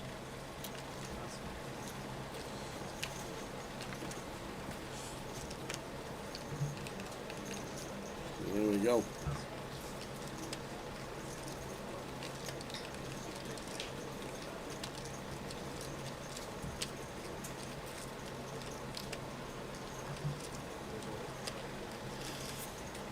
Now A7 suited for Marta, all in from the small one. Kev Allen's got he's kings. got the kings. It's all about timing. Oh, she stands up. See the bad news. It's not fair.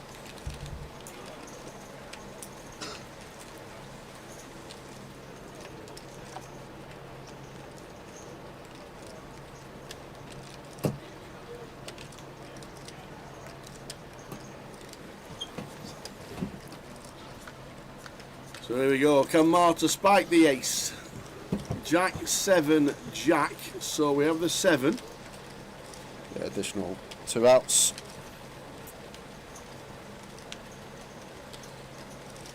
Five of spades turn. Ace or a 7 needed. Kev Allen takes out Marta. Well played, Marta. Superb effort. I think she played from great. Marta Jucheress. Brilliant. Well played. Well played indeed. Taps the table and takes home £7,880.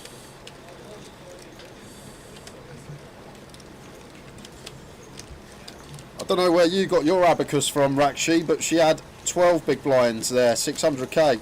She would have been shoving for. Ravi bet 100k, she would have shoved for 600k.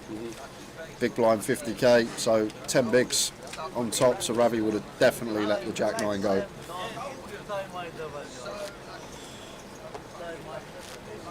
Pretty ill. How it goes sometimes, just a little human error, check out a turn, potentially costing the tournament.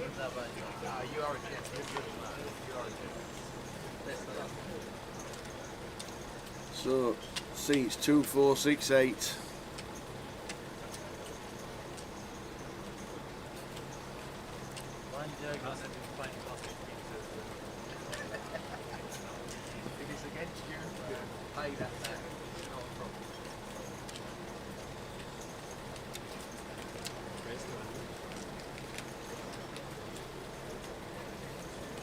Seven suited now for Ravi, opens to 100k. 4 remaining in the high roller here in Luton. Going to be a raise and take for Ravi.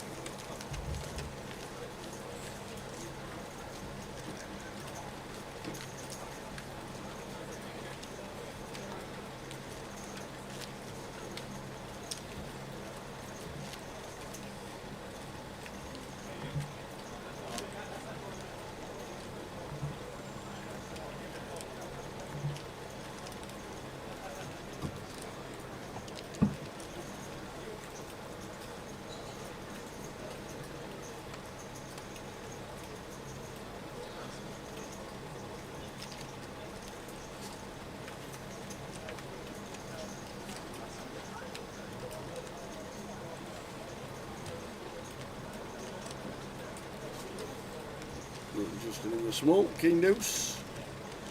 Yeah, could attack with this one as Justin, sort of the prime ICM candidate, blind on blind that we use. As Turk would say, we got a blocker and an unblocker.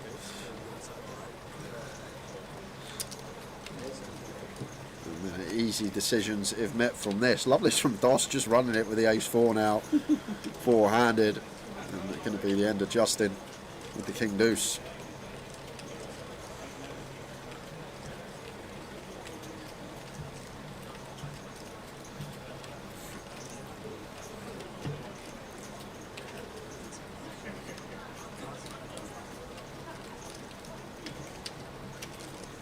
Look at this for Rav, just incredible spot to be in. Absolutely.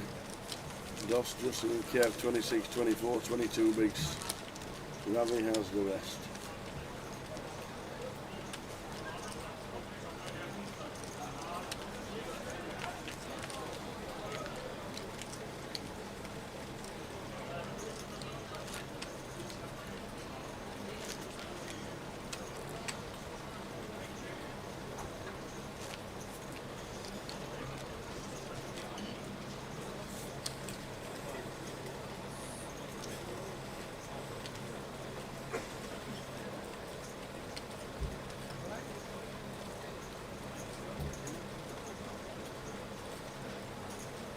Lead line is Ravi.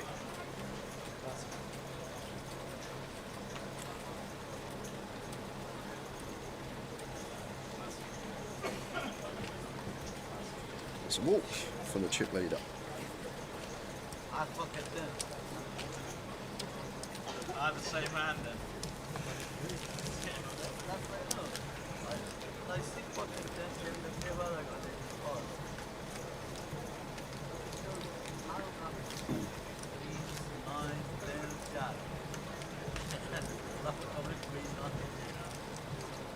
There we go, 35,400.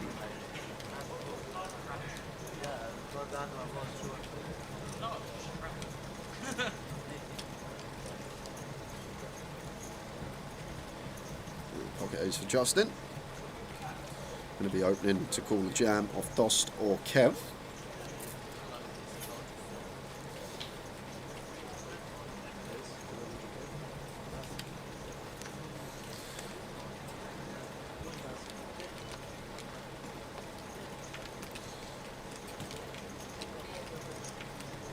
King 4 off for Kev Allen. Let's it go.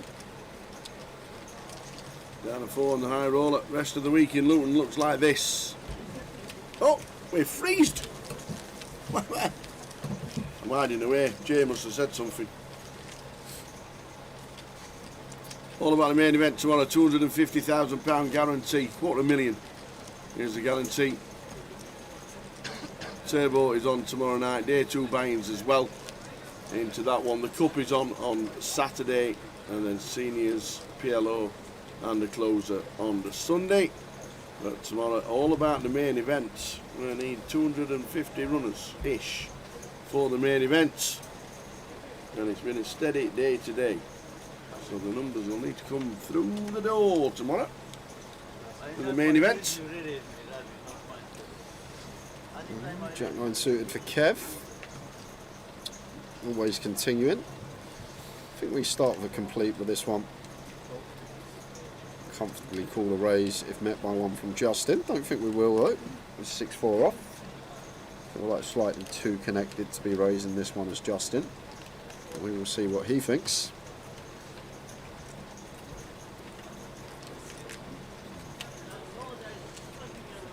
I'm just going to go for the 3 BBs just north of. And Kev with Jack 9 suited here, going to have to come along. Enough for 20. Is there any jamming going on here with Kev's hand is the question I would like to ask. Always continue it, it's just whether to take this approach as Kev is taking, or is there any sort of all-in stuff here now that we're four-handed at 20 effective blind on blind. I'm not sure. This is the bare min. We have to come along as Kev. King, 10 and Jack. Decent flop for Kev. We'll check call always.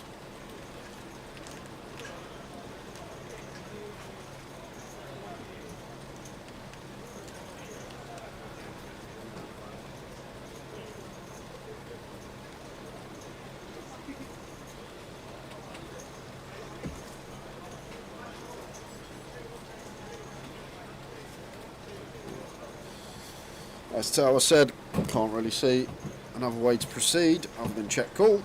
See it turn.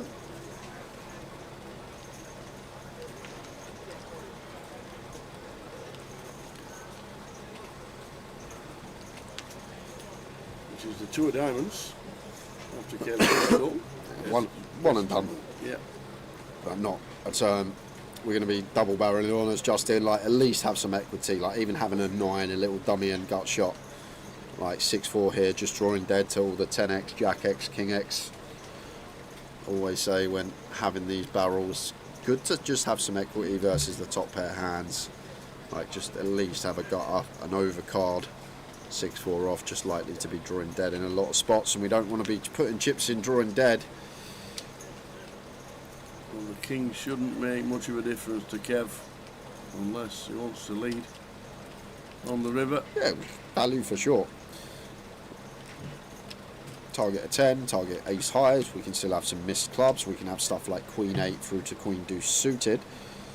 So I'd personally go for value here as Kev. I know we can see the best way to proceed is check against Justin's best particular holding. But he's going to have some ace highs, some 10x, potentially want a hero here. Probably going to double barrel with king himself. So just the green light to go for value here as Kev on the end, and Justin should be letting the 6 high go.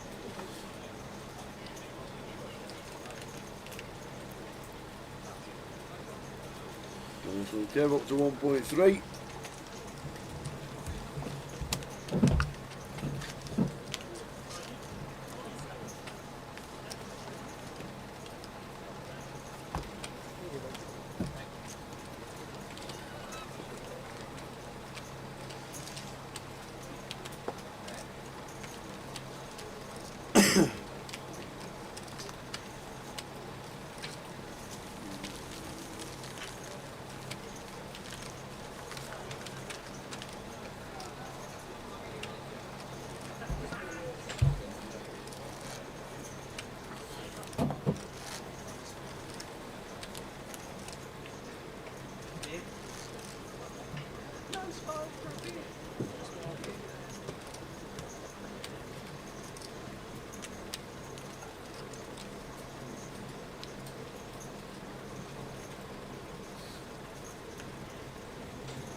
Queen 4 for Ravi under the gun. Suited queen as a chip leader will definitely do. Four-handed situation, effective cut-off. Makes it 100k here. Kev ace 8 off. I'm not going to entertain the idea of a 3-bet bluff. Dos with the ace 3 of diamonds is going to have a look.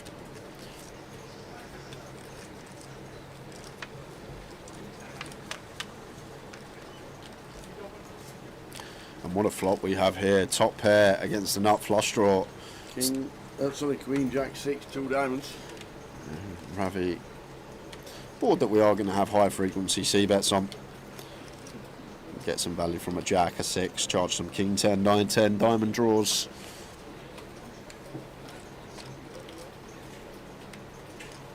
Goes for 175. Dost check calls.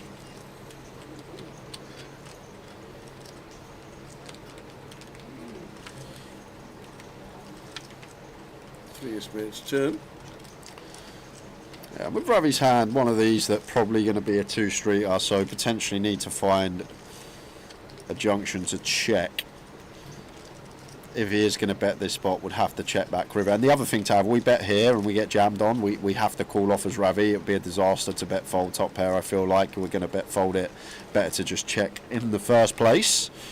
And we're going to get a street from... Whoa, is he just snap jammed? A snap jam with the ace 3 and a snap call from Ravi with top pair.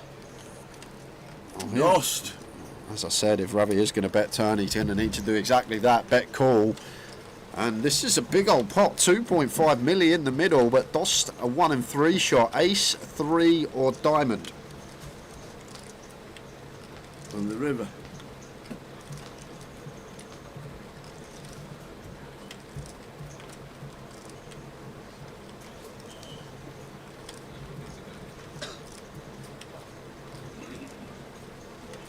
The all important river is a 9. 9 of hearts, and that was a hand. Dost went for it. Out in 4th. Flush draw, bottom pair. Went for it.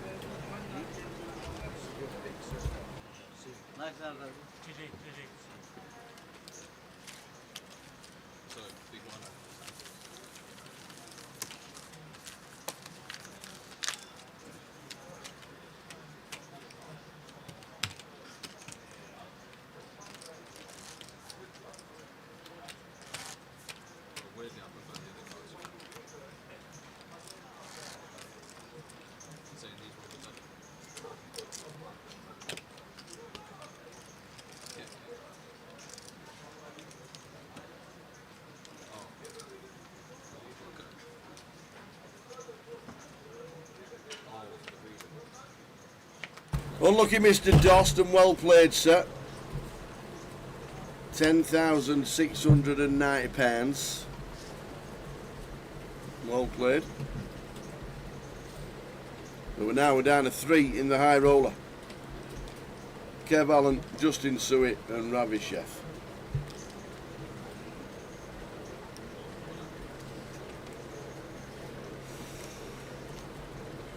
Hiya C4. Any free drinks vouchers about? Always.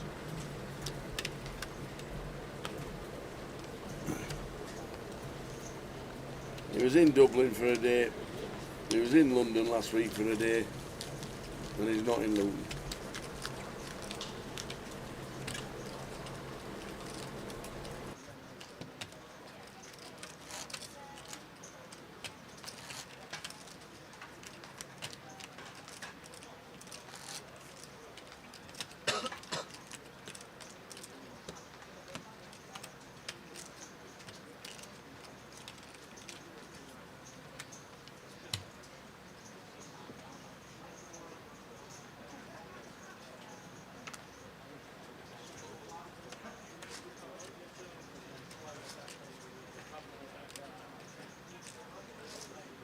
Ravi with a 5 deuce. There's chip leader with 5.4 million chips.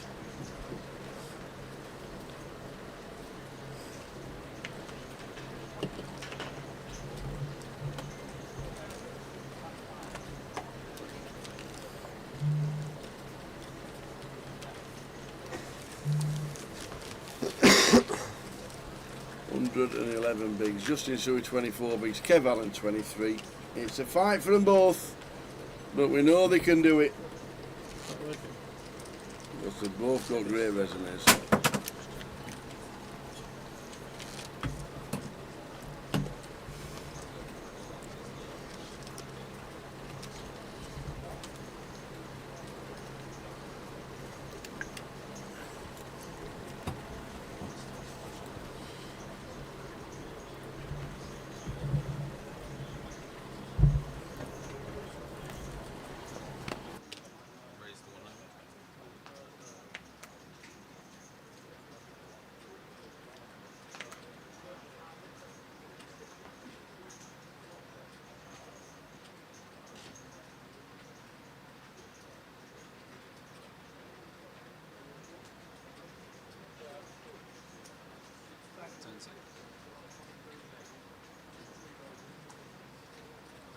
It's king for Kev. What do we raise it to? 300k. Yeah, I like it. Free-handed, just way bigger? Yeah, no, way too big a hand to just shove tower. We want to induce something from Ravi. I feel like on point there from Kev. Want a free bet, not all in. Try and induce Ravi with like a worse ace-x suited king queen, ace-5 suited, something like that. 15,000 locked up now. 15,200, 23,300 and 35,400. Blind's going to be going up after this hand, take us into 30k, 60k.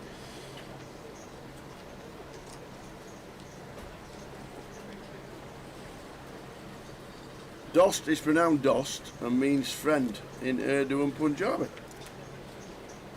Thanks to C4.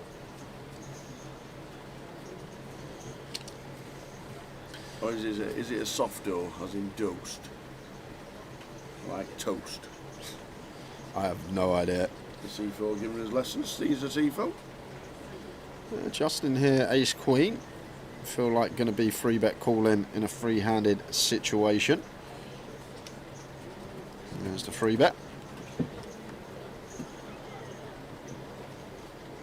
Jack 10 suited for Ravi, annoying one, but got to get out of the way. You expect after this free bet in front of us. Does he feel like he's ever got any fold equity here? We'll have some of that. Cold 4-bet send from Ravi with the Jack 10 suited after Justin's put in a third of his stack. That'll be a call, isn't it? Well, yeah, I don't think Justin's folding. Free-handed ace queen. Off we go. There we go. Ravi with the Jack 10 of hearts. You don't win these ones, Justin. I'm sorry, mate. But you do not win these.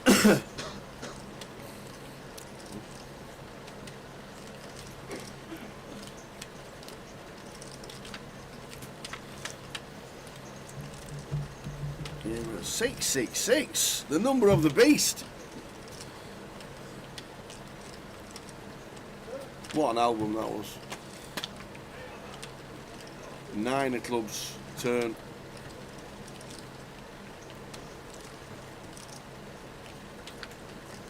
Jack or a 10. And it's a king. So Justin Suet did win that one. And doubles to 2.3 mil.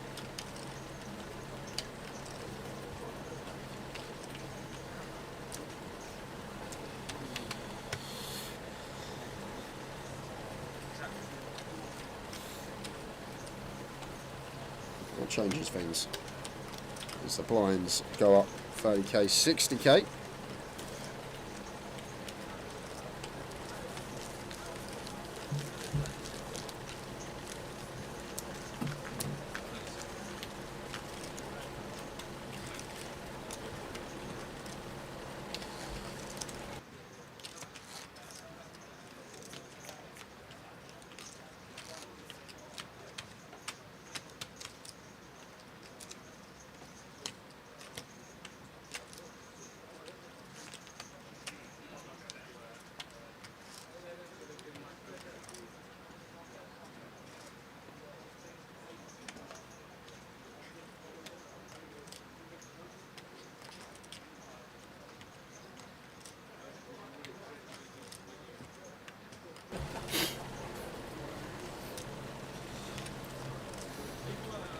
Ace 8 for Justin opens to 120. Ravi in the small with the ace 9 suited.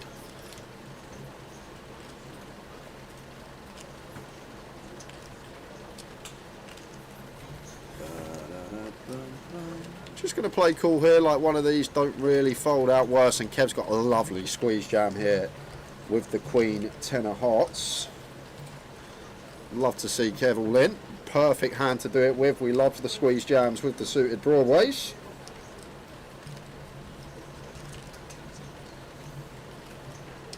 That doesn't take it as Kev. I feel like this is potentially one missed. It's just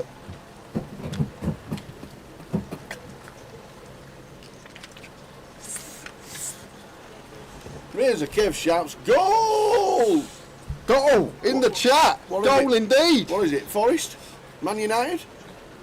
What is it?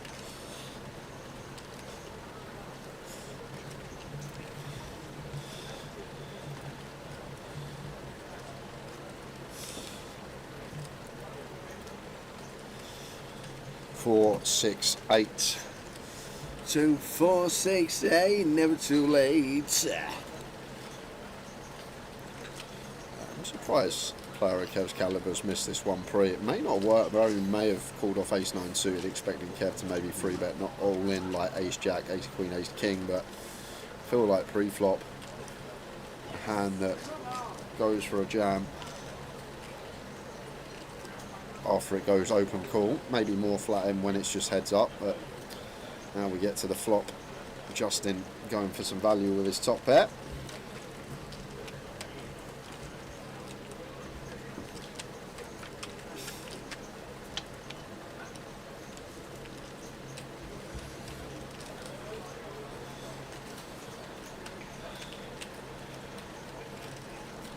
Six of spades. On the turn, free-handed like Ravi is going to peel hands like 6-7 suited, 6-5 suited could definitely be in there, ace-6 suited as well. Does he feel like we can get another street here from worse as Justin? There should not be any 9s for aces for Ravi, which is kind of important. So if he's going to have 6-7 suited, he's going to have 7-8 suited, 8-9 suited, 10-8 suited. So potential to extract from some other 8x.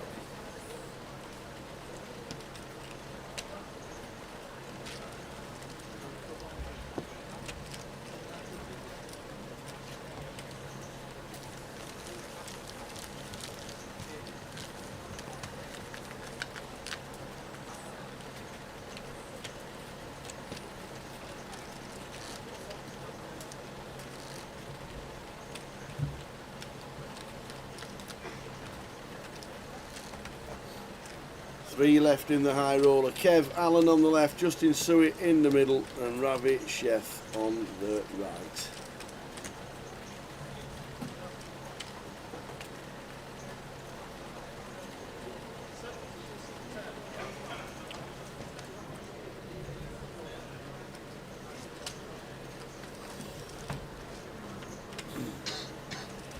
so Kev here, one that should raise call, 17 bigs, way too strong a hand to just open jam. We want to induce, we want to raise to call a jam from like the ace-6 off, ace-5 that should be doing this. All this is fine, complete as well. One thing we don't want to do is just go for the open send in this scenario. We just lose too much value from our hand. Better to try and induce something from our opponent.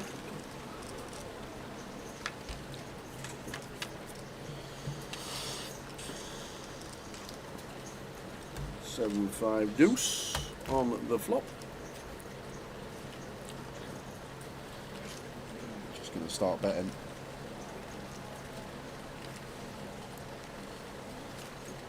As Justin, Kev going to have to stick around for a street.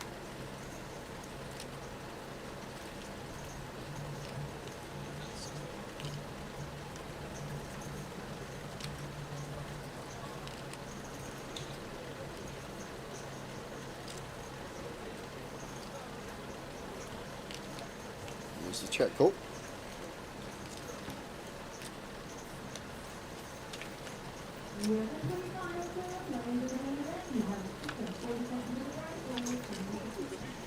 Six of clubs turn. Not going to love this as Justin, but blind on blind, our hand's still good enough to go for another street of value here, especially like Kev's floats. A lot of them are going to contain one club, stuff like Jack 10 club, Queen Jack club, which would have to stick around for another street here. I feel like if we got dry 7x as Justin, we're going to check a lot, but when we got 7 and a 5 for 2 pair, it's just too good a hand not to bet and build this pot.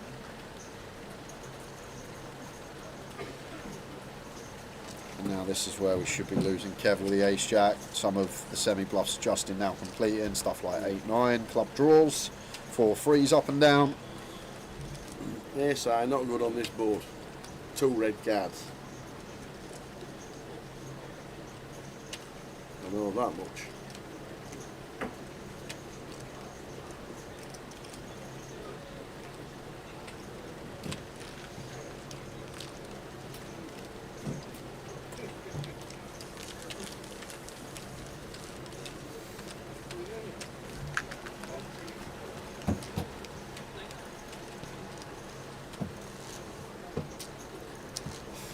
So 3 players left in the high roller. What a day. Started with 32, we're down to 3.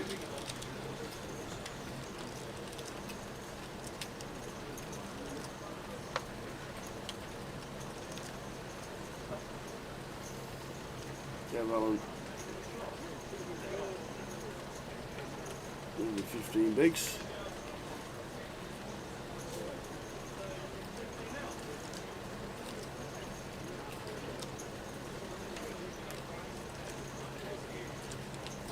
Complete from Justin. Bottom end for Ravi here with the 3 deuce. As I say, you can take these at a small frequency, but it always seems like no one's really rolling. They just take them full frequency, as Ravi does here. I like the idea, like 15-20% of the time we raise some of these trash holdings, but from what I see on stream, it seems much higher frequency. People are attacking with these type of combos when there's a complete in front.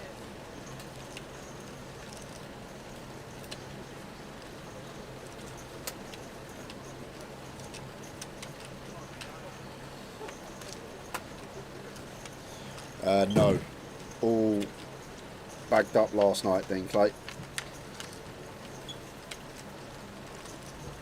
Who was in the last longest? Kev Allen was. Kev Allen's still in the LMS. That's Right. it. There you go. Well done, Kev. Nice one, Kev. Sat down for the first time, got himself a seat to the main event.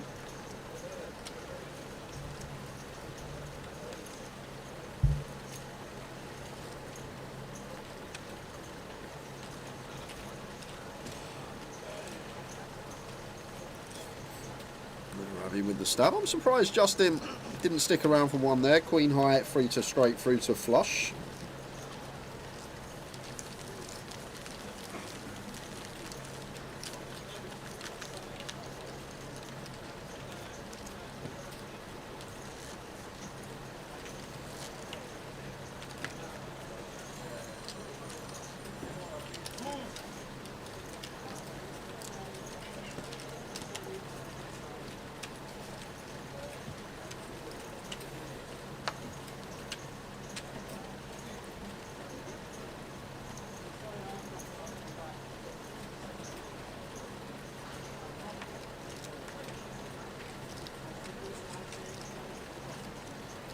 Big hand for Ravi, blind on blind here. Beautiful. 300 ace king.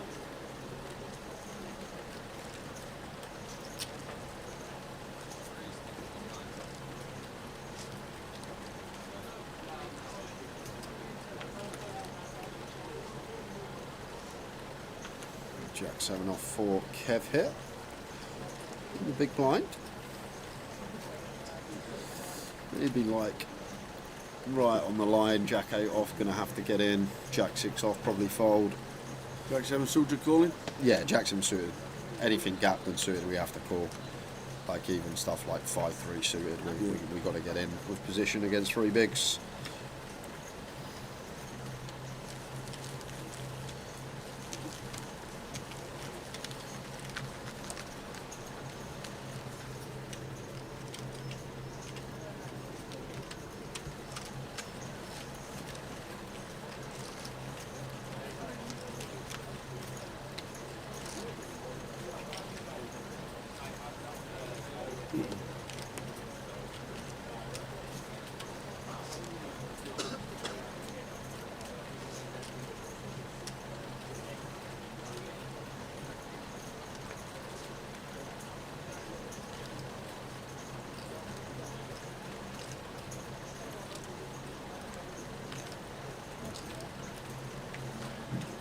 Kev, that's small.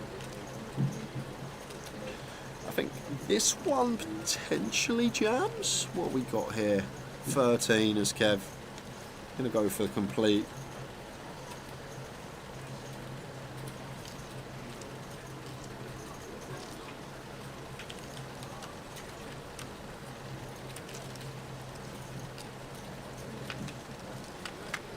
Yeah, Queen 9 should be in. Going to take this approach and potentially eke out more on this occasion.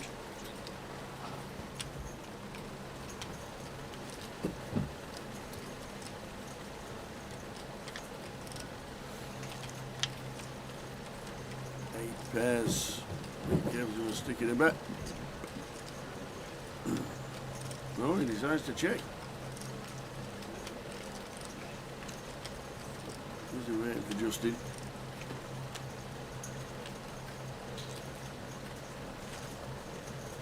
No draws, no redraws, no combos, nothing for Justin Sweet, but he does it at 5.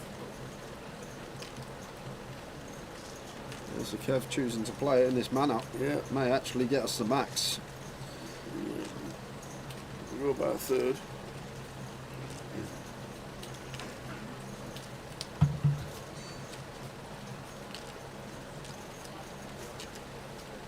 Yeah, 2/3. 120. Tough after river a 5 here for Justin to get away. Does make the call. Sees the Queen. Nod of approval. Kevin over $1 million.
Kev Allen, Justin Suet, Ravi Chef, fine on.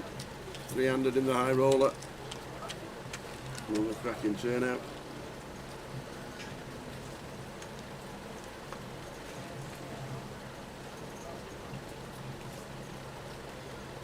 10-4 off for Justin. Going to be in the muck.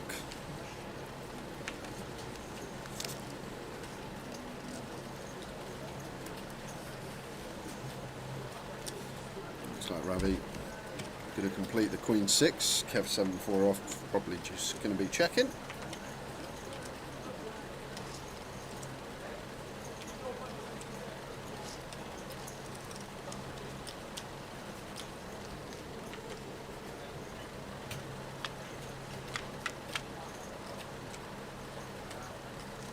Flop, 10-3 deuce. Bet and done, probably.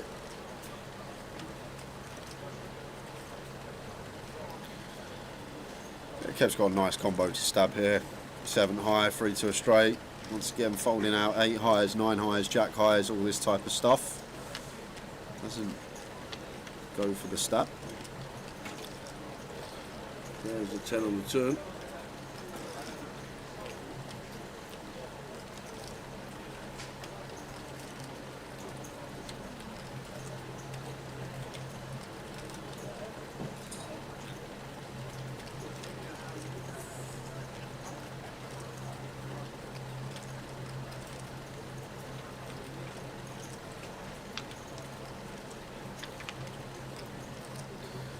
Kev, River's the best of it, and if Ravi checks, which he should be, I feel like Queen High is still okay to show down.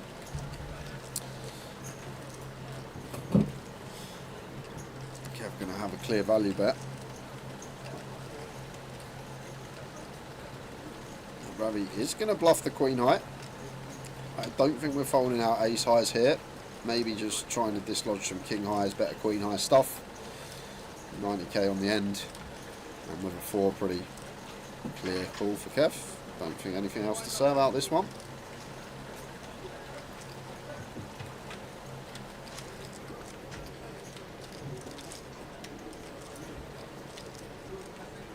$68 bigs, 41 bigs, 23 bigs. Getting tighter. Ravi coming back to the pack.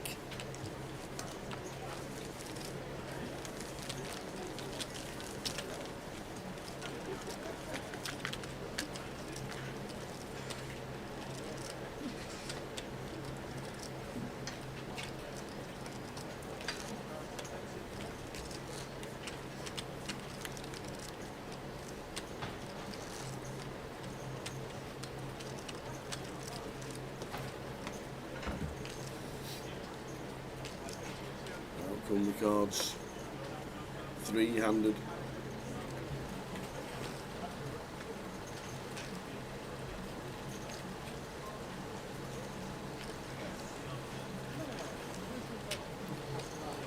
King Queen for Ravi opens on the button. Literally had the chip lead all of the FT so far. Yes. Not relinquished it once. Justin catching him up.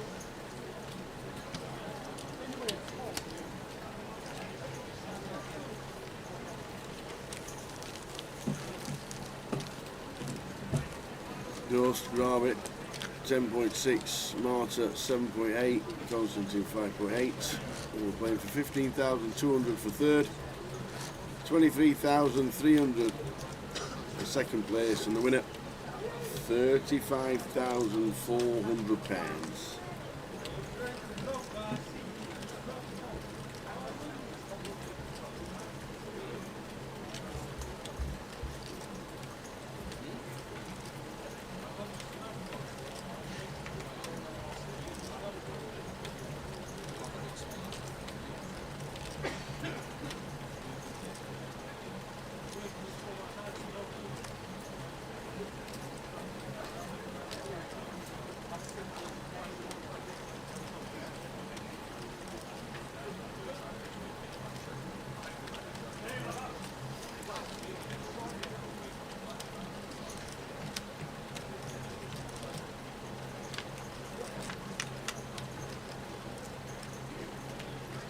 Well, this could be bother.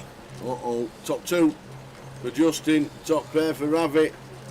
This is going in the favour of Justin at the moment, and quite a juicy one.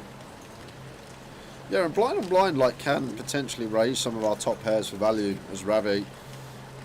I like in a lot of scenarios we just play cool, but when ranges are this wide, it wouldn't shock me if we went for the raise right off the bat with the top pair.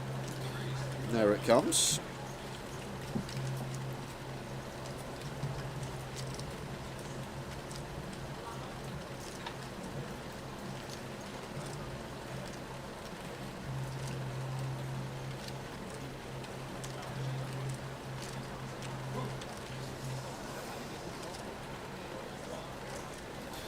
Justin not going anywhere with his top two. Want to keep bluffs in though, Tower. No free betting going on here. I would just play cool against a player of Ravi's caliber. Like, he's going to have some 9-10, he's going to have some 9-7, some 4 deuce. 9 deuce. not 9 deuce. I don't think 9 deuce is 10 there. jack. 10 jack of spade, something like that potentially. We'll see what avenue Justin's going to take. Like, if we're against someone that we don't believe is going to find enough bluffs blind on blind, then maybe we just always free bet. But I feel like Ravi is just going to have a catalogue of bluffs here. He loves to go to war blind on blind, this lad. He really bouts for the pot. So on this occasion it's going to work for Justin. Ravi does have top pair, but I feel like on the entire spectrum, taking whole cards out of account, Ravi's just going to have so many snap folds to this free bet. Here's the call.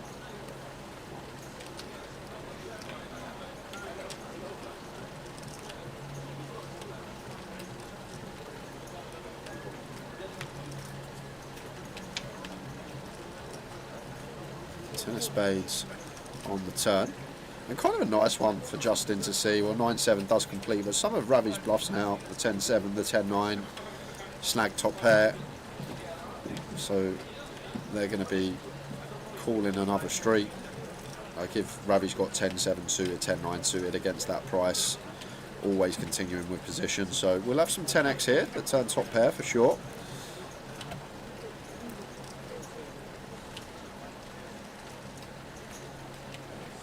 And now from Ravi's perspective, not the best card. Because same as what I spoke about from his point of view, like Justin's free bet on the flop, like a lot of his bluffs are going to be like straight draws, 7-9, 4-5, 7-5, 9-10, 10-7, so not the best card to see on the turn here for Ravi. Like a jack is much better to see, just doesn't really have the interaction with the straight draws on the flop. He has made the call. This is a juicy one. And king on the river. This is a juicy one. Nice run out for Justin to see. If he's got 9-7, he's got 9-7, so be it. We're just destined to bust.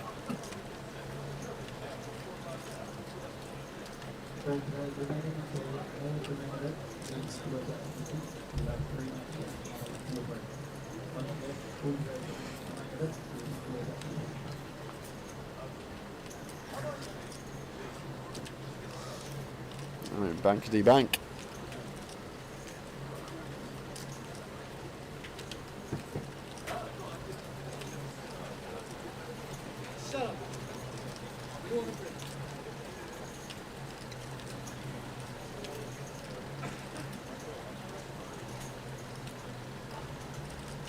We're going to try and eke the maximum from an 8 or a 6 here, perhaps.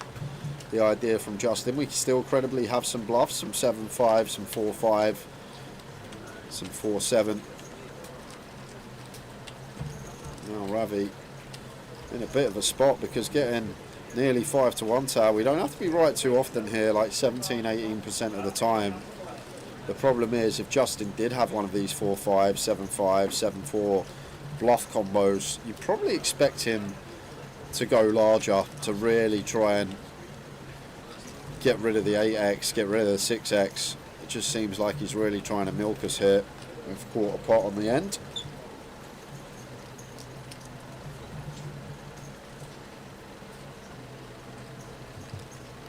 So Ravi relinquishes the lead for the first time today.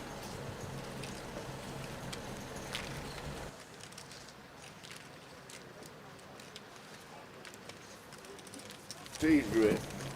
tea's great. Good on me. Get the tea in, boys. So, relinquishes the lead for the first time ever, Justin Suet. Chip leader. Hey up, Sam. How are you? Nice to see you. Have you seen the setup in the sports area? Ambient. Have you seen it? Yeah, it's lovely. It's All 3 games and the snooker. I know. It's ridiculous. Big Sam's here. Camp spot for the end of the evening. Jay's day off tomorrow. Sam's in the booth with us tomorrow. So looking forward to it. Just got here? I have. Finished up work about 6 o'clock. Straight in the motor, straight on the M25. Sweet. Straight up. Straight on the M25. I couldn't think of anything worse. Yeah. Is it ever clear? Do you know what, to be fair, it was probably the clearest I've ever seen it today. Oh wow. Thursday evening, not too bad. Must have picked a sweet spot. Nice one. How are we all doing? All good. Yeah. All good. Good stuff. Good stuff. All good. We're all Good to see Kev back, free-handed. Hey? Yeah. Didn't have the best doubling, but yeah. Last year he took this down one. Is it? Yeah, this one. Second? Yeah. One of the two. No, you were second. Yeah. Was it Ravi and Kev last year? Was it Ravi? I can't remember. Kev was you can't find Ravi anyway. You see, that's the thing. Yeah. Because a year ago, this is the first festival I covered with you. A year ago. Ah, yeah. There you go. This is where the romance was born, in this cupboard. I felt like Gordon the goat for all week.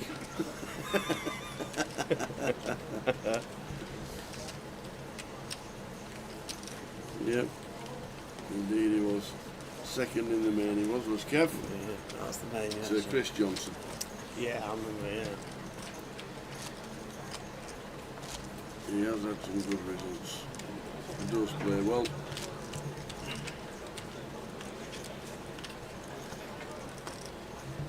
Yeah, it looked like a pretty fun final table lineup, to be fair. Saw it flash up when you went down to 9. Yep.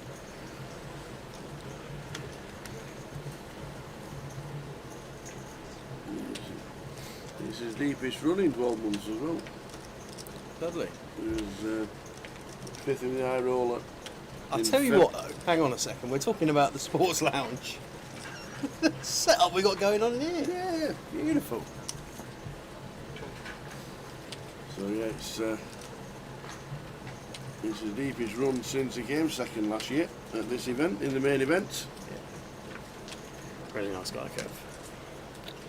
Justin Suet, fresh off his WPT win in January for $250,000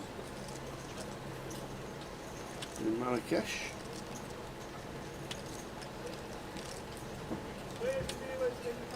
And then there's just Run Like Ravi. Yeah, I mean, I saw when it was 900, was it 100 bigs to start the FT with? Yeah. Beautiful. Second day. Did you see the 9s, 10s, jacks and queens hand? I haven't yet, mate. No, it's just I saw it when it got to 9. Got in the car, got up there and free-handed. So. 9s, 10s, jacks and queens. Wow, unbelievable. Set over set over set. Set over set over set. It was all in 3, but it ran out. Set over set over set. Wow. Jack, queen, 10. The 10s folded, and there was the board of Jack, queen, 9.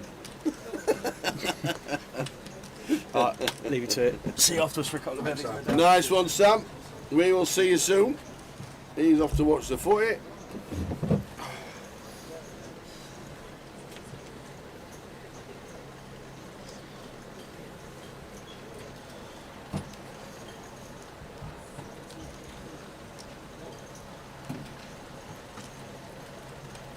Jack 10 for Justin, blind and blind, starts with complete, and Ravi ace 5 suited here. Gonna check back.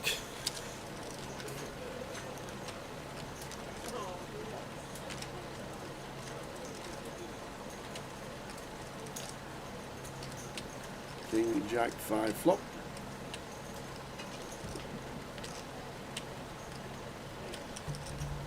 So potentially be a big pot brewing.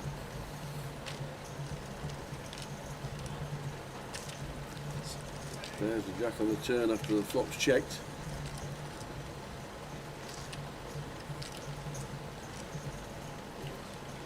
Yeah, now it's Justin. Got to start leading this one. Ravi's still going to have some ace highs that have to call ones. Even like some queen highs going to have to stick around on the 2-tone board. 65k. Just north of third. no real decision here for Ravi, just always a call. 2 pair, nut flush draw, take some rivers.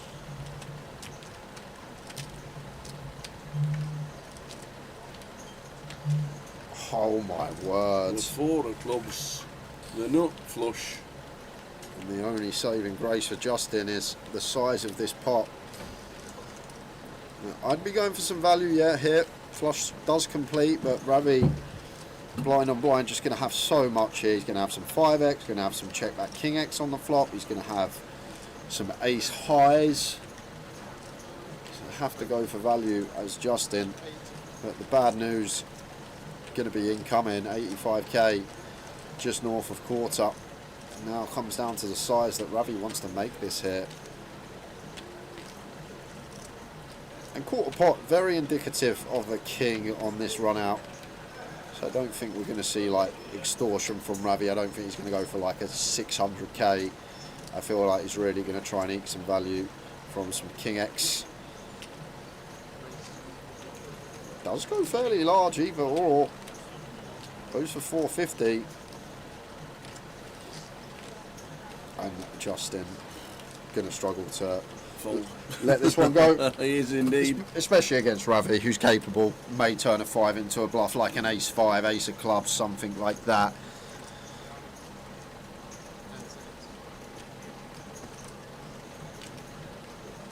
He makes the call to see the bad news of the flush for the Ravster. We're too high up as Justin has played. Like, if we fold trip jacks there, we essentially fold everything that isn't a flush. And back as the chip lead is Ravi.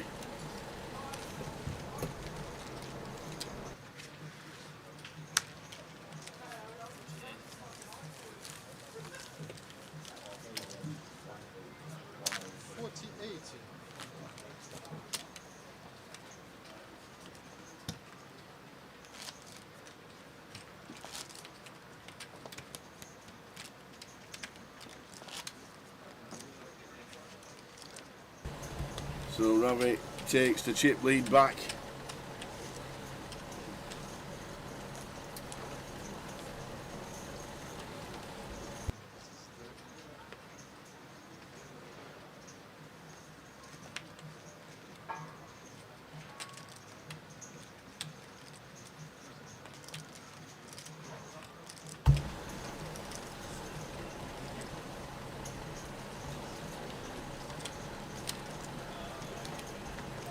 So these 3 battling on. Ravi's got the chip lead back. 40k, 80k now.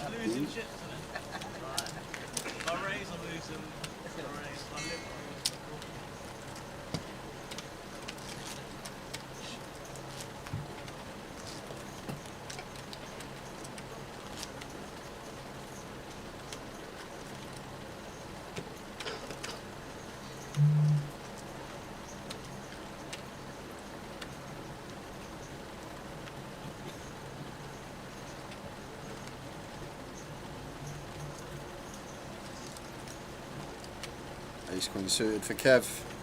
Once again, too good to be doing any open jamming. One that wants to try and induce some stuff from Justin, whether it be a raise call or potentially a complete. Justin with a combo that likes to check, and check he does.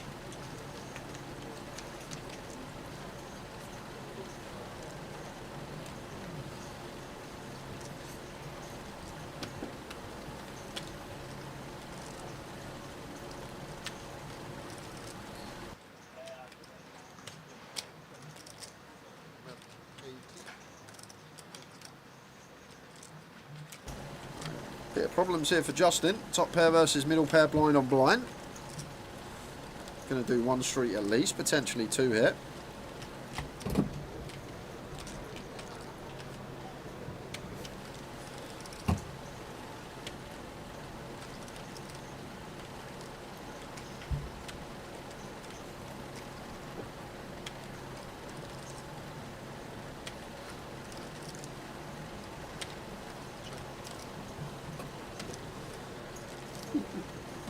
What a ridiculous setup turn. Justin turns trip jacks, and Kev, as high up as he is, I can't see a way we ever get away from this. Maybe a lot of patience today, Kev. A lot of patience. He always does, Tower. He's so solid. And this is why he makes consistent deep runs all the time.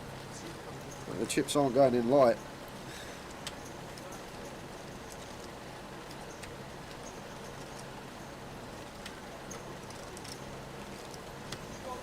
.220 from Justin. Kev has the call.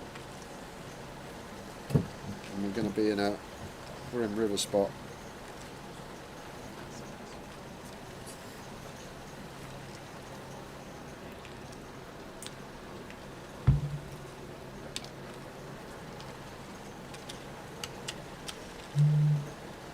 What is this river? The 7 of clubs. 7 of clubs river. Kev, if you can get out of this one, this will be a super fold if he ever gets out of this one. How do we?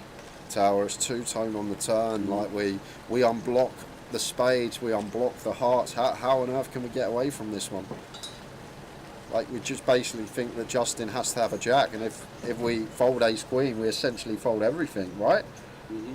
And there we go. Here's the jam from Justin, and that's Kev Allen. Like, I don't see. How on earth? How many time banks have I got? He says they're there. I'm putting them all in. Let me just tell you right now. Yeah. Wow. The thing is, like, if he finds the fold, incredible stuff in game, but if we fold ace queen here, unblocking spades and unblocking hearts, what do we call, Tower, other than specifically trips? If we fold ace queen, we fold everything. And if we fold everything after we check call flop, it's like, after we bet flop, we never bet a jack on the flop, so we can just get exploited the life out of, because we can now only get to the river with maybe ace jack, jack six suited. So, like, I think theory-wise, this would never ever get to fold in a million years, because if we fold ace queen, we essentially fold everything, and if we fold everything, then Justin just gets to go bet on any board pair in jack turn and just get us to fold range.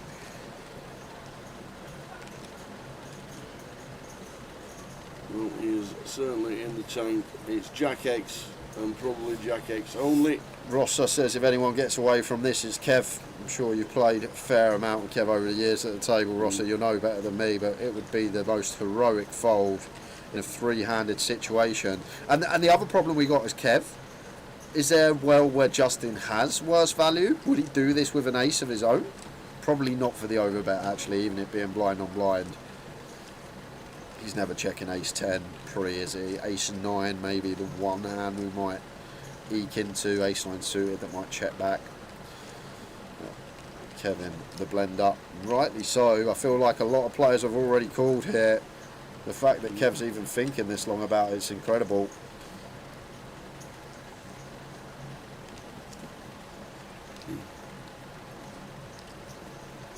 Does he just call jack X on the flop? Turn lucky. Well, yeah, like Justin definitely has jacks in range, but like I say, the problem is if Kev bets flop, you shouldn't really ever have a jack. That's always going to check. So when the jack pairs, Justin just gets to go bet with absolutely everything. And if Kev's always folding ace king down below, it's just going to be incredibly profitable for us, right? So I'm talking about it from the theory side of things. But what I will say, Kev is a competent live pro. He's been around the tables, plays so much more live than he does online. So he would have seen spots over and over again, and he'll have that sort of gut feel in given scenarios at rivers that maybe you listen to and sways you the right way. But this would be the most heroic laydown in a free-handed situation I've seen in a long time. We just basically have to say Justin's got a jack. When it's two-tone, he can have hearts, he can have spades, he can have something like a queen 10, a king 10. So it's pretty sick Kev's thinking this long, but I don't see how we can fold, because like I say, from theory standpoint, if we fold ace queen, we fold absolutely everything, Tower. Ace queen, no spade, no heart. He's gonna let it go. He's not, is he? Oh, really? That is ridiculous. You can clap a fold sometimes. That is ridiculous. That is one of them. I thought it was going to be one of these lengthy tanks and then eventually we flick it in, but somehow Kev saves his tournament. And if he goes on to spin up and turn this around, that fold will be talked about for a while. Credit to Kev. I'm out the tournament. I think a lot of people are, but that is what I talk about when I say competent live pro. He's played thousands, tens of thousands of live poker hands in his day, and sometimes when you're sat there in game, there's something just telling you you're not good, and Kev has listened to that gut, and he's still in the tournament.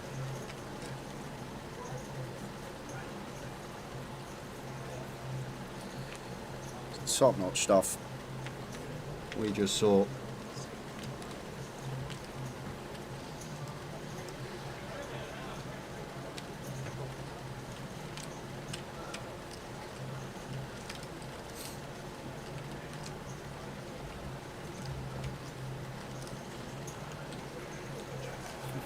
Razor Kev's once him knighted after that fold to Sir Kev Allen. Might have a little letter from the Queen. So we see 10-4-4 rainbow.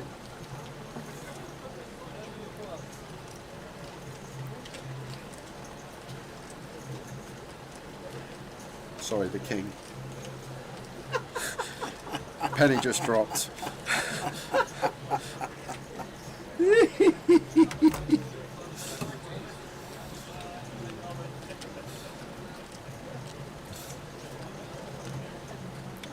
Start the 9-6, gets Justin out of there.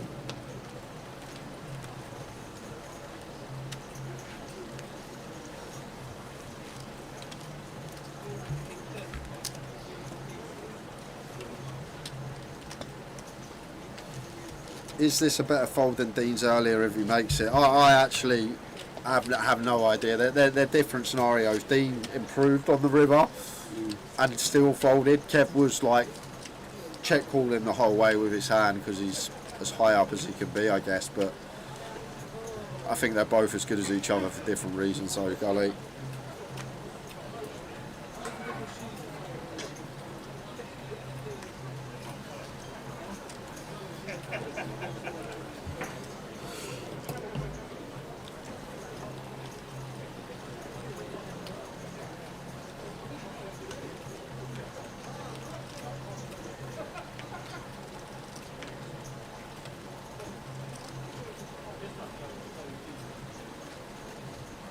In the Sim says the Spurs Man United final is almost a definite.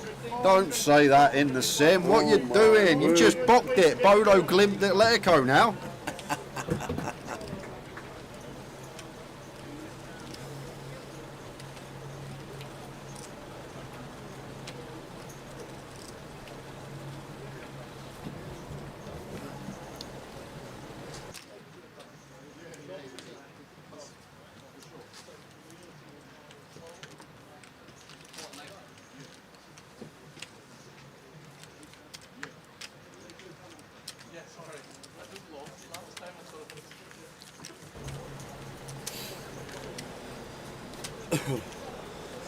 So Kev Allen makes the laydown of laydowns. Unbelievable, Tower. It's like I say, theoretically, like if you plug that, it always calls because if we fold as high up as our best ace-X, when we never really have jack-X that bets flop, we just fold everything.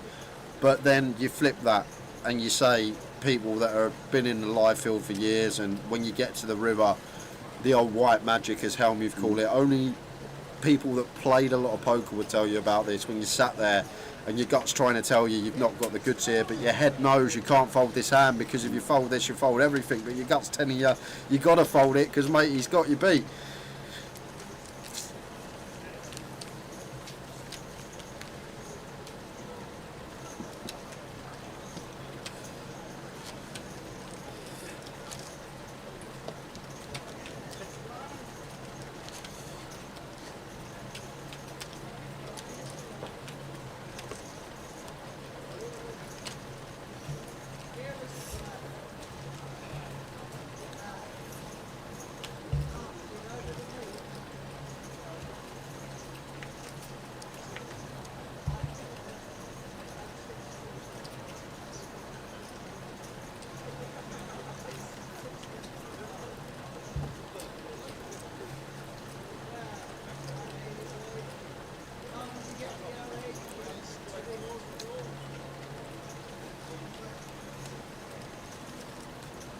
What you eat from the Danube?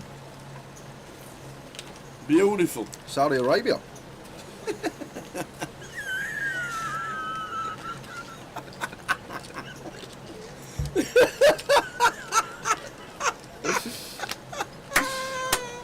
Okay. What's the Danube? Place in Saudi Arabia. Is it? Is it? Is that not Dubai? Or Go on. I thought it was somewhere in the Middle East. Did you? Yeah. Oh, okay. Right, go on. Did you not think it's one of the longest rivers in the world because he's in Bratislava playing the PLO festival? No, I didn't think that. Did you not? No, I didn't even know he was in Bratislava. You weren't in the chat earlier when he was playing the PLO? I don't think I was. I think he was. Was I? You'd not heard of the Danube? One of the most famous rivers ever? No, No? Okay. I read it as Danube, and it just sounded very like Saudi Arabian. I don't know. I'm not a geography expert. No. Just with the flags, thanks to FIFA. I think you are sat in an absolutely beautiful spot, having probably a coffee in a cafe bistro after losing at PLO. We're back to the table because we've got a flush draw for Ravi, and Justin has just turned 2 pair.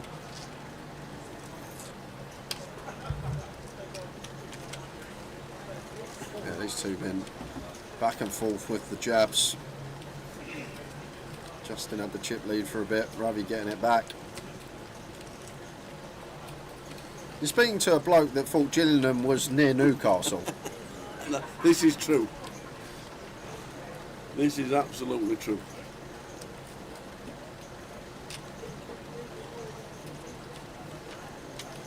Oh, you've not seen it, Gary. You've not seen the best of it. What about set over set over set? Oh, he's done it again. He's done it again. He's only gone and riveted it. Of course he has. Pair and flush draw. Binks the flush on the end. That's what Ravi does, you see. That's what he does. Pings off these 20% jobbies like that, nothing. Like I say, you got poor old Albert, not made a flush in 40 years. This is Ravi's 10th today. And as Justin, we've got to go for value here with the ace deuce, but Ravi backdooring his way into the flush. Oh, Justin.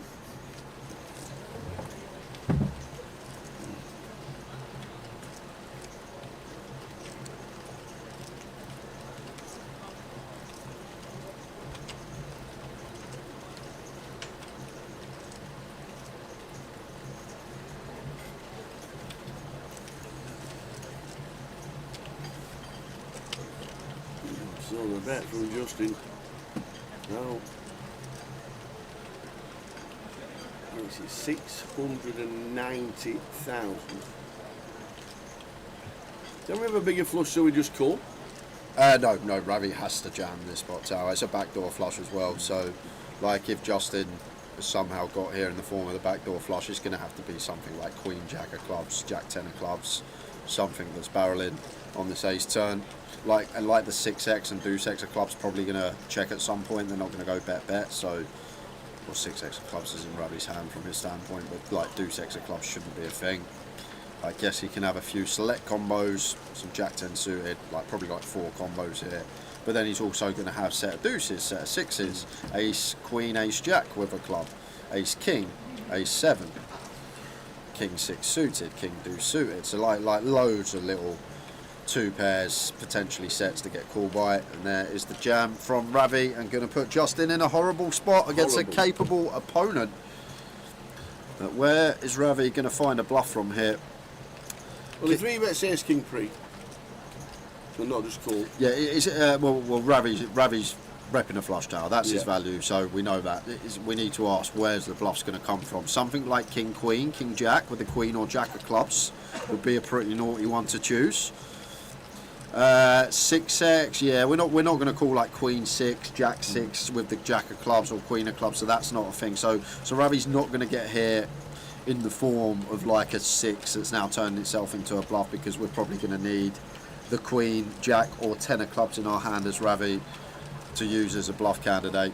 So I feel like it's going to be king queen, queen of clubs, king jack, jack of clubs, and then not much else where he's going to find a bluff from. Maybe queen jack off, and that's not going to float flop, is it? Yeah, so it's really hard to find any bluffs here for Ravi. Literally got to be king queen, king jack with a club, and these hands might not even raise as a bluff. They may even try and throw on the cape as a clean catch or as a hero call. So I feel like it's Justin pretty easy fold. A lot of flush combos from the bigger Ravi that call our raise pre. He's going to call anything too suited, and we just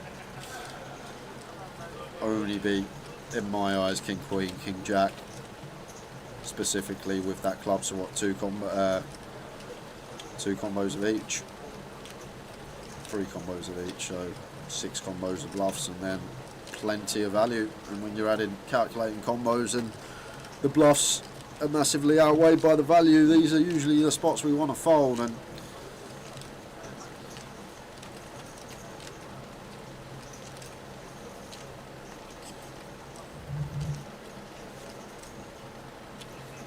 tough spot yet again.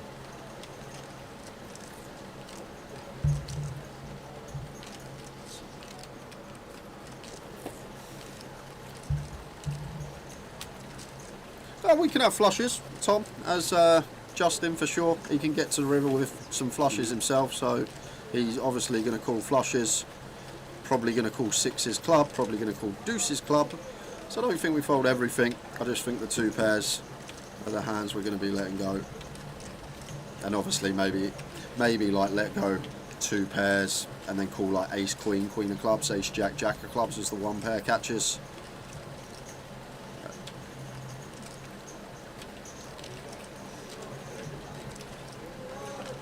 A bit of a different situation from the other hand. Good fold, sir. Indeed, great fold. Nice one, Justin. Good fold. You will see the news when it catches up. Good fold. Kev Allen on 11 bigs, Justin Suet on 23, and Ravi chip leader. Another news. Half time in the football. Yes. Looking good. Looking good. 2-0 up. Don't mind that. Spurs. Blimped. Bodo. And there's you telling me yesterday these are a really tough side. They are. Really good. The top of everything, and they're just a really amazing side. When we go and play them in Norway in -10, and you've got old Pedro What? Porros Hang on a used to minute. sunning it up on the beach in Spain. Let's see how he gets on. Hang on a minute. It's going to be middle of May. It's going to be 25 degrees. What, in Norway? Yes, of course it is. What, the Arctic Circle? They have a summer. Yeah, I know, but it's still not 25 degrees up there, surely. I bet it's not minus. I'll go for above 10. You'll go. All right, I'll have under 10. Tom, so was I, sir. 2 weeks' time, weather in Blimped, please. I was also joining the sarcasm train. I saw your comment. Got ya. King Deuce for Ravi. There you go. 10 degrees. Nearly 10. 9 degrees. No, we had a bad guess. Well, hold on a second. All week, it's only 9 degrees today. The rest of the week, it's below 9. Hang on a minute. You're not playing until 2 weeks' time. I said the middle of May. We're playing next week. We're playing them next week. So here we go. It's going to be 7 degrees when we play them. Next Thursday. Friday. No, we're playing Thursday. 7 degrees.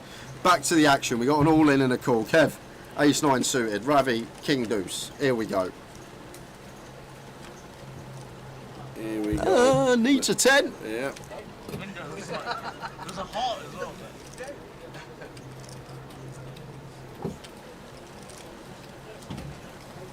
Needs a 10 to get the double. Sorry, needs a fade of 10 and doubles up. Well done, sir. Kev up to 1.6 milli.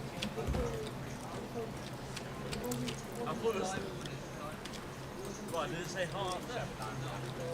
Oh, right. 795.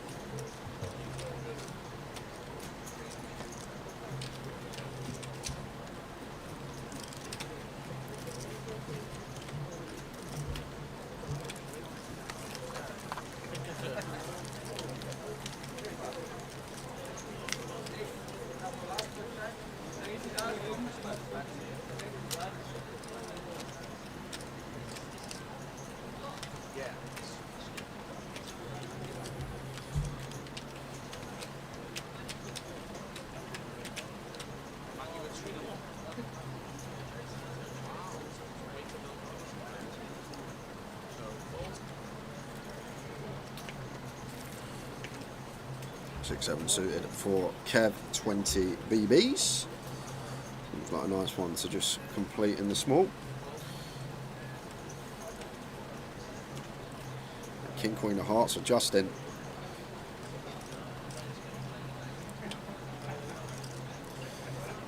Quite an interesting one actually for Justin. Looks like going to go for race call. I was actually looking at some stuff the other day, and there's actually some checking going on at 20 with some suited Broadways from the big blind. Just good to have some of these stronger hands with coverage, and we like the suited. Obviously raising such a beautiful looking hand, never going to be a bad thing from Justin. Just the 3x in position. And Kev not even going to entertain the idea with his suited connector. Solid as always, Kev Allen. Ravi just putting that bit of distance between him and Justin again. Did become tight at the top.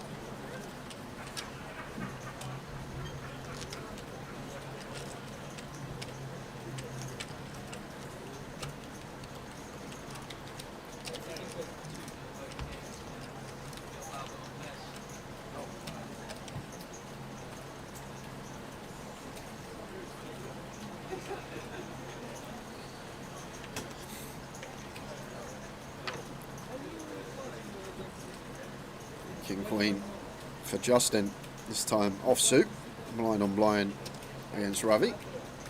Seems like a nice one to complete and then potentially jam for 22 if Ravi does attack, but Ravi once again timing on point. He's been taking a lot of these trash holdings blind on blind, but the time that we're probably going to be met by the jam of our opponent, we find the check, and we don't just find the check, we get to realise and plot best on 6-6-4. Probably going to be a bet here and now. Need some protection, get some value from worse, some ace highs, and even King Queen. I'd like to see a call from Justin. Got to stick around with this one like Ravi could. Let's just stab his random 5 deuce, 5-3, 5-7, 5-8, even something like an 8-9 club. So King Queen too good to be folding just yet. Justin agrees. Turn time. And Ravi, free pair.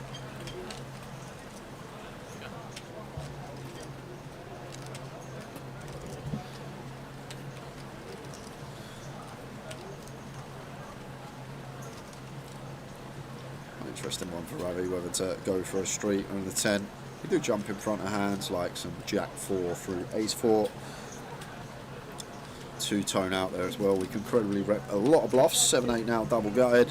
Backdoor diamonds, front door clubs. Half pot.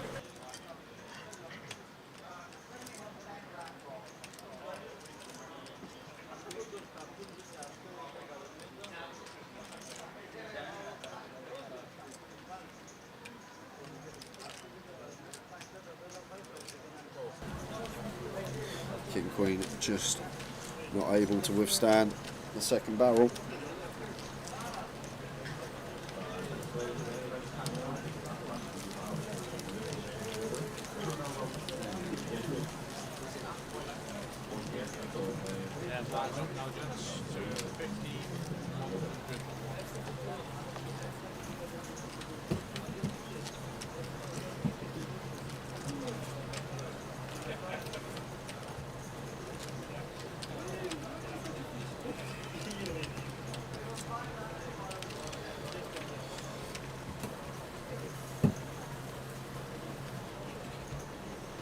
King 6 for just.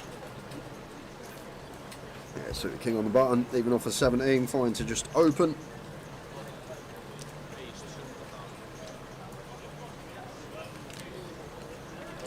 Ace deuce off for Ravi here. May get after it, we will see.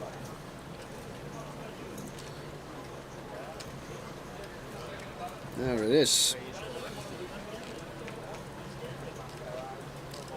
Gonna be 2 quick folds.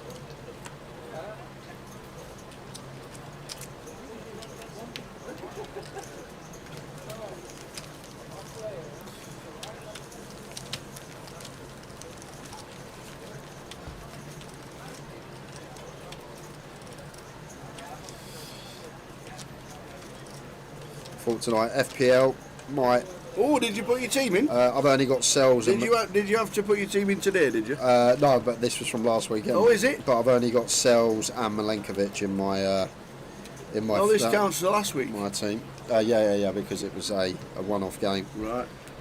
I see. And how many points did you get this week? I'm on 18 at the moment. 18? Yeah. Is that good? Not really. The problem is, it was a blank game week, weren't it? Oh. And unfortunately for me, 12 of my team were either Arsenal, Palace, City players, all that stuff. Pretty standard for me, Tara. I'm usually bottom 5% for each game week.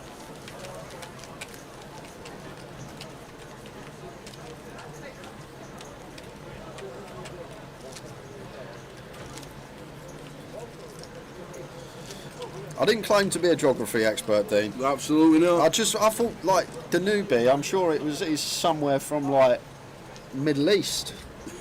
I'm sure it is. I know it's not the Dubai. Danube is one of the most famous rivers in the world. And the Blue Danube is a waltz, isn't it?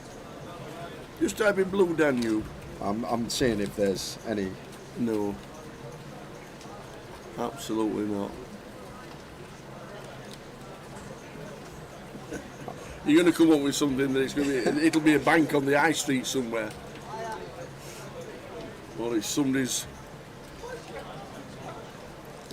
home improvement business. Justin with the sixes, Ravi with the ace, 5 of hearts, he makes the call. The old GTOs.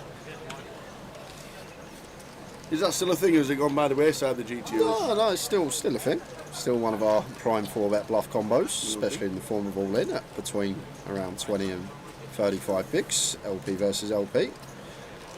But on this occasion, going to need to find some help as Ravi. 8-7. What about the 2 hearts on the flop? Well, he's made a few flushes today, Ravi. Yeah, Justin still in the lead. Needing to fade a heart or an ace. Can he do it? Oh, obviously not. He can't do it. Does Ravi just river flushes for fun? Obviously not. Great effort, Justin Suet. What a good effort that was. Really enjoyed watching you play, sir. And the guys are already in the seat, so I'm hoping there's not going to be a break and we just get on with it. But we'll find out. Yeah, the final 2. See what the action is, how long the break will be. If there is a break, we have been told the break is actually 7 minutes. 7 minutes? That's what we get told. Well, I'm going to watch the football for 7. Oh wait, it's half time. Obviously, it's half time. We are now heads up for the title of the High Roller. We've got Kevin Allen on the left, we've got Ravi Chef directly below us in seat number 7. We're going to take a 6 or 7 minute break and come back with the heads up battle.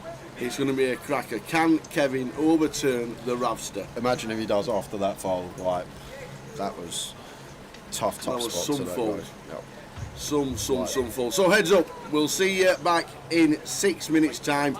Quick wash. Go and do the hair and we'll get another cup of tea and we'll be back in 6 minutes.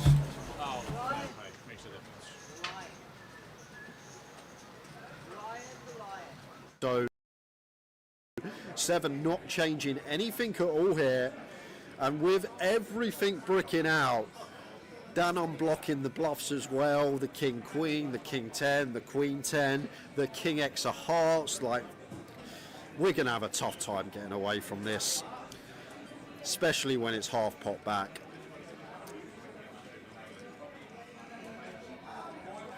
And we're just praying for check now as Dan. We're not getting check, but we are just hoping to hear the check back from Dave. And there is the triangle. And nothing changing on this river as Dan. Like, in our head, there can be some rivers that we fold on. The Queen of Hearts, the King of Spades, stuff like this that does bring in some bluffs for Dave. But we can't really find a better ace-x combo here. Like, much better to call ace-3 than it is ace-10. We have the 3 of spades, but kind of irrelevant because King 3 of spades is not going to open for Dan. So I think if we are going to start heroing ace-x, this is going to be one of our prime catches. I'm blocking queen 10, I'm blocking hearts, I'm blocking king 10, I'm blocking king queen. It's a board that they will throw the barrels in on for sure. And can we find the fold, Dan Gormley, and leave ourselves with 10 bigs to work with? But if we make the call and we're right, we got 1.1 milli. It's a real grim river spot for Dan, and last time bank has been used, so in 30 seconds we will have a decision.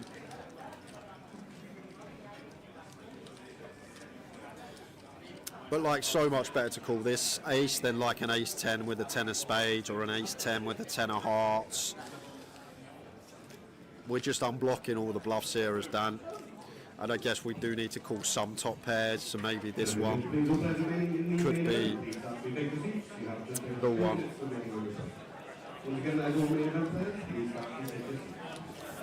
And Dave Doherty up to 1.1 milli. Dan Gormley come in as one of the big stacks, but he is our 8th place finisher. Going to take £3,590. Good run from Dan. We are down to 7.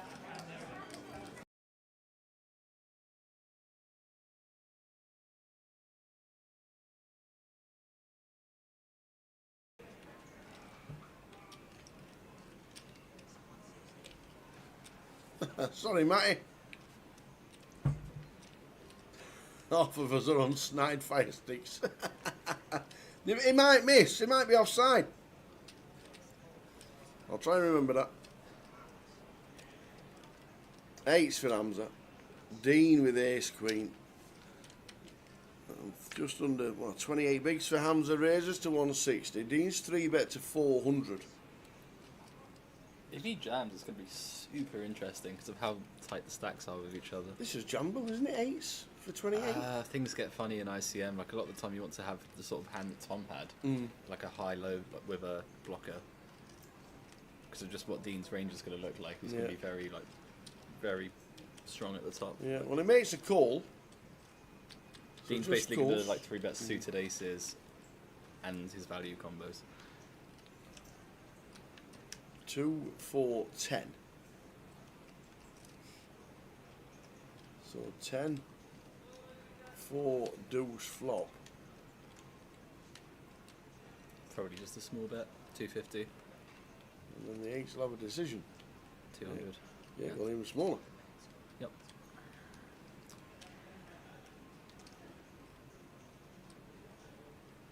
Eights will not be folding.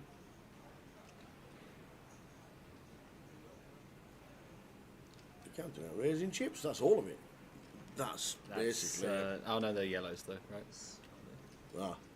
1, 2, 3, 4, the 20. Are they yellows or reds? Are my eyes working? What's that? 525? Yeah, yeah. So 550. it is yellows. Yeah, he's gone 550.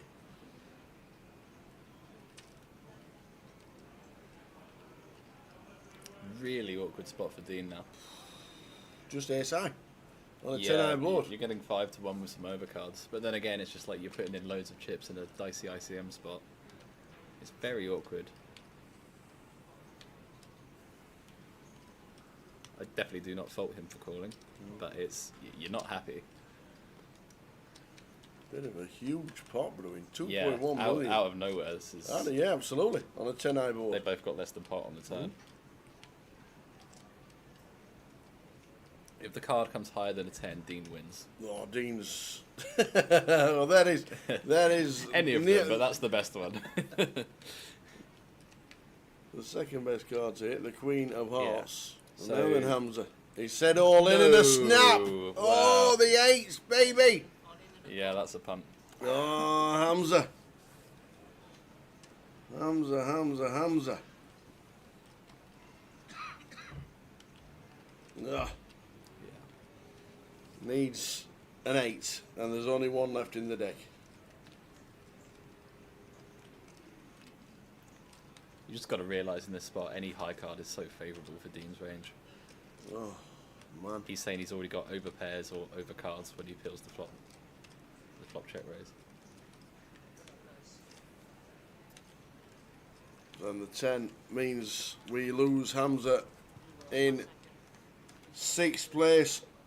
Hamza Kilek eliminated, and now Dean Lyle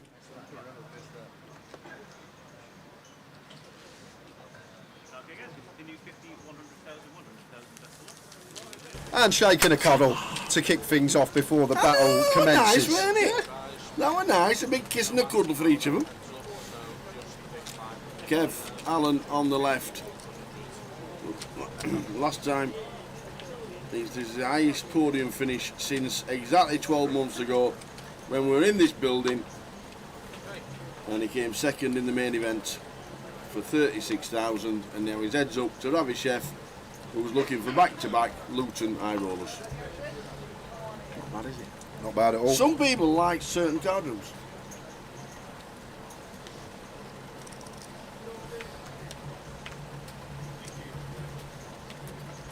$12 bigs for Kev. It's going to be a mountain, but he's got the boots on. Yeah, even getting to this point, and I keep mentioning it, but I don't think there's many, if any, players that fold the spot that Kev had free-handed. So solidified an extra £8,000 because of that fold, outlasting Justin Suey. Ravi going to get the 10 high to fold first, and a heads up goes his way.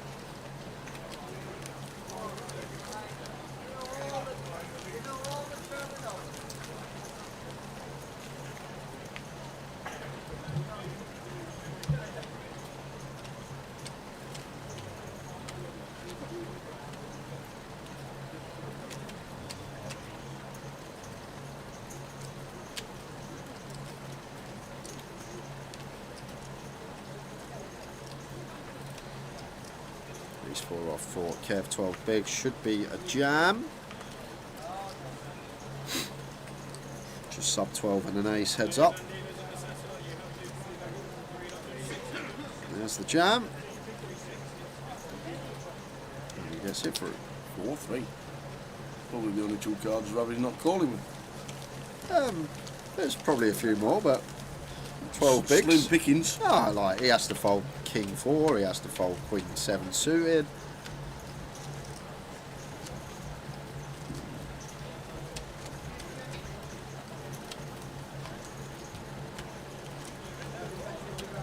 Are these players both good at heads up? Well, they've both won GUKPT, so they've both been heads up. They've both won high rollers.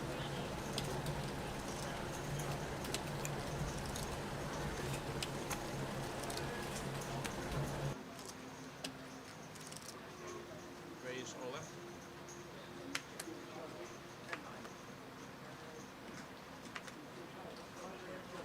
All in and the call. Wow, ace 4, we're both going ace. They're in the middle. We could chop at some points. Yeah, I feel. There are opportunities. I feel like this one is chopped up, like 30% maybe, something like that. They're all in. Ravi on the right. Kevin needs to hit a 4 or chop outs. 9, 6, 3, 2 low cards. The 8's playing at the minute. And by the looks of that, the 8 will play. So if we don't have a 4, we have a champion. And it's another ace 8 for Ravi. He's only gone and done it. What were that, 3 hands? 2 hands, I think. 3, unbelievable. Maybe 3. Maybe it was 3. Wow, wow, wow. All done and dusted. They both find an ace. Kev's got 12 bigs. And he has played great, solid. I tell you what, just solid game. I had to just sit there all day. Couldn't really get involved with a lot of the play. But he's done it again. Done it again. Run like Ravi. Ravi. It's just Ravi, isn't it? Just Ravi. Can you just press repeat and play from last year's interview? Can we do that? Just sit here. Go on, I will go on. Have 5 minutes. Make it quick. Spurs run. All right. Okay. Thank you very much. Are they still winning? Just make it. I'll Make it. 10 Do minutes. you know what? Kev won't mind. Runners up interview. Just go Spurs are on. It'll be off. That's it from us, guys, for today. We'll finish up back in the booth swiftly when Tower returns after the interviews and the trophy presentation. We're just going to get everything set up as always. But it's Ravi Chef yet again. Said it a lot in the last couple of years, hasn't I? Ravi Chef yet again, winning another trophy, a chunk of money as he does Kev Allen, though, terrific performance for him, done terrifically to get to second with the stack that he come into the final table with. He still takes home a decent chunk, 21k, but it's 35 going Ravi Chef's way. And there he is. How are you? Said in the comms. Yeah. Said in the comms, you can sit and grind like a good one. And today was one of them days.